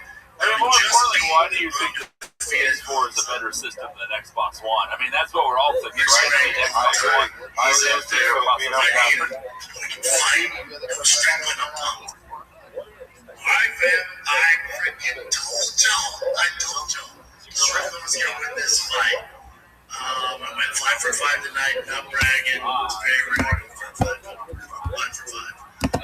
The reason I picked Strickland, a few reasons. One is cardio, which wasn't great this fight. Doing what, a background check? Birdie told me that Hamza was planning before you get the Strickland fight, you go to 205.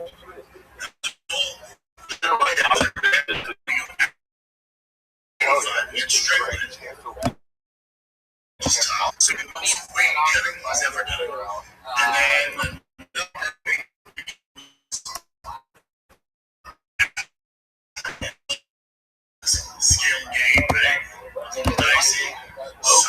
until Krypton is destroyed and Jor-El has to send Kal-El to Earth. Survived the first round, which he did.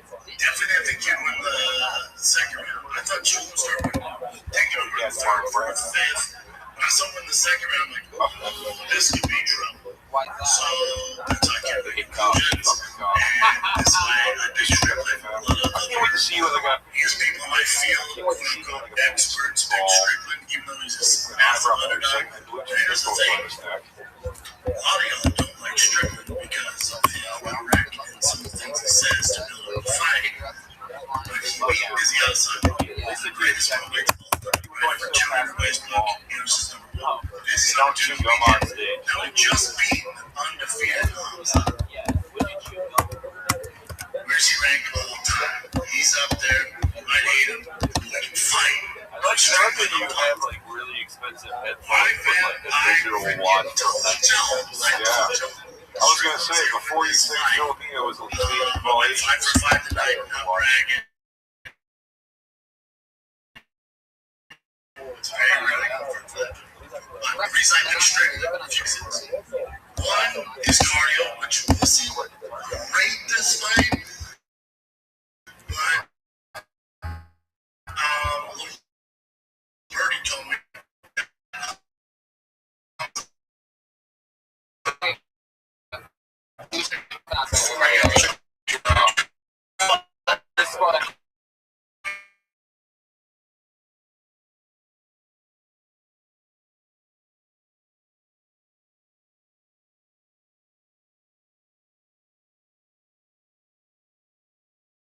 I just figured that Strickland could survive the first round, which he did.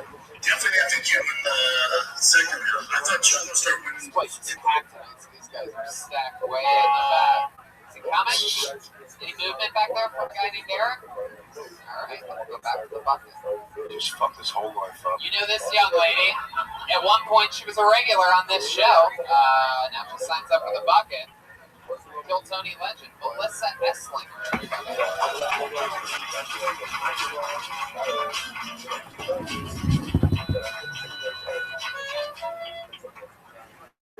I choked out a lifesaver once. It's fortunate. There's a hole in it. Just like choked and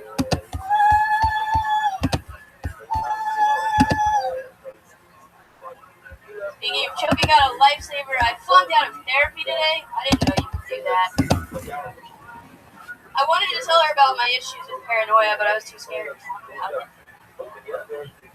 So I started talking about my mommy issues, and she just looked at me and was like, "Are you done?"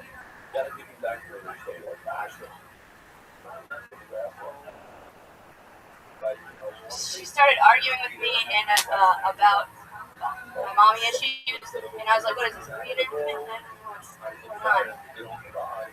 She tried to use her authority over me. She was like, "I'm the therapist. I'm the professional. I've been doing this for 14 years." I was like, "What?"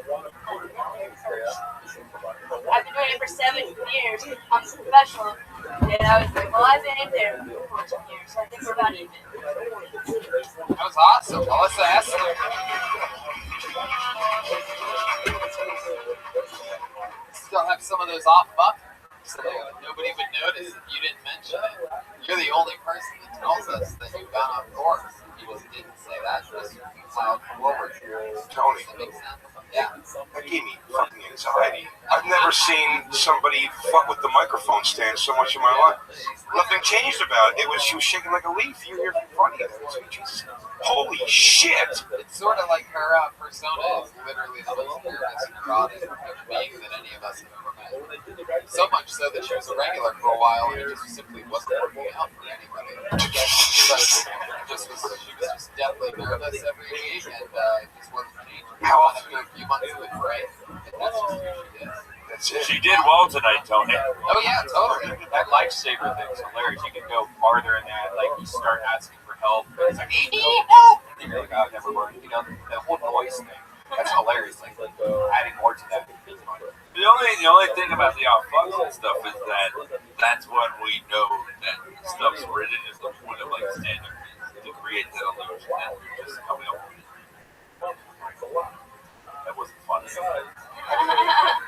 Are you okay? Yeah, no, I've actually gotten a lot better about it. In real life, like when you do go to therapy, can you tell that is it true that like this therapist sometimes seem annoyed, like she seems a little overwhelmed, like other times you really feel like sort of like different than normal days? No. If this was like a first, we don't get along, so we only saw each other shooting. Well, she ended up slamming the door when I left last time. You're not supposed to do that. Yeah, that's pretty much exactly what I just asked. That's the only time that, yeah. She turned on you? Yeah, she was like using her authority over me and stuff. I've been in therapy and I knew she was crossing the line, and she stomped out and slammed the door. What's great that you're channeling all this and talking about this real life. I never said You might need a recommendation for Pat. I would not send anybody to her. I've never said this to anyone ever. You should probably try heroin. You should really try to mellow yourself out. Just snort it. Don't boot it. That's fucking TV junkie shit. Just snort a little. Well, the horse says that it's true, that it must be true. That's a fun fact about the Ride the snake. How else is life been going? Well, what I would say, have the nervousness and the tics with her. It's not something you can control. It's something that you own. It's just a part of who you are.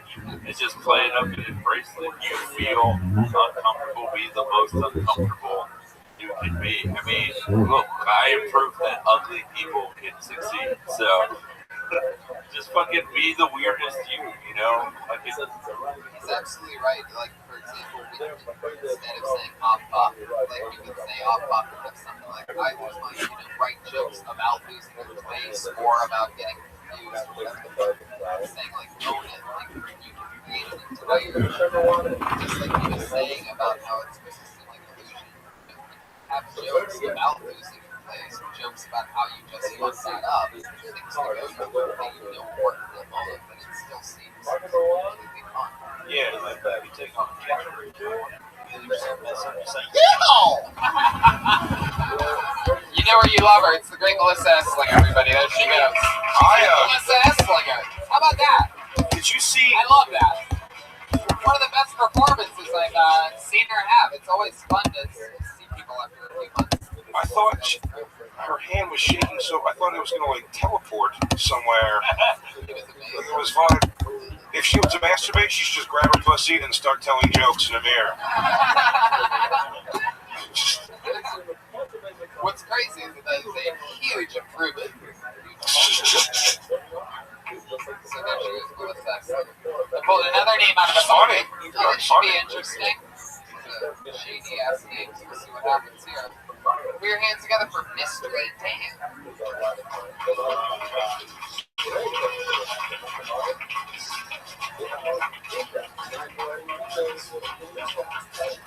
Thank you. Thank you. Just doing your minute. You're right. I am so goddamn sick and tired of all these fucking fake news stories. Started with that one about Trump winning the election.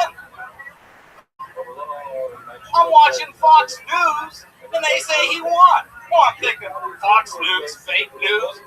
That's what they do. Well, next day I turn on the TV, and it's like this thing has gone viral. Every network has picked it up.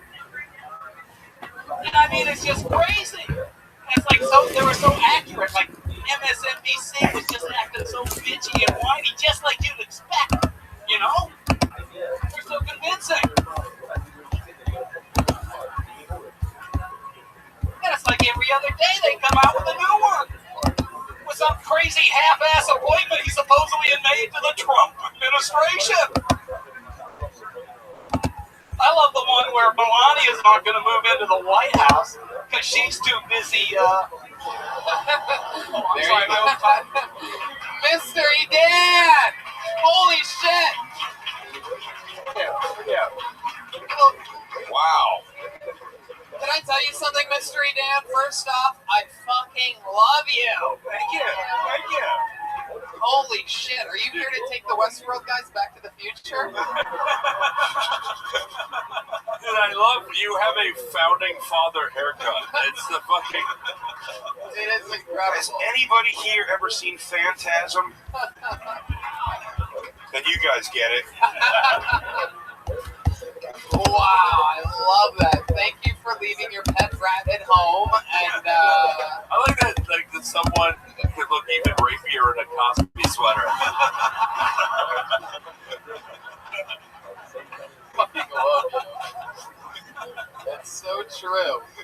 You feel like you should just scream science and then leave. I'm glad you could be here and take time for being a piano teacher who fucks his students. Each one of his fingers smells like a different student. A different grade.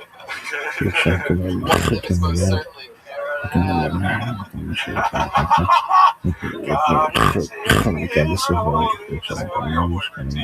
No, but I want to hear it so bad. I did, yes. Mystery Dan, you are the coolest motherfucker ever. Maybe. Welcome to the show. Thank you. This is your first time on, correct? Yes. I don't know why they fired you from conducting the orchestra. Now you're doing a phenomenal job. And now they started hiring a bunch of different people to play you in the KFC commercials. You look like you invented the word sheeple. I would have liked to. I really would have. We're glad you're here with us, Mr. Dan. Thank you so much for having me. Not out opening the door at every haunted house in the country. Look at the fucking face. Wow, Ichabod, you better watch your ass. We might have the greatest guest of all time. This is gonna be nominated. I call you a creepy uncle, but I can't imagine any family acknowledging your existence. Well, that's why I went with Mystery Dan. It was in my family's request. What's your actual name? Scullum. Dan Scullum. Oh, okay. It'd be great if it was like Jeff Skull and Mystery Dan is just a mind fuck you. There is no Dan. My mother went back to her maiden name just to see. Stayed in the pocket there. I would love to see you. If you were the guy on the political channels, I would watch the dog shit out of that. What is this fake news? Like your approach, I could watch you for hours. Your career is right on track, pants. So how long you been on stand-up? About 3 months. About 3 months. Love that. You just started doing it. What made you want to start trying it out? Something you've always wanted to do. Well, no. You were getting bored living on the front of the quarter? Yeah. Well, I was good at other things. Ever since everybody started telling you that you remind them of George Carlin's corpse. You're like, maybe I should get off the Quaker Oats box and get my life together. So, what have you been doing your whole life? A lawyer by trade. A lawyer? What kind of lawyer other than shady as fuck? By the way, defending yourself on your own murder trial doesn't make you a lawyer.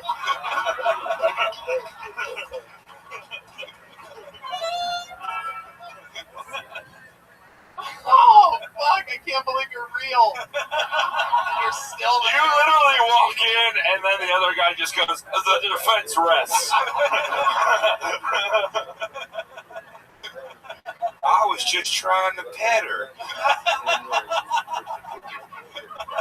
Where can I park my gyrocopter outside? Oh, I love it. You look like you're having the time of your life, Dan. Oh, so you've been a lawyer. You ever been married? What's the life been like? Somewhat solitary. Yeah, I was a very closeted gay guy. Very legal. Right. Awesome. I don't know if you're in the Bears, but the first guy on the show is looking for some dick. And it looks like you're the person that can get him back to the 90s with your DeLorean.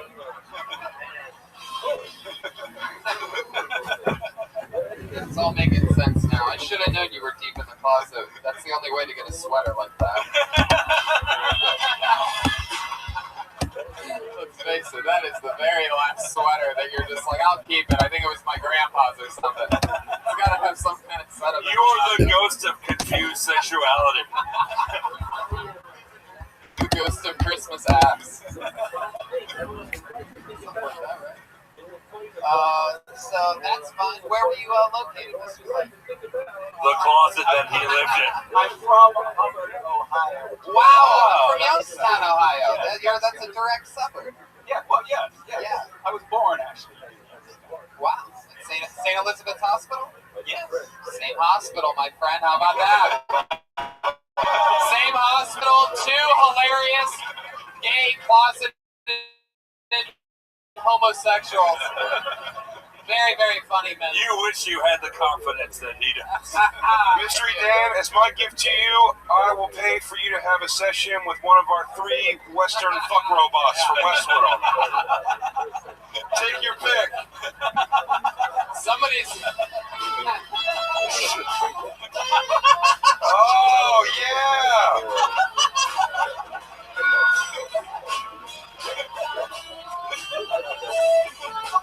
Oh, the other one. You want the other one? He wants the trombone. Yeah. He wants the trombone. Come on up. Come on up, trombone.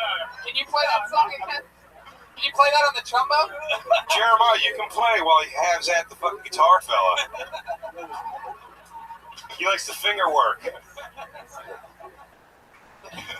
It's like if Mark Twain was illiterate.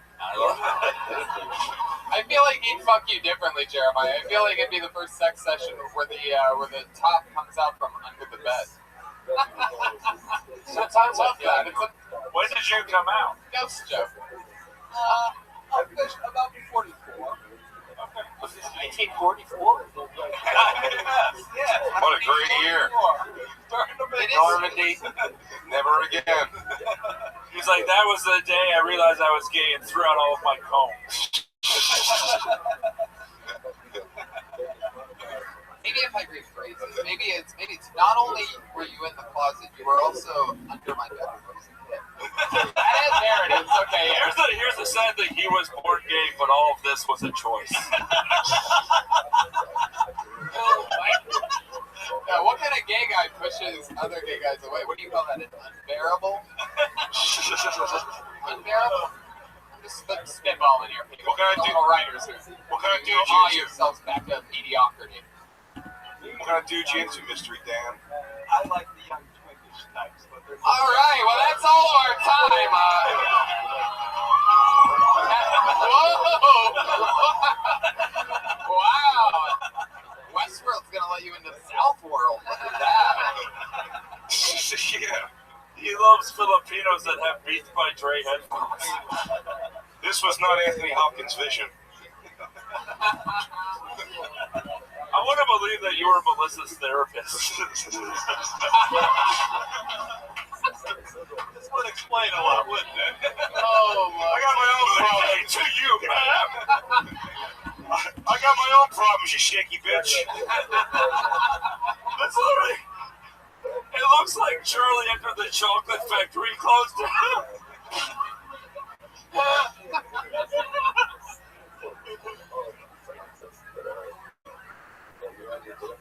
So, James, you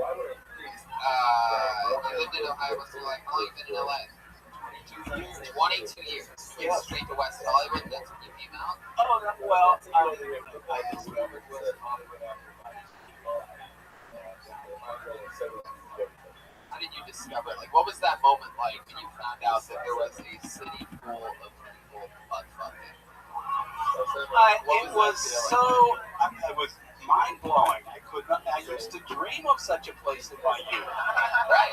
In Ohio, they have no such place. You know, they don't have no such places. I think the term is dick Especially blow. when I grew up. So, I can't change, even if I try. Have you always rocked that hairdo and like that? Oh no, this is just reality. Really? What do you normally do with all that? When well, I mean, I'm normally. You one of those lawyers with like a ponytail or something? No. Is that a wig? Man bun? Hey, Tony. No, I haven't worked in a couple of days. You're doing comedy for 3 months and you grew your hair for your age. That is a fucking commitment. Mystery Dan. I appreciate that. I love it. Hey, Tony. Yeah. How long has it been on the dollar bill?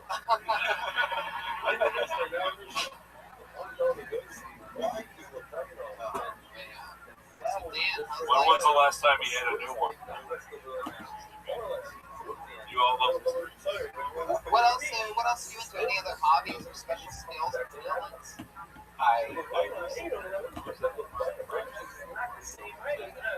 What 10 years? Yeah, it's basically a declaration of harvest. Yeah, it's a new compass, it's a new ball. I just feel like there's just a bunch of dead boys somewhere. The art project is newspaper clippings of his own work that he hasn't gotten caught for yet. It's called Evidence. One body found slain. It's a wingsuit made of the skin of teen runaways. As if we couldn't Too take real. any more Not too real. man's bodies buried in his vents. You look like you live in the refrigerator where you keep the bodies. But in the refrigerator is a magical world. You can be whoever you want to be in West Hollywood world. There you go. But here, this is what I just want to quickly say that I do fucking love it because comedy is full of somebody young, bitter, entitled, dumb fucks with backpacks that quote podcast. And here's a guy who genuinely fucking does this for the love of it and has enjoyment. I'm telling you right now, Mystery Dan, you can come here anytime you want. You're instantly one of my favorite guests, favorite human beings. Hell yeah. So What a great spirit. Yeah, appreciate it. Come back anytime. There he goes. First time ever. How about that? Mystery Dan, ladies and gentlemen. The mystery is out. It's no longer a fucking mystery. You just found him with us. Uncle Tony.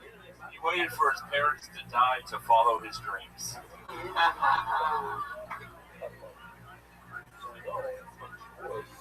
There you go. Alive and well. Shout out to Mom. Mystery Edna. Hopefully she listens to this episode so she can do that shout out. Alright, we've seen this guy before as well. Notorious for, well, I guess we'll talk about it after his set. Put your hands together for Zach Stein. We're definitely going to see his set right now. We're going to watch his set together.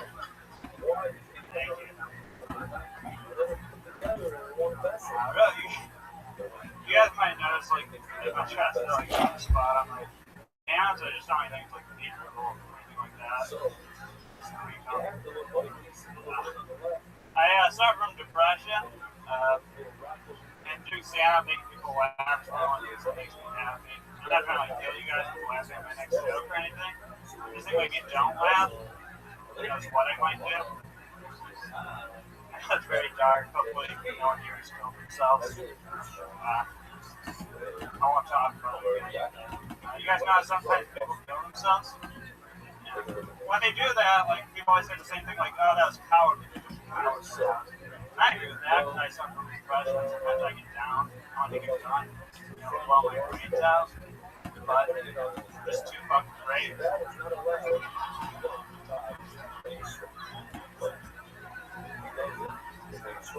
There it is, Zach Stein with a new minute. Zach, you are,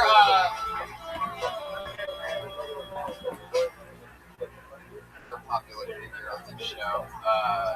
You've been on a couple times, and both times the story and your reputation, a lot of the comedy store sets is what people recognize you as. Like, hey, there's the guy that, like, we see you around and stuff. Notoriously the guy that has a monster cock that you can always see through your pants while you're performing. Now tonight I noticed that you did something really special. You made an opening joke that makes people look at the crotch, which before we just noticed it regularly. It was a very, very blatant thing because, you know, a lot of people say that he fills it up with stuff. A lot of people, yeah, give a little piece that Big J can see.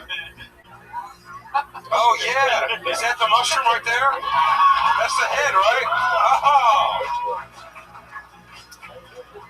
That's a solid dangle. It's just like Mystery Dan has his own thing. I feel like that's the nickname for it. Mystery Dan's own thing. Mystery Dan. Would you like to meet my friend Mystery Dan? Does that thing, so what's the story with that dick? What's it been up to lately, Zach? How big is it? Like erect, like 7 inches. Got good girth. 7 inches erect? Yeah, but It's not crazy. That's good, though. He's got like fish tank girth or something like that. Yeah. Well, maybe it's just like he has gigantic balls, perhaps, or something, right? Yeah, I got good balls. He has like. For those of you listening to the podcast, it looks like he basically has a baseball glove in his pants. Like there's no real explaining. There's different. It's patchy.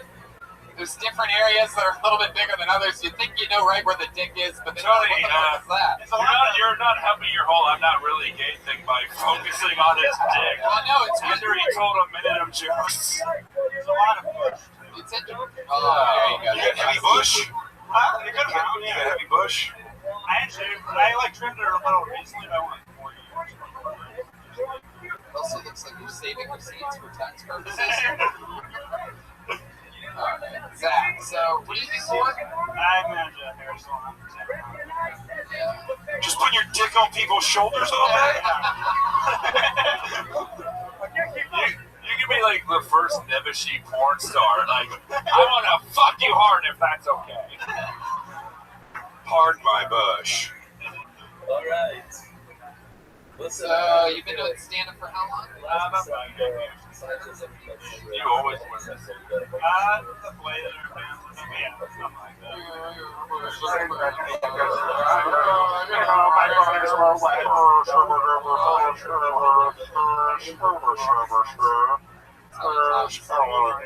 Blood rushes down to the dick and just all of a sudden just body. You look like you've never said mom and have only said mother all your life.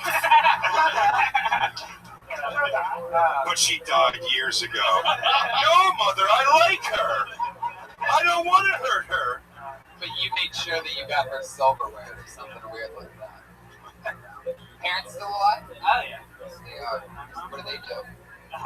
Professionally disappointed. Is your dad rocking a piece? Like when I was a kid, it was pretty fucking big. I don't know. They all look big when you're a kid. All of them. I haven't touched father's member since I was a weebalo. Are you not wearing? Do you not wear underwear? Yeah, I'm wearing underwear. That's through underwear? Yeah. That's a strong mushroom cap, bro. It really is. That's strong. I'll give credit where credit's due. Good cut on that cut. Your dick has all the confidence the rest of you doesn't. Can you fuck some of that confidence into shaky balls over there? If you guys fuck later, you might vibrate to a different plane of existence. When you're working in the salon, you're cutting somebody's hair, noticing your dick has grabbed the scissors, and you're like, hey, put those down. You got it? Yeah, once or twice. Looks like a rattlesnake. Looks like a rat. Very good, rattlesnake. So, Zach, what's been going on in life? What's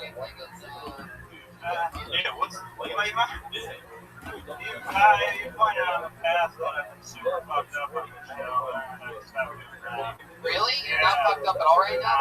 Wow, look at that. There you go. And what happened? We can clearly tell that ever since you stopped drinking, you started going through puberty. It happened late. Excited about that. What else, Zach? What have you been doing to fill the place of all the booze and drugs that you were on regularly on Mondays? Him and the other nerds have just been planning their revenge. I get a heart attack or every time I have booze, I get an energy drink. Kill myself that way. How would you kill yourself by shooting your eye out?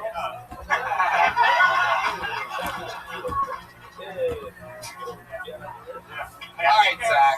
That is actually a new creative take, so points for Tony.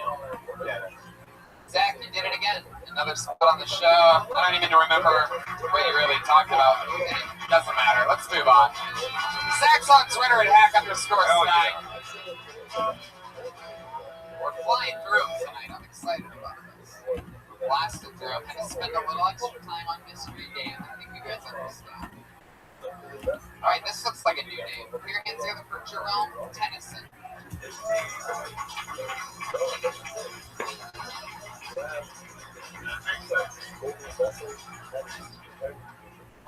what's up, y'all? Not much. I'm just started back work. I was on Christmas break. I'm a high school math teacher. Yeah, I love it. I love my job. It's crazy because I'm thinking like dealing with high school kids, you don't have to pay attention as much. But last time I wasn't paying attention, the fight broke out. Yeah, this is how the fight broke out. Right, they were taking a test. Right, it was nice and quiet. And I put my head down for a minute, and I was like, working some jokes with Bill Tony. And then all of a sudden I heard, "Hey, nigga, look at your own Scantron." Other student was like, "Nigga, ain't nobody looking at you, your Scantron, dumbass nigga." I was like, oh. I looked up, saw it was 2 Korean students. I was like, what the hell? What kind of school am I at? And then, like, they tell us, like, so they started fighting. They tell us as teachers and stuff, we can't touch the students. So I'm trying to break up the fight with my voice, right? Like, sound like an older black man. Hey, not in my yard. Y'all ain't gonna be doing that. And then I was like, okay, let me call security. But this is my first year there, and I didn't know security number. So I'm sitting there for like 5 minutes looking for security. Oh, You go ahead. Hey, you looking for what? Is that it? nah, I'm just going to it. All right. That was great, Jerome Tennyson. That was awesome. Fucking great. First time on the show, right? Yeah. That was great, man. How long have you been on stand-up? 10 months. Wow, that's fun. You really are a high school math.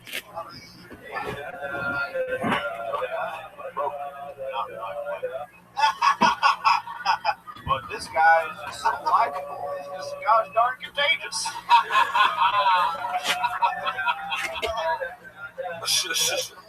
I gotta say, black people are so not into snitching, they don't even know the number for security. All right. That is true. What's the number for security? How long have you been teaching high school math? First year.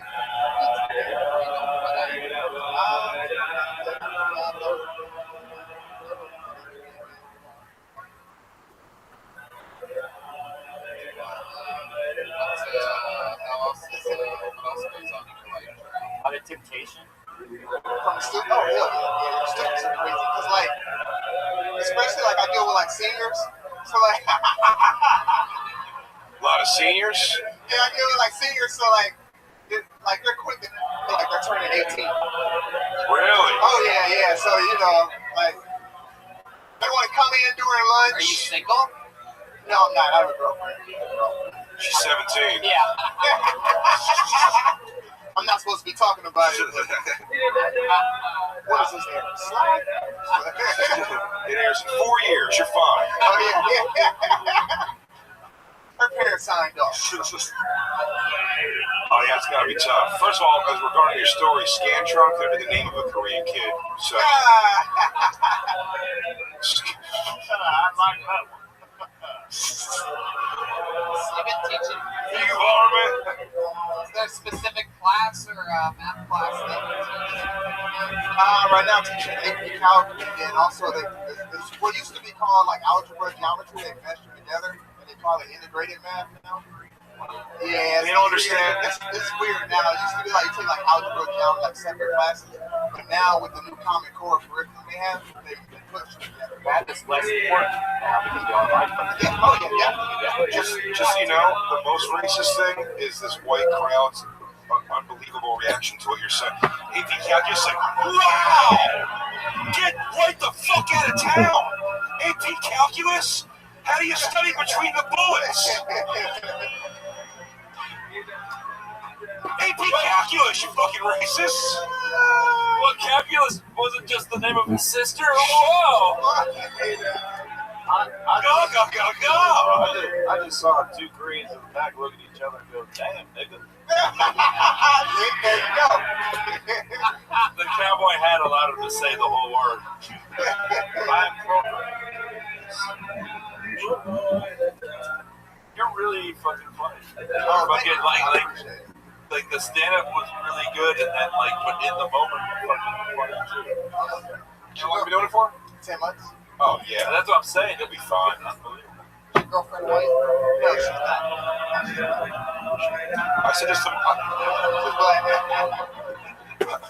I said this to So it all makes sense there. And Indian guys who look like Dave Chappelle from the Nutty Professor.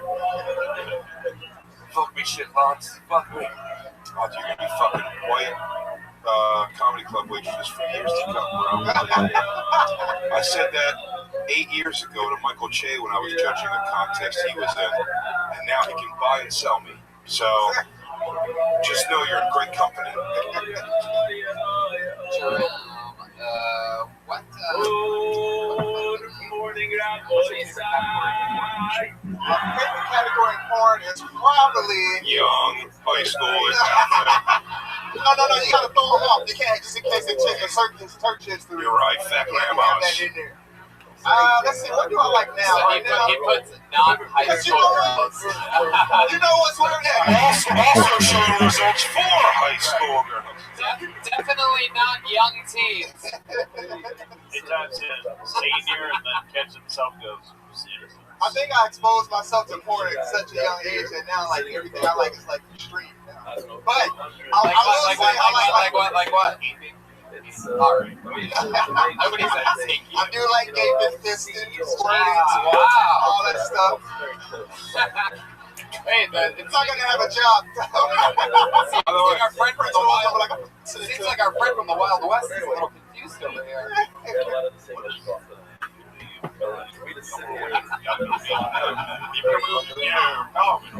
Big J. I'll tell you one of the saddest things to me is he's going, I like gaping, fisting, squirting, and I see my girlfriend for the first time at night doing this. Settle down! You went black and went back. You beat the odds.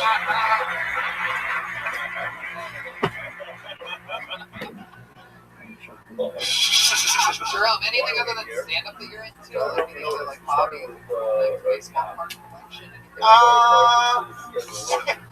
I did used to collect cards, and then my uncle stole them from me. So. Buy drugs. Yep, crackhead uncle. You already know. That's here.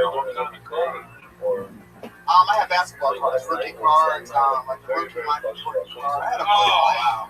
Yeah, my baseball cards like Daryl Strawberry. I forgot. Wow, to think that your uncle. Look at crackhead uncle only stole baseball cards of crackhead athletes. Yeah.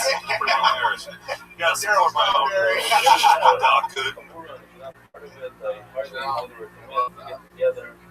Cool stuff, man. You absolutely fucking killed tonight. That was fun. Yeah, great job. In real life. So there you go, Jerome Tennyson. All right, thank you. Smelled like Tennyson. As in, I ain't playing no Tennyson. Jerome Tennyson. Having fun. A wacky cat. Fun show so far. You guys having fun Monday night comedy show? This looks like another new name to me. Put your hands together for Jihan Sabir.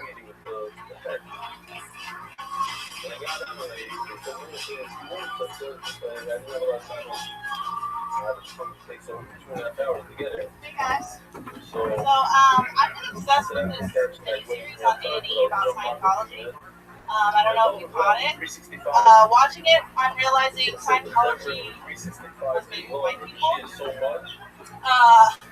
It's like the boo-boo of religions.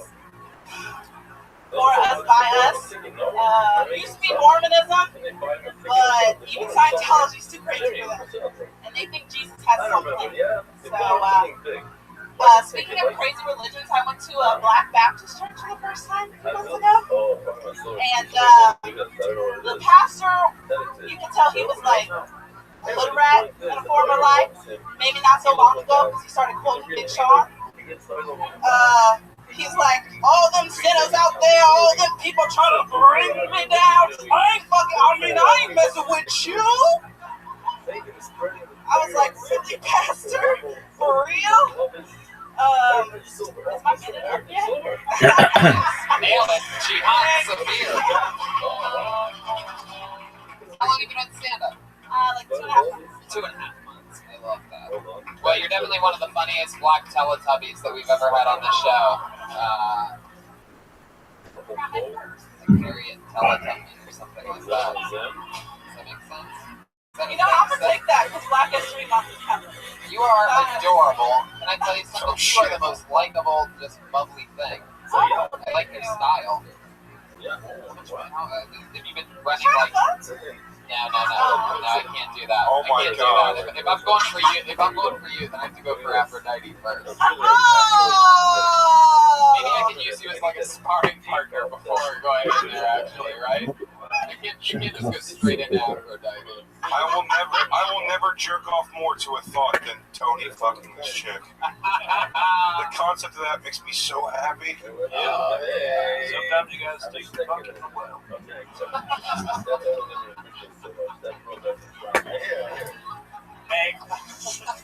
Make love to me, you Nubian princess. What you want, motherfucker? What you want, motherfucker? I want to let it get on me. You're a sweet, fine woman, won't you back that ass? What do you do for work? Ooh, I know a baby that needs some sitting. Everyone does. Yeah, your titties are huge. How big are your titties? You don't know the size? That's where you're gonna keep On a scale of 1 to Big J. Let's just. Mine being perfect. Let's just say she has more D's than the report cards that Jerome fills out at the end of every. Now with Korean kids. Jerome, everybody's I am programmed to like that. Now, when did you sew that dead octopus to your head? I know you ain't coming at me with that beard. Oh shit! The defending, reigning roast battle champion of the world, Mike Lawrence, is a guest on this show. People are taking shots at them. Stand up a second. What do you do for fun? What else do you do?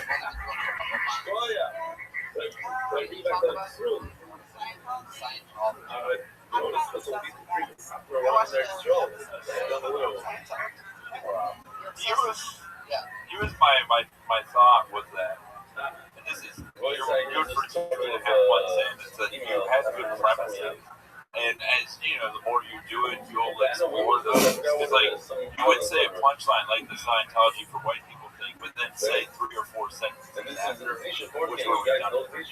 So like the more you do it, the more you just like retain it and stuff. Like even like the big shopping, if you ended on act out, which that or something. Oh, now Mike's trying to fuck. Oh, boy. See, we're gonna make it look like Neapolitan ice cream. Oh, you're the you're there.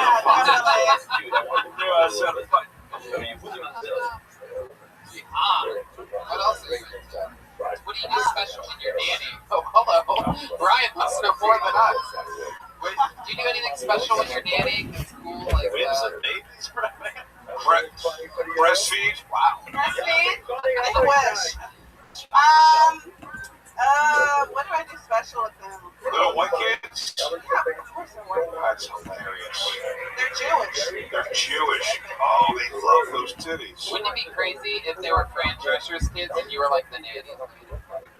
It's a Jewish lady in LA, you piece of shit!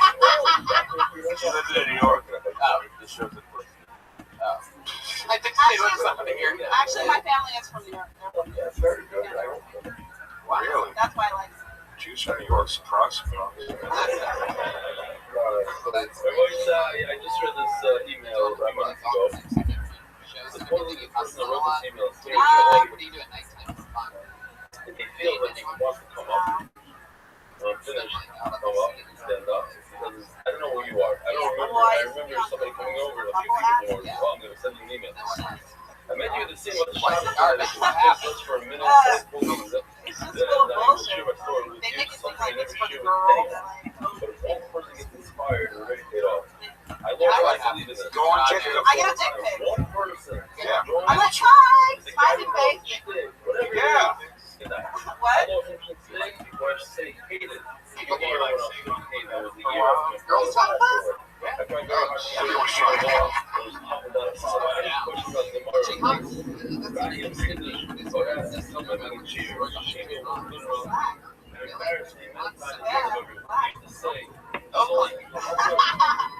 That's terrifying. Yeah, my name is Egyptian. It is Egyptian. Egyptian 4, we just made this up on the spot. That is something thinly veiled, though. Tell us something crazy about you. I feel like we're missing something. Shenanigans for Jewish kids. I just found out a pretty interesting fact. Yeah, go right Matt, ahead. do you want to say it? Can I say it? Yes. Matt has had sexual relations with 2.5 months?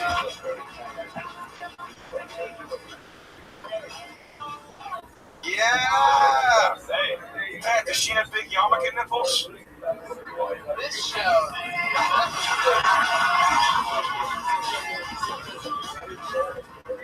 Wow, Brian Redband. Did he have the hat on the entire time? That's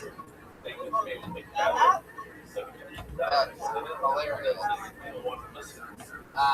Did you have fun with Pat? Do you want to talk about this or no?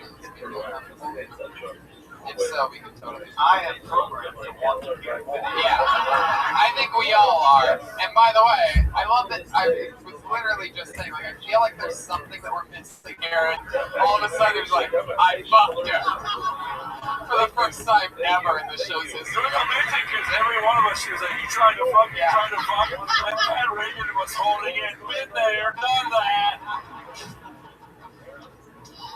Pat, I guess the question is, should we be trying to fuck? Yeah! Oh, yeah. So tell us about Pat. Maybe some dirty. Yeah, anything funny that you remember about him? Not funny, you know, let's not worry about funny. Was he a generous lover? Yeah. Yeah. Yeah, in what way? Like, did he take his time? Did he put on like a Jodeci album or something? Yeah, like from the 90s. Dude, you know what? I did the first time I played piano. Word up? You got fucked a word up by a white boy? I don't know if Cameo's alive, but if he is. By the way, I'm pretty sure that I just heard the first time. Oh! Cameo!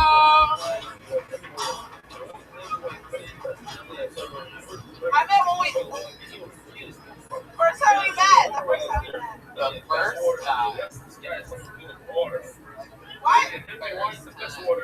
Why don't you ask Pat? He's the one who brought it up. Pat, what up?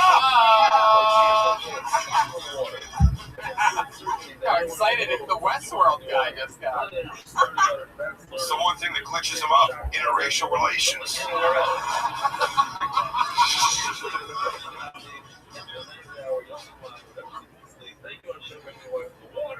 Jeremiah walked in on another level. Pat, any fun memories?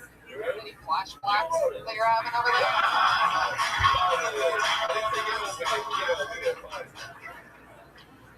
Do you mind if we ask him super candid questions, or you don't want to know? Okay, go for it. Where'd you finish, dude? Where'd you finish at? I gotta know. Yeah, you do. Yeah, you do. Everyone remembers the first time they see their badge on that hot black skin. Hold on. I'm gonna take a guess. I got this. Yeah. Analysis.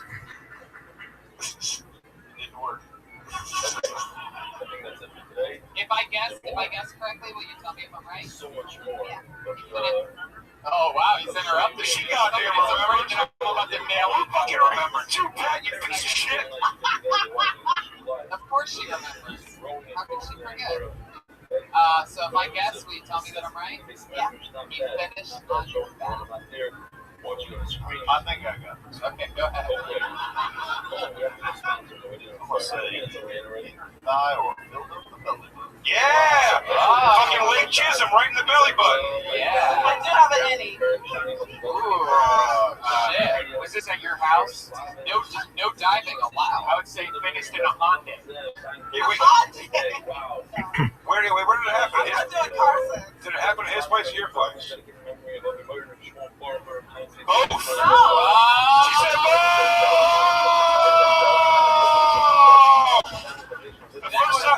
time was at your place, and then the next time was his place because you got tired of being threatened by your cousins. Yeah!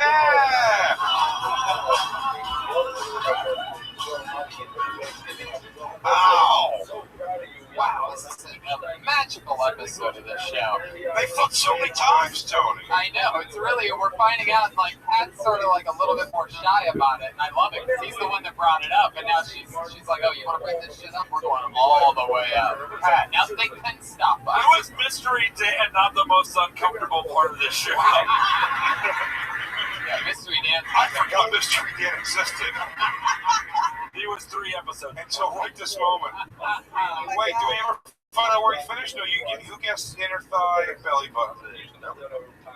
I'm gonna say right on the fucking titties. Yeah, I'm gonna say he went for it. That seems like the target. Elephant necklace, right on the elephant necklace. And my belly button, I mean mouth. Yeah! They call it mouth. It's the button to her belly. Pat, you want to give one more guess? All right, who's right? Oh, right side! Piece of shit! That's right, maybe he can never get it up. Oh my god. Is that the answer? Is that the answer? That's a weird fucking riddle. Yeah. Trick question, thought the condom was in your butt? Yeah. Come on, give it up. Yeah. Word up. We need help. Oh, they do say.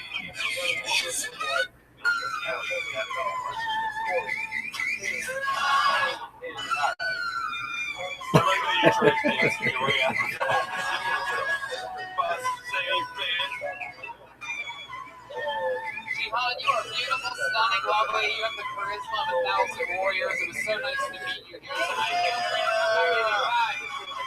The great Jihan Sabir. Owning the moment, by the way. Come on, make some noise for Jihan.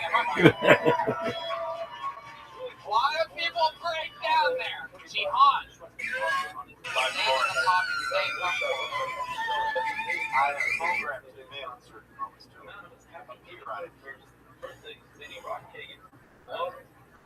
Well, let's do this, and then maybe if we have time, we'll go back.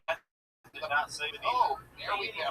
If we have time, we're going to go back to the bucket after this, but we're going to get our one regular. We have one regular, Melissa Johnston, a couple weeks ago. We have one regular right now, and you know her, and you love her, and this is her last recording. Takes a small break and gets to do her for a couple months. Here she is, Allie Makovsky, ladies and gentlemen. I also cook Jihan. I was going to talk about my pussy yet again, but my mom is here with me, so I've decided not to talk about that, which is probably a bummer for you guys.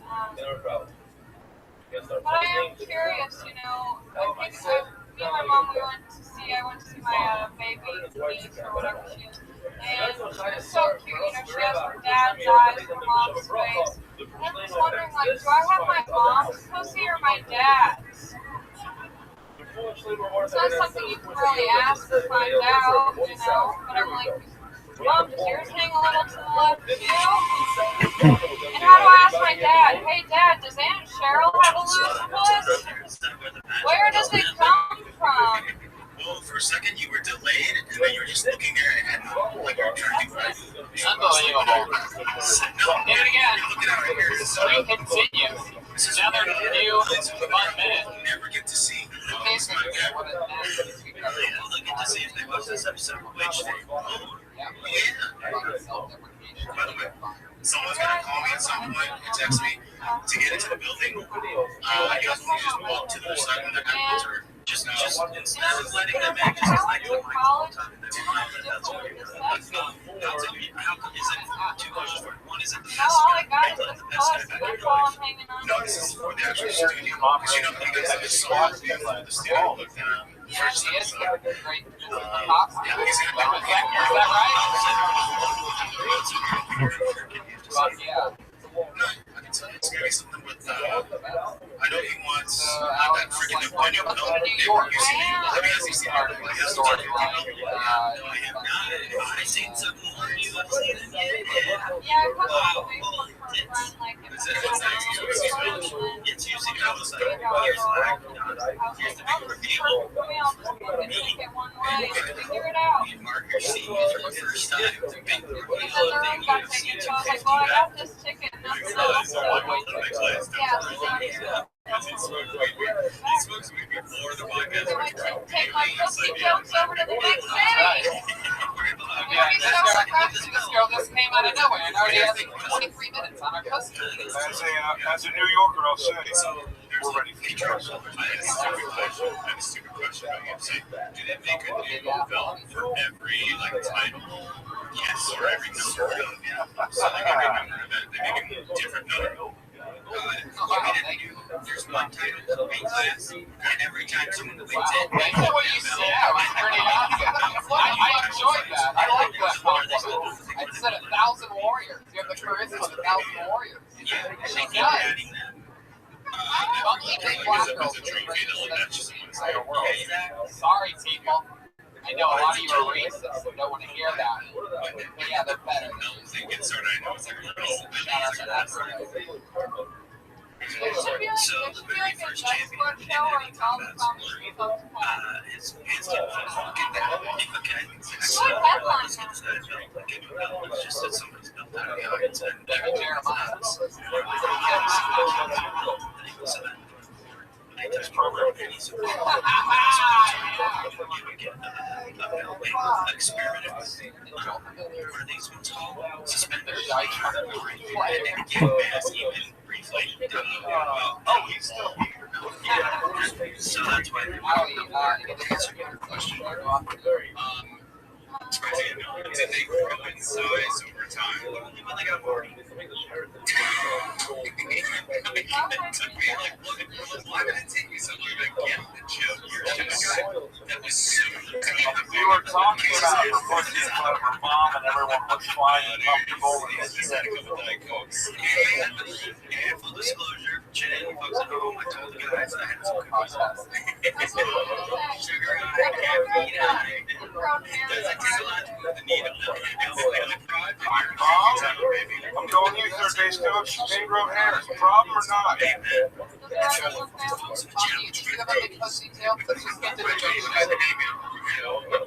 You have a terrific pussy. Wow. Look at that. I think the biggest battle ever. No Ingram Harris? In the 90s. Stick your mom's in. By the time you come back to New York,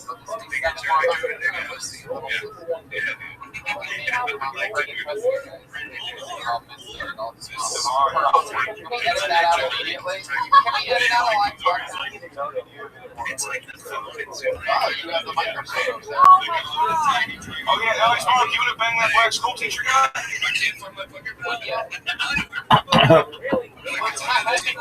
think that I got another question. What's all the hubbub about fucking Pat over here? Just crush your black ass.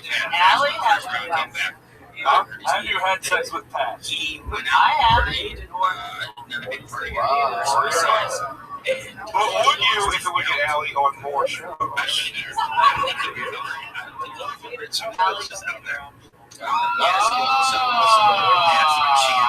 That doesn't sound like the confidence of a perfect pussy. I'm just saying, Mom. You seem like a lovely woman. Now that's the kind of independent woman I'm programmed to hate. Allie, you're an absolute killer. We miss you, we love you, and best wishes. We'll see you when you come back. She'll be right back here performing in a few minutes. That's gonna fuck your mom. That's gonna fuck your mom. That's gonna fuck your mom. That's probably gonna fuck your mom. It's on a mission now. What'd she say?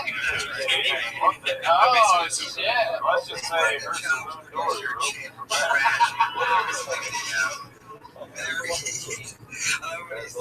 Alright, I'm going to do this one last time. It's going to be quick, and this is all done with.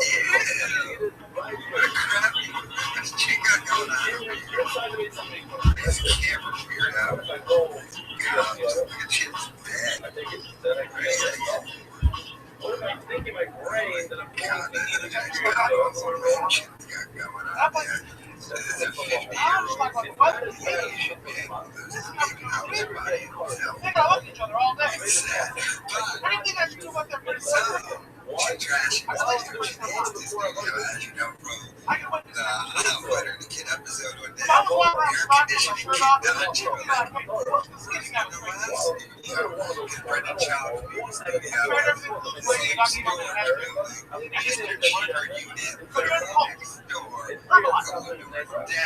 Say what you want, but let's see. no one cares. It's gonna have a I was talking about myself. He's not gonna do it. He's just on the wall. Especially guys like so he's commissioning a beer. Paul Douglas Ducci, obviously nailing a joke there, a running inside joke on the show that Jeremiah is extremely fat. You knew that, right? Going into this? You didn't listen to the show before? I'm just sure, but actually, And I heard John talking about, graphic designer, graphics. You know he's fat. That wasn't even a funny joke on the podcast. Stupid. You ended up in a store. And you have to remember, this show started with a fat blonde and bookends. I love it. he has the face. He's going to get a new studio. Remember, Shop there.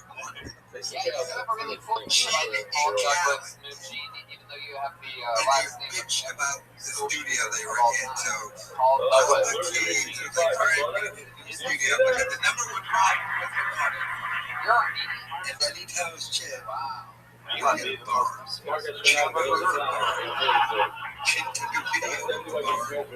Chip had ideas of what he was going to do with it. Then last minute, George Chin went, guess what? With the body of Newman. You look like you still can't emotionally accept the female Ghostbuster.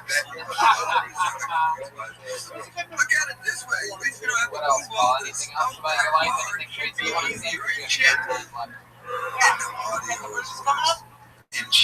Are they here tonight? Special shout out to the Birds and Triplets. We run out of time, unfortunately. I got to bump the Birsies. Let me know. Now let's give them 60 seconds. No, we can't. We're not going to be able to. There was Paul Douglas Ducci. Special shout out to the Mercy Triplets. We love you guys. We'll get you up here next week. The drawing from Ryan Shaibel. I mean, look at that shit. Unbelievable. Special shout out to David Deary helping us out, Jamie Vernon back at home, RyanJabel.com for your art prints, Josh Martin Comic, Ali Makovsky, Ali's mom, follow her at Perfect Pussy. Pat Reagan. I just thought of it. This is subscription site. Headline that show. Me. There you go. Pat Reagan's on Twitter at Patty Reagan. Jeremiah Watkins is at Jeremiah Stand Up on all social media. Reach out. I really appreciate it. He really does. He actually does respond to you. If you reach out to him, he has so much extra time. Not enough going on. To where he literally responds to everybody. Where you'll get lucky to get like a favorite from me. He'll literally type out every fucking response ever. I've seen him do it. And check him out on Roast Battle every Sunday, 11 o'clock. Roast Battle, Comedy Central. And my joke was funny because he has so much going on. He's also on the goddamn Comedy Jam on Comedy Central. Yeah. His own hit show. Joel Jimenez is on Twitter at Mostly Sorry. Big J. Okerson has a new show coming out on CISO called What's Your Fucking Deal? I did it. Crowdwork show, New York City. So fun, man. Yeah, and listen to Legion of Skanks and Bonfire and all that good shit. Legion of Skanks is one of my favorite podcasts in the world. Big J. I love you, Tony. Thank you for having me, man. Every time I tell you, have me on here. I love you, buddy. Reigning, defending, amazing, roast battle champion of the world, the great Mike Lawrence, everybody. What's going on with you, Mike? Zany Chicago, February 16th through 18th. Yes, and I'll be in Zany Chicago soon after that, in March or April, or something like that. I love that club. Great times. See Mike Lawrence at Zany's. Follow him on. And the trombone guy. Trombone is at Mount St. Harrington if you want to follow him on Twitter. Yeah, no one wants to follow him on He doesn't tweet at all. Just we'll see how this storyline develops. You guys were here the first night that the shy trombone player came on. Live audience, thank you. Good night. See ya.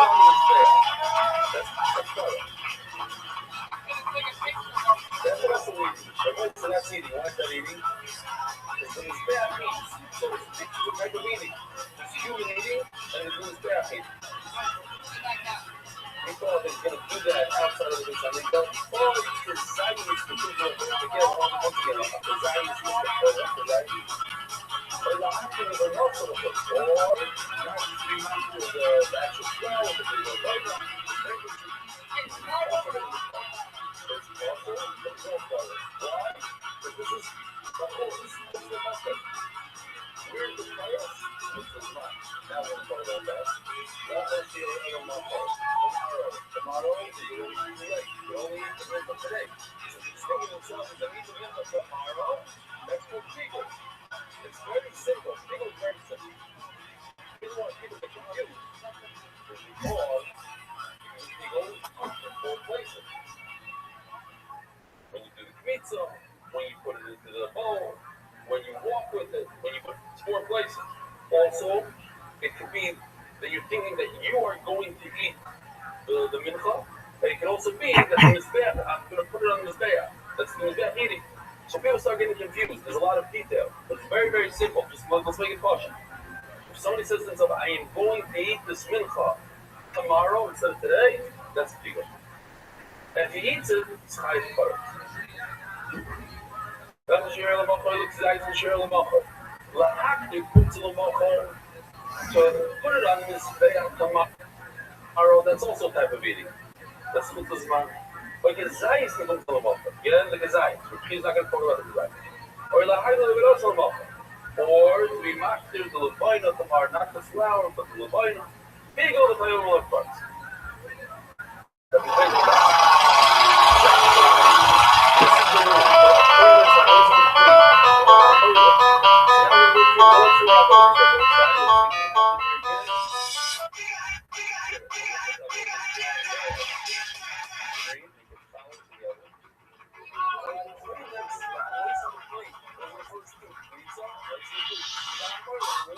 Hey, this is Raymond coming to you live from the World Famous Comedy Store for a brand new episode of Kill Tony Bite 5. Give it up for Tony Hinchcliffe. Hello.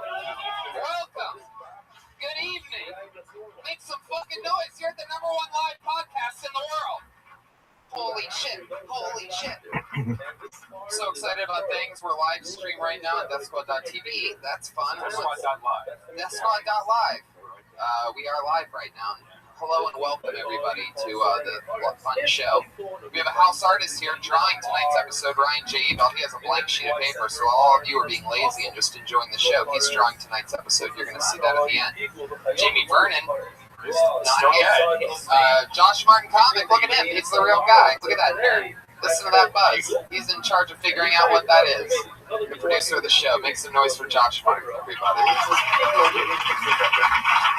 Hot buzz. We're in San Francisco this Saturday doing Kill Tony live at San Francisco Sketch Fest. For those of you listening to live stream around there, go there. You go to sfsketchfest.com. It starts like in the afternoon at 3 o'clock or something. We're also doing Moon Tower. Kill Tony is going to Moon Tower. That's in April 21st.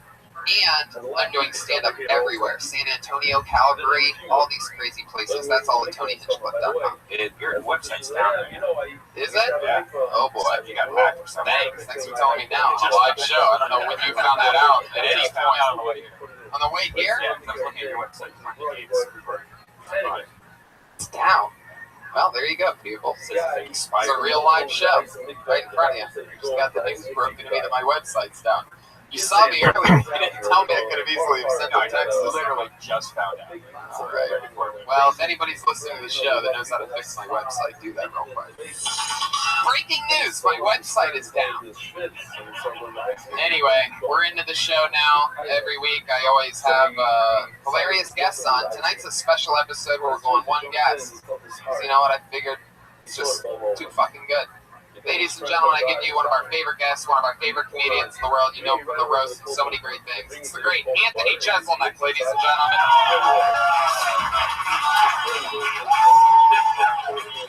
Yeah. Life is good. Anthony Jeselnik. Thank you. You know the show.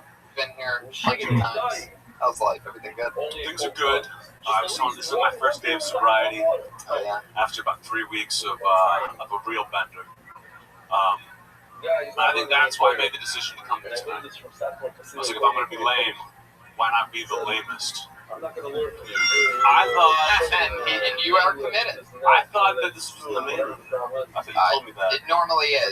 Every other week we do the main room, so it's like belly room and then main room, belly room, and main room. But there was some like fundraiser thing. Some rich people literally bought out the main room tonight, so we bumped up. I look at it as a promotion. I look at it as information I would have liked to have. You have a no belly room plot? Well, it's about to get worse. You know the Kill Tony band. Everybody loves them so much. They do a different intro every week. They try to keep it original, something in the news, usually something like that or anything. Put your hands together for them. It's the Kill Tony band. Pat Reagan, Jeremiah Watkins, and Joel Jimenez.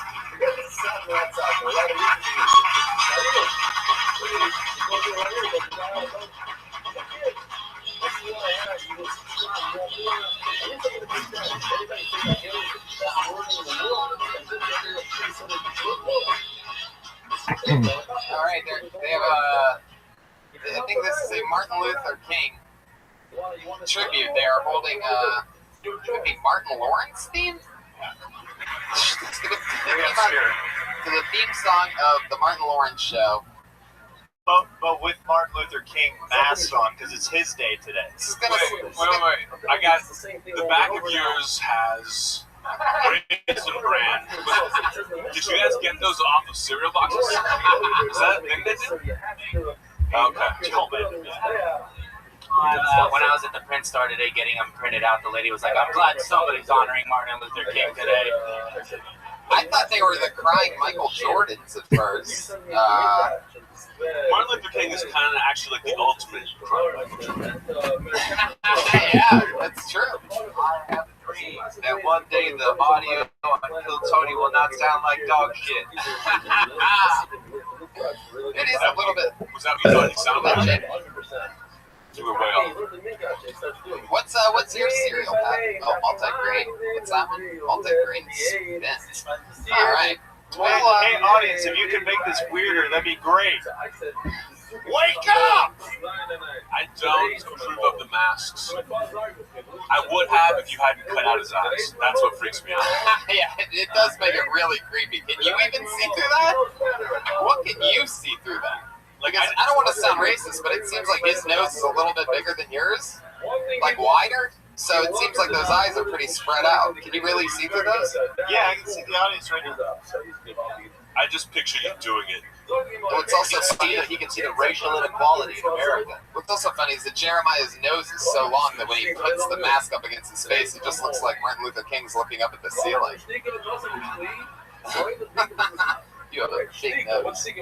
All right, so the whole setup is here. You guys know how it works. People sign up to get pulled out of a bucket. I have a ton of names in this bucket right now. So your name gets pulled out, you come on stage and you do 60 seconds of stage time. Sometimes it's one of the top rising comedians that we've never seen before, and sometimes it's crazy people. Met a lot of fun characters lately. I haven't been here in a while. Like, what are the odds? It's really tough. Sometimes you get like all like these like cool stories and like everybody kills. Sometimes everybody bombs. Sometimes it's a mishmash. So it's hard to say, but I'd say 1 out of every 3 people are pretty like it's. We're going to find out something really crazy. So just to recap everything you just said, 1 out of 3 people. If I had to guess, but sometimes it's all of them. We were holding these masks like 4s in a lineup, like hoping to get chosen by John. All right. Yeah, real good one, Pat. Whoa, little turmoil there between the bands. Hey, he's been texting my girl lately. Whoa! Is that true? I don't want to talk about it. Dude, he keeps airing my business on the show. I don't want to fucking talk about it. You're texting my girl, and I'm tired of her, dude. It's freaking... Aphrodite's been texting me, everybody. Okay. Let's go. Don't you dare do that! You did that to Gentleman at the top of the show, and I think it set a weird tone, because... Gentleman, his first line, you give him a wah, wah, wah. He's a freaking guest. Treat him like one, Ray. talking about at the time. He was talking about not doing good. So I think the sound effects sort of made sense. But the second one, now you have reached your limit on There's some interesting feeling in this room right now. And what's amazing about this show is that it's so great that I just know it's just going to be a blip on the map. That's what's funny, right? It's probably Pat Reagan's stellar opening, setting the great mood. Anyway, if I pull your name out of the bucket, you get 60 seconds. You know your stage time's up when you hear the sound of a kitty. Wrap it up then, or else you're going to bring out the angry West Hollywood bear. There you go. Oh, that's how loud it could be the whole time. That one part when he turned it up, that's how good the audio could sound the whole time. You guys ready to start the show or what? Monday night, Kill Tony in the attic of the Comedy Store. Are you ready to do this shit? Alright. Let's see what happens. 60 seconds of uninterrupted stage time goes first to a guy named Rob Smallwood.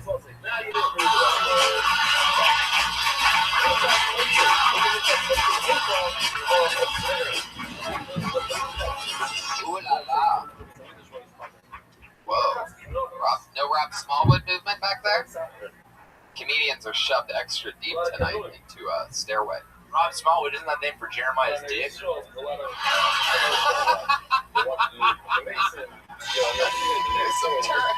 looks like he flaked just like Pat does on our rehearsals. Whoa! I thought you were going to do a dance. Here's going to bring your next person, Zach Stein.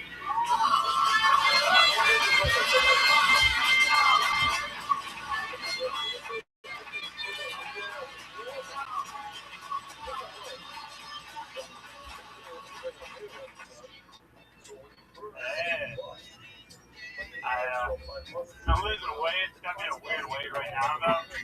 It's like I'm not fat enough to complain about it in public, but I'm not skinny enough to be happy. It wouldn't be such a big deal, but there's so much pressure to be thin from society. And for me, it's not like magazine covers or anything like that. It's way closer to home. I'll be on like Domino's.com. Like, this pizza serves 3 to 4 people. I'm like, fuck you, Domino's. I don't need you telling me how many people I am. And, I mean, I just moved, and there's temptation everywhere. Like, there's a Chick-fil-A right down the street from me, and it's so conflicting. It's like, I think their food is dog shit, but I love their politics. And,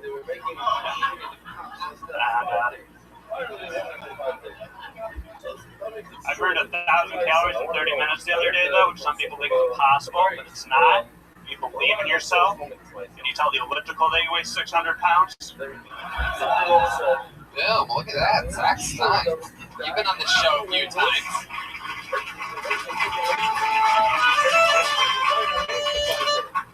We're on last week, too. Good luck on this show. Yeah, I know this guy. You do? Yeah, I actually know him.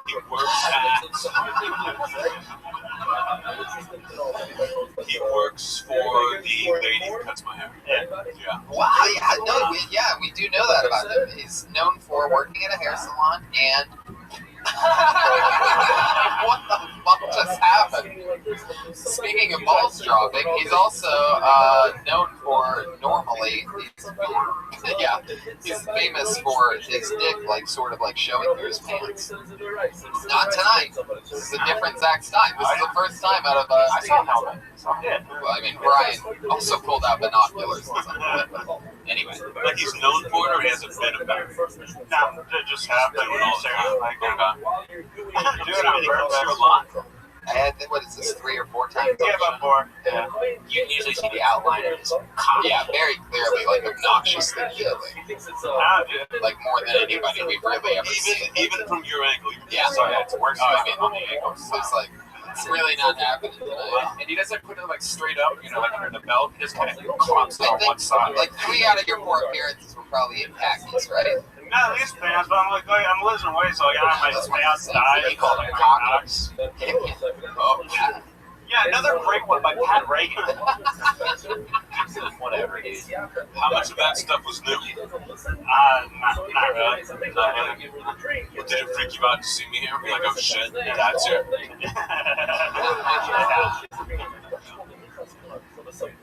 Anything crazy happened at the hair salon this week, Zach? You were on the show last week, right? Yeah. That's not too outrageous. Someone quit. I had to interview people. Who quit? Lindsay, the assistant with the long black hair. I didn't know your name was Zach until fucking this. You talk like you're shoving the last bit of something through. Does that make sense? Yeah.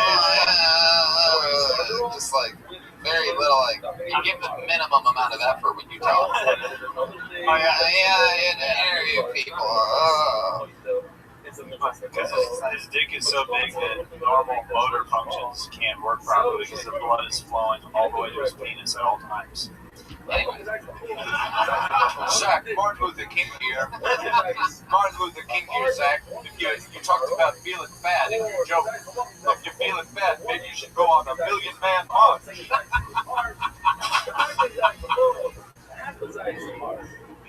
Stop it. He had a big dick too. Oh my god. Alright, Zach. Well, you were on last week. Let's just fly through. We're going to get another one up here. There you go, Zach Stein. Good job, Zach. Fun joke. I love that Chick-fil-A joke.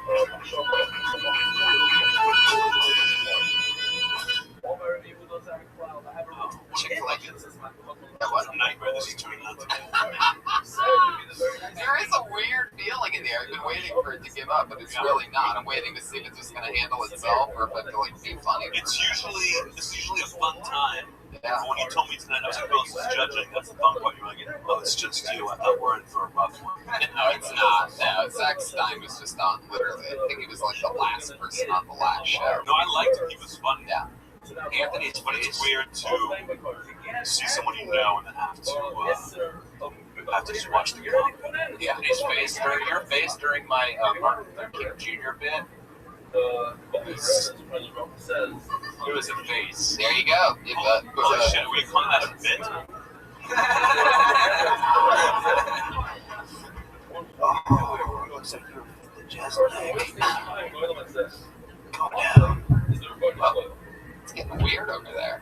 It's a very weird show. It's like if you like the wave, but you wish there were less money.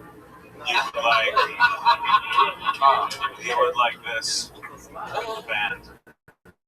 I pulled another name out of the. All right, 1 second. Pat and I were doing a bit where we're going to be angry at each other the whole podcast, but guess what? We're joining forces and we're going full steam at Jezelnik. So you better watch yourself. And watch yourself, audience, too. What's wrong with everybody tonight? What's happening, everybody? We can't do a whole show like this. Everything's okay. We're just getting started, guys. Relax, Jeremiah. I don't know what's happening over there, but I pulled another name out of the bucket. Hey, you shut the fuck up. Now that's unacceptable. Pull the name out of the bucket. 60 seconds, uninterrupted. Kim McVicker.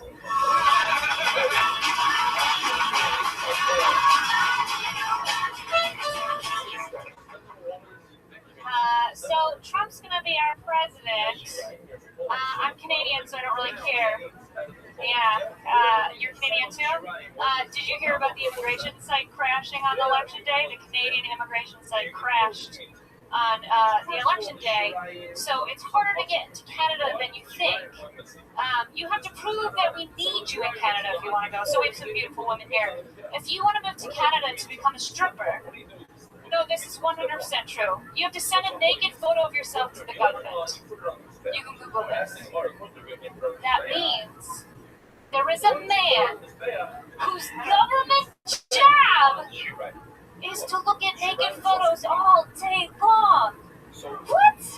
What if he has a fetish? What are we going to get, a bunch of midget strippers? I don't want that. I am sure, but I'm not that sure. I can't even imagine the rejection letter. There we go. Wow.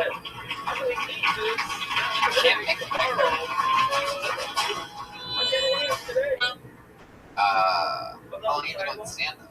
About a year and a half, maybe? Oh, in Canada? No. How long have you been out of Canada? Since I was 16, maybe. Yeah. I really didn't think about that. How long have you and Anthony Jeselnik been wearing the same T-shirts? Oh my god. How long did it take you to zero in on white T-shirts? The whole 60 seconds, Anthony. I didn't come here for this kind of disrespect. I thought you had like a really interesting premise. I was like, oh, a Canadian talking about Trump.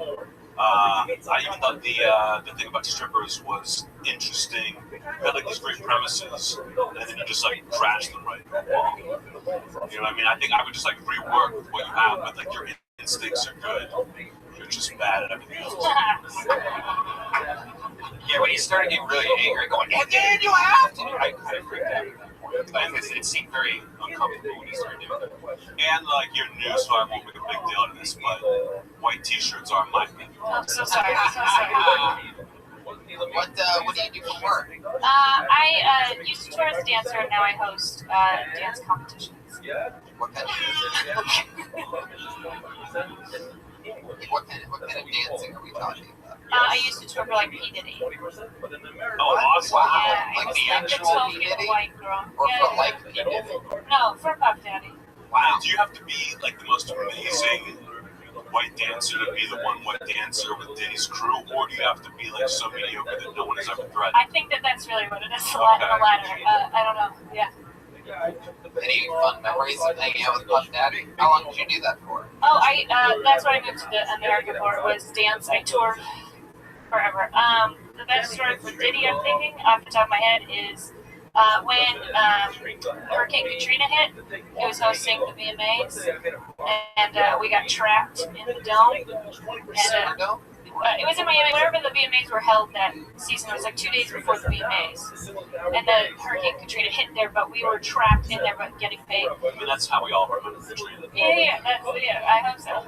But he was like, I think I actually have video footage of this. He got on the mic and was like, if you guys think your dick sucks, and like all this stuff. I can say that, right? Yeah. I don't know. This is a clean podcast. So sorry. Okay? You can clean it up. And is it me? Or does she look like Jerry Springer just entered the boot camp? Oh, man. Oh my God, Jeremiah, what is going on with you tonight? Yeah, why are you so proud of that? It's a special Anthony ruffled my feathers and I am teed off. Yes, you need to take your feathers and my heart is racing. What are you talking about? It's beating so hard right now. Just anger is pumping through my body in veins. Hey, this guy's got a lot of feathers. Hey, Redman, do you have something that she could possibly dance to? I know this is a podcast, it's very visual. Very good. You were ready for that one. I like that. So now you're teaching people how to dance. So what kind of like? No, I host. It's weird. I just stand on stage and I'm like, you get a platinum medal. I'm like, that's basically what I do.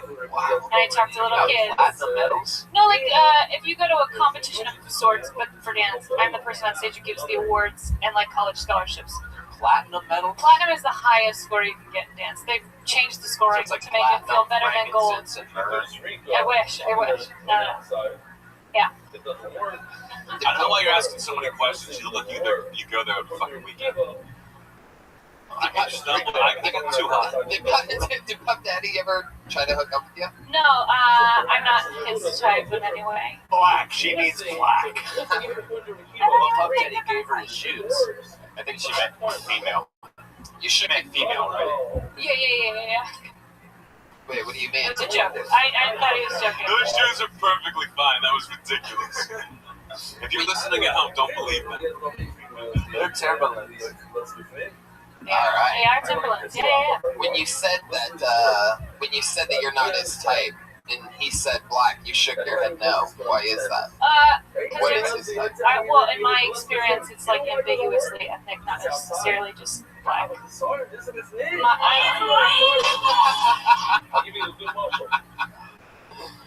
right. On Martin Luther King's day. So sorry. I don't know. I can't say for him. I don't know.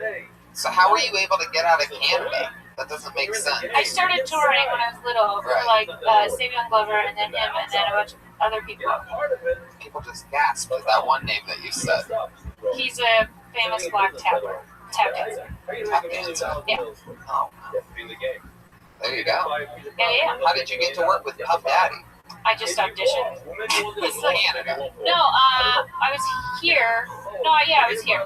Yeah, it was out here. Sorry. So sorry. How much time do you have stand-up wise? Good jokes less than 10. I don't know. Maybe like maybe seconds. I feel like 10 to 15. Do you talk about being a dancer when you're out? No, I don't know. Does that scare you to death? I just don't know any, like, I think I'm too attached to the topic to think of, like, something funny from my angle. Like, I'd be too specific. It means it's perfect to talk about. Oh, I understand. Yeah, I feel like I should, but I'm being honest, I don't. Like, every time I'm like, oh, but that's not accurate. I would say make that your goal. Make that like you're dancing, you did it. And then achieve it. Okay. Yeah. Awesome. Kim, it was nice to meet you. She has Kim McVicker. She's Kim McVicker. I used to have an Italian teacher named Miss McVicker that I hated. She hated me. I think we all did. I try to be positive. Yeah, let's flip it around. Hey, you guys remember that one episode that you came to? You guys know they already. Okay. This is just one name. Put your hands together for Thurston.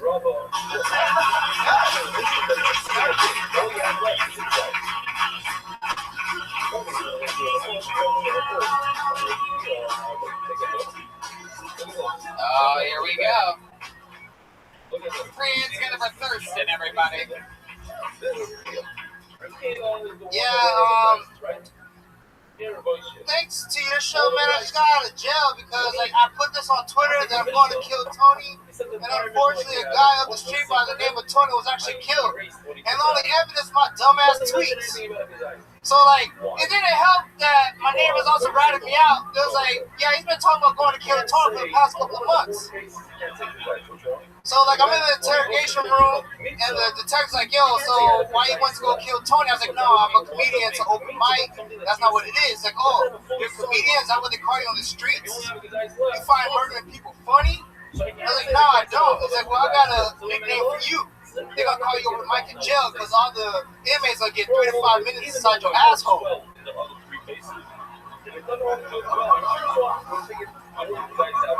Like, no, sir, that's not what's happening. But luckily, like, I got off because they actually found the murder a couple of days later. They let me off, so I was like, I'm not gonna do this no more. I'm actually become a comedic actor. So I went on this audition, and I got the part. It was this fuck yeah, put your hands together for Thurston.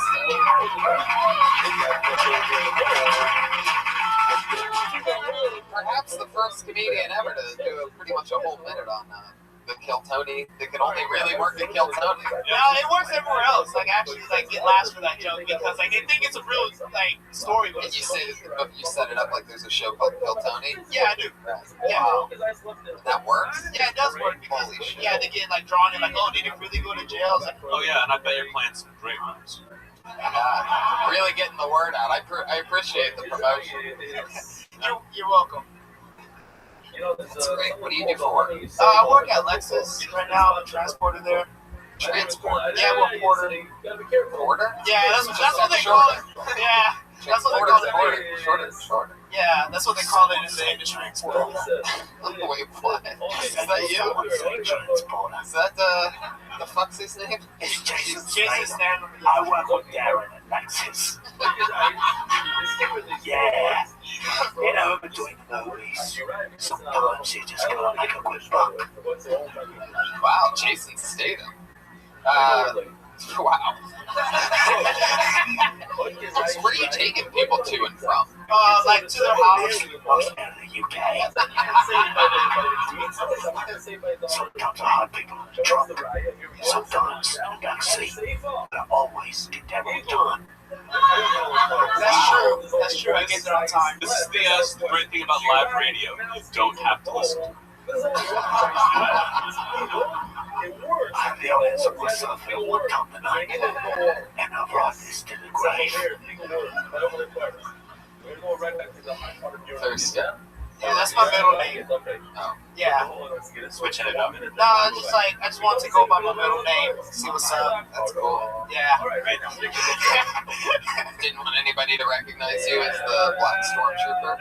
Star Wars movie. Are you different on stage as Thurston than you are in your real life as your real name? Well, that is also my real name, Thurston.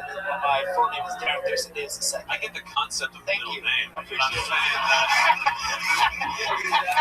I'm saying that when you only go by that, you're like two different people. Do you? No, not at all. Not at all. No, it's just like you're just wasting everybody's time. not at all. No, they're enjoying themselves. What do you do for fun, Thurston? Do you have any special skills or talents? Yeah, I like to. Other than stand up. Yeah, I was gonna explain. I like to drink and just like hang out with friends.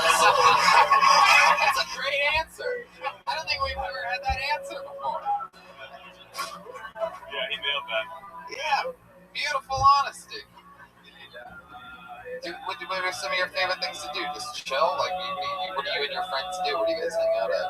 Sometimes we go to that bar, Davy Wayne's, and hang out and like chill, like meet people and talk. You know, that's like what normal people do. You must think we're the biggest fucking losers in the world.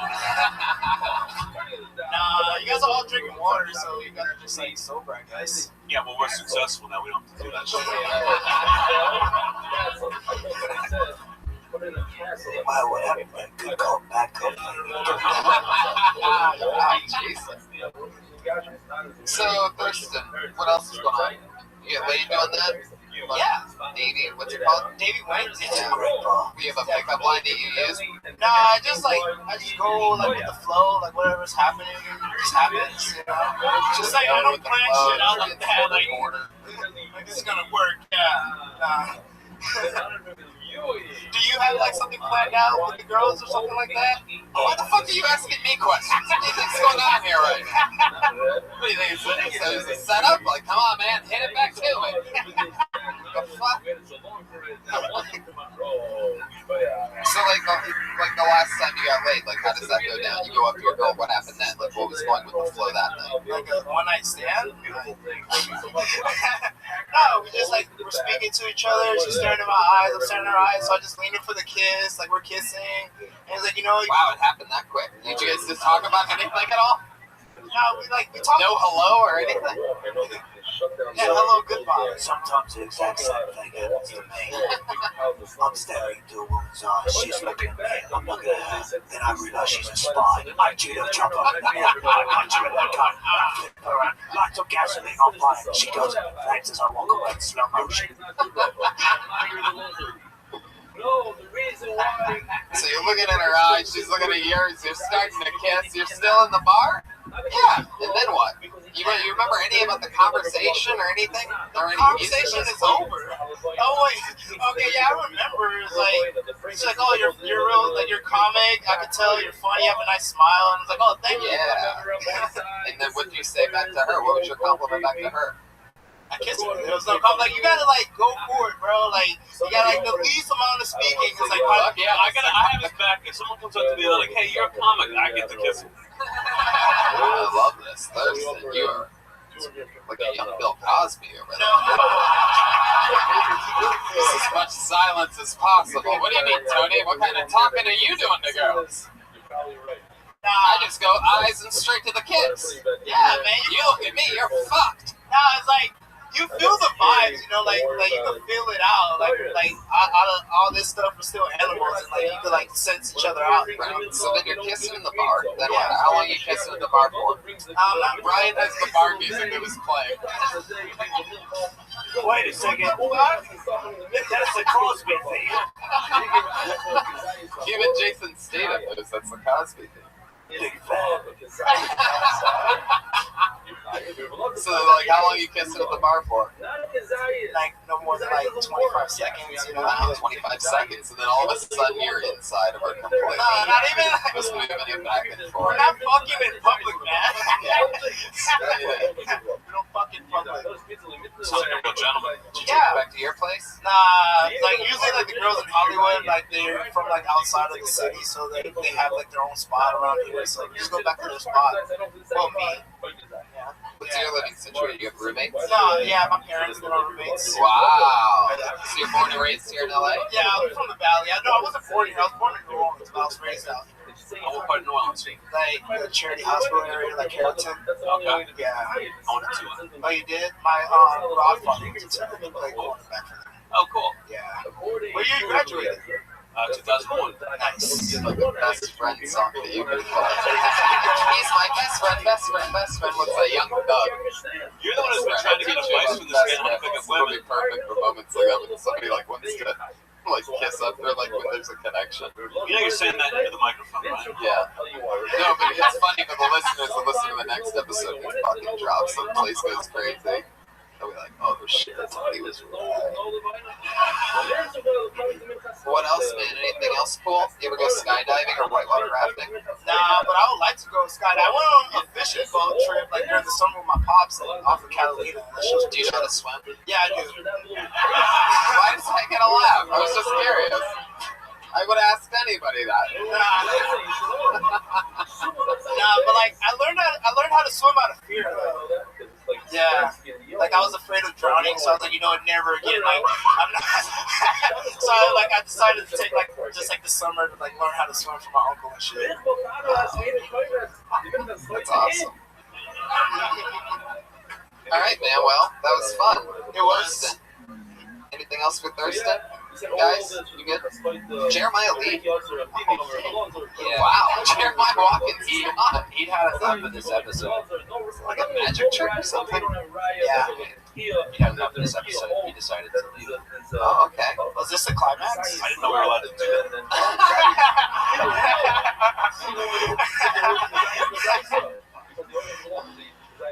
All right, let's keep moving along. That was fun. Great stuff, Thurston. There you go. Literally a Kill Tony minute. Thurston. Back to the bucket we go. Ramsey Badaway. Ramsey Badaway.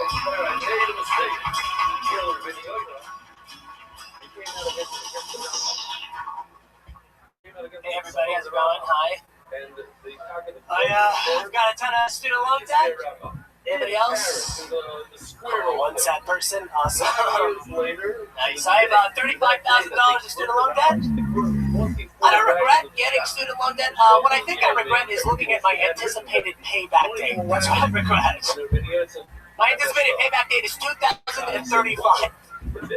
2035. Do people realize how long 2035 is? ISIS will have their first female president, okay? ISIS will have their first female Latina president. We'll still be thinking about it. We'll see how that goes over there. I have a lot of credit card debt too. Tons of credit card debt, which I'm okay with. I kind of like credit card debt. I think it's nice because at least someone gives a shit if I kill myself. Like I swear to God, if I ever get suicidal and get near the ledge of a bridge, Chase Bank is the first one on the ground with a megaphone every time. Fuck yeah, there you go. I don't know, Tony. I can't relate to that Porsche. You know what I mean? Yeah, it's rough. I just don't my car, too. Really? Yeah. What kind of car was it? It was a Nissan Versa. It was pretty nice. 2012. How'd you total it? I hit, a semi-truck hit me, and then 2 weeks later, I rear-ended somebody. Wow. Which one was the one that totaled it? The guy. There you go. And we are back. Anyway. Ramsey. So, what do you do for work? I work for. I look like you call yourself to collect your own student loan debt. Nice. I do like I do TaskRabbit, and I also work for like a company. I just do like data entry. Yeah, and TaskRabbit. That's the fun. That's the cool one. What did you go to school for? Political science, psychology, economics, and then screenwriting. Now, TaskRabbit, people can hire you to pretty much do anything, right? Yeah. They just offer you, like, you see what the offer is like. Yeah, right now I'm helping a woman put together her case to divorce her husband. Wow. Yeah, it's not bad. She's sending me a lot of interesting texts. How much an hour are you getting for this? Well, so that one I'm getting like 20 an hour. It's not bad. And it's pretty crazy because she like hired me because she's like, this stuff is so personal. I don't want to tell anybody I know. So she hired me to like. So you're doing it on the internet, on a live streaming show. I've not said anything, but it's wild. Yeah. Do you have fun doing that? It's cool. One time a gay guy paid me $60 to kill a cockroach. Wow. Yeah. I've been there. Right here, baby. That's great. Do you talk about that? No, I don't. That's amazing. Yeah, I don't know. Totally should. What's more? I don't know. Okay. I'll try $60 to kill a bug. Yeah, it was great. Wow. I will pay you $60 to kill a bug. He literally wrote, he had like an ad, like you send out an ad, and it just said, there's a cockroach in my living room, and I just can't. That's all it said. It was amazing. He sounds like one of those people who's funny online and really annoying in real life. Yeah, I think so, probably. Well, I mean, that's. I didn't know you were funny online. Good one. So, Ramsey, where are you from? I'm from here, like Orange County, and then I just moved here. I live in Echo Park now. That makes sense. Yeah, I guess. It's fine. I hate it. That's why it looks like you're dressed like you're umpiring a Little League game in an Urban Outfitters. Yeah, no, that's fair. He looks like Josh Martin got his shit together. Yeah, I do, yeah. I'm so sorry, Josh Martin. I'm so sorry. Gets that all the time. It's rough. Man, that's fun. That's funny, that TaskRabbit thing. Any bad TaskRabbits? Bad offers? Things gone awry? No, nothing really. It's all been pretty good. Let me ask you this: when you showed up, all right, you show up at that guy's apartment or something like that. Yeah. Is he like in the apartment? Yeah. Oh yeah. He opens the door for me. Right, Yeah. And then what? He opens the door for me and he goes, "It's in the bathroom." He's like, "There's spray in there. Just kill it." And then I don't even want to see it. So I don't even I could have just done nothing and just been like, all right, I'm out of here. How long did it take you to find it? When you turned around, was the stick in your mouth? No, it took me. It was it was a pretty big cockroach. Do you carry mace with you on these jobs just in case? Or when I used to drive Uber and try to have like a pepper spray in there. I don't know why I did. It was all fun. Everyone's good. Yeah. Or not. Why do you have 4 majors? I think I was scared to leave college, so I just kept changing my major. How old are you? 27. What do you do for fun? I have a girlfriend. I hang out with her and shit. I used to play music. I don't really do that anymore. I used to play music. That was like the thing I did, and then I quit that band that I was in, and then they became like world famous once I quit them, and then. Yeah, now I just sort of stare out of a window and sigh. What's the band? They're called This Wild Life. They're huge. Yeah, they're really big. What did you play? I played bass. I played bass, and then I was like, all right, I'm gonna go to law school. And then they were like, all right, well, we're just gonna be like an acoustic project. And then now they're like, literally, I had a Google alert set up, and then literally a week after I quit. Yeah, this is this is you? This is my old band. This is them without me. No, wait, they actually are successful. They're very successful, and I quit because I was like, I'm going to law school, fuck this. Oh my god. And literally, a week after I quit, I got a Google alert that was like, this wildlife sounds crazy, deal with epitaph. And it was just comically bad. How soon after? Within weeks. It was bad. Yeah. But oh my god. I got a Nissan. Crazy. I got a Nissan Versa. We just stumbled across some gold here, didn't we? Yeah, I guess. I don't know how to talk on it. It's such a weird thing to be like, you guys know when you used to almost be famous? You guys know that. It's like a weird, I don't know how to... You gotta find a way to be able to tell your story, though. It's not about being able to relate. It's being able to... Don't relate to that. Everyone's imagined like not buying a lottery ticket that wins them. Yeah. Sure. Like fucking up somehow. That's very relatable. I guess you're right. And Yeah. way more interesting than anything else. Sure. You're ever gonna come up with. We put a lot of work into that. I agree. How does that go down? Like, were they? I mean, so yeah, I quit, and then they were like looking for new members, and then it didn't work. So they were like, let's just do acoustic kind of stuff. Did you ask to come back? Wow. No, I didn't. But I'm like, hey, can I open for you guys? Now they're like, maybe we'll see.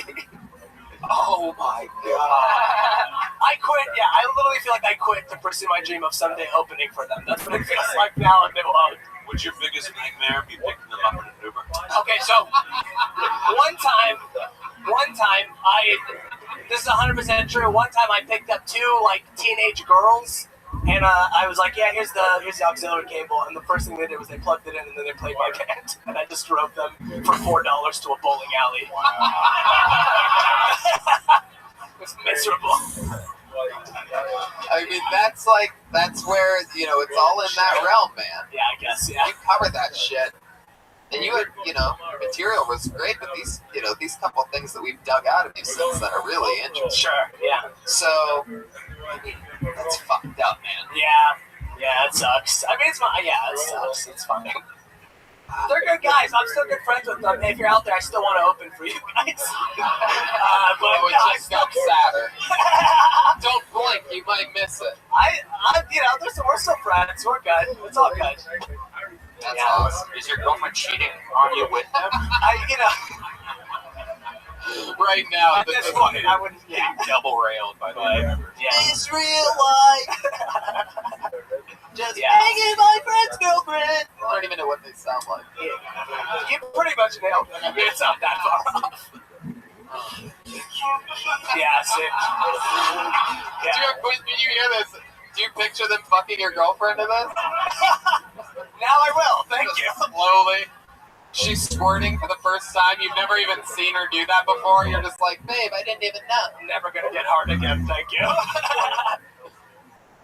This wildlife. Yep. Yeah, and then I quit, and then I went and I worked for the Republican Party for a little while. Oh, that's what happened. I always wondered where those types of people come from. I did. That's what it takes. It's unbelievable fucking heartbreak to the core. Just cold as ice. You know what? I'm sick of hearing this wildlife. You know what? I'm gonna join the Republican motherfucking Party and work for them. It's real from the ground up. Yep, those are 4 majors. It was a weird few years. I didn't know who I was. It was, processing 9/11. It was a long time. What's your ethnicity? I'm Palestinian, so yeah. Wham, wham. Yeah, absolutely. Yeah. I lived over there for 2 years too, so it's like, yeah. Wait, this thing of you leaving the band, how close was that to 9/11? Oh, it was well after. It was a good decade. Oh, okay. Yeah. You made it sound like... No, that was just like a weird... In the montage of your life, like those two went together. Sure. As you were talking.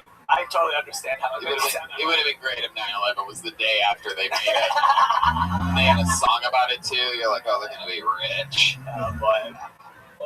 I think it'd be worse to have it happen the day before. The day before 9/11? No, 9/11, and then you get kicked out of the band. Oh boy, that would be pretty... People are just slamming your windows like, get out of here, you... Or if they kicked them out like in between the two towers. We can't pass you off as Mexican anymore, Ramsey. Get out of here. Yeah. Wow. Ramsey's an interesting first name, right? Yeah, so my grandpa fought in World War II, and he knew an English dude. Which side? He had to fight with the British. They made Palestine was a British mandate. This is boring. I'm sorry. What a missed opportunity. I know, right? I don't know. Yeah, I can't say anything. I won't. Okay. No, I mean, yeah. I won't make an anti-Semitic joke. Is what I was trying to say. Thank you. But yeah. What else, Ramsey? Anything else crazy happen in your life lately? No, just the fact that I'm thinking about filing for bankruptcy, and just that. I lost my car, dude. I'm on the fucking bus now, dude. It's miserable. Hey, man, listen, all your problems are over now. You're getting into stand-up. Oh, boy. Here we go. How long you been doing this? So I've been on the bus now for like a month, just pure bus.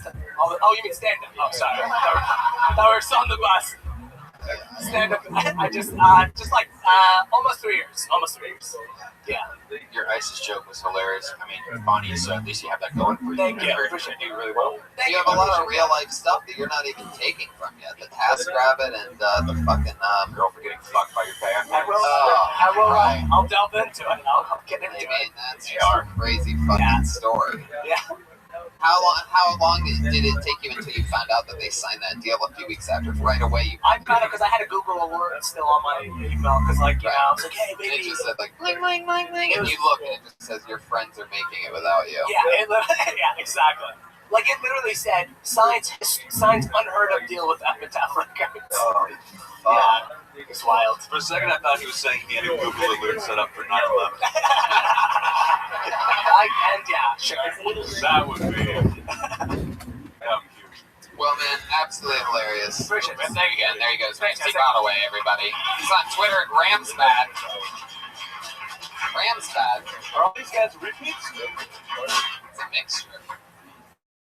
It's in and out. Last week we met a guy named Mystery Dan. I just pulled a name out of the bucket. This looks like a new one. How about Johnny Stewart?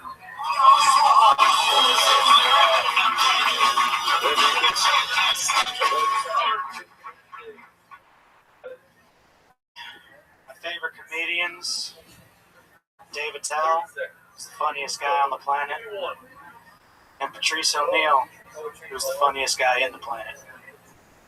I thought that was going to go better. Oh, man. And, I'm all flustered. Fuck. Thinking about fingering my cat. She's in heat right now. She just runs around the house rubbing her ass on everything and fucking making annoying sounds. So, like, my pinky's about the size of a cat's dick, right? So if I can just give Princess a good finger blast, maybe I can get some sleep tonight. You know what I'm saying? The first joke I ever wrote was, my favorite vegetable is Christopher Reeves, my favorite fruit is Elton John. It didn't get any laughs then either. There you go. Minute from Johnny Stewart.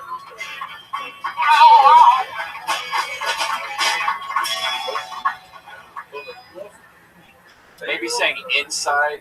How long have you been on stand-up? Instead of head. About 3 years. 3 years? Those were new. Really? Yeah. I was actually on Kill Tony like 3 weeks into doing stand-up with Ralphie May. And then he was like... With Ralphie May? Yeah, no, I was like 3 weeks into doing comedy and Ralphie May was there. It was like my fucking comedy idol pretty much. Like, is that here? Yeah. It's a great one. But he was telling me, he's like, dude, you should quit comedy because I was married. And that it was gonna like fuck up my marriage somehow. And since then, I got divorced, guys. Wow, so Ralphie was actually right. Fucking called it. Wow, and you didn't think you were gonna get divorced when he said it, but no, I mean, you know. Right. Yeah. You keep getting more southern. Yeah, I don't know what that's about. Yeah. How often do you go on stage? When you say 3 years, like, where are you doing it at? Where do you live? Well, I used to live in San Bernardino. But then, so a lot of my kind of connections are out there and doing, like, Inland Empire and shit like that. So I just kind of moved back to LA since the fucking wife split. You moved back to LA from San Bernardino? Yeah. How far away is San Bernardino? 60 miles. Yeah. Did you finger blast your cat with those gloves on? Yeah. Think about it.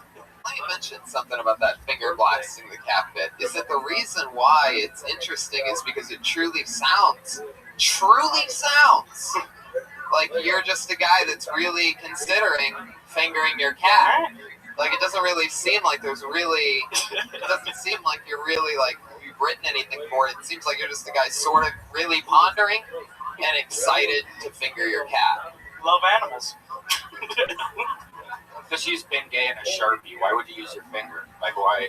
Oh, jeez, Brian. How do you go lower than Johnny Stewart? I'm trying to figure out how he's so bad after doing it 3 years. You go one. When they go low, Brian goes lower.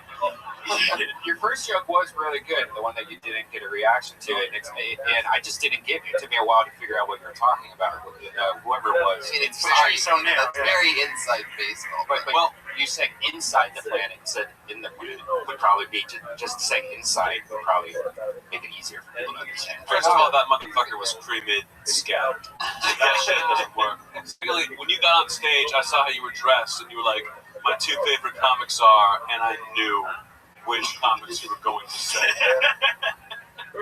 Would you dress like that tomorrow around 2:30 p.m.? Yeah, pretty much. Okay, you're It's one. the only clothes I own, pretty much. I believe that's the only friends you have, too. Okay. San Bernardino. There's a good one, yeah. You got a friend in me. So, wow, Johnny, what do you do for work out there? What, I mean, how long you been in LA? Oh, I lost my job at the beginning of the year, so I've just been driving. The beginning of what year? 2016. 2016, yeah. So, been driving for Uber because it's, I don't have to make much money. I don't have a mortgage or. I didn't realize that was my. I didn't realize they had Uber XX. Like, what are you lugging people around in?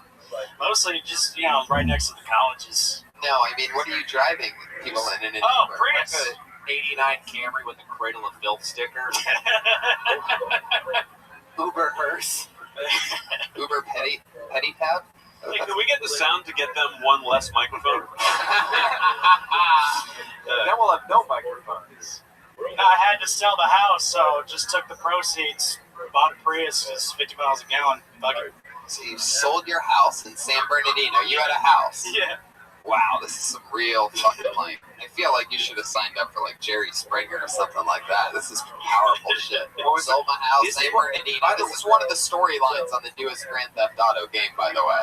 You're up there, San Bernardino, that fucking guy Trevor. You know what I mean? You gotta just like. There's certain things you can do with the character, like you can like get him strong and all this other stuff, but you can just like let him go and just let him live this weird thug like San Bernardino life. And that's sort of the route you took. Like you went to the store, you got fingerless cotton gloves, and you're like, I'm fully committed. I love it. They're like this for your hands.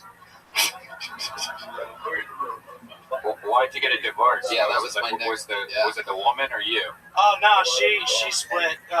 I don't really know why. Like she's cheating on me all the time. She used to cheat on you all the time. Yeah, Your and I wife. smoke cigarettes once in a while, so she left me. I don't really. She was a bowler. She split. Yeah. She convinced you that it was because of the cigarettes, Johnny? Yeah, pretty much. Like I mean, I get it. Like if you want to leave, I know what I look like. You could do better, probably. Oh, wow. Jeez, you gotta start hooking up with uglier chicks, Johnny. Yeah, for the past year. Wow. You're special. I know what I look like. Yeah. So if you want to split, I can get it.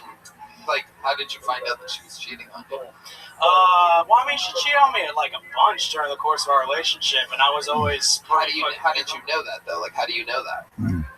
Just fucking looking through her shit, when she gets that weird fucking. When she starts acting weird, you're like, all right, let me see your fucking phone. She's like, no. I'm like, how long were you? Bitch, I bought the phone. Give me your fucking phone. How long were you married until she started? I was with her for 9 fucking years. Wow. So at about the 5-year mark, she started cheating on me, and then I was like, well, I mean, I can't afford to rent without you, so let's fucking try to work this out. Whoa! You guys were just like non-fucking roommates for 4 years? No, I mean, like, we fucked, but then she also got a bunch of other shit going on, too. So was it mostly black guys? I'm sorry, so what was the problem? Yeah, right? No, the last time she cheated on me, too, was with, like, the only guy that went to our wedding, and she took our kid to that motherfucker's house. Oh! Yeah, and then she left me. Wait, there was only one guy at your wedding? Yeah, it was really small. We didn't have money. My grandma went to church. The bishop made us a cake and had it all for fucking free because whatever. She used to get beat up on by her sister, but my grandma, I was staying at her house, and she was really religious. So the only way to get her out of that house was if we got hitched. So fuck it. The sad music doesn't work when it's actually sad. I don't know if you know this, Brian. Wow, Johnny, you seem like this lady seems like tough. Did she ever make you videotape her fucking another guy? What did she do? Hmm? What did she do? Computer shit or something? Yeah, dating websites. Close. Yeah, I wasn't really into her all that much. Oh, wow. Yeah, what did she do? All my friends, apparently. Right after she filed for divorce, 2 weeks later, she was immediately dating my best friend. And he was like the first guy I went and confided in, like, oh, dude, my wife left It's me. so funny that you thought they went fucking before that. Yeah. They totally were. Yeah, it was this wild boy. You just hear Ramsey shoot himself in the head at the back of the graveyard right now. There you go. Johnny, is the San Bernardino stereotypes true? Have you smoked meth before? I have not. But you know a lot of people that have? Oh, yeah. Oh, geez. Pretty much everybody. Yeah. Did your ex do that? I don't know really what she was up to be honest. Yeah. Apparently. Yikes. Boy, oh boy. So what's been happening fun lately? Anything exciting? Dude, 2016, I wanted to take a year off, so... Well, you got to do that. You got fired. I don't have a mortgage or anything or any, real responsibility. Right. She has full custody of the kid right now, so it's all good. But, I worked 300 hours. The entire year, I worked 300 hours. I was working at Six Flags Fright Fest. I got fired for smoking weed on the job. Six Flags what? Fright Fest, they're not scary farm. I was a zombie. It's high the whole fucking time. Wow. Why is your tone that of someone who's bragging? Because it was fucking awesome. Don't you want to get high and just scare hipsters all fucking day? How long through the night before you got fired? How long did you last? I lasted, it was the last fucking week, but then I almost fucked this chick in porta potty that was dressed up like Harley Quinn. So I was kind of on an emotional high, so I was just walking past the park. You wanted with a girl dressed like Harley Quinn? Yeah, I saw this chick. She was a 9, and she was dressed up as Harley Quinn. And I was like, oh. I was like, oh, I work here. Let me get you all the mazes for free. And then I tried to fuck her in a porta potty. You tried to? Yeah, no, I just don't go for that. Okay. No, we were smoking a joint, and then, some guy with a badge came up, and he's like, you work here? And I was like, fuck, here we go. Where were you? Wait a second, though. I want to back up for a second, just like we did earlier. So, were you inside of the porta potty with the girl for that moment, the Harley Quinn? No, we were walking by the backstage area, and then I was like, "Look, porta potties, you wanna?" She wasn't having it. Porta potties wanna, and she was like, "Oh fuck that! That shit works sometimes. Hey, so you gotta go focus for on me. Listen to me. Keep it over here, Johnny. What did we how did that really go? Did you say hey, you want to hook up in the porta potty? Oh yeah, we were making out and shit like that, but she was pretty dumb, so I didn't really want to catch her number. So I was like, if this is gonna happen, it's gonna happen right now, because I don't want to go for fucking coffee. This chick is boring. A 9 that was hanging out with you. 9s are fucking terrible. They don't have to develop personalities. I hate fucking. When you say a 9, you mean. Yeah, like a San Bernardino 9. It's like an LA 4. I'm asking you if you're a pedophile. Oh, no. You're talking about the pros and cons of 9s. Listen. Wow. Well, Johnny, what can I say? To get fired as a zombie, that's pretty fucking tough. When you can't pull off living the life of a, brainless fucking... You look like you get all your clothes won from places that you work. I do buy all my t-shirts at rock shows or swap meets, so yeah. I dress like this is only clothes I fucking have, pretty much. Yeah, you look like a Hot Topic mannequin.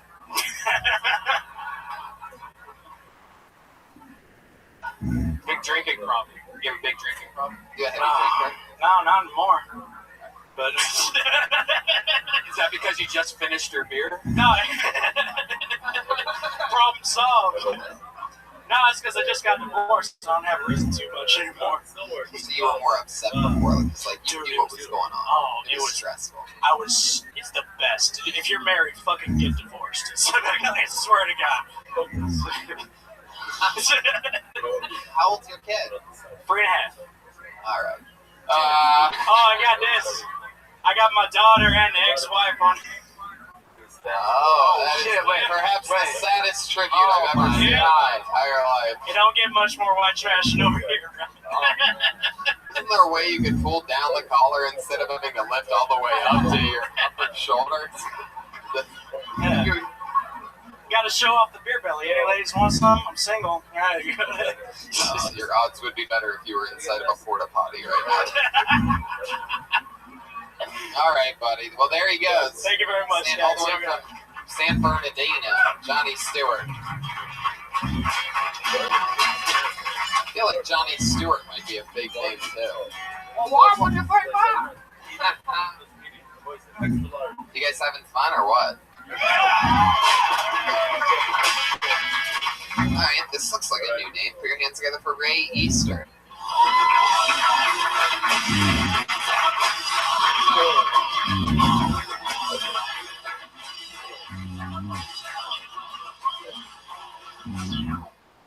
Alright, hey, how you guys doing? Alright, cool. So I've been out in LA for a little while now. One thing that I've noticed is people are very outspoken about what they believe in. They like wear that shit on their shirts, which is kind of annoying when I see it. Like I was out in Santa Monica and I saw this woman with this shirt that said, "I'm one of the badass vegans they warned you about." I must have missed that public service announcement. All these badass vegans running around here just smacking hot dogs out of people's hands and crip walking away.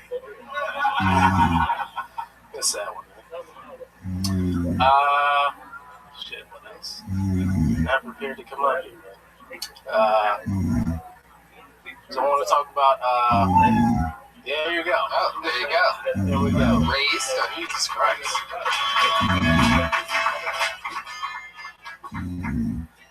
That was fun. Why not?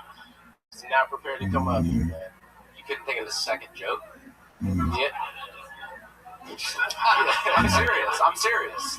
That joke was good. That vegan hot dog. Yeah, I appreciate it, man. Oh, he hates you, Pat. He just looked at you with the eyes of Pat. No, I do. I appreciate that. No, I don't hate just want to let you know I appreciate it. Yeah, I really like it. I get it. I struggle mentally, so I get it. Be honest. Do you ever box? No. Do I look like it? You sort of seem like good, like boxing eyes. Yeah, boxing eyes. I have to think. What the? I have to do that. So Wrestling ears, boxing eyes. It's not a bad thing. I want to get back to your somehow being surprised by all of this. I mean, you put your name in the hat, right? I did, yeah.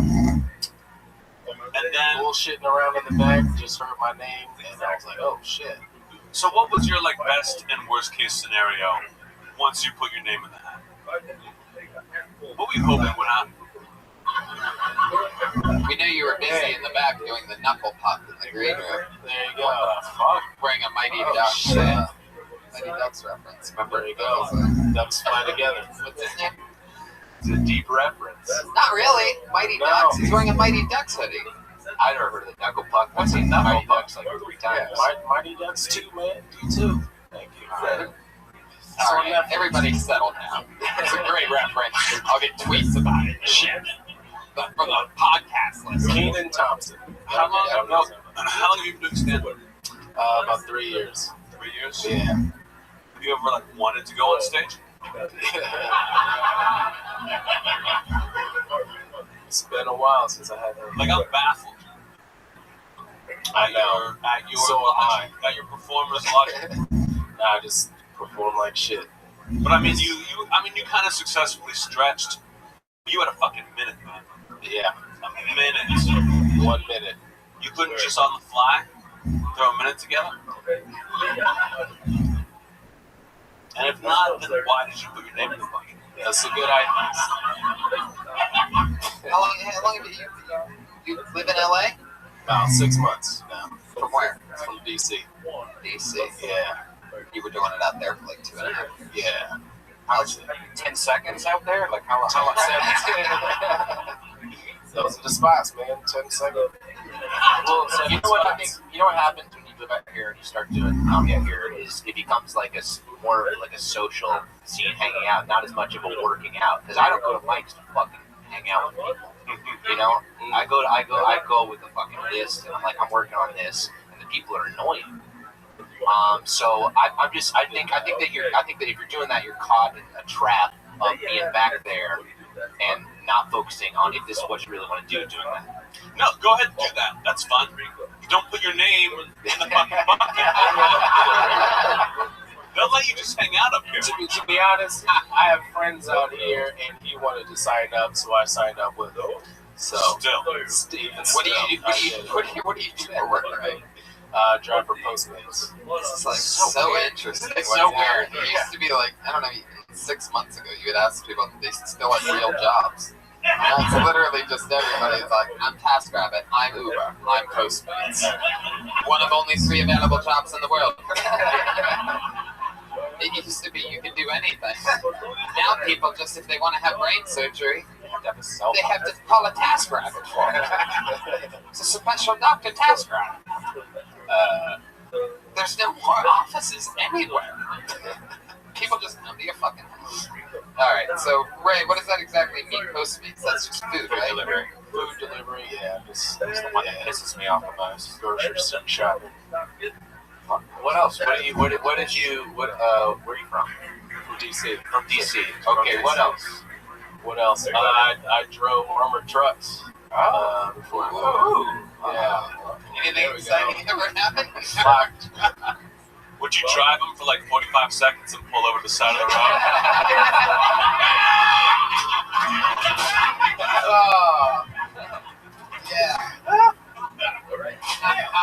Oh shit. That's why I don't work there anymore. What happened? What happened? I just quit. It's a bullshit job. Way too many hours. Alright, Ray, we gotta move on. Alright. Ray Easter, everybody, there he goes. Ray Easter. It's time for him.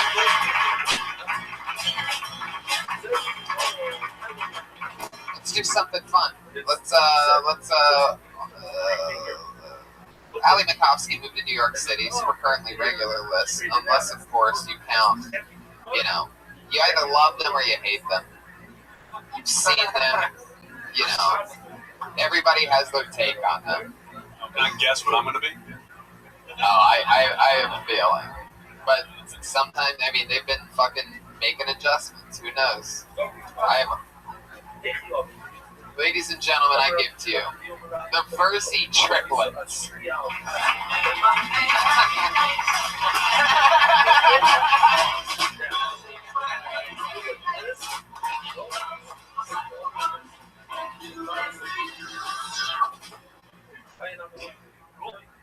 So when we were 15, we discovered that Alex, instead of jerking off into a sock, used to jerk off into a squirrel stuffed animal. Yeah, I didn't jerk off to it. Might have been. I just came in at once. I didn't fuck it. That means you had to rip it open, or did you buy it with a hole? There was intent involved. Okay, but it's like having a fucking sock in the ground. You come with a sock every. You know what it's like when you're fucking 15. That sock doesn't have a furry face. In my defense, it was legal. I was 15. Did you make the other stuffed animals jealous? I didn't have too many other stuffed animals. It just so happened that night didn't have a sock and came inside of it. Did she consent? The squirrel? Yes, she consented to the butt rape. I could just imagine like a CSI outline if they were to go into your room, like there's a squirrel outline, they're like, the victim suffered severe hymen tears. He fucked a squirrel stuffed animal. That's all we got. Wow. Out of all of the performances on this show, it's never been that bad. That's almost like... that's almost... Whoa, Jeremiah! Oh, Jeremiah! What the fuck? He's got period blood all over him. What is happening? I just got back from a mission in Tokyo.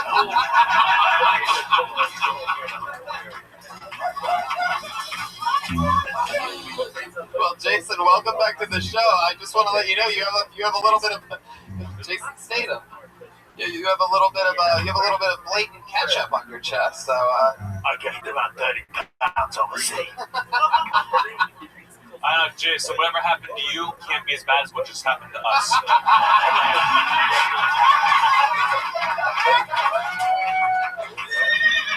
It was so bad. I mean, I couldn't even. Here's why it couldn't have been any worse. Let me just explain it to you right off the bat. It's because you guys tried to pretend like you were having this conversation. Were you doing a podcast?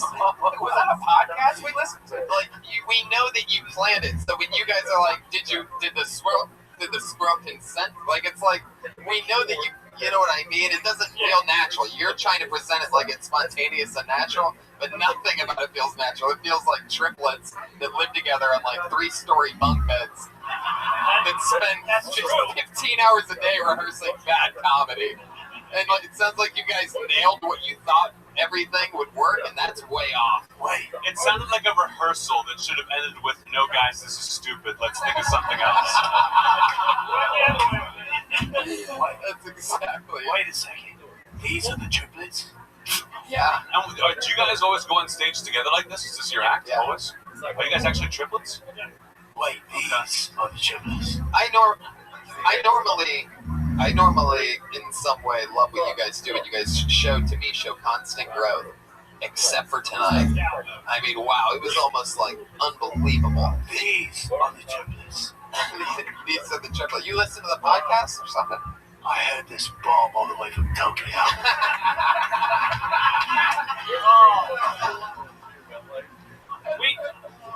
You even know the last time you wanted us to try and improvise a bit, and we tried to keep like a loose structure on this, and it just that's not improvising. No, you're right. Planning on. How about next week only one of you does it, and then the following week another person does it, and then the following another one does it. Let's see how it goes that way. I would love to see you just do one person.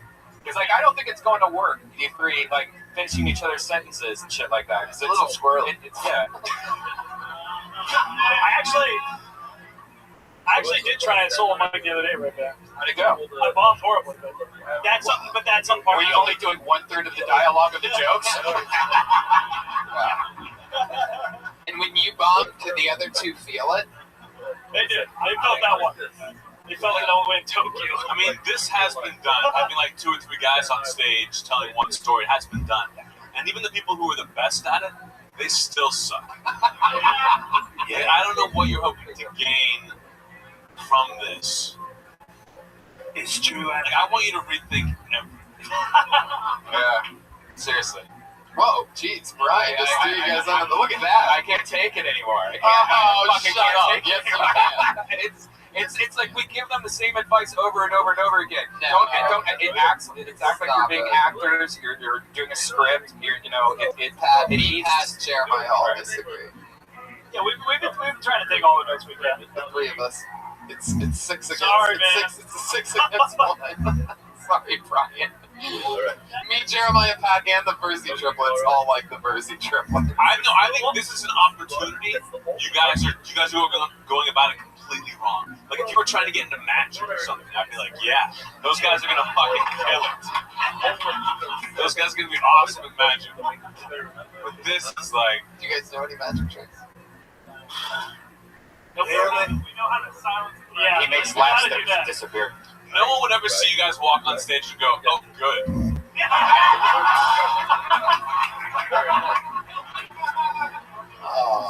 But hey, would you like to try the single thing? 3 weeks in a row, 3 different sets. Would you like to try just to see what the reaction is? I mean, you got nothing to lose. Let's do it. Yeah. So for the next 3 weeks, a different Verzi triplet every Monday, separated. Yeah. You gotta keep them separated. Yep.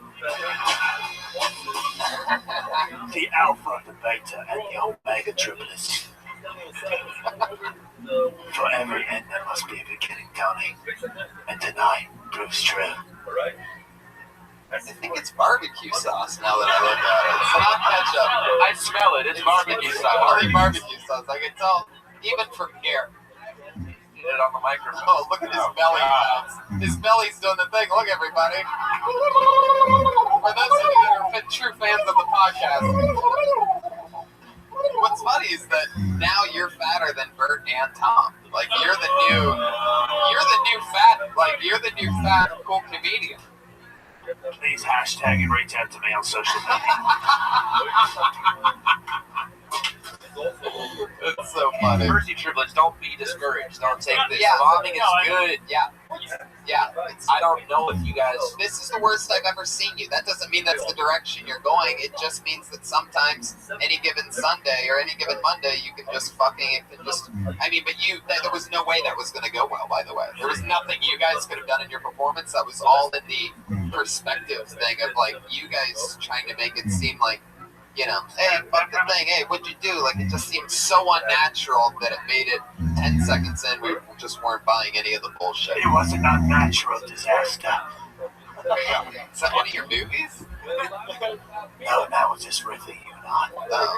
Yeah, I would say keep trying, but try something else. Got it. I like stay in comedy, but like figure this out.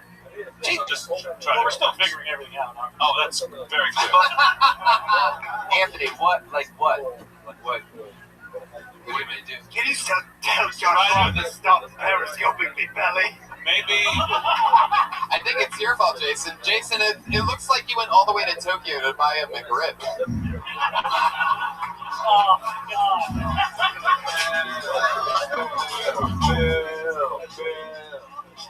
The Percy triplets, ladies and gentlemen. There they go. Let's do it. We did it. That was like right about to get interesting, and you cut us off. Oh, it was? I was right about to be like, here's different things you could try, different examples of things you could try. Throw them out there. It's over now. Oh, there you go. You guys are never going to make it, no. I've already forgotten them. Put your hands together for Ryan J. Evelt's drawing while you all sat there chilling. Ryan J. Evelt draws every episode. Oh, look at that. Wow, that's a crazy one. Look at you. Jeremiah Watkins, ladies and gentlemen, covered in barbecue sauce for your pleasure. Pat Reagan and Jeremiah Watkins. Reagan and Watkins is the band. Yeah. Reach out to us on social media at Jeremiah Stand Up, at Patty Reagan, at Mostly Sorry for John Minutes, and watch Roast Battles on Sunday on Comedy Central.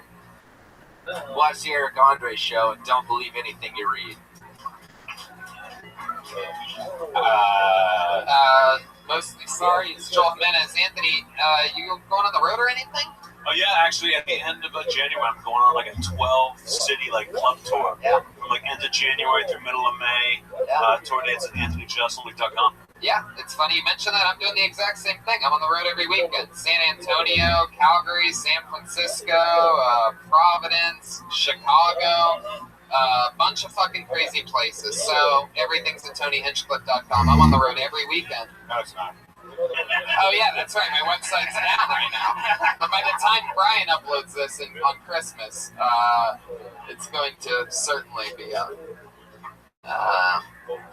Fun show, right? Fun show, yeah. Hey, big announcement. Death Squad's about to open up a whole new microphone down the street. 2 new Death Squad shows every month. It's going to be a big deal. Look for an announcement soon. Microphone? More mics are going to be happening for Death Squad. Good lord. I don't even know what that means. Yeah. Follow me on Twitter. It's like a crazy announcement. Yeah. There you go. Live audience, thank you so much for coming to Kiltony. We'll see you again soon.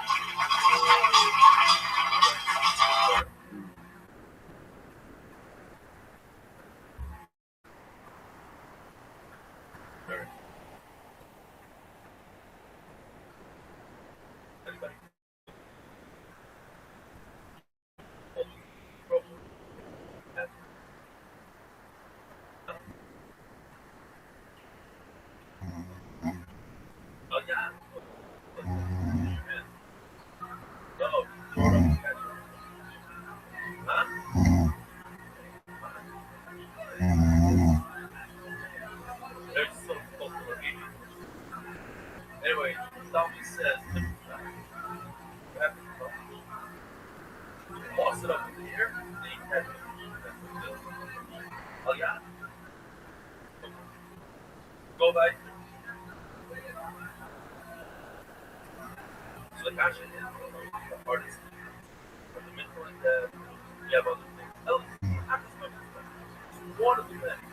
Not many. One of before that are tough, all around. But like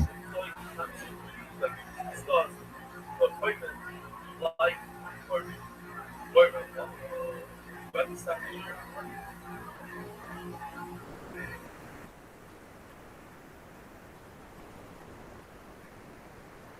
Okay. Where a moment, Rothschild, but it's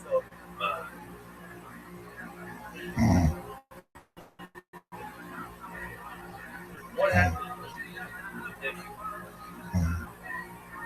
this pond is facing down? This grab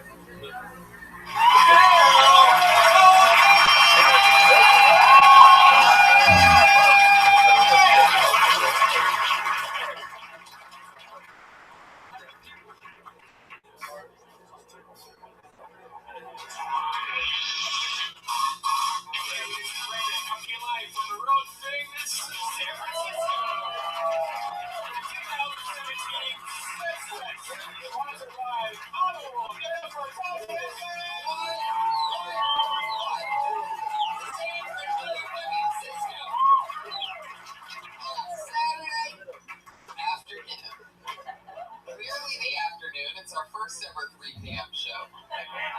But you guys made it out. Packed house. Make some fucking noise here.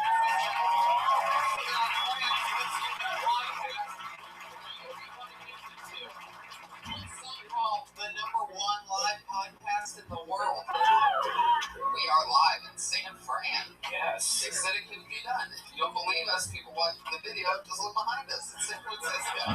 It's just a fucking window. Gloomy day today with these marches going on. Yeah, it's ridiculous. Yeah, and I have food poisoning, so I'm trying not to use this bucket for other reasons. Oh, there's Brian with his first bodily fluid joke of the night. Are you guys ready to have a great time or what?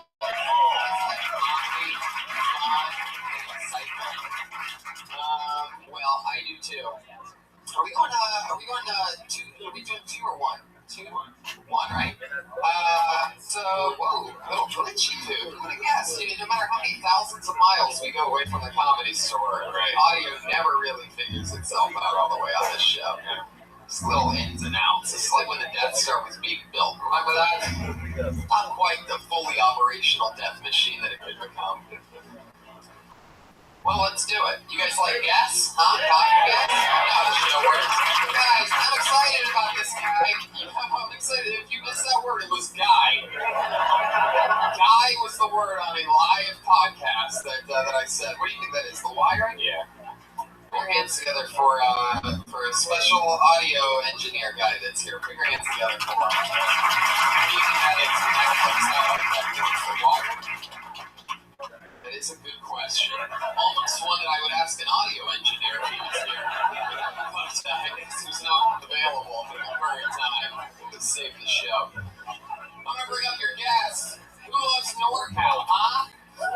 Shit. This guy's from Oakland, California. One of your favorite Kill Tony guests in the world. It's the one, the only Moshe Kasher.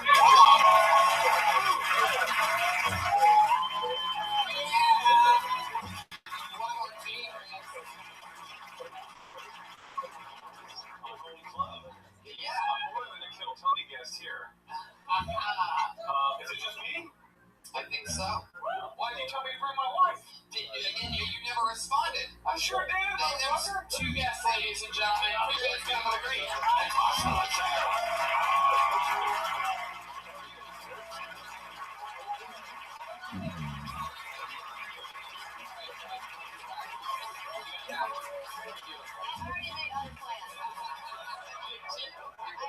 just made plans. I'm sorry. Beautiful. Yeah, it's okay.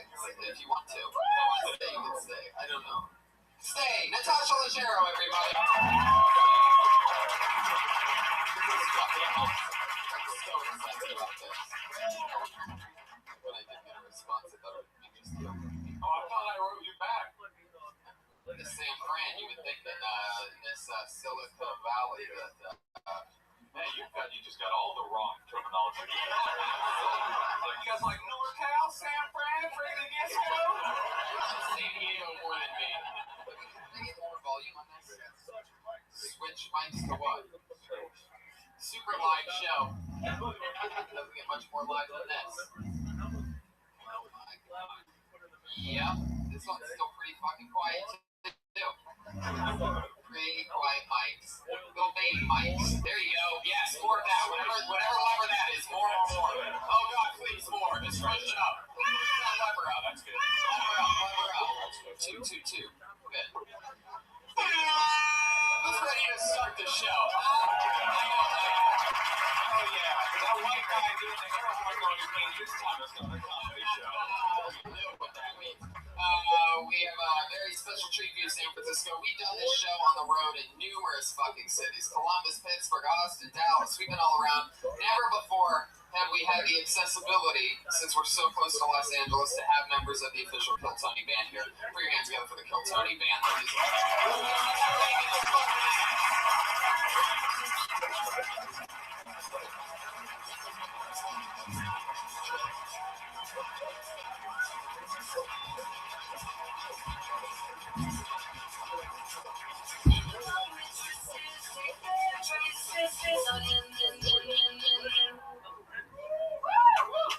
Wow! A special mummy entrance. They were all walking like Egyptians. For those of you listening to the podcast, they came in wrapped in toilet paper. That has 2 drinks. If you're at home and you're upset you can't see this, don't worry, it does not look that funny. By the way, Hello? This will be good audio though for the podcast. You need that one live. Hello? That one's good.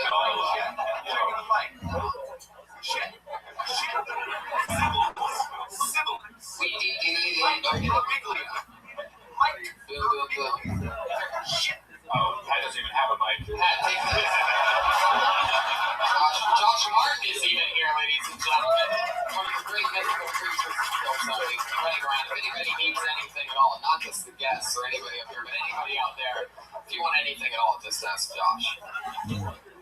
Alright. That's cool you guys have like mummy wrappings and also surgical masks. So you're like Chinese mummies. That's cool. Thank you very much. What else, folks? One of my favorite things about doing this show on the road, and you guys have both done it in its home field of Los Angeles a few times, all of us. And one of my favorite things about doing it on the road, if you've ever listened to one of these podcasts from the road, is you get to meet very, very different types of people that normally, don't even make the trip to LA. Sometimes it's something they've always wanted to do.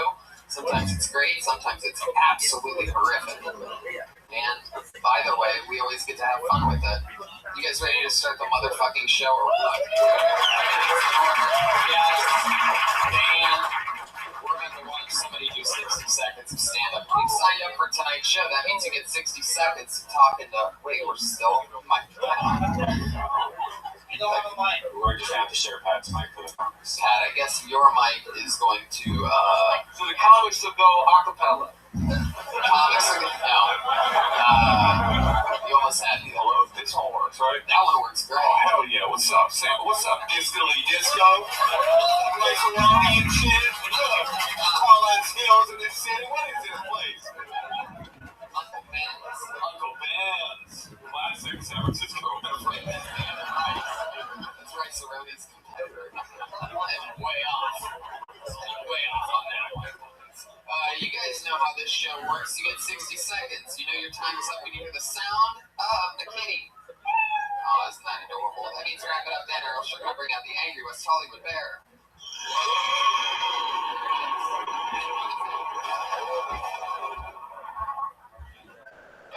That's what it sounded like. So Pat, you want to maybe bump that right there, and then, oh jeez, yeah, we're gonna figure it out. It's gonna be glorious. No, we didn't. It was covered in toilet paper. So. Okay, here we go. I'm gonna pull a name out of the bucket. Everybody okay with that? Here we go. 60 seconds, uninterrupted. Goes to first. This looks like a name I've never seen before. How about Ashton Tate?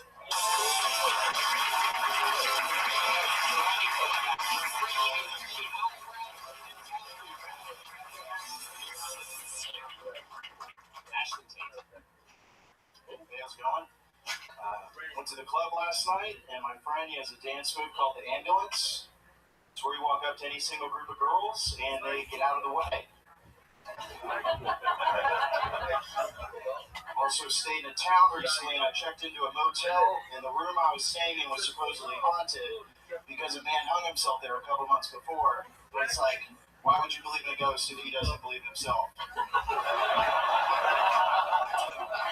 So feeling kind of down recently. My friend said I should wear a free hug shirt, but I feel like you never see any attractive people wearing free hug shirts. It's like the shirt says free, but the face says please. I feel like you know you're in the friend zone when you're putting a condom on your boyfriend.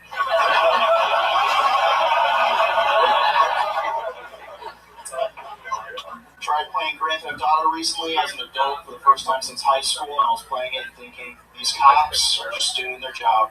There you go.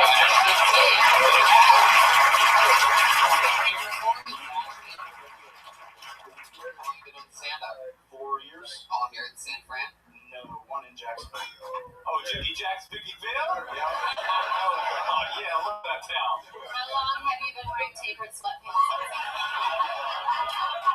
You do look like Dexter if you only drank Miller High Life. Actually, what's cool about your look is like, there's a lot that's cool about your look, actually. First of all, you do one-liners, but you're like the Justin Bieber of one-liners. But also that, like, you got this, like, the style of, it works best when you have a lot of money, but, like, you don't. I can tell that. So, like, you got, like, it's cool, you got, like, a ripped side sweatshirt with, like, pills all over the top of it. It's like, it's like an impoverished, like, future man. I like that. Yeah, to be fair, they're joggers. I don't know what you mean, dude. It's more expensive than sweatpants. Those shoes, what are those? The Speezies? No, they're just regular cotton shoes. Those are like cotton. They're dirty. Dirty cotton. Cotton dirty. Oh, isn't that the killer from Scream 1? Tony, how do you deal with all these visual jokes? They kill on the podcast. So his shoes look like they have like rice cakes. I wish there was a way to just. Could you include pictures? It's funny. Like, your shoes look like they have rice cakes for soles. I wish there was a way to describe that. You did it. You did a great job. I love but you. Then the top is like, I don't know what's happening with it. Yeah. His shoes do look like an extension of Pat's costume.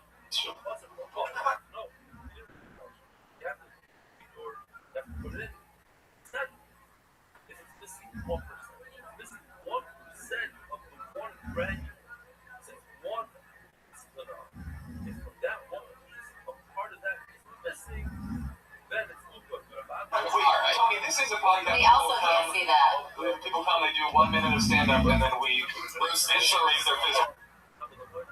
I'm sorry, I don't know if we got the wrong podcast. We thought that's what this was. I'm sorry. No, I thought that some of them jokes were good.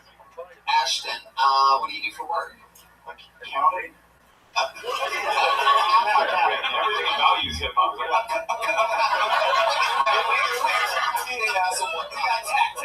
Tax returns. Catch your calculator. Oh yeah, all those rappers are always like, catch you later.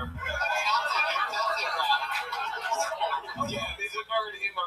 Yeah, you're right. Or maybe it's not right. Maybe it's acoustic. Maybe it's like the accounting pros. I'm not that white. I was actually listening to the Counting Crows while getting ready tonight. The Taxi Cab song. That's a Joni Mitchell song. That's not a Kathy. I know. It's one of those like who wore better, and we know the answer is not Ashton Tate. I love that friend zone. I get a lot of your jokes, but that friend zone joke was really funny. Although it's very problematic to even mention the friend zone, you're actually a part of the problem. No, I thought that was a good ass joke. I like it a lot. That was really funny. I could like see you in your joggers like rolling. Well, I mean, if you want to know, my office is like 4 blocks over, and I went there to go through a change of clothes, and I looked at like a different pair of pants, and I was like, nah, it'll be fine. Yeah. replaying that moment. I had another pair of pants in my hand. There's no way you could count on us making fun of your pants as much as we have. Hey, that's another accounting joke you might have got. Really sneaky one. That's Have you ever heard the quote, if you dress like the audience, you become one of them? Have you ever heard the quote that Tasha shows a bitch? No, I'm saying he's trying to sparkle. He's the one on stage. He's the one we're paying money to see. I'm just saying, there should be a little effort put into it, that's all. You dress down Razzle dazzle. pretty down for an accountant. What do you run the numbers for? I just didn't really think it through. Is it like a big company? Yeah. What is it? Do not say it. Yeah. Ashton, what is your love life like? Are you really putting condoms on the penis? Nah, I have a girlfriend on birth control.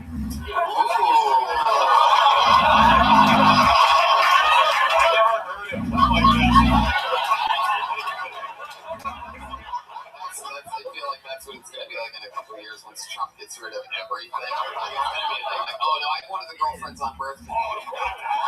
One of 37 people with access to it. Got one of those girlfriends on the BC. That's cool, man. Can I meet her? I think you're funny.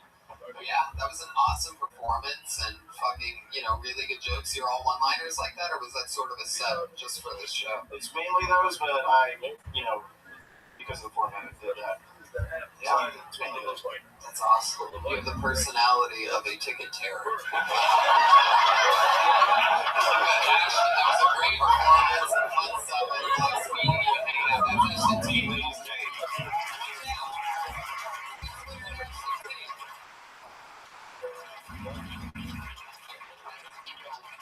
Who knows? Maybe I'll pull out your name. Maybe your friend signed you up without you knowing. I think that's not a real thing. Pull another name out of the bucket. How about Nate Folan?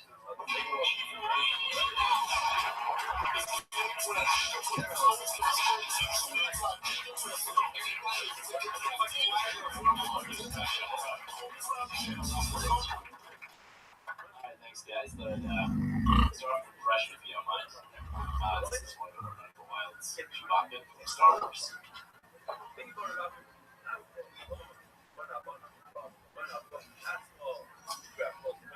Just the walk for now.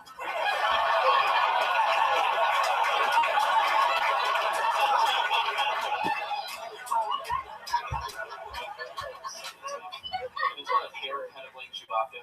What you can say. I raise a hair straightener, people think that I'm dead. Back in middle school, my mother walked me using my sister's hair straightener. Time was not about halfway up my ass. Not dating as I'm homophobic though. I don't really care at all. To me, I guess gay people are kind of like spiders. I'm not afraid of them at all. If I saw one in my shower, I'd probably kill it.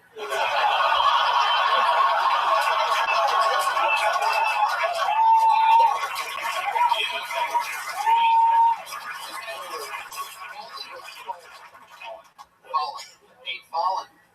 So good. Your jokes were so great. I didn't care about your shoes. Yeah. Which is a good thing because those are even worse than the last one. It could be done, and somehow you managed to look more slowly than the last two. No, but he was so funny at work. His delivery is so sort of unassuming. You don't want him to be too dressed up. And the Chewbacca joke was so great because it was like not only the hard twist, but no one wants to hear another Chewbacca joke.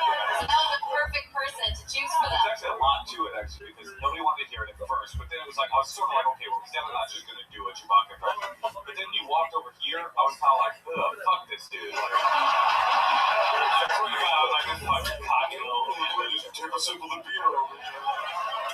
I thought you were going to use the mirror as a. I hated you here, and I loved you over there.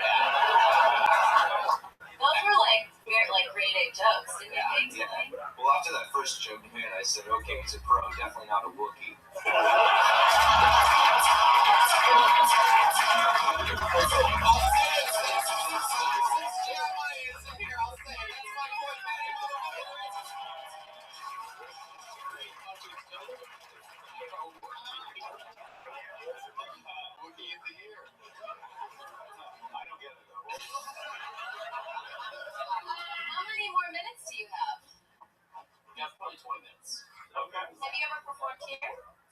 Yeah, about 4 times. Oh, so you're like. You got 20 more minutes? Sunday night shows. You want to go on the road sometime? Yeah, dude, I'd Not love with to. me, but like. Sorry, I'm so mean. You're funny, man. You're hilarious. How long have you been on stand-up? About 4 years. Where are you from? I'm from Wisconsin originally, started doing stand-up in Fresno, California. Oh, Jesus. That's the noise that people from Fresno got. Also, you're literally a gay person in your set. No. Yeah, that joke can help as well. You just started in Fresno and not Wisconsin or somewhere else. What were you doing in Fresno? Nothing. That's why I didn't really know anybody. Just started doing comedy. What were you doing there? I've never just been driving through a city and been like, you know what, fuck it. I'm gonna stop right here and chase my dreams. Did you say grad school? Yeah. In Fresno? Yeah.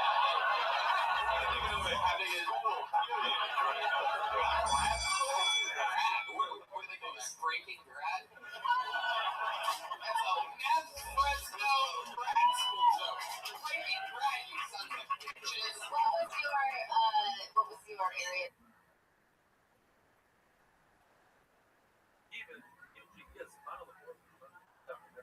That is smarter.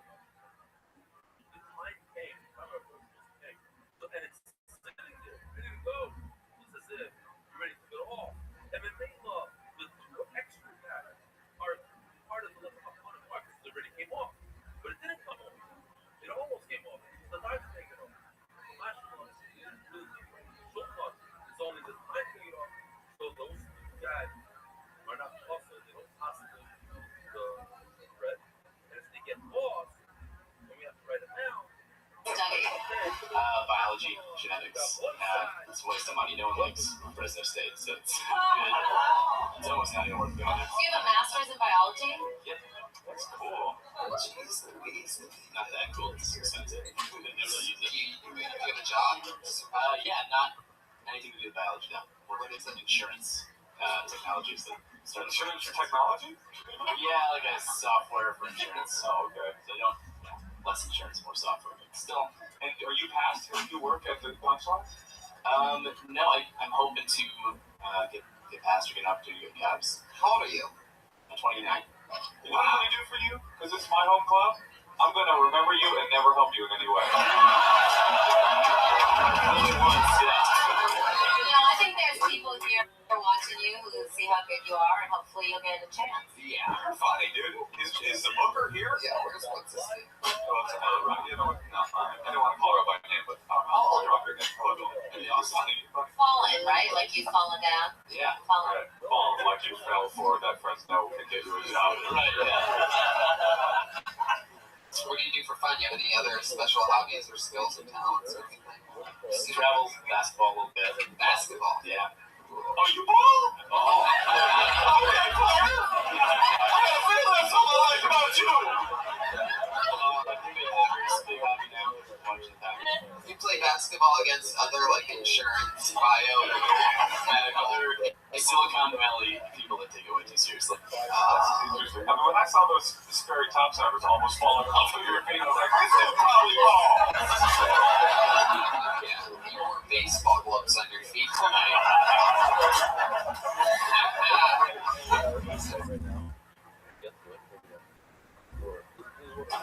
Man, so that's interesting. Nate, basketball, anything else? Travel as much as I can. Where you been? Anywhere fun? What's the darkest skin country you've been to? Shut up. First, I heard everybody gasp at once. That's a normal interview question. Yeah. What is it, 60 minutes? 60 seconds. I guess Mexico City.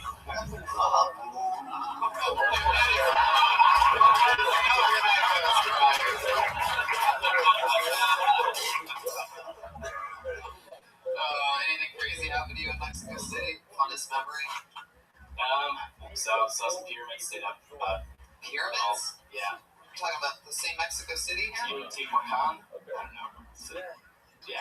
They got pyramids down there. Pyramids down there. Do they really? Yeah, they got Mexican pyramids. Why are you doing a Bill Clinton impression?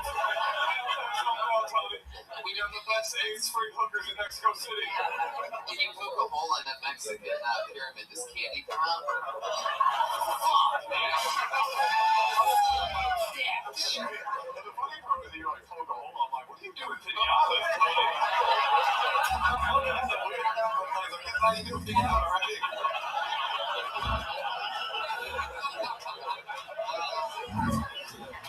Oh shit. Well, Nate, I mean, that was an unbelievable performance. 3 absolutely well-paced, killer fucking jokes. Very, very amazing stuff. I too, like taking the time to set. It's like I was not that perfect. And if I mean, you know, it's just one of those things where for only performing here 4 times, this is sort of a stressful show.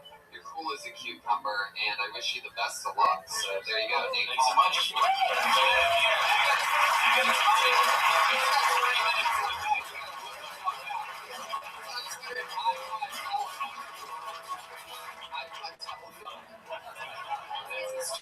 iPod telephone? Yeah, all one word. iPod telephone. Telephone or telephone? Telephone. Is that right, Nate? That's right. I have an iPod telephone. iPod telephone. Got one of those iPod telephones. Listen to the music, make a call. He's like smarter than all of us. Totally. I could never get a master's from Fresno. That would take like, what is that, like 3.5 weeks? What's annoying about this, he's like, yeah, I got a master in biology, but then I just decided I'd go ahead and do stand-up. Like, fuck you again, man. But this is all we could do. Once they handed me that diploma that I worked 7 years for, I wrote a dick joke on it. This is where I'm going. I pulled another name out of the bucket. How about Mike Gillerman?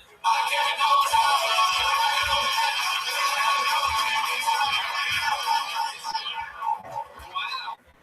Is that possible that someone chickened out at a one-time road event?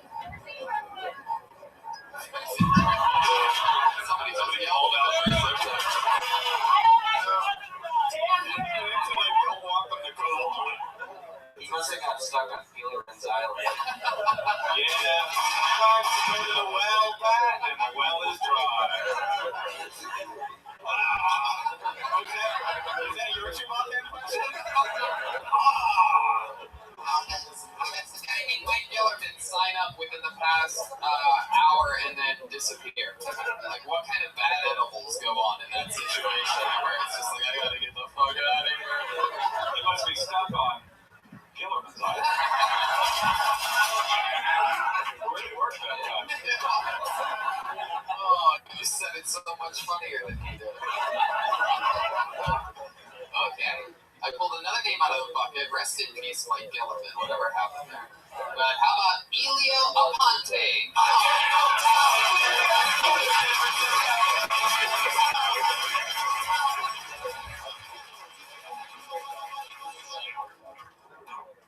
How's it going, guys? I'm from Venezuela, so Mexican, Los Angeles, Cuba, Miami, if I'm in Michigan, I'm Benita from the Middle East. Some guys like, hold on. I drive with weed in the car, and it's not for sale, just for the fucking thrill. I see a cop and going down with the cheap guys. There's no toilet paper in Venezuela for anything I notice. Like, your job in Venezuela is to find toilet paper. That's your job. And I respect, I don't buy toilet paper. Like, I'm not gonna be Snapchatting my toilet paper, you know? It's too much. I like beaches. Black beaches are a little bit colder. You know, like I tried to go to the beach here and people using rubber. You guys know rubber? Right. Black beaches. I guess you answered a question I asked Nate with the darkest skin place he's been to. I've never been to Black Beaches. Where is that? Northern California. Alright. Man, nothing. You know what I like about you? You got courage, man. Like, you do stand up, you do not speak English. Yeah.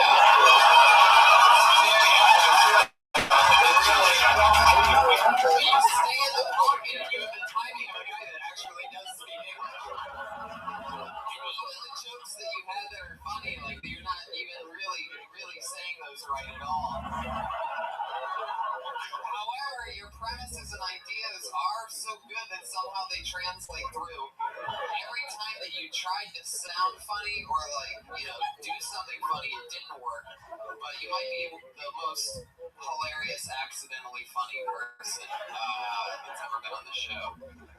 So, Elio, let's get into it. How long have you been in America?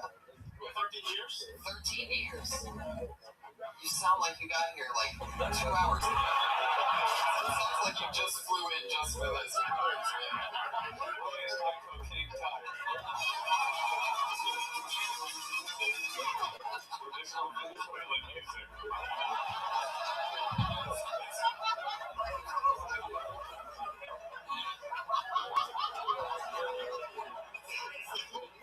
That's exactly what I thought when he played it. It's so retarded. It's like, I'm from Venezuela. Tequila.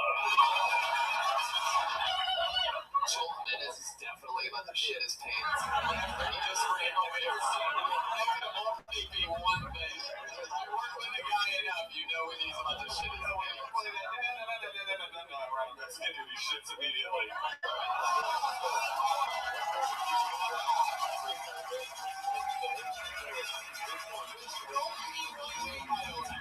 The fact that they have extra rolls of toilet paper could only mean one thing, and that is that they overestimated how much toilet paper it would take to wrap themselves in toilet paper when they were stealing toilet paper from what I'm guessing almost certainly into the comedy store in the first 48 hours.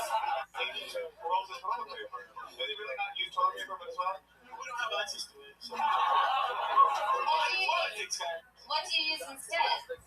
That's the body of our enemies. We've only been here 13 years. How old are you? 29. He said, yeah, but you don't start wiping your own ass until you're 31. Venezuela's a very different country. What do you do here? What do you do here? I mean, I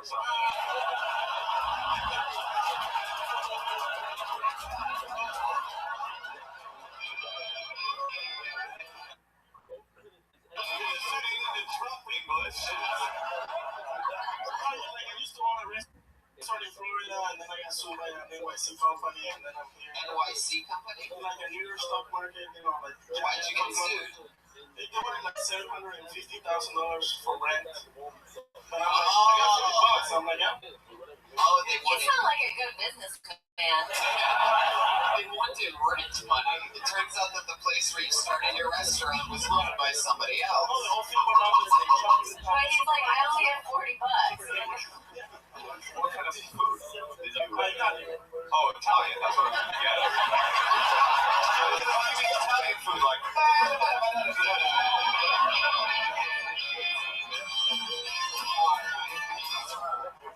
Never been to a country.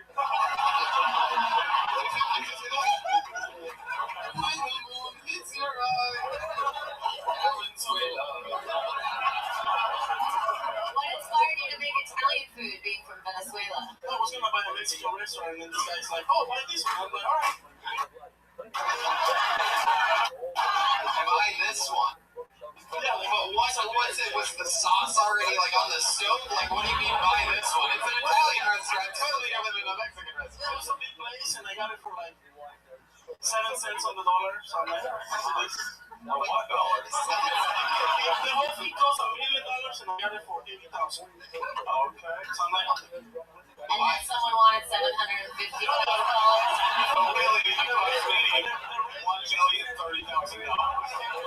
Elio, I don't think you understand how a down payment and payments works. $80,000 if you thought you got your business, or was it when you call a down payment, you would then make installments after that as a business. It's more problematic than you think. You have to understand what down payment is a payment.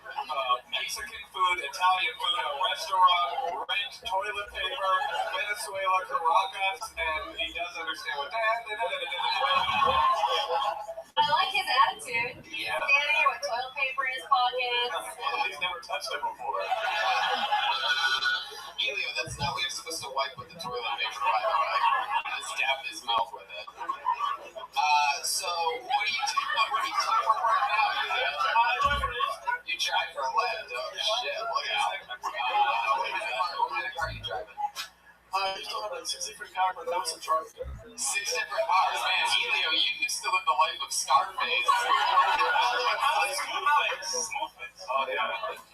what's the, like, do you like talking talking to the drivers? Do you try to initiate, or to the customers? Do you try to initiate conversations? I got my moments. What's the most fun thing that's ever happened in your car? I spoke Chinese with a guy that didn't You spoke Chinese? Play something with horns.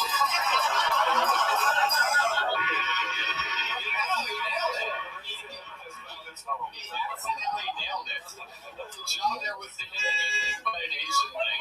And he actually hit the god. Yeah, this guy had an application in Chinese and he started talking to me and the application started talking to me in English.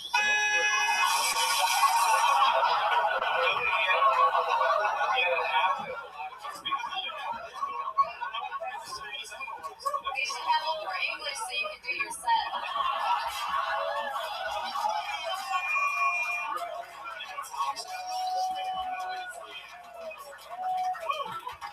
Oh yeah, wife.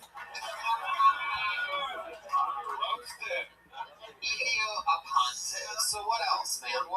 So you're driving a Lyft now. You used to have 6 cars, $1 million restaurant. Now you got Lyft, 2 rolls of toilet paper, $40.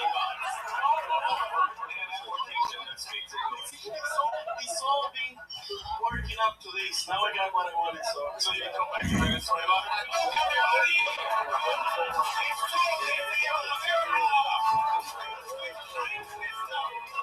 But he does seem so happy and positive. I love him.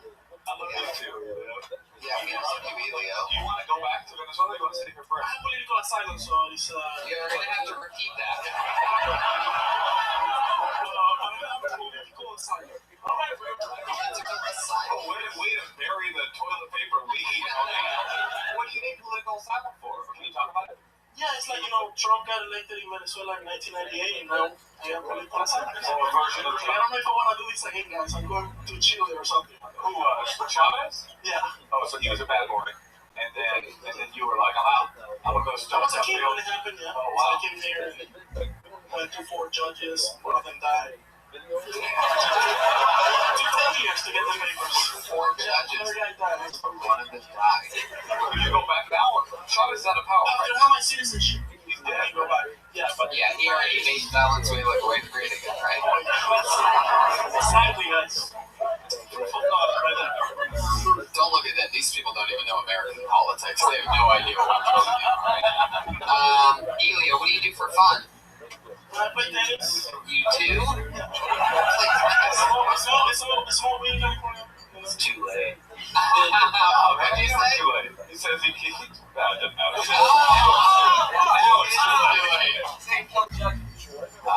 For fun.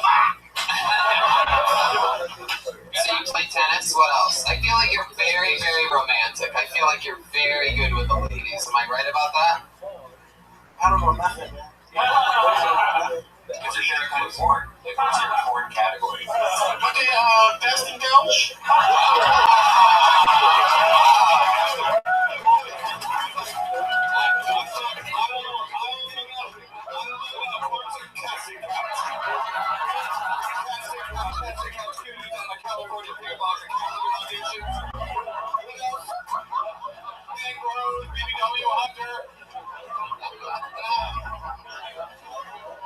Casting couch.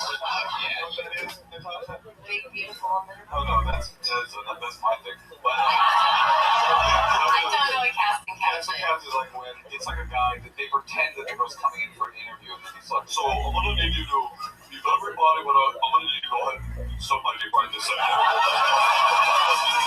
just want to make sure before I cast you, we just need to make sure that, some of these people that come here, they just can't do anything. So we just need to see, we just need to get a little bit of a taste for what you're capable of. So, I like it.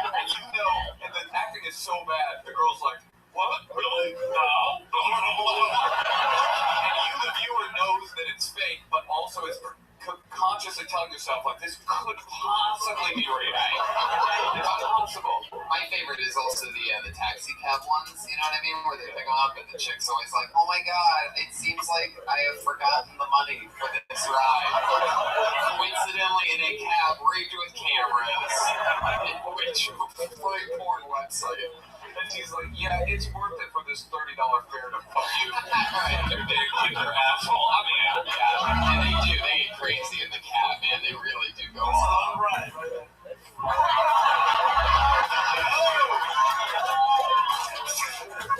I had black cream pie. Have you ever seen that? Jesus Christ. You know what I did find?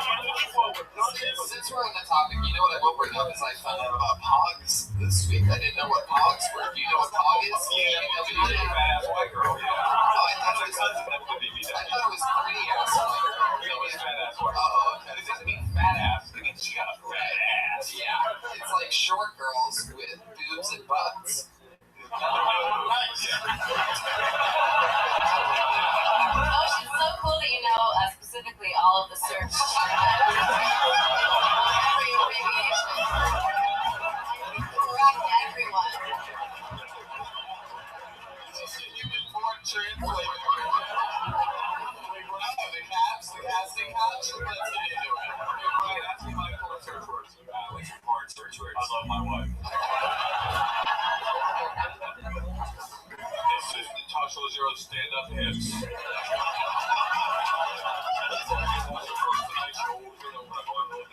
Another period, season 1, 2, 3. We got season 3 now? Yeah. Awesome. Coming out. When's the day butt? Don't have no data. Okay, it's coming out. Watching another period, one of my favorite shows. Elio, so, but I do want to know, like, you seem romantic. Like, last date you went on, how did that go down? Well. Yeah, but like, how does it start? You take her somewhere, you know this girl? Like, was it someone you hooked up with before? It's kind of like the taxi cab thing. But like in real life, Elio, you don't have to try to be funny. I just want to. Oh, it's real life. On the beach, you know, you go park there. Just take everyone to the beach. Go straight to the beach. That's your move. If it doesn't work out, it's easy to get rid of them, right? I'm just thinking about it today. I wanted to know what your most recent date was like. Was it at the beach? Really? Yesterday. And what do? You eat? We went to the beach yesterday. It was 40 degrees out. Was she on that date as well? Or she didn't consider it a date. She considered it the worst and last day of her life. One time I went to Pacifica. It's like a beach town. Oh, bro, I know. And this girl is like, oh my God, I want to say, I don't know what I'm doing. And I just started like to come out to me. And I think she was like 17 or something.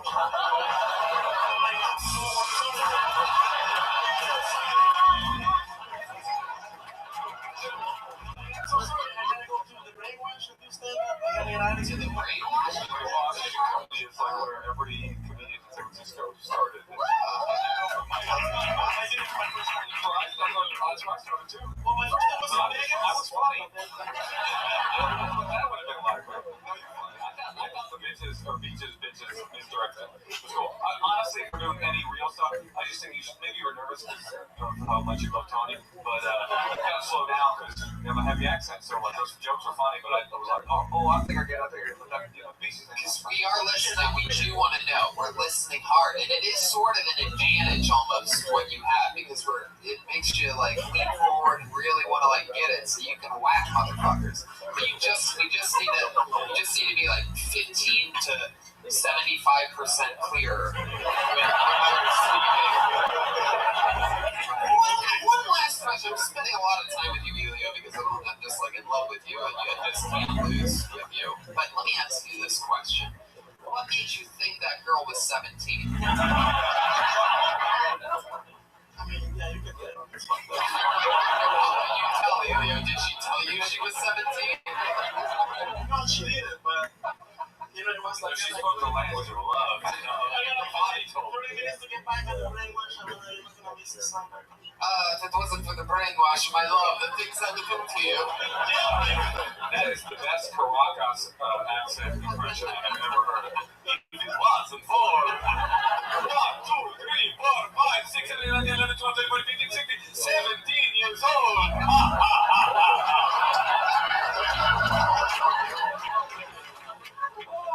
Elio, you are an instant classic. I absolutely love you. I can barely understand anything you say, but your spirit and your positive energy and your fun He just said he's in the same boat that he doesn't understand. You don't understand him? I don't understand myself. I would be really scared to be in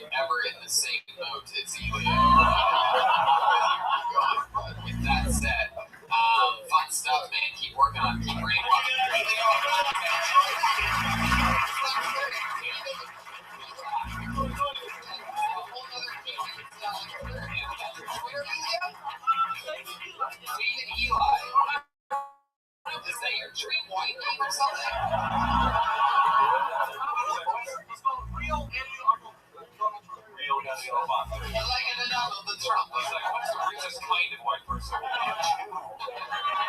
David Eli. Follow me. David Eli. Are there a lot of imposter Helio Montes? Oh, you guys having fun or what?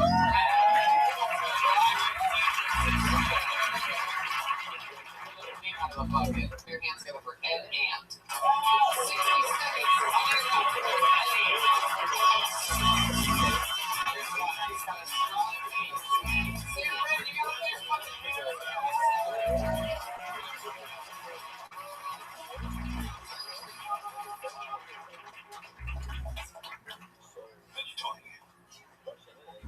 Usually when I'm on stage, I have notes with me because I don't memorize anything. And today is no exception. I think that the chances of someone being a colossal dick go up with every catchphrase that they come up with. That's why I stick with a classic. Go fuck yourself.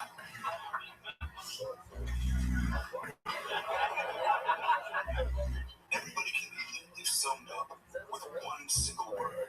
And if you believe that, then the word is moron.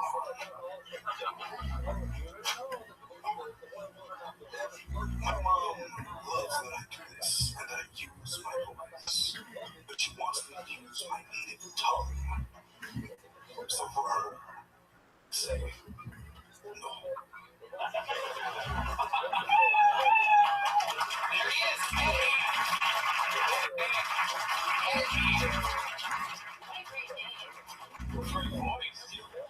You should do voiceovers. Yeah, we should definitely divert into voiceovers. Every single movie that I keep hearing that from people. In a time where no one could survive, There was anyone in a show without a punchline. In a room, everyone wants me to say this. Yeah. Good. It sounds good. That's it. You sound like a professional voiceover guy, and you dress like a professional Little League umpire. That's amazing. Like a recently fired Little League umpire. Strike two. You're out. It's on. One man struggled to pay his Xbox Live membership. Ed, have you watched a lot of comedy? Yes, I have. How long you been doing it for? Like a year and a half. Cool. You go up a lot? Like once a week. Do you always carry the bag on stage with you? Yes, I do. Is it filled with little heads? Or little fingers.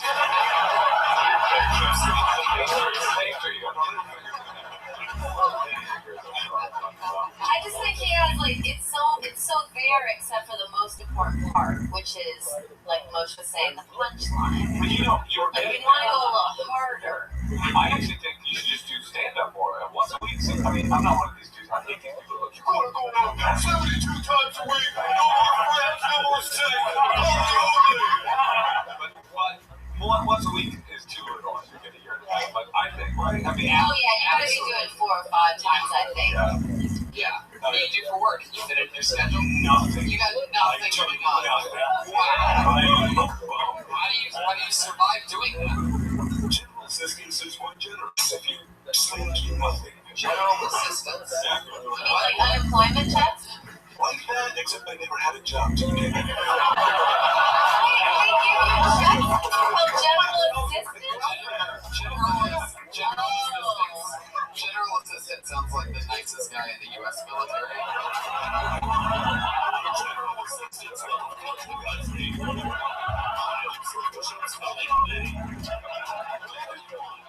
General assistance. You my friends, Colonel Hopeful. Commander, what can we do for you? General assistance, how much you get for that? San Francisco, I'd imagine, how do you survive? It doesn't make sense. I get a little shit room and like $100 to do whatever the hell I want. $100? Yeah. It covers my rent. A month? Yeah. Are you not able to get a job? I just don't want to have a boss. Right now, every Trump supporter is like, I want to say, you're the problem. I hate this guy. In San Francisco, you say? You know we were right. Fuck those guys. You don't want to have a boss? I just don't like the idea of somebody telling me what to do and where to be. Yeah, but imagine $200 a month.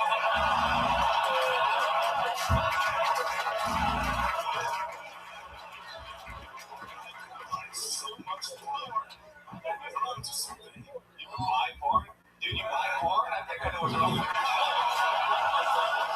Buy porn? I mean, I've heard that you can get it for free. I'm not aware of that directly, but I got some perverted friends who tell me. And what's the last real job that you've had? I actually have a website. Do not run. I'm looking right now.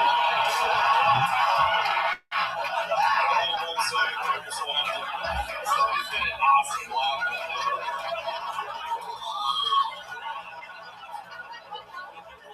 The closest that I've come to work is a website. I put a podcast every once in a while. What's the website, though? What are you doing on it? Originally, it was. He just asked you what your last job was. You're like, I have a website. That's a topic. It's not connected to the economy. What's the difference? Like, what's the other job you have? I like Nike, something like that. Okay, but what are you peddling on that website? It's a dating website.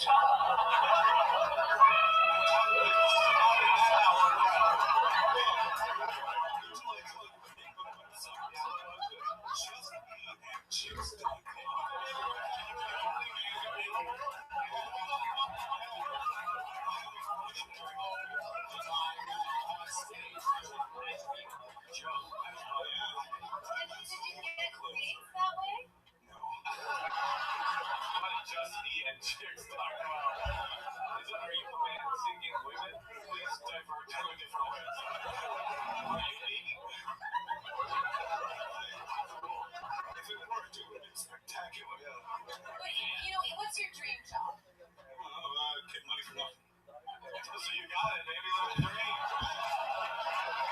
Someone's always going to be telling you what to do. I mean, there's always going to be someone who's going to tell you have to be somewhere to do your amazing voiceover job. Clearly, I hadn't thought my life out all that well. How old are you, man? 31. 31. Just keeps it me. 31. Why do I feel like the crash?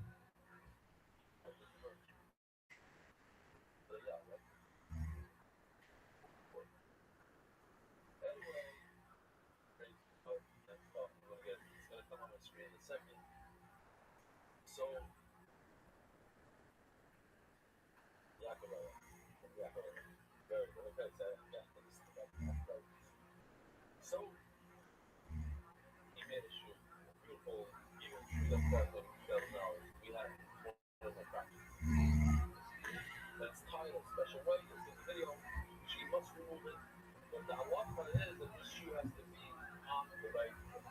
That's regular way. We learned that there's Shabbat regular that has to be on the right foot. We learned from this pasuk right over. She has to toss the shoe far. She has to spin that's legal right now. That you can see with your eyes. And this is super to back and forth. Maybe you don't like a shame.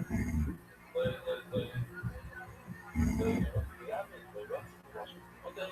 And then it says, That means that more hits than that website.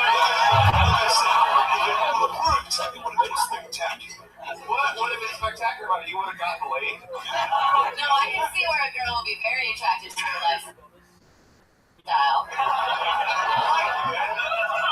So I know they won, but I like you. So I get 50 bucks. And you get 50 bucks. What do you sleep on it? A mattress.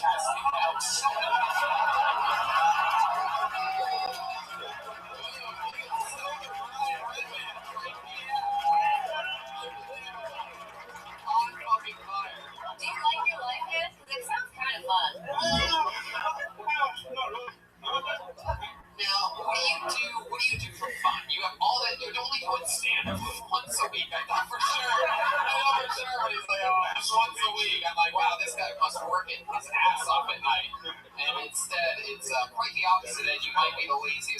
I've ever met. I don't think we could ever be friends. No, at least I know I've accomplished something. Wait, and for real, why don't you do stand-up more often? Do you love stand-up? You're not that serious about stand-up? Not really. Oh, okay. That's legit? I just want to I'm not even, even when it comes to everybody's dream job, I really don't give a fuck. I wish more people would say that. And honestly, it's true, because some people are just hobbyists, and that's okay. That's what open mics are for. They're not only for professional, aspiring comedians. They're where you're like, oh, I want to try it. And then you go, oh, I'm not that good at that. I'm going to go back to this website. Fun, and like, what are you doing with all this spare time? Yeah, like, what brings you joy? I feel like Lucian may have nailed it with a little Xbox reference there. Right? I play League of Legends. On what? oh, yes, figured On what? It's a PC. How many hours a day do you do? Like 2 hours, something like that. What do you do with your day, though? So there's 22 hours left, Ed. Okay. He doesn't like to want a boss. Constantly on my ass. When I'm doing anything, I just want a boss.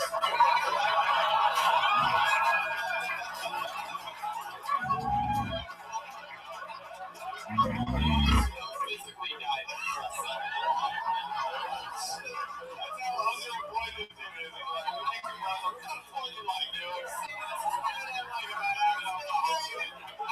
Funny question. I turn around 150 people laughing on this side, you on that side. This is exactly what I hate about motherfucking bosses. Trying to get some interesting stuff out of me to entertain the live audience. I think there's something we have not uncovered. Oh, I agree. Yeah, I think we're like 4 questions away from tears.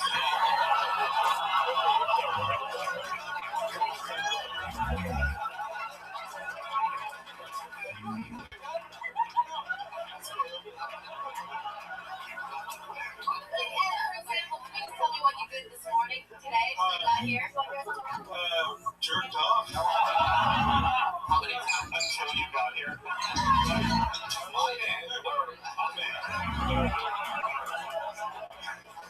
Yeah, I jerk off too and stuff. Into my wife. But, It's not jerking off a bill.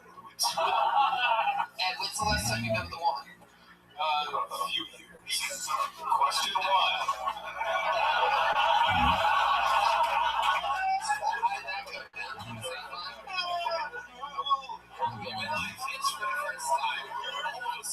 If you asked me about the last day, I went out,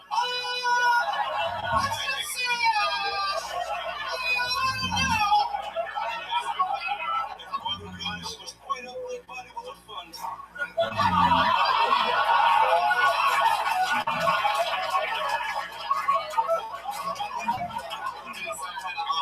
strikes me in my spinal cord.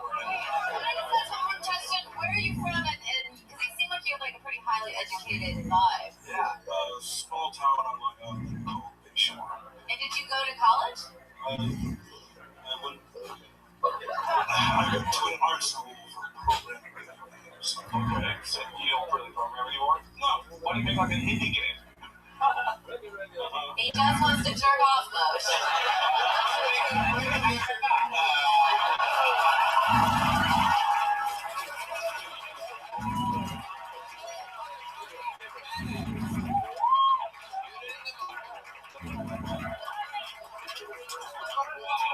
So, and if you had to just, since we know stand-up isn't your passion, before you go, like, can you tell us, like, one big dream that you do have, like, something that you'd love to accomplish, something out there where you're like, man, if I could do that, I would? 6 girlfriends. 6 girlfriends. So you mean like girlfriends or 6 girls to fuck? 6 girlfriends would be a nightmare. I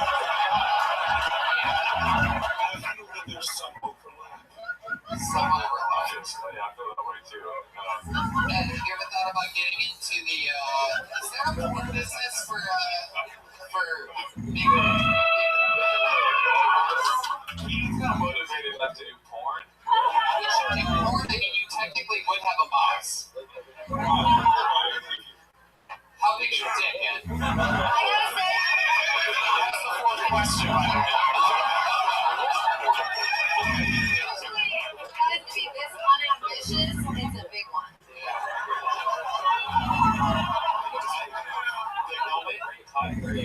Yeah.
not to be, or definitely not to be. To be or less to be. Even less. That is, what was I saying? I pulled another name out of the bucket. As we've seen, anything can happen. Put your hands together for Brady Hold, everybody.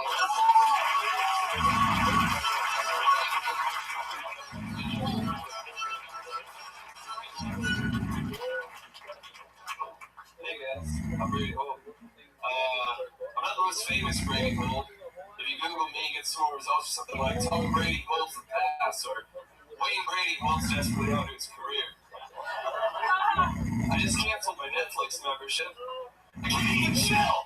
I had to binge watch one last show though. You guys ever heard of Narcos? It's about the drug kingpin Pablo Escobar. That's right. At the end of season 2, spoiler alert, Snake kills Dumbledore. I recently learned I have 60% of my DNA in common with that of a banana. You guys, if this is true, why am I not more appealing? I was at the DMV. I thought things would run a lot faster here at the DMV if cheetahs worked here at the DMV. Cheetahs. Wild animals.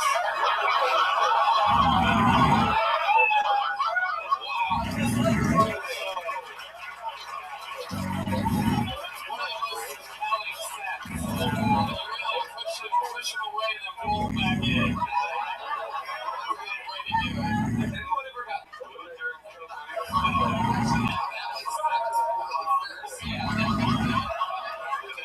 Singular boost before it was like a whole fucking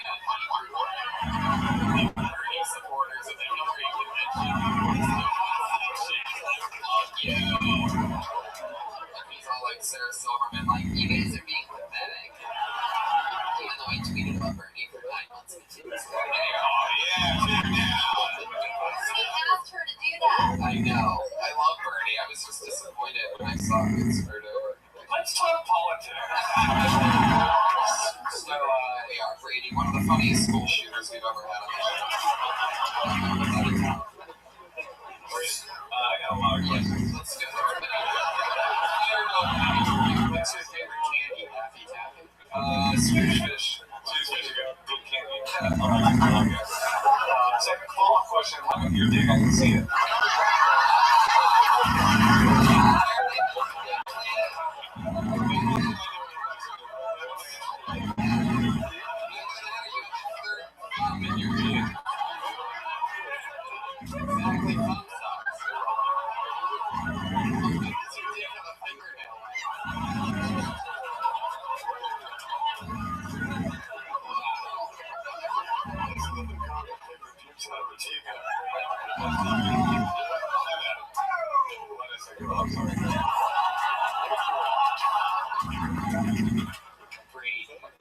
Tiny t-shirt. Do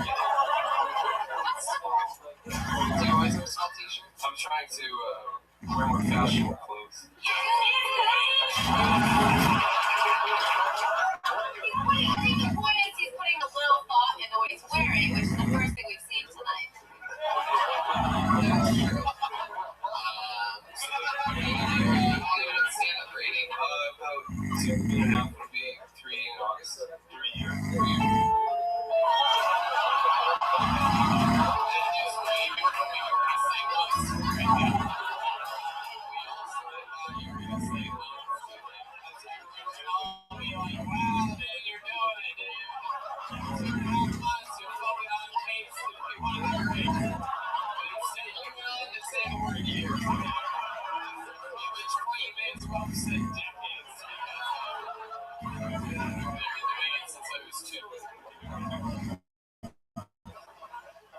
Brady. Like that appealing chip. You don't think like that's hot dog shit? I don't do it as much anymore, but whenever since that possible QJ joke theory.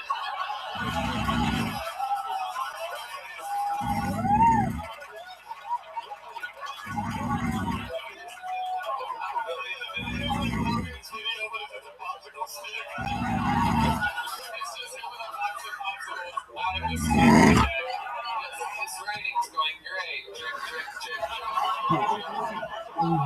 am the best banana show.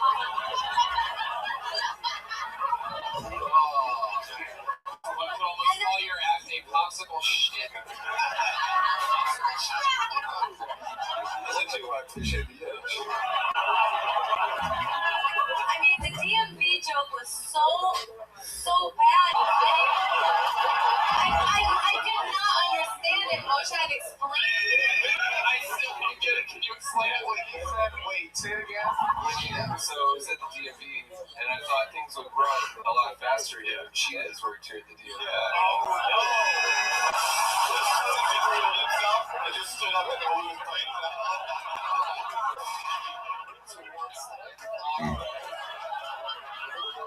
Everything's pun related. That's a thing.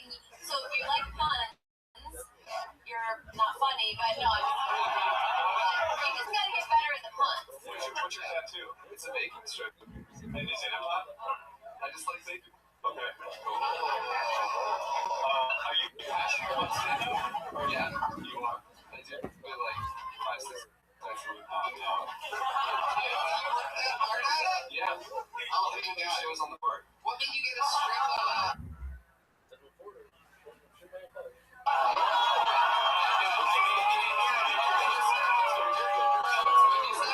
He does shows on the subway. Yeah, there's a subway. Are you really? Yeah. What's that like? It's fun. Are you alone or do you know? I do it with my comedy partner. He's not here today. He couldn't get the ticket. He couldn't get the ticket to get. Hey, shut up.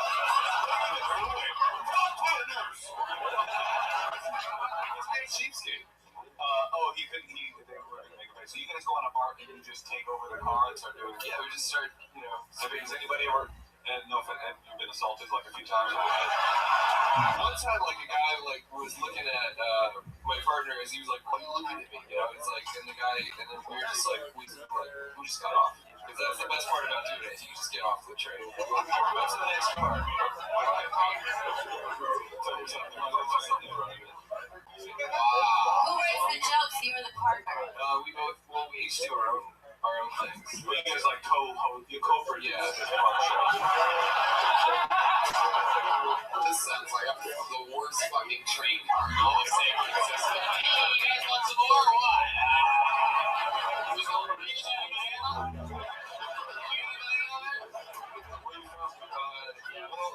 I grew up in Milpitas till I was 8, and then moved to Sacramento, Eldorado Hills till I was like 19, and then Berkeley, and then just basically I live in my car right now. Oh, okay. That's funny you live in your car where you do your comedy on bars. Because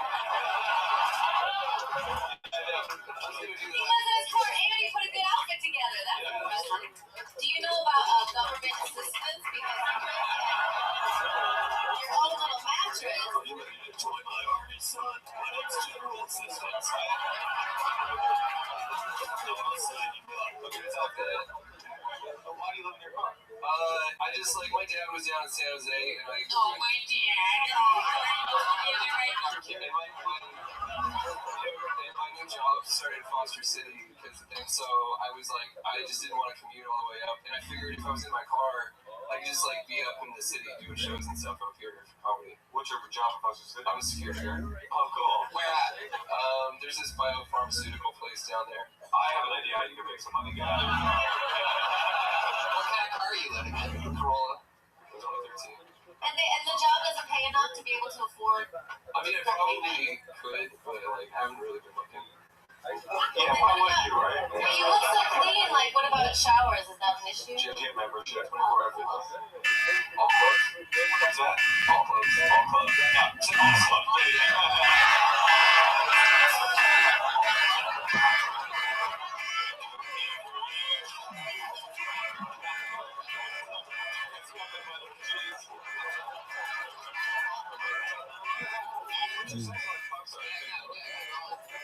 Sometimes I'll fuck with surprise.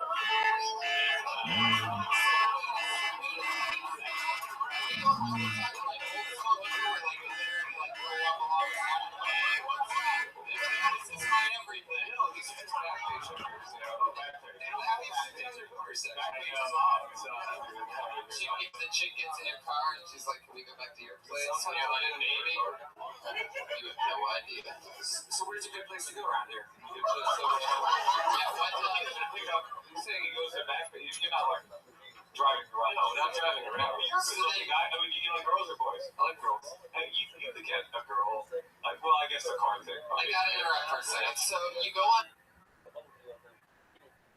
the back page, and then you find a hooker online, and then you tell her where your car is parked. No, it's like an intersection. There's like an in-call versus out-call. So he knows what I know. There's also a massage parlor 0.3 miles away from here. So that's so specific. How do you know? That's a cop. Wait, so how much does a hooker cost you? Well, generally, I know you want to answer. You could do like 120 for 30 minutes or something. What do you do with it for the 30 minutes? What's your move? What's your go-to? Make out for a while and take off. They don't do kissing. Like they don't like. You would get anything. Have you ever paid extra to kiss them? No. One time I paid extra to go twice. So like I just she was like, no, it costs this much, and I'm like, but I've got like $40, and she's like, okay. So then what? You went twice. You put on a condom twice, and then sex with her twice. 2 different condoms. Condom? I ain't gay. Yeah. But I'm trying to lay out food. And is the condom Why? It's just like it's a bad habit. I wasn't like clipping my fingernails for like 2 weeks, and I realized like that's not a normal act of seduction. It was just like so. I figured What about your dick nail? Did you chew your dick nail? What does clipping your fingernails have to do with your prostitute addiction? Because you would like let's say you're going to talk to somebody, you would be hygienic and like clean yourself. So like I figured like I should do this. Sleep in a car, dude. Nobody gives a fuck about nobody's gonna be like, oh, this Corolla sucks, but your nails are awesome. That's what I'm saying, because you can skip all those normal steps. But if you go to like a normal person who doesn't fuck with, How often do you perform on the subway? At least once a week. I'll do the subway thing once a week and do open mics all the other nights. That's cool, man. Yeah. Minutes do you do is the question? About like 5 minutes at a time. On the subway. So like there's a part where you're literally like, thank you, it's my time. Well, people are like, none of it was your time. Not our time.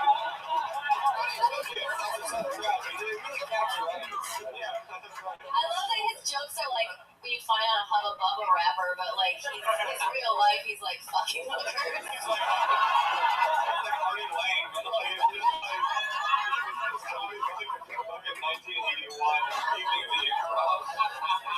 You should talk about this. Yeah, that's what I'm trying to say. I do have some jokes about prostitution. I wasn't sure they would be under the minute though, so that's why I got nervous and did one-liners. So It's all good, but I want to get a match. Yeah, you got to get into what's really your style, and don't ever repeat that banana joke. I don't care how hard you're bombing on the subway.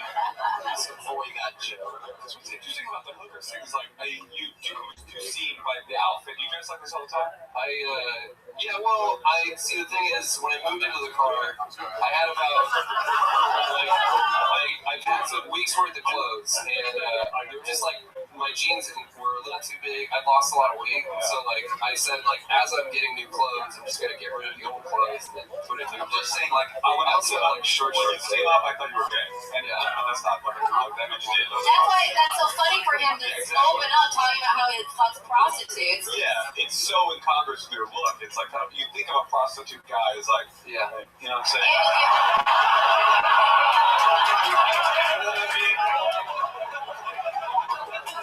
They're called masseuse. He looks like Conor McGregor. I got in the mixed voice in a while. I see that, yeah. Also, though, a lot of girls, they'll fuck you because you're on stage. So if you, let them know that you're straight, it could be good for your sex career, too, and then give you something to wake up and clip your nails for. All right, Grady, well, there you go. You did it again, Grady.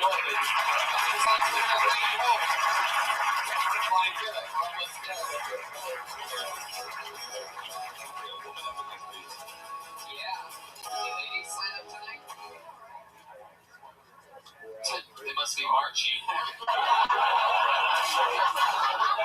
don't know whether I gotta laugh. It's just true. They're probably marching. I was just stating a fact. How about Joseph Ugalde?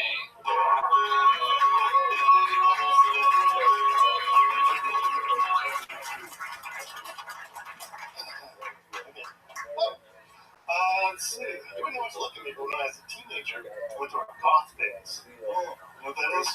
Where teenagers dress in black and listen to depressing music. Do you know one day a year there's a goth day at Disneyland? All the goth kids took over.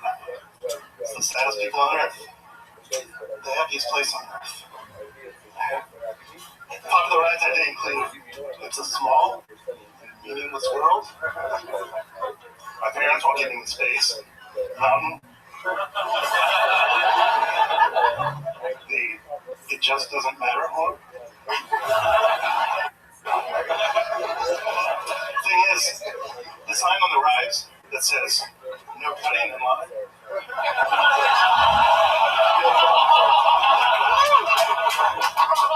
So the whole new meaning I got there. It gets better. There you go, exactly a minute from Joseph Ugalde. I thought for sure when I saw you that you were going to be a magician. When I heard Ugalde, I thought for sure you were going to be a Nigerian. Yeah, Ugalde sounds African, right? You're thinking of Uganda.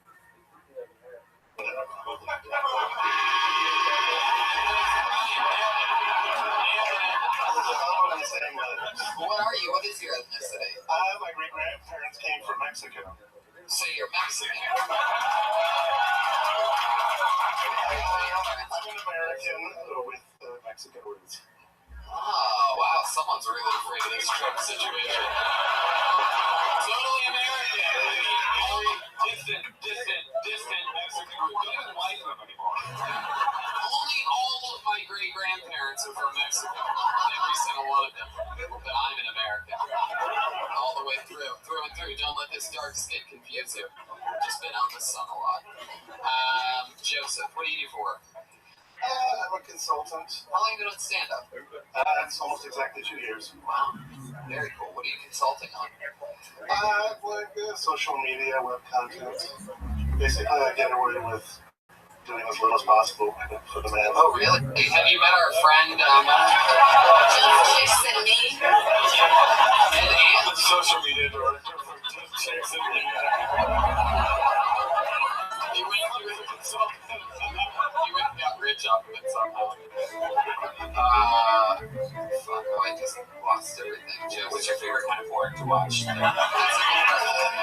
are you, Joseph? 40-something. Favorite kind of porn? POV. Whoa, I don't know what that stands for.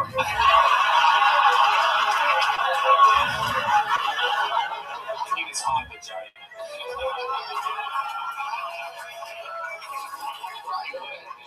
So you done like virtual reality porn yet? No, with the goggles? No, I don't want to do that. What is it about the POV that you like so much? And when doing it, do you like put it like really close to your face, like a monitor or whatever? So like you're all in, just like, oh my god, this is totally me. That's fucking this girl. Yeah, okay. And then, like, do you have a certain setup that you do? Like, do you put, like, your laptop on your chest or something and just lay down and jerk off? Or, like, is it a standing thing? Like, you put it on the shelf and just go hard at it? How do you think, what's your setup like? I've got a recliner. Man, I thought they were like lazy boys. You have, like, a real lazy boy. So you pull the lever, right? And your chick's just like, he's still eating. Wait, do you have a family? No, I'm a single man. Single man? Never been married. Never even been engaged. Seriously? Strictly ladies? Strictly ladies. So the God thing, I just don't really need. I didn't really need to know that you used it to go out. You just, from a technical perspective, you could have just started to have a drop day. It seems like you're shoehorning that in to, be able to get away with it, like you're making it about yourself, but I mean, like, your perspective on that joke and how you end up having, it's very clunky in the beginning to the point to where I was like, wow, I was shocked at how bad it was going in the first 15, 20 seconds. But then after that, you really... At least his puns made sense. Yeah, exactly. When the cutting line's good stuff, and that's funny. Oh, you were going to say that afterwards? Yeah, that's a funny line. Yeah. I don't like how confident you are right now. I'll be honest. Do you drive a scooter? Why do I feel like you drive a scooter? Start at morning. So think how many guys, 10 guys in the morning can give a back. And that's not a lot. Better here in America. This is the whole stuff of the label. They sent me this because there's a video that my son took. I love it. Some people take offense to it, but I feel it's Vivaldi. How snowboarding, holding him out, learning the artist. There's a point. You learn better in every situation. So here's what he sent me the he's learning, holding it up. Not learning, he's skiing in 1 minute. We're going to jump into it right away. We have the movie house today. The voice this is actually, I used the restroom that has over there, and I had to steal a couple of items. I might not take them home, but I want to show you what I found here. This is in the green public. In the bathroom, empty white towel. It's not a joke. I thought I'll take it home. Why not? Alright, doesn't get in the bathroom. And this Italian thing is an empty white. Am I making this up? Who's there? So, I'll leave it up.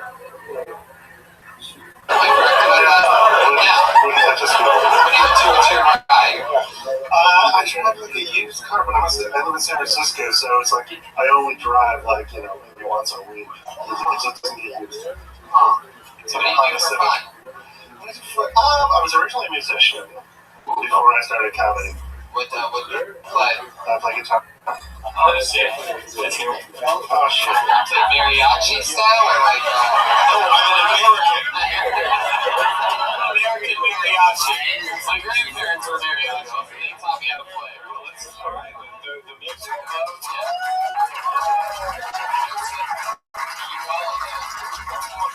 you sing too?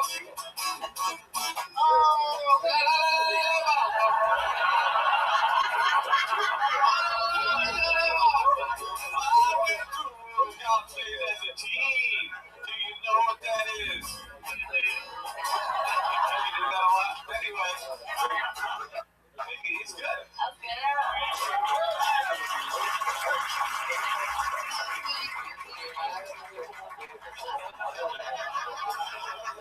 Well, Joseph, Do you work primarily in puns as well? I did a lot of that. I was getting a reputation for that, but I'm trying to do more personal stuff.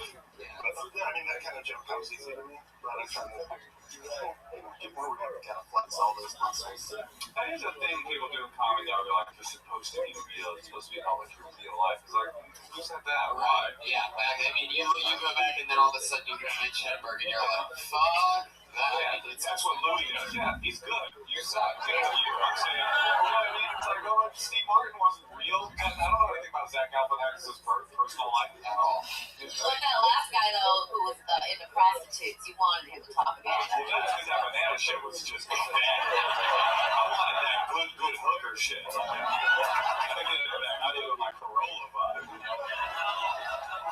Well, Joseph, I mean, you did it. You came in, you got the good note there by getting right into it. Cut out the fat, get into the jokes, fun stuff. You have a good delivery system, and there you go, Joseph. You got it.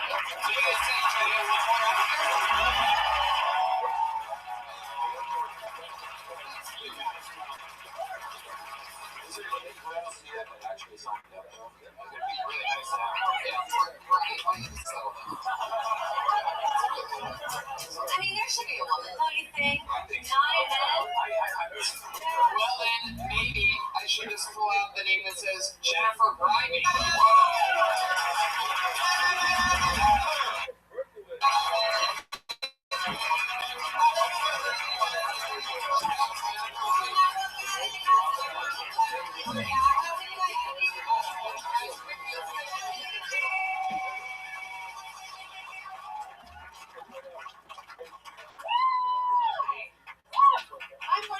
the orange elephant in the room, which is that Donald Trump was just elected president and became president yesterday.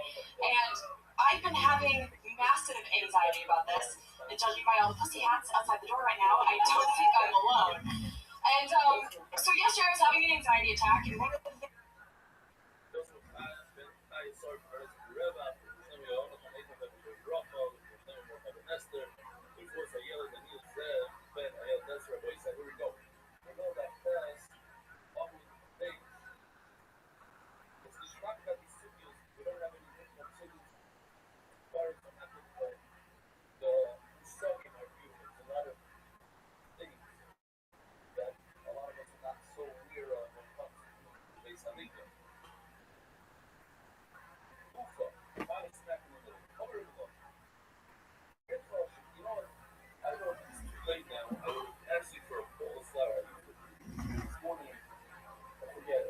that made me feel better was thinking about the fact that as a white woman in the United States, I'm kind of legally invincible because I can't even get in trouble when I get in trouble. So, for an example, 2002, I got arrested. I was 100% guilty, and I said so in court. My fine was $0. I'm clearly not in jail, and I have nothing on my permanent record. Fast forward 3 months later, I did the same exact crime with the cop that arrested me. So, privilege checked. And, oh my god, I'm totally bombing. And,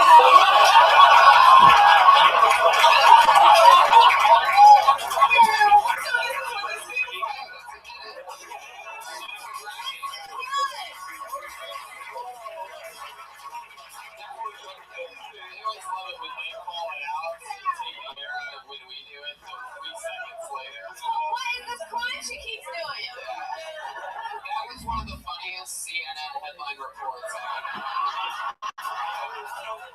You said I'm totally bombing in the same cadence as the rest of the stuff, so I thought it was part of the bit.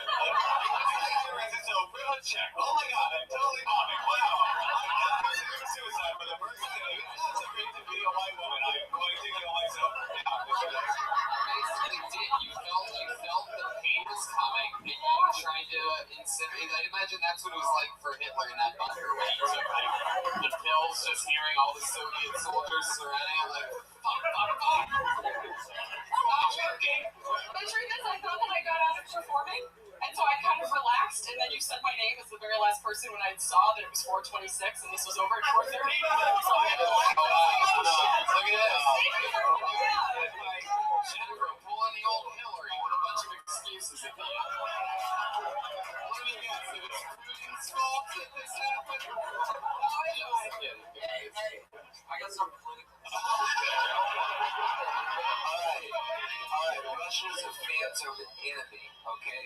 We rebooted Russia as international villains, just like we rebooted any fucking movie. Do you know what I'm saying? The Soviet Union is just a fucking Russia reboot. It's a phantom. Totally, there's like a gay Don't believe anything you read. There's a gay dude in It's all lies. It's all lies. Mass confusion. Watch the documentary Hyper-Normalization. See the documentary.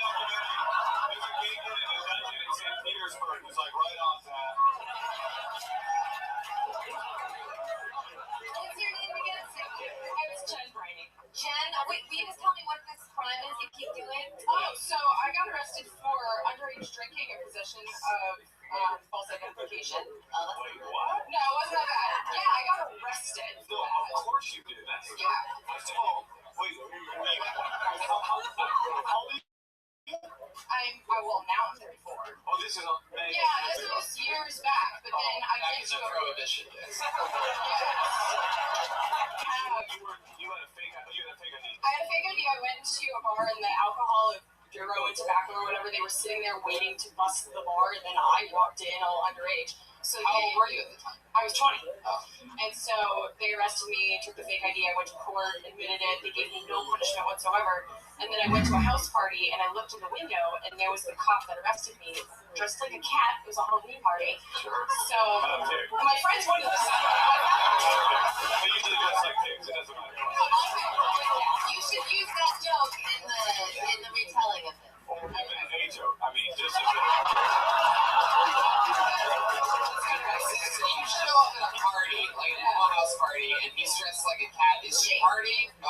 chick cop. Oh, And she was the mean one too. There was a guy cop and a chick cop, and she was the mean one.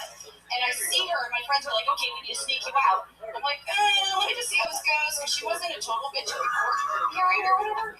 So I went in there and I was like, do you remember me? And she had already taken a picture. That's the whitest shit you've said so far. That's never, no person feels ever gone in there arresting officer. What's up?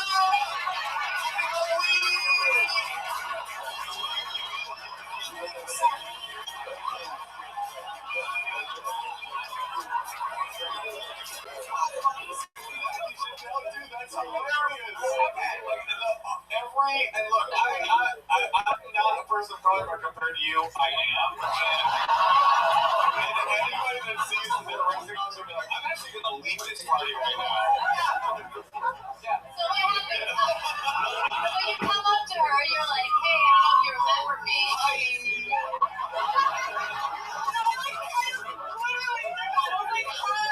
Do you remember me?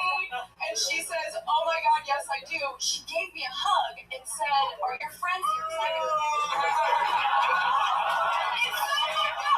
She gave you a hug and said what? And she said, tonight, you don't have to worry about me.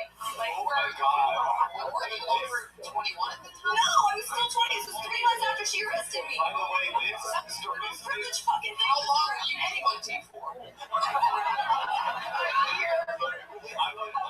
I would, that's not funny. I mean, I would put all this detail in there, because that's actually funny. Your that's the whitest shit ever. Is that the cop and whispered in your ear, you don't have to worry tonight. That is so funny. And also, yeah, I would just get rid of the phrase privilege, because it's like, that's just like it's real, white girls is real, but it's a political buzzword. It really, what the point of it is, the context is that you're privileged. You just say, that's the whitest shit that ever happened. That's the whitest shit that's ever happened in history. A cop whispered in my ear while stroking the back of my head, you never have to worry again.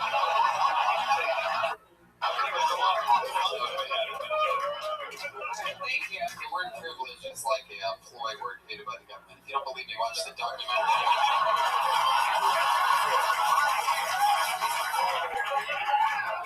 Watch it. Watch it, man. You don't fucking know, man. You guys don't want to look at your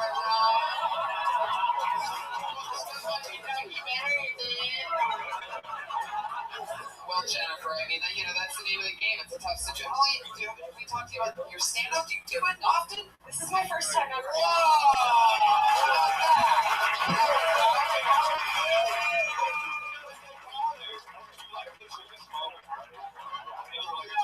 This is like the worst nightmare. So it hasn't been nice since then.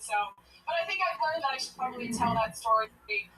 Not politically, probably. Well, not politically. It's just when I was getting flesh out the details. When we hear you say that you got arrested immediately, everybody is going, wonder when she got arrested. Shoplifting.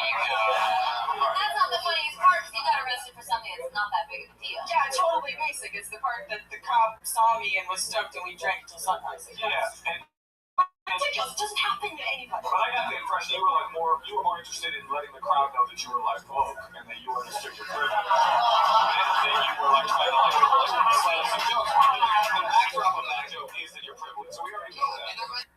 There might even be more, like you know how different it is being white when you're like hanging out with the cop until sunrise, being like, I can't breathe because I'm laughing so hard with you. These things. And you say something like that. I saw her there, so I went over to say hi. Wait, let me just stop you there. Think about what I just said. I went to say hi to my arresting officer. There's a lot of moments. But you've never done stand-up before. How would you know that? Keep doing this. I had no idea what I'm doing. You're like, hands up because we're having a party. There you go,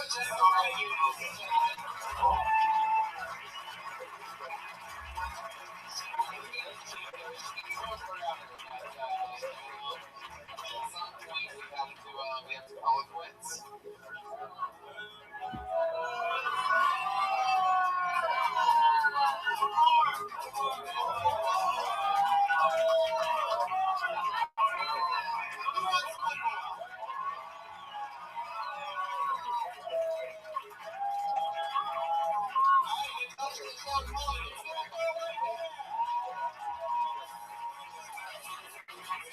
This is my first time doing stand-up. Don't worry, I'm not nervous because it can't be any worse than the first time I had sex. Either way, in about 5 minutes, I'm going to be asked to leave. So, I went to UCLA and I majored in design media arts and I minored in getting date raped.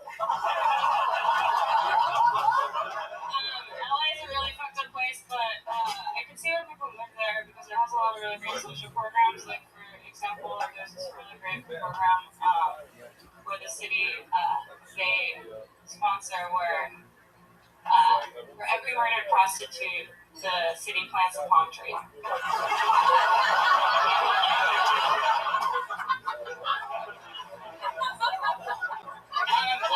was seeing this guy for a while, and he told me it was okay if I slept with other guys, but just not to let anybody else fuck me in the ass.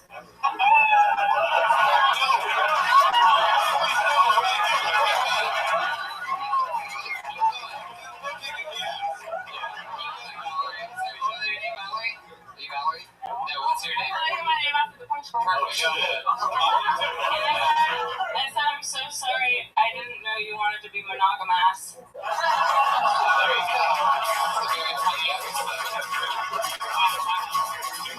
her delivery style, every time she said a joke, she would just like put the mic here.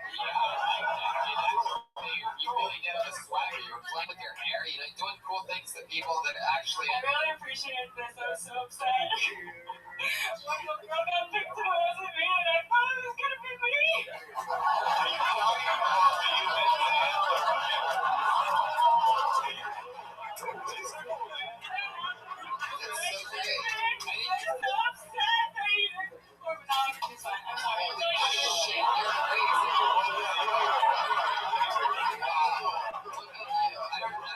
So I'm just gonna call you Weird Alice. My name is Dana Bialik.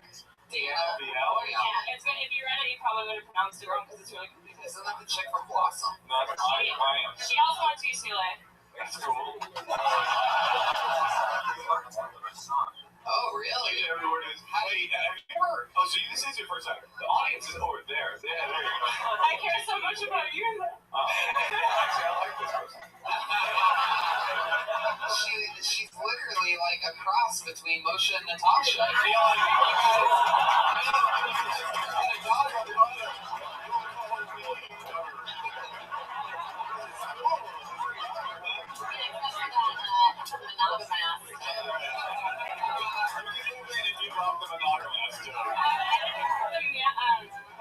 She hates puns. It's not your fault. No, I don't want to think about my daughter being monogamous from like ass fucking. And that's where we differ as parents. And that's the thing.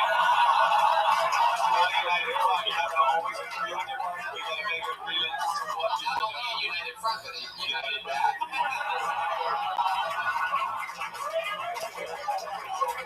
The funniest thing about this to me is that I came here like on purpose, not with any, like I didn't want anyone to know me.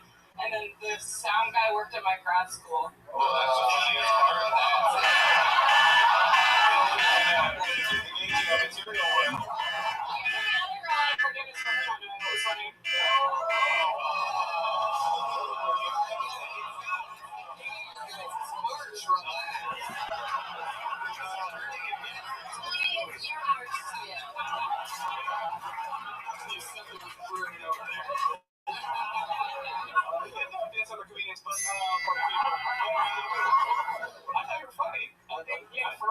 What was the thing about the date rape joke was like, that was brutal and good. That's good. You've been prepping for this. How long have you wanted to do stand-up?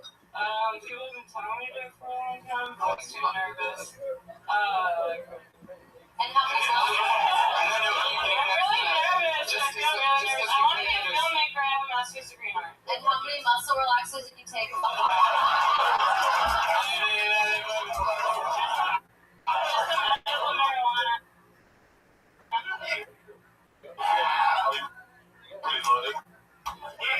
Marijuana? Yeah. Loaded on money? No, are you like, yeah, question in 1989. Loaded on dope.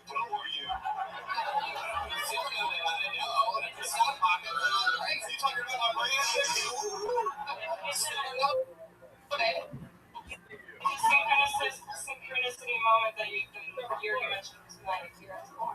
You're 1989? Yeah. That's crazy. I'm 1979. So based on how early I hit puberty, I could be your father. Must have my first night at 6. That's how we go. Take that rip shot back.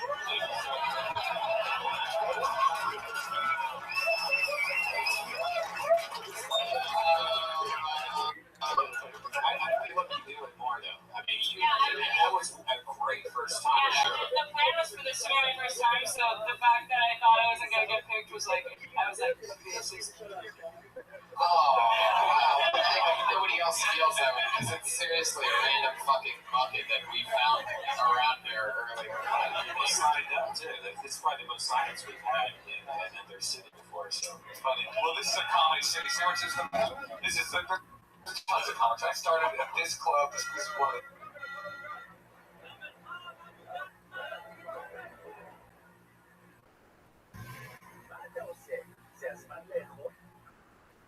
עם ישראל צריך זכויות. יש לך סמכות גדולה יותר מאכילת קודשים?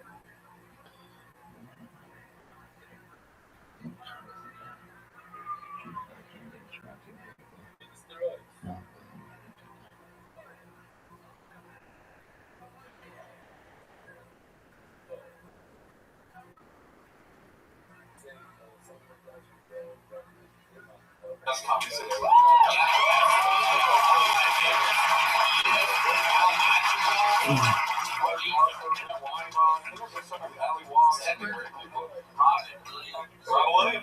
Yeah, Robin Williams' picture is hanging on the wall right over there. The weird part is that it's by a belt.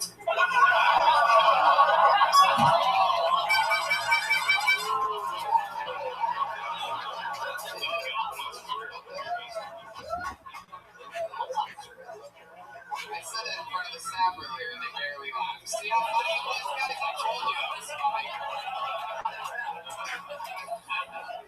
Robin used to come in here, you know, and he would sometimes come to the Sunday night showcase and watch the up-and-coming comics, and once in a while he would go. He was like truly one of the nicest people in the world. I got to meet him once at the Comedy Store, and he went on stage, and I've never seen anything like it. I've never seen a physical comedian live do any half of what he did. Like, we have our physical guys at the store, you know what I'm talking about? Like, people that are really funny that move and shit. He was flying everywhere, sweat dripping off him physically. He did like an hour and 15 minutes of pure slang. I've never seen anything like it. Dom Herrera. What? Rest in peace, Robin Williams. Yeah, we're talking about Robin Williams. What are you saying? No, he's not. I'm saying that Robin. There's not comics like that. He's drank like 11 vodka. Yeah, I'm saying Robin moved more physically. And this was 2009, 2010. So that's like impressive. He was like fucking 70. There's nobody like that anymore. It's all shit. Anyway, what's your name? Dana Bialik. Dana Bialik. What's your Twitter handle? It's Dana Bialik, spelled D-A-N-N-A. Last name B-I-A-L-I-K. Okay, that's easy. I don't remember that. Unfortunately, your opening joke, you can't really tell that one anymore. That's why I needed to be somewhere important. Okay. I like your philosophy. I'm glad I have a Do not talk to your father that way. Listen to me, your Uncle Tony. Well, man, I mean, seriously, you really do. I mean, you know, it was sort of like, I mean, well, I thought it was a few people's first time here tonight until they told me they were doing it 2-3 years. But that was like an amazing. We've popped a lot of cherries on this show, and that was a great first time set. And you have a real swagger to you. You know, the jokes are never going to be there. Very comfortable. Yeah, congratulations. You got to do these open mics and crush it. Yeah. Go to the Brainwash Thursday nights. Sparks, the godfather of San Francisco comedy. He'll come up and he'll say, now it's this lady's first time, so we got to give her what? What's that? And then you'll go on, and then you'll become one of these annals of San Francisco. Annals, I'm sorry. It's adorable. Well, there she is, everybody. Dana.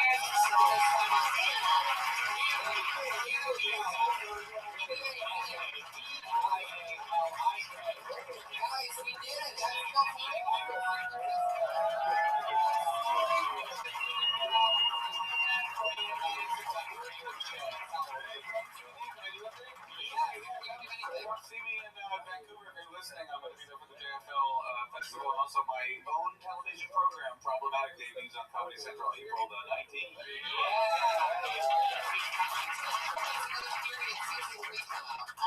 don't have an air date, but it is the summer. Beautiful. We'll keep an eye on Another that. period, season 3. Viacom Family. I love that. There you go. So April 19th for Problematic, and the summer for another period. Pat Reagan was here. He made the trip. These guys drove from LA.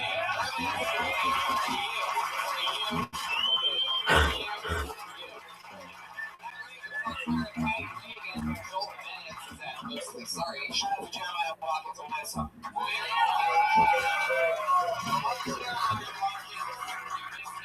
He is in between episodes of the Roast Battle, where he is 1/3 of the powerful wave for Roast Battle. He also just finished rapping on the goddamn Comedy Jam. Jeremiah Watkins, part of 3 of the most fun shows in LA, live shows.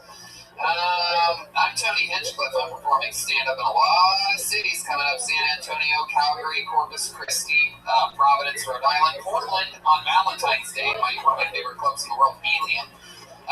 So those tickets are TonyHinchcliffe.com. A bunch of fun stuff coming out, other podcasts, other things going on. You know what that is. TonyHinchcliffe.com. Brian Redman was here, everybody.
I already paid.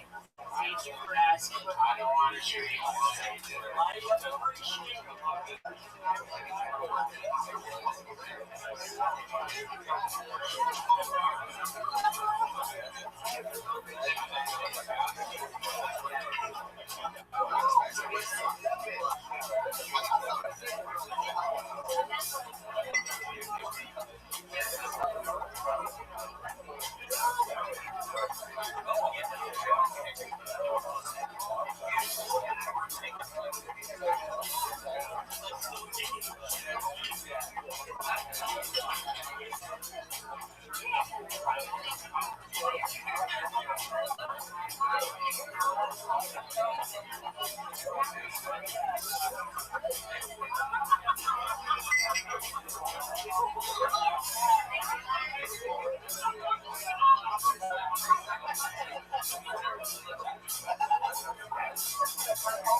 back to the World Famous Comedy Store for a brand new episode of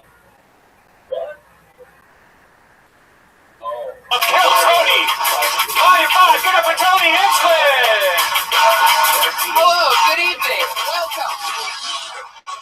Wow, I'm so excited about this. Back on our home court, fresh off of a wildly successful Kill Tony in San Francisco. Welcome, everybody. Happy Monday to you all. You guys ready for a crazy fucking night or what? Come on, I think you can do a little bit better than that. We're streaming this right now. People, let them know that you're here and that we're live. Wow. We're actually streaming in 360. We are streaming in 360 degrees for the first time ever. Yeah. So you can see Ryan J. Ebelt, the house artist, drawing that. See how he just looked up at you? Wow, look, that's crazy. Who's still climbing?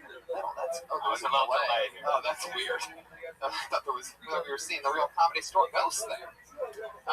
So here we are. We're live on a Monday. A lot of fun stuff happening. We just did a crazy Kill Tony in San Francisco. We're doing one in Austin, Texas. The show that you're at right now, the #1 live podcast in the world, will be at Moon Tower in Austin, April 21st, 4/21. And I'm doing a bunch of stand-up in a bunch of crazy places. Calgary, Canada, San Antonio this weekend with all my pro wrestling buddies. We're going to the Royal Rumble after that. Corpus Christi, Texas, Providence, Rhode Island, Calgary, Canada, Chicago, Illinois, Las Vegas, Colusa, California, Madison, Wisconsin, Kansas City, again, and, yeah, Columbus at the end of May. Columbus, Ohio. I'm doing the Columbus Crew Soccer Stadium. That's ridiculous. A fucking soccer stadium. You get to hang out with me in this scummy shoebox of an attic tonight. How lucky are all of you? Maybe really. Yeah, I'll let you clap at that. That's Josh Martin. You know him, you love him. He's at Josh Martin Comic on Twitter. So let's jump into the episode, shall we? We got our dates out. We talked about life with people marching for Hillary. Here we are, all unified in the belly room of the Comedy Store. I'm excited, people. You should be too. What do we do first? Bring up the band? What do you think, Josh? I guess we're bringing up the band. So let's jump into it. You guys ready for a fun time tonight? Let's do it one more time. We're back in. Post promo. What can I say about this band that I haven't said 1,000 times before? I love them. They love me. It's a whole part of the unit. They made it up to San Francisco. This is the entire band. You're a very lucky audience because they're all so busy nowadays making it in show business that we don't always get all three of them at once. This is a beautiful solar eclipse. Always with a different, I never know what they're going to dress up like or what type of intro it's going to be. It's always a secret.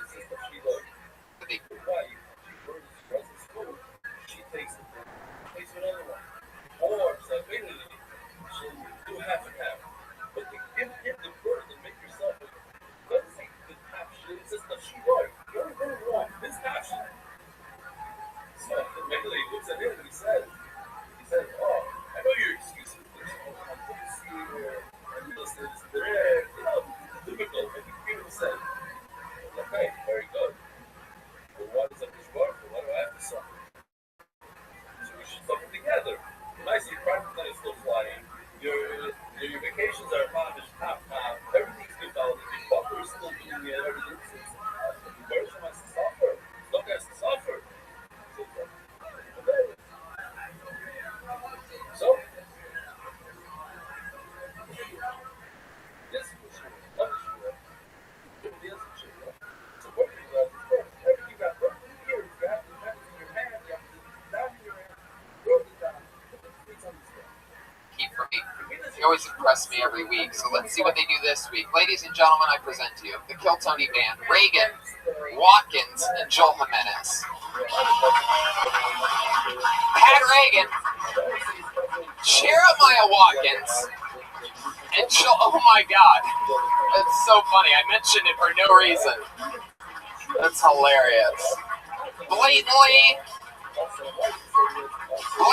doing the Hillary March, dressed as women in ponchos. It was raining everywhere too, wasn't it? It's so funny. People in San Fran were just soaked. Hey guys, Please welcome Hillary marchers. How's it going? Good, I'm just exhausted from marching. This March shit was pretty fucking crazy. I don't know how close you guys got to it. I was in San Francisco and just witnessing it was very amazing. Just a bunch of it's amazing because nobody wants to tell their kid what they're like. Trump's saying all these bad things, and I don't want my kid hearing it. So I'm gonna put it on a sign and make them scream it over and over. A bunch of 5-year-old girls "Don't touch my pussy! Don't touch my pussy!" Joe Rogan, ladies and gentlemen. Your powerful guest. They just came up. The band just came up dressed as Hillary marchers. That's them dressed as women in the ponchos. Outstanding. How's it going, Joe? Better now. You got stuck in some traffic. Slammed into each other. Bunch of morons. I love it. Well, welcome back. You've done this before. I have. We're going to have a lot of fun. And you nailed it on the timing. So you came in absolutely perfectly. I'm so excited. Was there anything else you guys wanted to say about the Hillary March or anything like that? Are we good to move on? We're ready. We are women. Hear us for. I already love this. We'll see how that develops as the show goes on. One more time for the Kill Tony Band and Joe Rogan. Let's start this fucking show. You know how it works, people. I hope you know how it works. This is your first time. Your mind's about to get fucking blown. It's a bunch of crazy people and some of the best future comedians in the world mixed in. Sign up for a chance to do 60 seconds of stage time. When I pull your name out of the bucket, you get 60 seconds uninterrupted. You know your 60 seconds is up when you hear the sound of a kitty. Oh, that's adorable.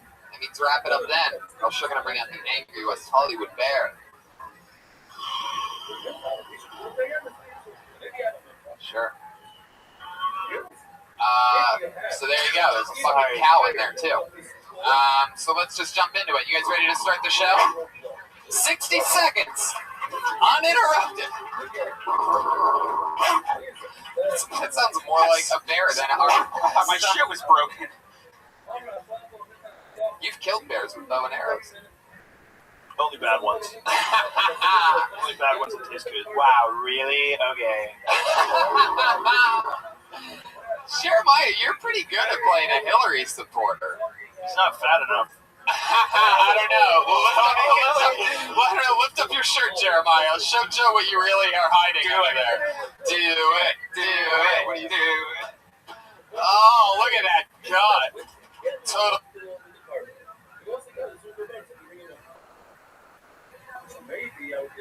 Totally a Hillary supporter. I just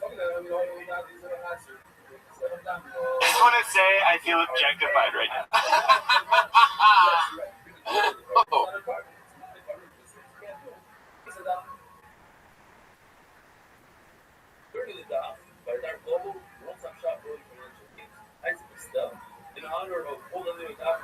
All right, I pulled the name out of the bucket. Here we go. This looks like a new name.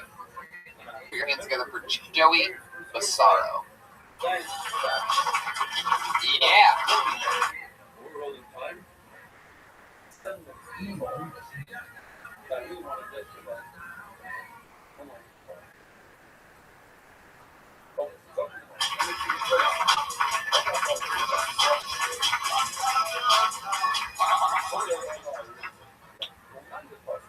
Right, nice. Just moved to Los Angeles. So now I'm in a long-distance relationship. I don't know if anyone here's been in a long-distance relationship, but gotta tell you, sometimes I get lonely. I'm looking at the moon. I know there's a chance wherever she is, she's probably blowing a guy under the same moon.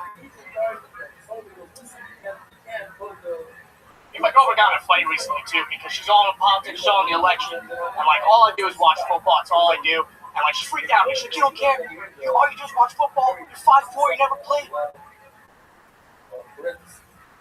Why the fuck do you like football so much?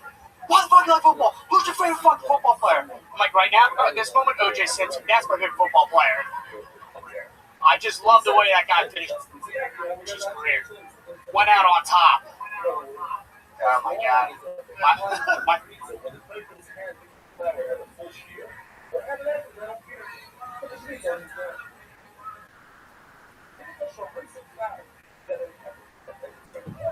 fucking parents. My fucking parents around here, they think I'm like gonna be a magician or some shit. They don't really care. I think the only way I can make my parents proud and I fucking get murdered by an illegal immigrant just to like prove their beliefs.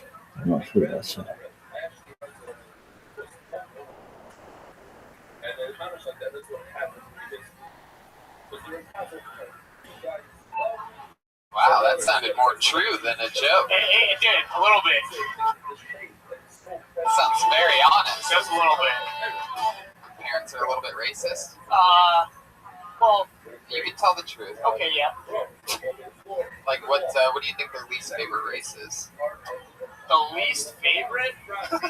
To support my joke, I said I'll say Mexicans. Well, no, you don't have to support. That's it's already over. Yeah. It's not rude. No love for tacos? If we weren't trying to support your joke, just from what you've heard, the hatred that your parents spell out loud. Yes. What do you truly think, without trying to be funny? Okay. What do you think your parents' least favorite thing is? I think it's just. Oh, God. See how funny of an answer that is? See how great it is when somebody doesn't try to be funny at all?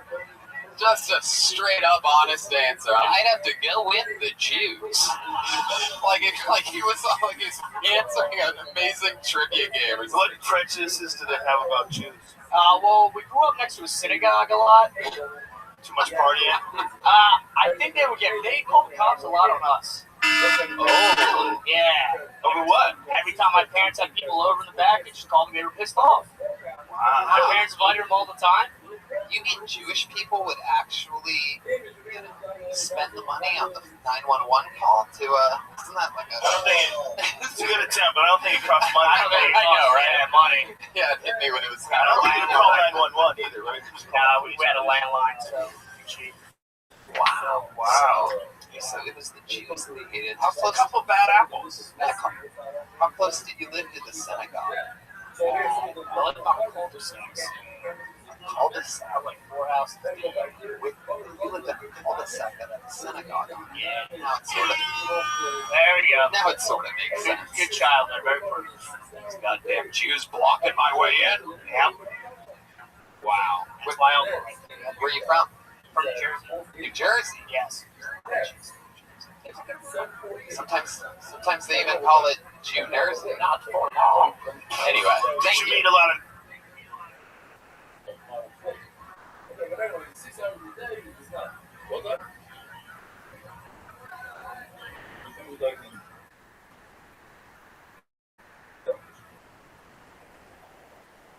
It was 5 again. But that's necessary. Well, if I couldn't steal like usually, but what if I was later? What is also this? In the same country, I don't know if you got the same country, it's a 2 hour difference. You're 2 hours away. Right now, it's 9 o'clock in it's 11 o'clock here, right? Alright, I'll go home. Tomorrow, we have a problem. Some of it is missing, some of the bread, some of the motherfucker is missing. Half of the siblings, they are tomorrow, today. Almighty, Julia, we sort of does that on that. The fire carpet is good. The fire is good. We can look at the back. We need to do this thing. On my leg, I'm like, oh, I'm not going to go I'm going to go home this year. I'm going to go everybody. I just need to ask. Let's come and go to my people. And another here, yes, in my ear, this crap. Tell me a very small thing. Guy takes it on the video, and he breaks it, and then 3 crumbs fall to the floor. It's this. I'm going to make a much bigger shit. If you're tired of the whole not a single portion left for one of us, you can still put. According to Dusty, you can still put the decision on this guy.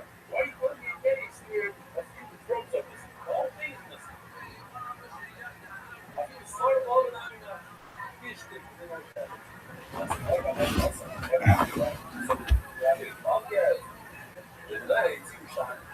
What's up?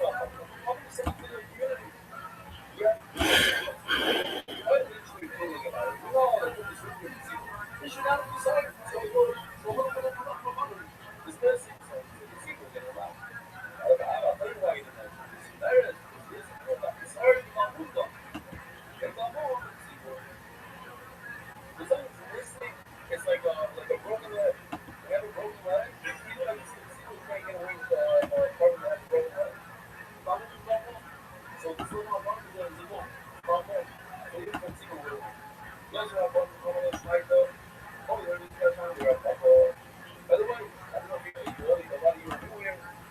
We got to tell you, long bays and ball shots is much easier, but much quicker, right? You do that game.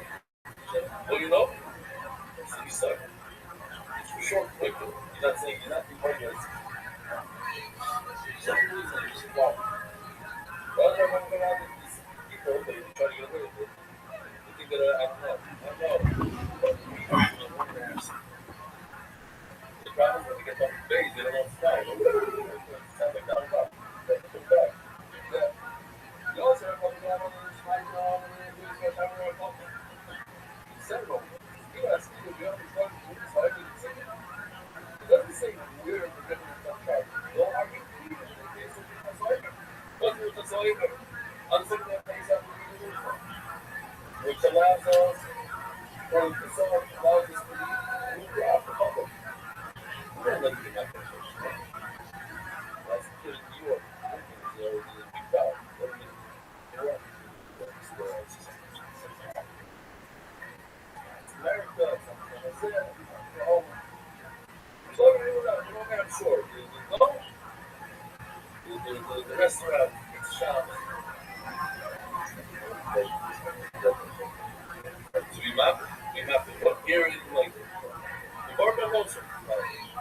Yeah. I don't know the time. So, I don't know.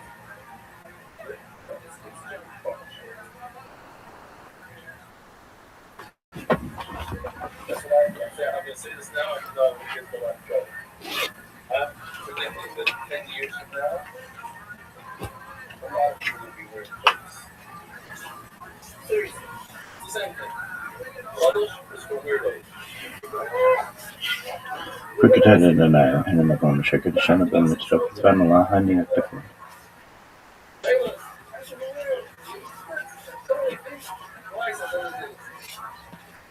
know you're thinking, weirdo. I tell you quickly why. The customer player first. And there are tremendous guys in this system. And the side effect, the down, what's the word I'm looking for? The downside.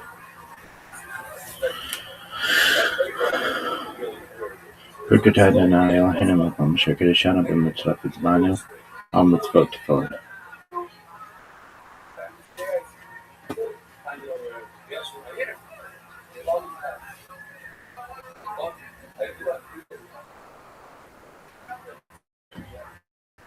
Berksham kwam goed alleen aan bed. Shalom, Israel, Adonai, Adonai, Berksham kwam goed alleen aan bed. Shalom, Israel, Adonai, Adonai, Adonai, Berksham kwam goed alleen aan bed.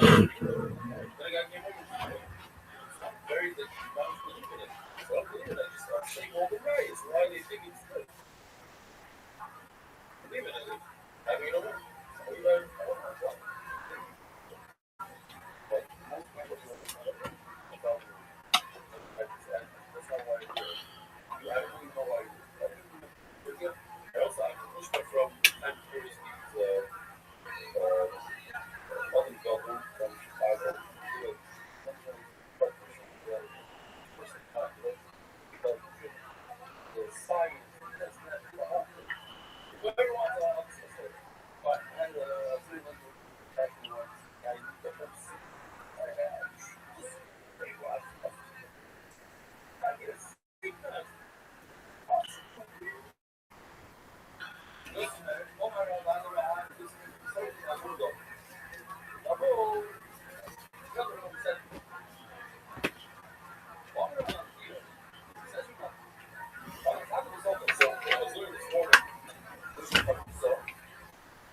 nice Jews at school and try to convince your parents that it's just the bad ones that live next door? You know what? I did meet a lot of nice Jews, but my parents aren't really are. They're going to die soon. I mean, what am I going to change them? They got their beliefs already. Just got to get them on mushrooms. All right. I'll sneak them in. I'll tell them that. Don't tell them. Just sneak it in. Sneak it in there? Like you said, they're going to die soon. Yeah, okay. Fuck Put it in the lasagna? Just cook for them. Yeah. Okay, a little homemade meal like Give them these chocolate bars that barely taste the mushrooms. Yeah. They'll have so much fun, they're just going to walk straight into the synagogue and start praying. I hope. We might sign up. Maybe look for some Muslim. I don't know. Islam. They might just decide, like, who cares what we believe? Let's just join. Make these people our friends. You talked about being in a long-distance relationship. Yes. Yeah, what was that all about? How long's that been happening? Well, I moved here 2 weeks ago, so 2 weeks. Wow. Yeah, exactly. I just want to say you opened up very relaxed. It's a hard thing to do. You're the first guy up. The first things out of your mouth when you get on stage are always the weirdest to this day. Right? What you say? Yeah. And you did it very comfortably. I mean, it's a good way to open. You planned it out well. It's a smart way to open. It's like, you kind of establish who you are, and you did it smoothly. So you can do this, man. Just, that stuff. Thanks for the applause, man. How long have you can do this? It's like everything else, man. It's a long road. It's a long, disgusting road. How long have you been on stand-up? 3 years. All in New Jersey. Where'd you work in New Jersey? In New Jersey? Yeah. Okay, that's a good spot. So you probably saw a lot of funny comedians go through there. Yeah. Good batch. You kind of feel good about this conversation or no? I did at the first. What do you do for work? What do I do for work? Yeah. I don't have a job. I work in a warehouse back there, save that money down here. So just burning through savings. As of now, yes. What's up, So Plus? That's the plan, probably. How's it going? Living the dream. Every day's a holiday, every meal's a feast. Everything's in your neck of the woods. Doing okay. I haven't been here in a long time, so I just wanted to check on you. Absolutely. If I may ask, please remind me, how'd you find out about me? It's in a random server. I joined almost a year ago, or over a year ago. Yes, you're the person who threw the party for their niece and their nieces or something for Valentine's Day, right? Yeah. Oh, excellent. Yeah. Okay, I remember you. I know all about you. How you have a very interesting career. How's that going? It's going good. Excellent. How's everything over there? Oh. How's your 24/7 live stream? Well, fortunately, still been able to continue it. Amazing. Yeah. All right. So, in the last time we spoke was February 14th, 2025. 2025. Pardon me. Approximately, right? Yeah. Yeah. Exactly. Okay. So since then, well, I've got 2 podcasts coming up today. So that's good. I've been booking a lot of podcasts or more and more recently, which is good to get my name out there. And these are more permanent discussions that I have with people on topics, specifically on futurology. That's really what tickles my fancy. And it's been really good. I just finished a 5-part series with a podcaster and radio host in Australia that concluded last week. So we did 5 of them consecutively. The man's name is Mike Holt, the Mike Holt Show. And we talked about, in the first session, how to improve the world. The second section, how to improve ourselves. The second section was how to improve the world. The third section was mega projects, which I've really been getting into. Things like a Bering Strait Tunnel, Transatlantic Tunnel, clearing the Darien Gap in an environmentally friendly way, perhaps a Gibraltar bridge or tunnel, perhaps a bridge or tunnel system linking Asia to Australia, that kind of stuff. Space tourism, space elevators, that kind of stuff. The 4th session was on getting off planet, and the 5th session was on extraterrestrial life. And so that concluded last Monday. It was really good. Today's session, and the interesting thing is when I book one of these discussions with an individual, nobody knows what to make of me, and I understand that, but they find me to be very interesting. So, like Mike Holt, we first met, and he was like, "I can tell that I want to talk to you multiple times. So, would you be interested in doing a series with me?" I said, "Absolutely." The most recent podcast on which I've been is someone from the Czech Republic, and when he met me, he was like, "I've got to talk to you more," and so we went from one session to three sessions, and that's very positive because it's like once people hear what I'm doing, they find it to be interesting and they want to talk to me more. So that's great. I also have a podcast today with a woman who. Um, she and I have not met, but I'm more excited for this one because it's long form. The other ones have been like basically like either 20-minute or 30-minute segments, and this one is supposed to be like anywhere between 30 minutes and 2 hours. And as you know, I can go on and on about my interests and such. So that's kind of what I've been doing from a podcast um, uh, schedule. Um, in terms of growth of the server, we're approaching 3,000 people in here, which is great. We've gotten more people. So since you've been here, we have some people who actually live in here with me. So Brandon has moved in, basically. We have some other people who sleep in here at night. So that's been really great. To just build more community. We've been playing games every single night. This one woman and I have played games just about every single night for the last like year and plus, like maybe like 14 months or so. So that's been really cool to develop those types of friendships. We've been doing a thing. A person in Canada, and I have been doing a thing where we watch documentaries every night. So just on any kind of subject. So that's been really cool to just expand the mind. I've been doing a lot of robot programming, and it's very interesting robot programming, I feel. So basically I've created like a huge blog network. Now this is more recent and it's not quite done yet, but what I basically do is I create blogs. Like the goal is to create 2,000 blogs. It's like, well, Rabbi, why 2,000 blogs? Why not just one blog? I do have one blog actually. If you have oh so if you have the chance, Sophia, can you go to, when you have a chance, rabbirothschild.medium.com, and you will see my serious blog. Things that I've written on that are really important to me from just a like benefit of the world. They're kind of, they're not necessarily, they're just my thoughts, and I feel they're written in like very professional manner, sometimes too professional. Um, so like the most recent ones, and I've got a ton of them. I can publish two a day, but the most recent is like police professional liability insurance, a structural reform for constitutional accountability.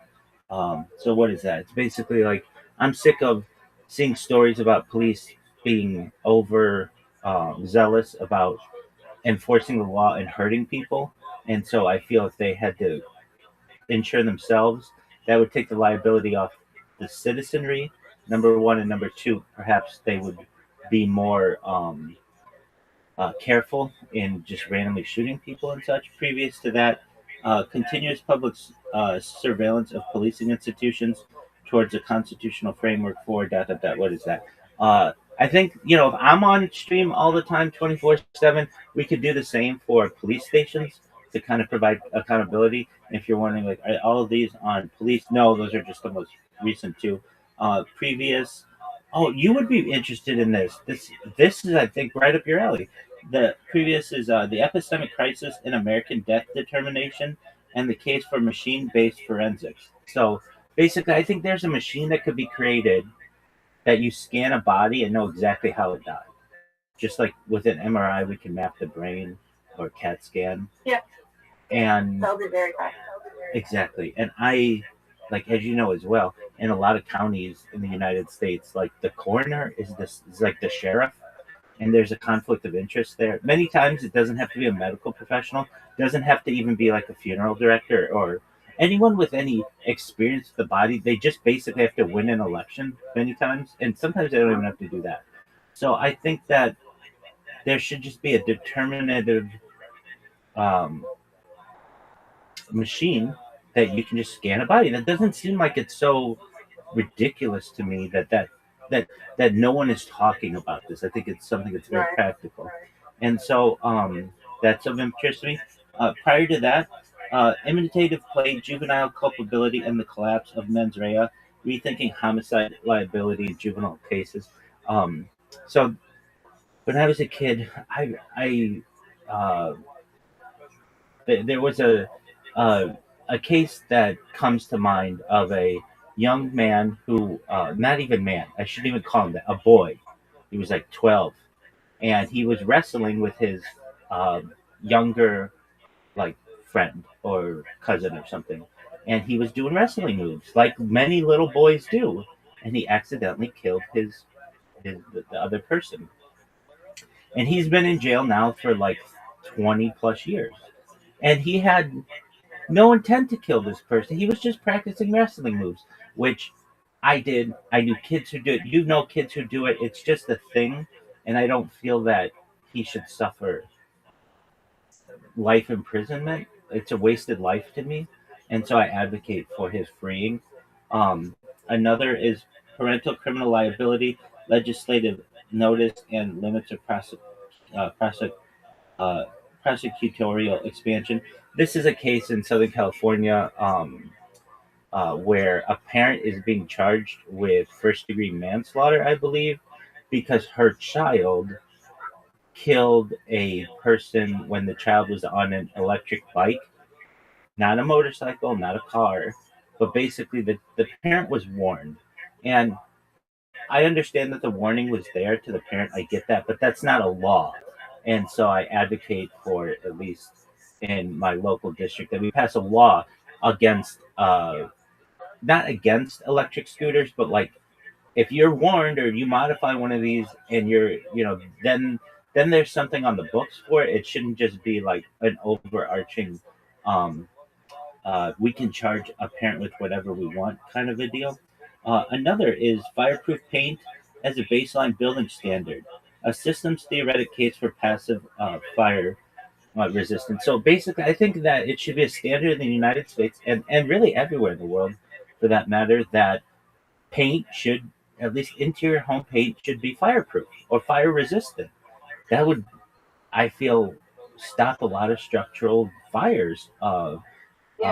It's just like kind of common sense to me. It's like, oh, you mean fireproof paint exists? Absolutely. It's used on the interior of like kitchen furnaces or kitchen stoves and the like exhaust hood. And why aren't we using this in at least like in children's rooms or like it's just but everywhere? I don't understand it. Um, Next is the continued incarceration of juveniles for accident and pure athletic bets. We talked about that a little bit. Compelled civilian participation in undercover policing. I'm against the practice of dirty policing, and I only have such a like a platform, but really, if and when I do go viral, I would like to be able to be an advocate for social justice and justice for people in general. And in this one, um, I don't feel it should be legal for the police to say to you, Sophia, hey, you got caught with a small bag of marijuana, let's just say, and we can either throw you in jail for 5 years, or you could work for us on the inside. I don't feel that that is a proper policing. Basically, you're compelling someone, you're making a plea bargain with them for them to work on the inside, and they're not professionals, and so they're going to be going into a drug deal that could be very dangerous to them, and they could have a wire, and if they have a wire, they're going to be killed. That to me is just too Hollywood. I don't like that kind of policing. So Here's one I hope we can agree on. 1 bar, 2 bars, 3 bars, 4. Toward a legible law of cellular connectivity. And if you're like, what is this? I'm sure it's the same where you are. It's the same where I am. It's been the same for 30 years. Why is it that when I connect to my cell tower, it either says 1 bar, 2 bars, 3 bars, or 4 bars? And it's been this way for 25 years. Why can't we have like a percentage based system? Like, oh, I have like 75% signal strength or 85%. You get what I'm saying. You know exactly what I'm saying, Sophia.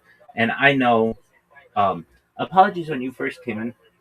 I couldn't see your name, so I was just kind of working on the name. But I remember you very well. And I think, I think. Hey, I'm impressed that you remember me. Oh yeah. I remember. I know what you do. I remember Valentine's Day, all the stuff that you did with your family. And that you know that I do karaoke. You used to listen to me. I absolutely remember all that. Um, the next is buses within boxes within boxes. So a lot of the things in which I talk are like improvements to technology and criminal reforms and things like that. So what are boxes on boxes? There's just no standardization on a phone about how big something's going to be, or like where the X button is going to be, or sometimes you press close and it doesn't really close. There's just a lot to that, but I don't have to go Yeah, into like that. this advertisement. Absolutely, and then they have uh, they have like what is it called? Basically, false X buttons, so that you click it and then it opens up the app store, and it's like, what? That's not. Yeah, That's oh, I hate it too. And so these are like the things that I write about. And so anyway, um, they're really interesting topics. So if you ever want to take a look, it's rabbirothschild.medium.com. But that's not the blog network I was talking about. So there's that. That's like a serious thing that I do every single day. I write one of these out, or two of them out actually, and publish them. And I have a huge backlog of them. Anything that I hear about in the news or somebody brings to me or I just experience, if I don't like it, I go and I create an article on it, and then I put it in the backlog and it gets published.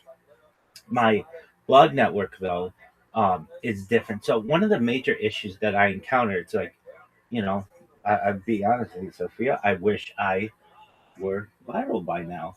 And you can tell I've changed up some strategies about how to get more and more popular. But one of the major issues I was experiencing, or I still experience, is there are other Rabbi Rothschilds out there. So when somebody Googles me, I'm not always the first Rabbi Rothschild to show up. In fact, there's a very famous Rabbi Rothschild from uh, who previously lived in Atlanta, and he was friends with Martin Luther King Jr. And it's like, how am I supposed to overtake this spot in Google when somebody types, Google Rabbi Rothschild or something like that? They do.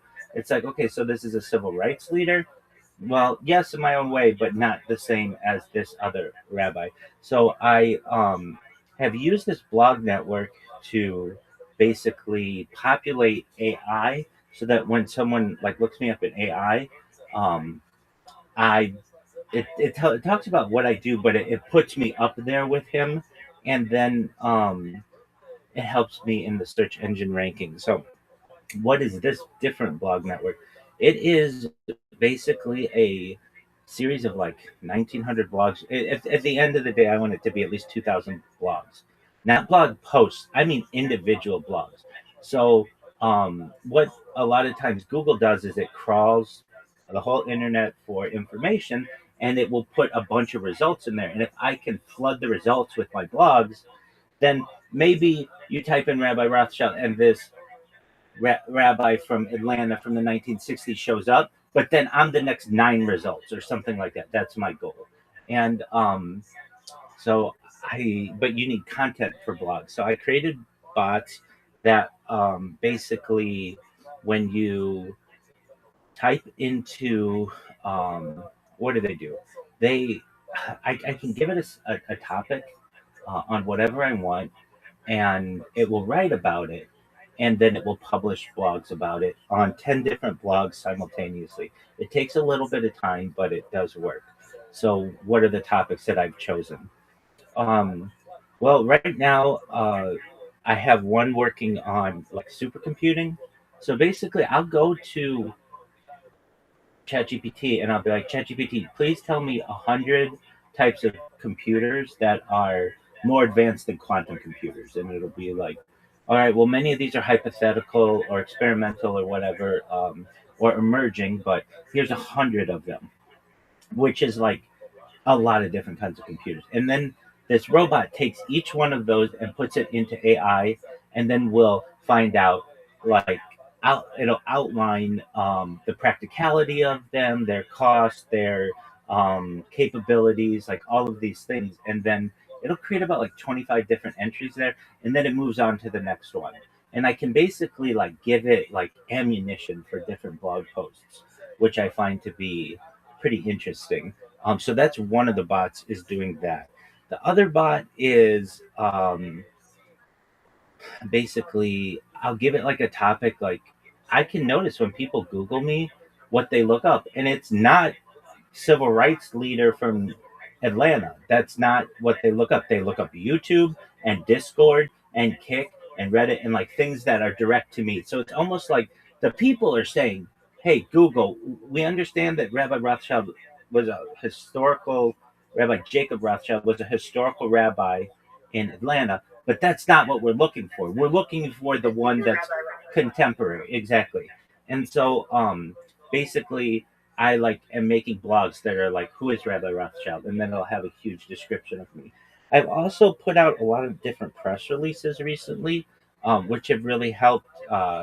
So this may be helpful to you as well, Sophia. I don't know. I mean, I don't want you to get too into your job, but if you have your own business, um, you know that SEO, search engine optimization, is like really important for people to click on what you do and everything.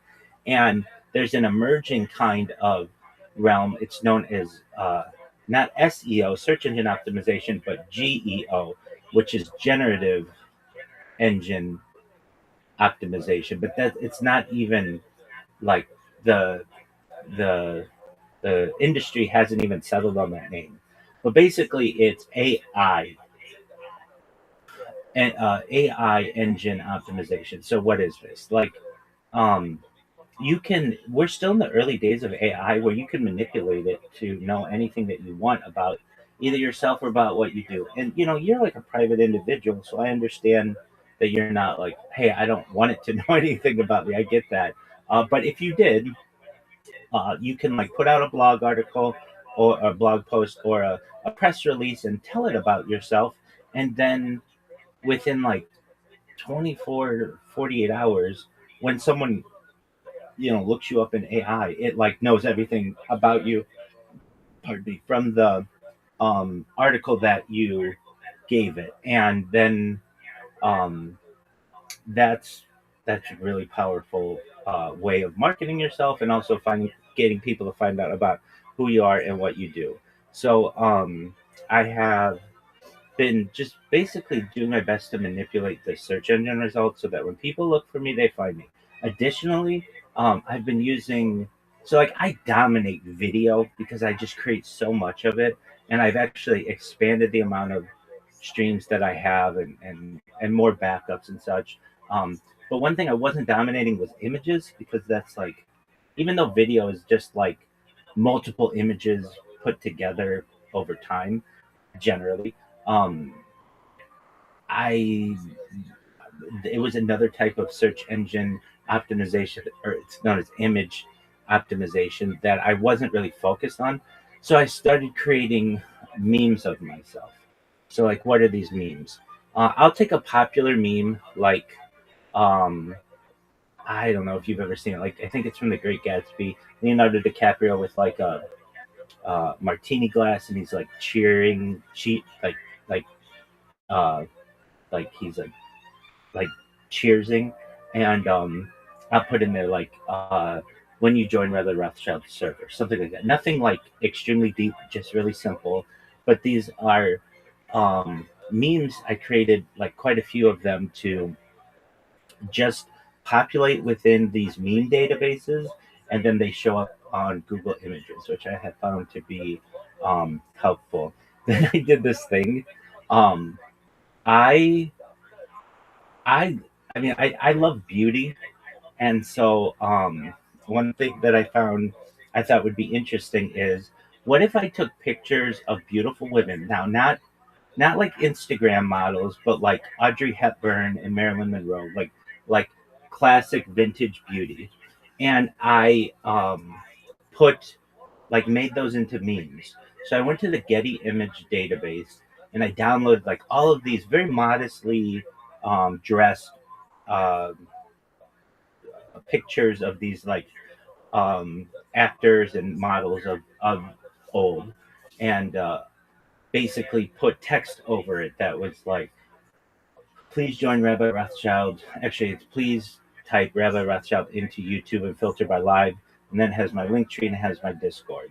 And um, then what this did is a lot of people see these pretty women and they click on them, and then I get like social media credit for that or whatever. Boost, exactly. And Do you post those on TikTok? do I post those on TikTok? Um, Yeah. so I did something else on TikTok. But 'Cause I think that would work really well on TikTok. I do too. TikTok kind of limits the amount of posts I can do like that a day, and it's like okay, Rabbi, well you don't have to do like you know me by now. Like if you tell me that I can drive 200 miles an hour, I want to drive 200 miles an hour. I don't want to drive 180. I don't want to drive 50. I want to go all the way. And but it is something that I would like to put more on TikTok. I have been putting some memes on there, but one thing that I did on TikTok, which is interesting, you can search the Discord and just type in TikTok. In fact, I'll show you. I made a bot on TikTok that is getting some attention, totally organically. So if I were to check on here and I type in TikTok, TIKTOK, and press search, and I go to, actually I have to do it in the server, pardon me. If I go to the server, search, and I type in TikTok, TIKTOK, and I press search, it says TikTok music videos. And there's a bot that I created that literally I took, okay, so I like music, but I like music of like all kinds, whatever it is. It could be like, I don't know, Caribbean music or African music or Motown music or country music or whatever. Like, I don't care what it is.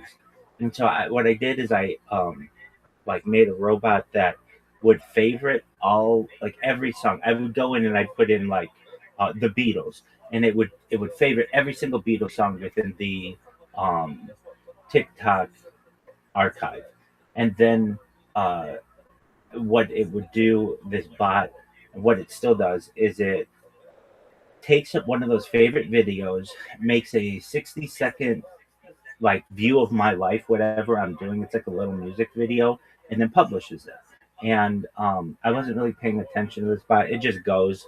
But I noticed like people on Reddit were like, "What is this?" Like, it's always on my For You page. Like this, there's like a person who just makes music videos of themselves, and so that happened. I think like last week or perhaps the week before about that, which I found to be very interesting. Um, but yeah, I should be uploading these memes to TikTok more. I have uploaded them to Flickr and where else? Like DeviantArt. I'd never used that website. It sounds like dirty to me, but it's really just like people who've created art that you can buy.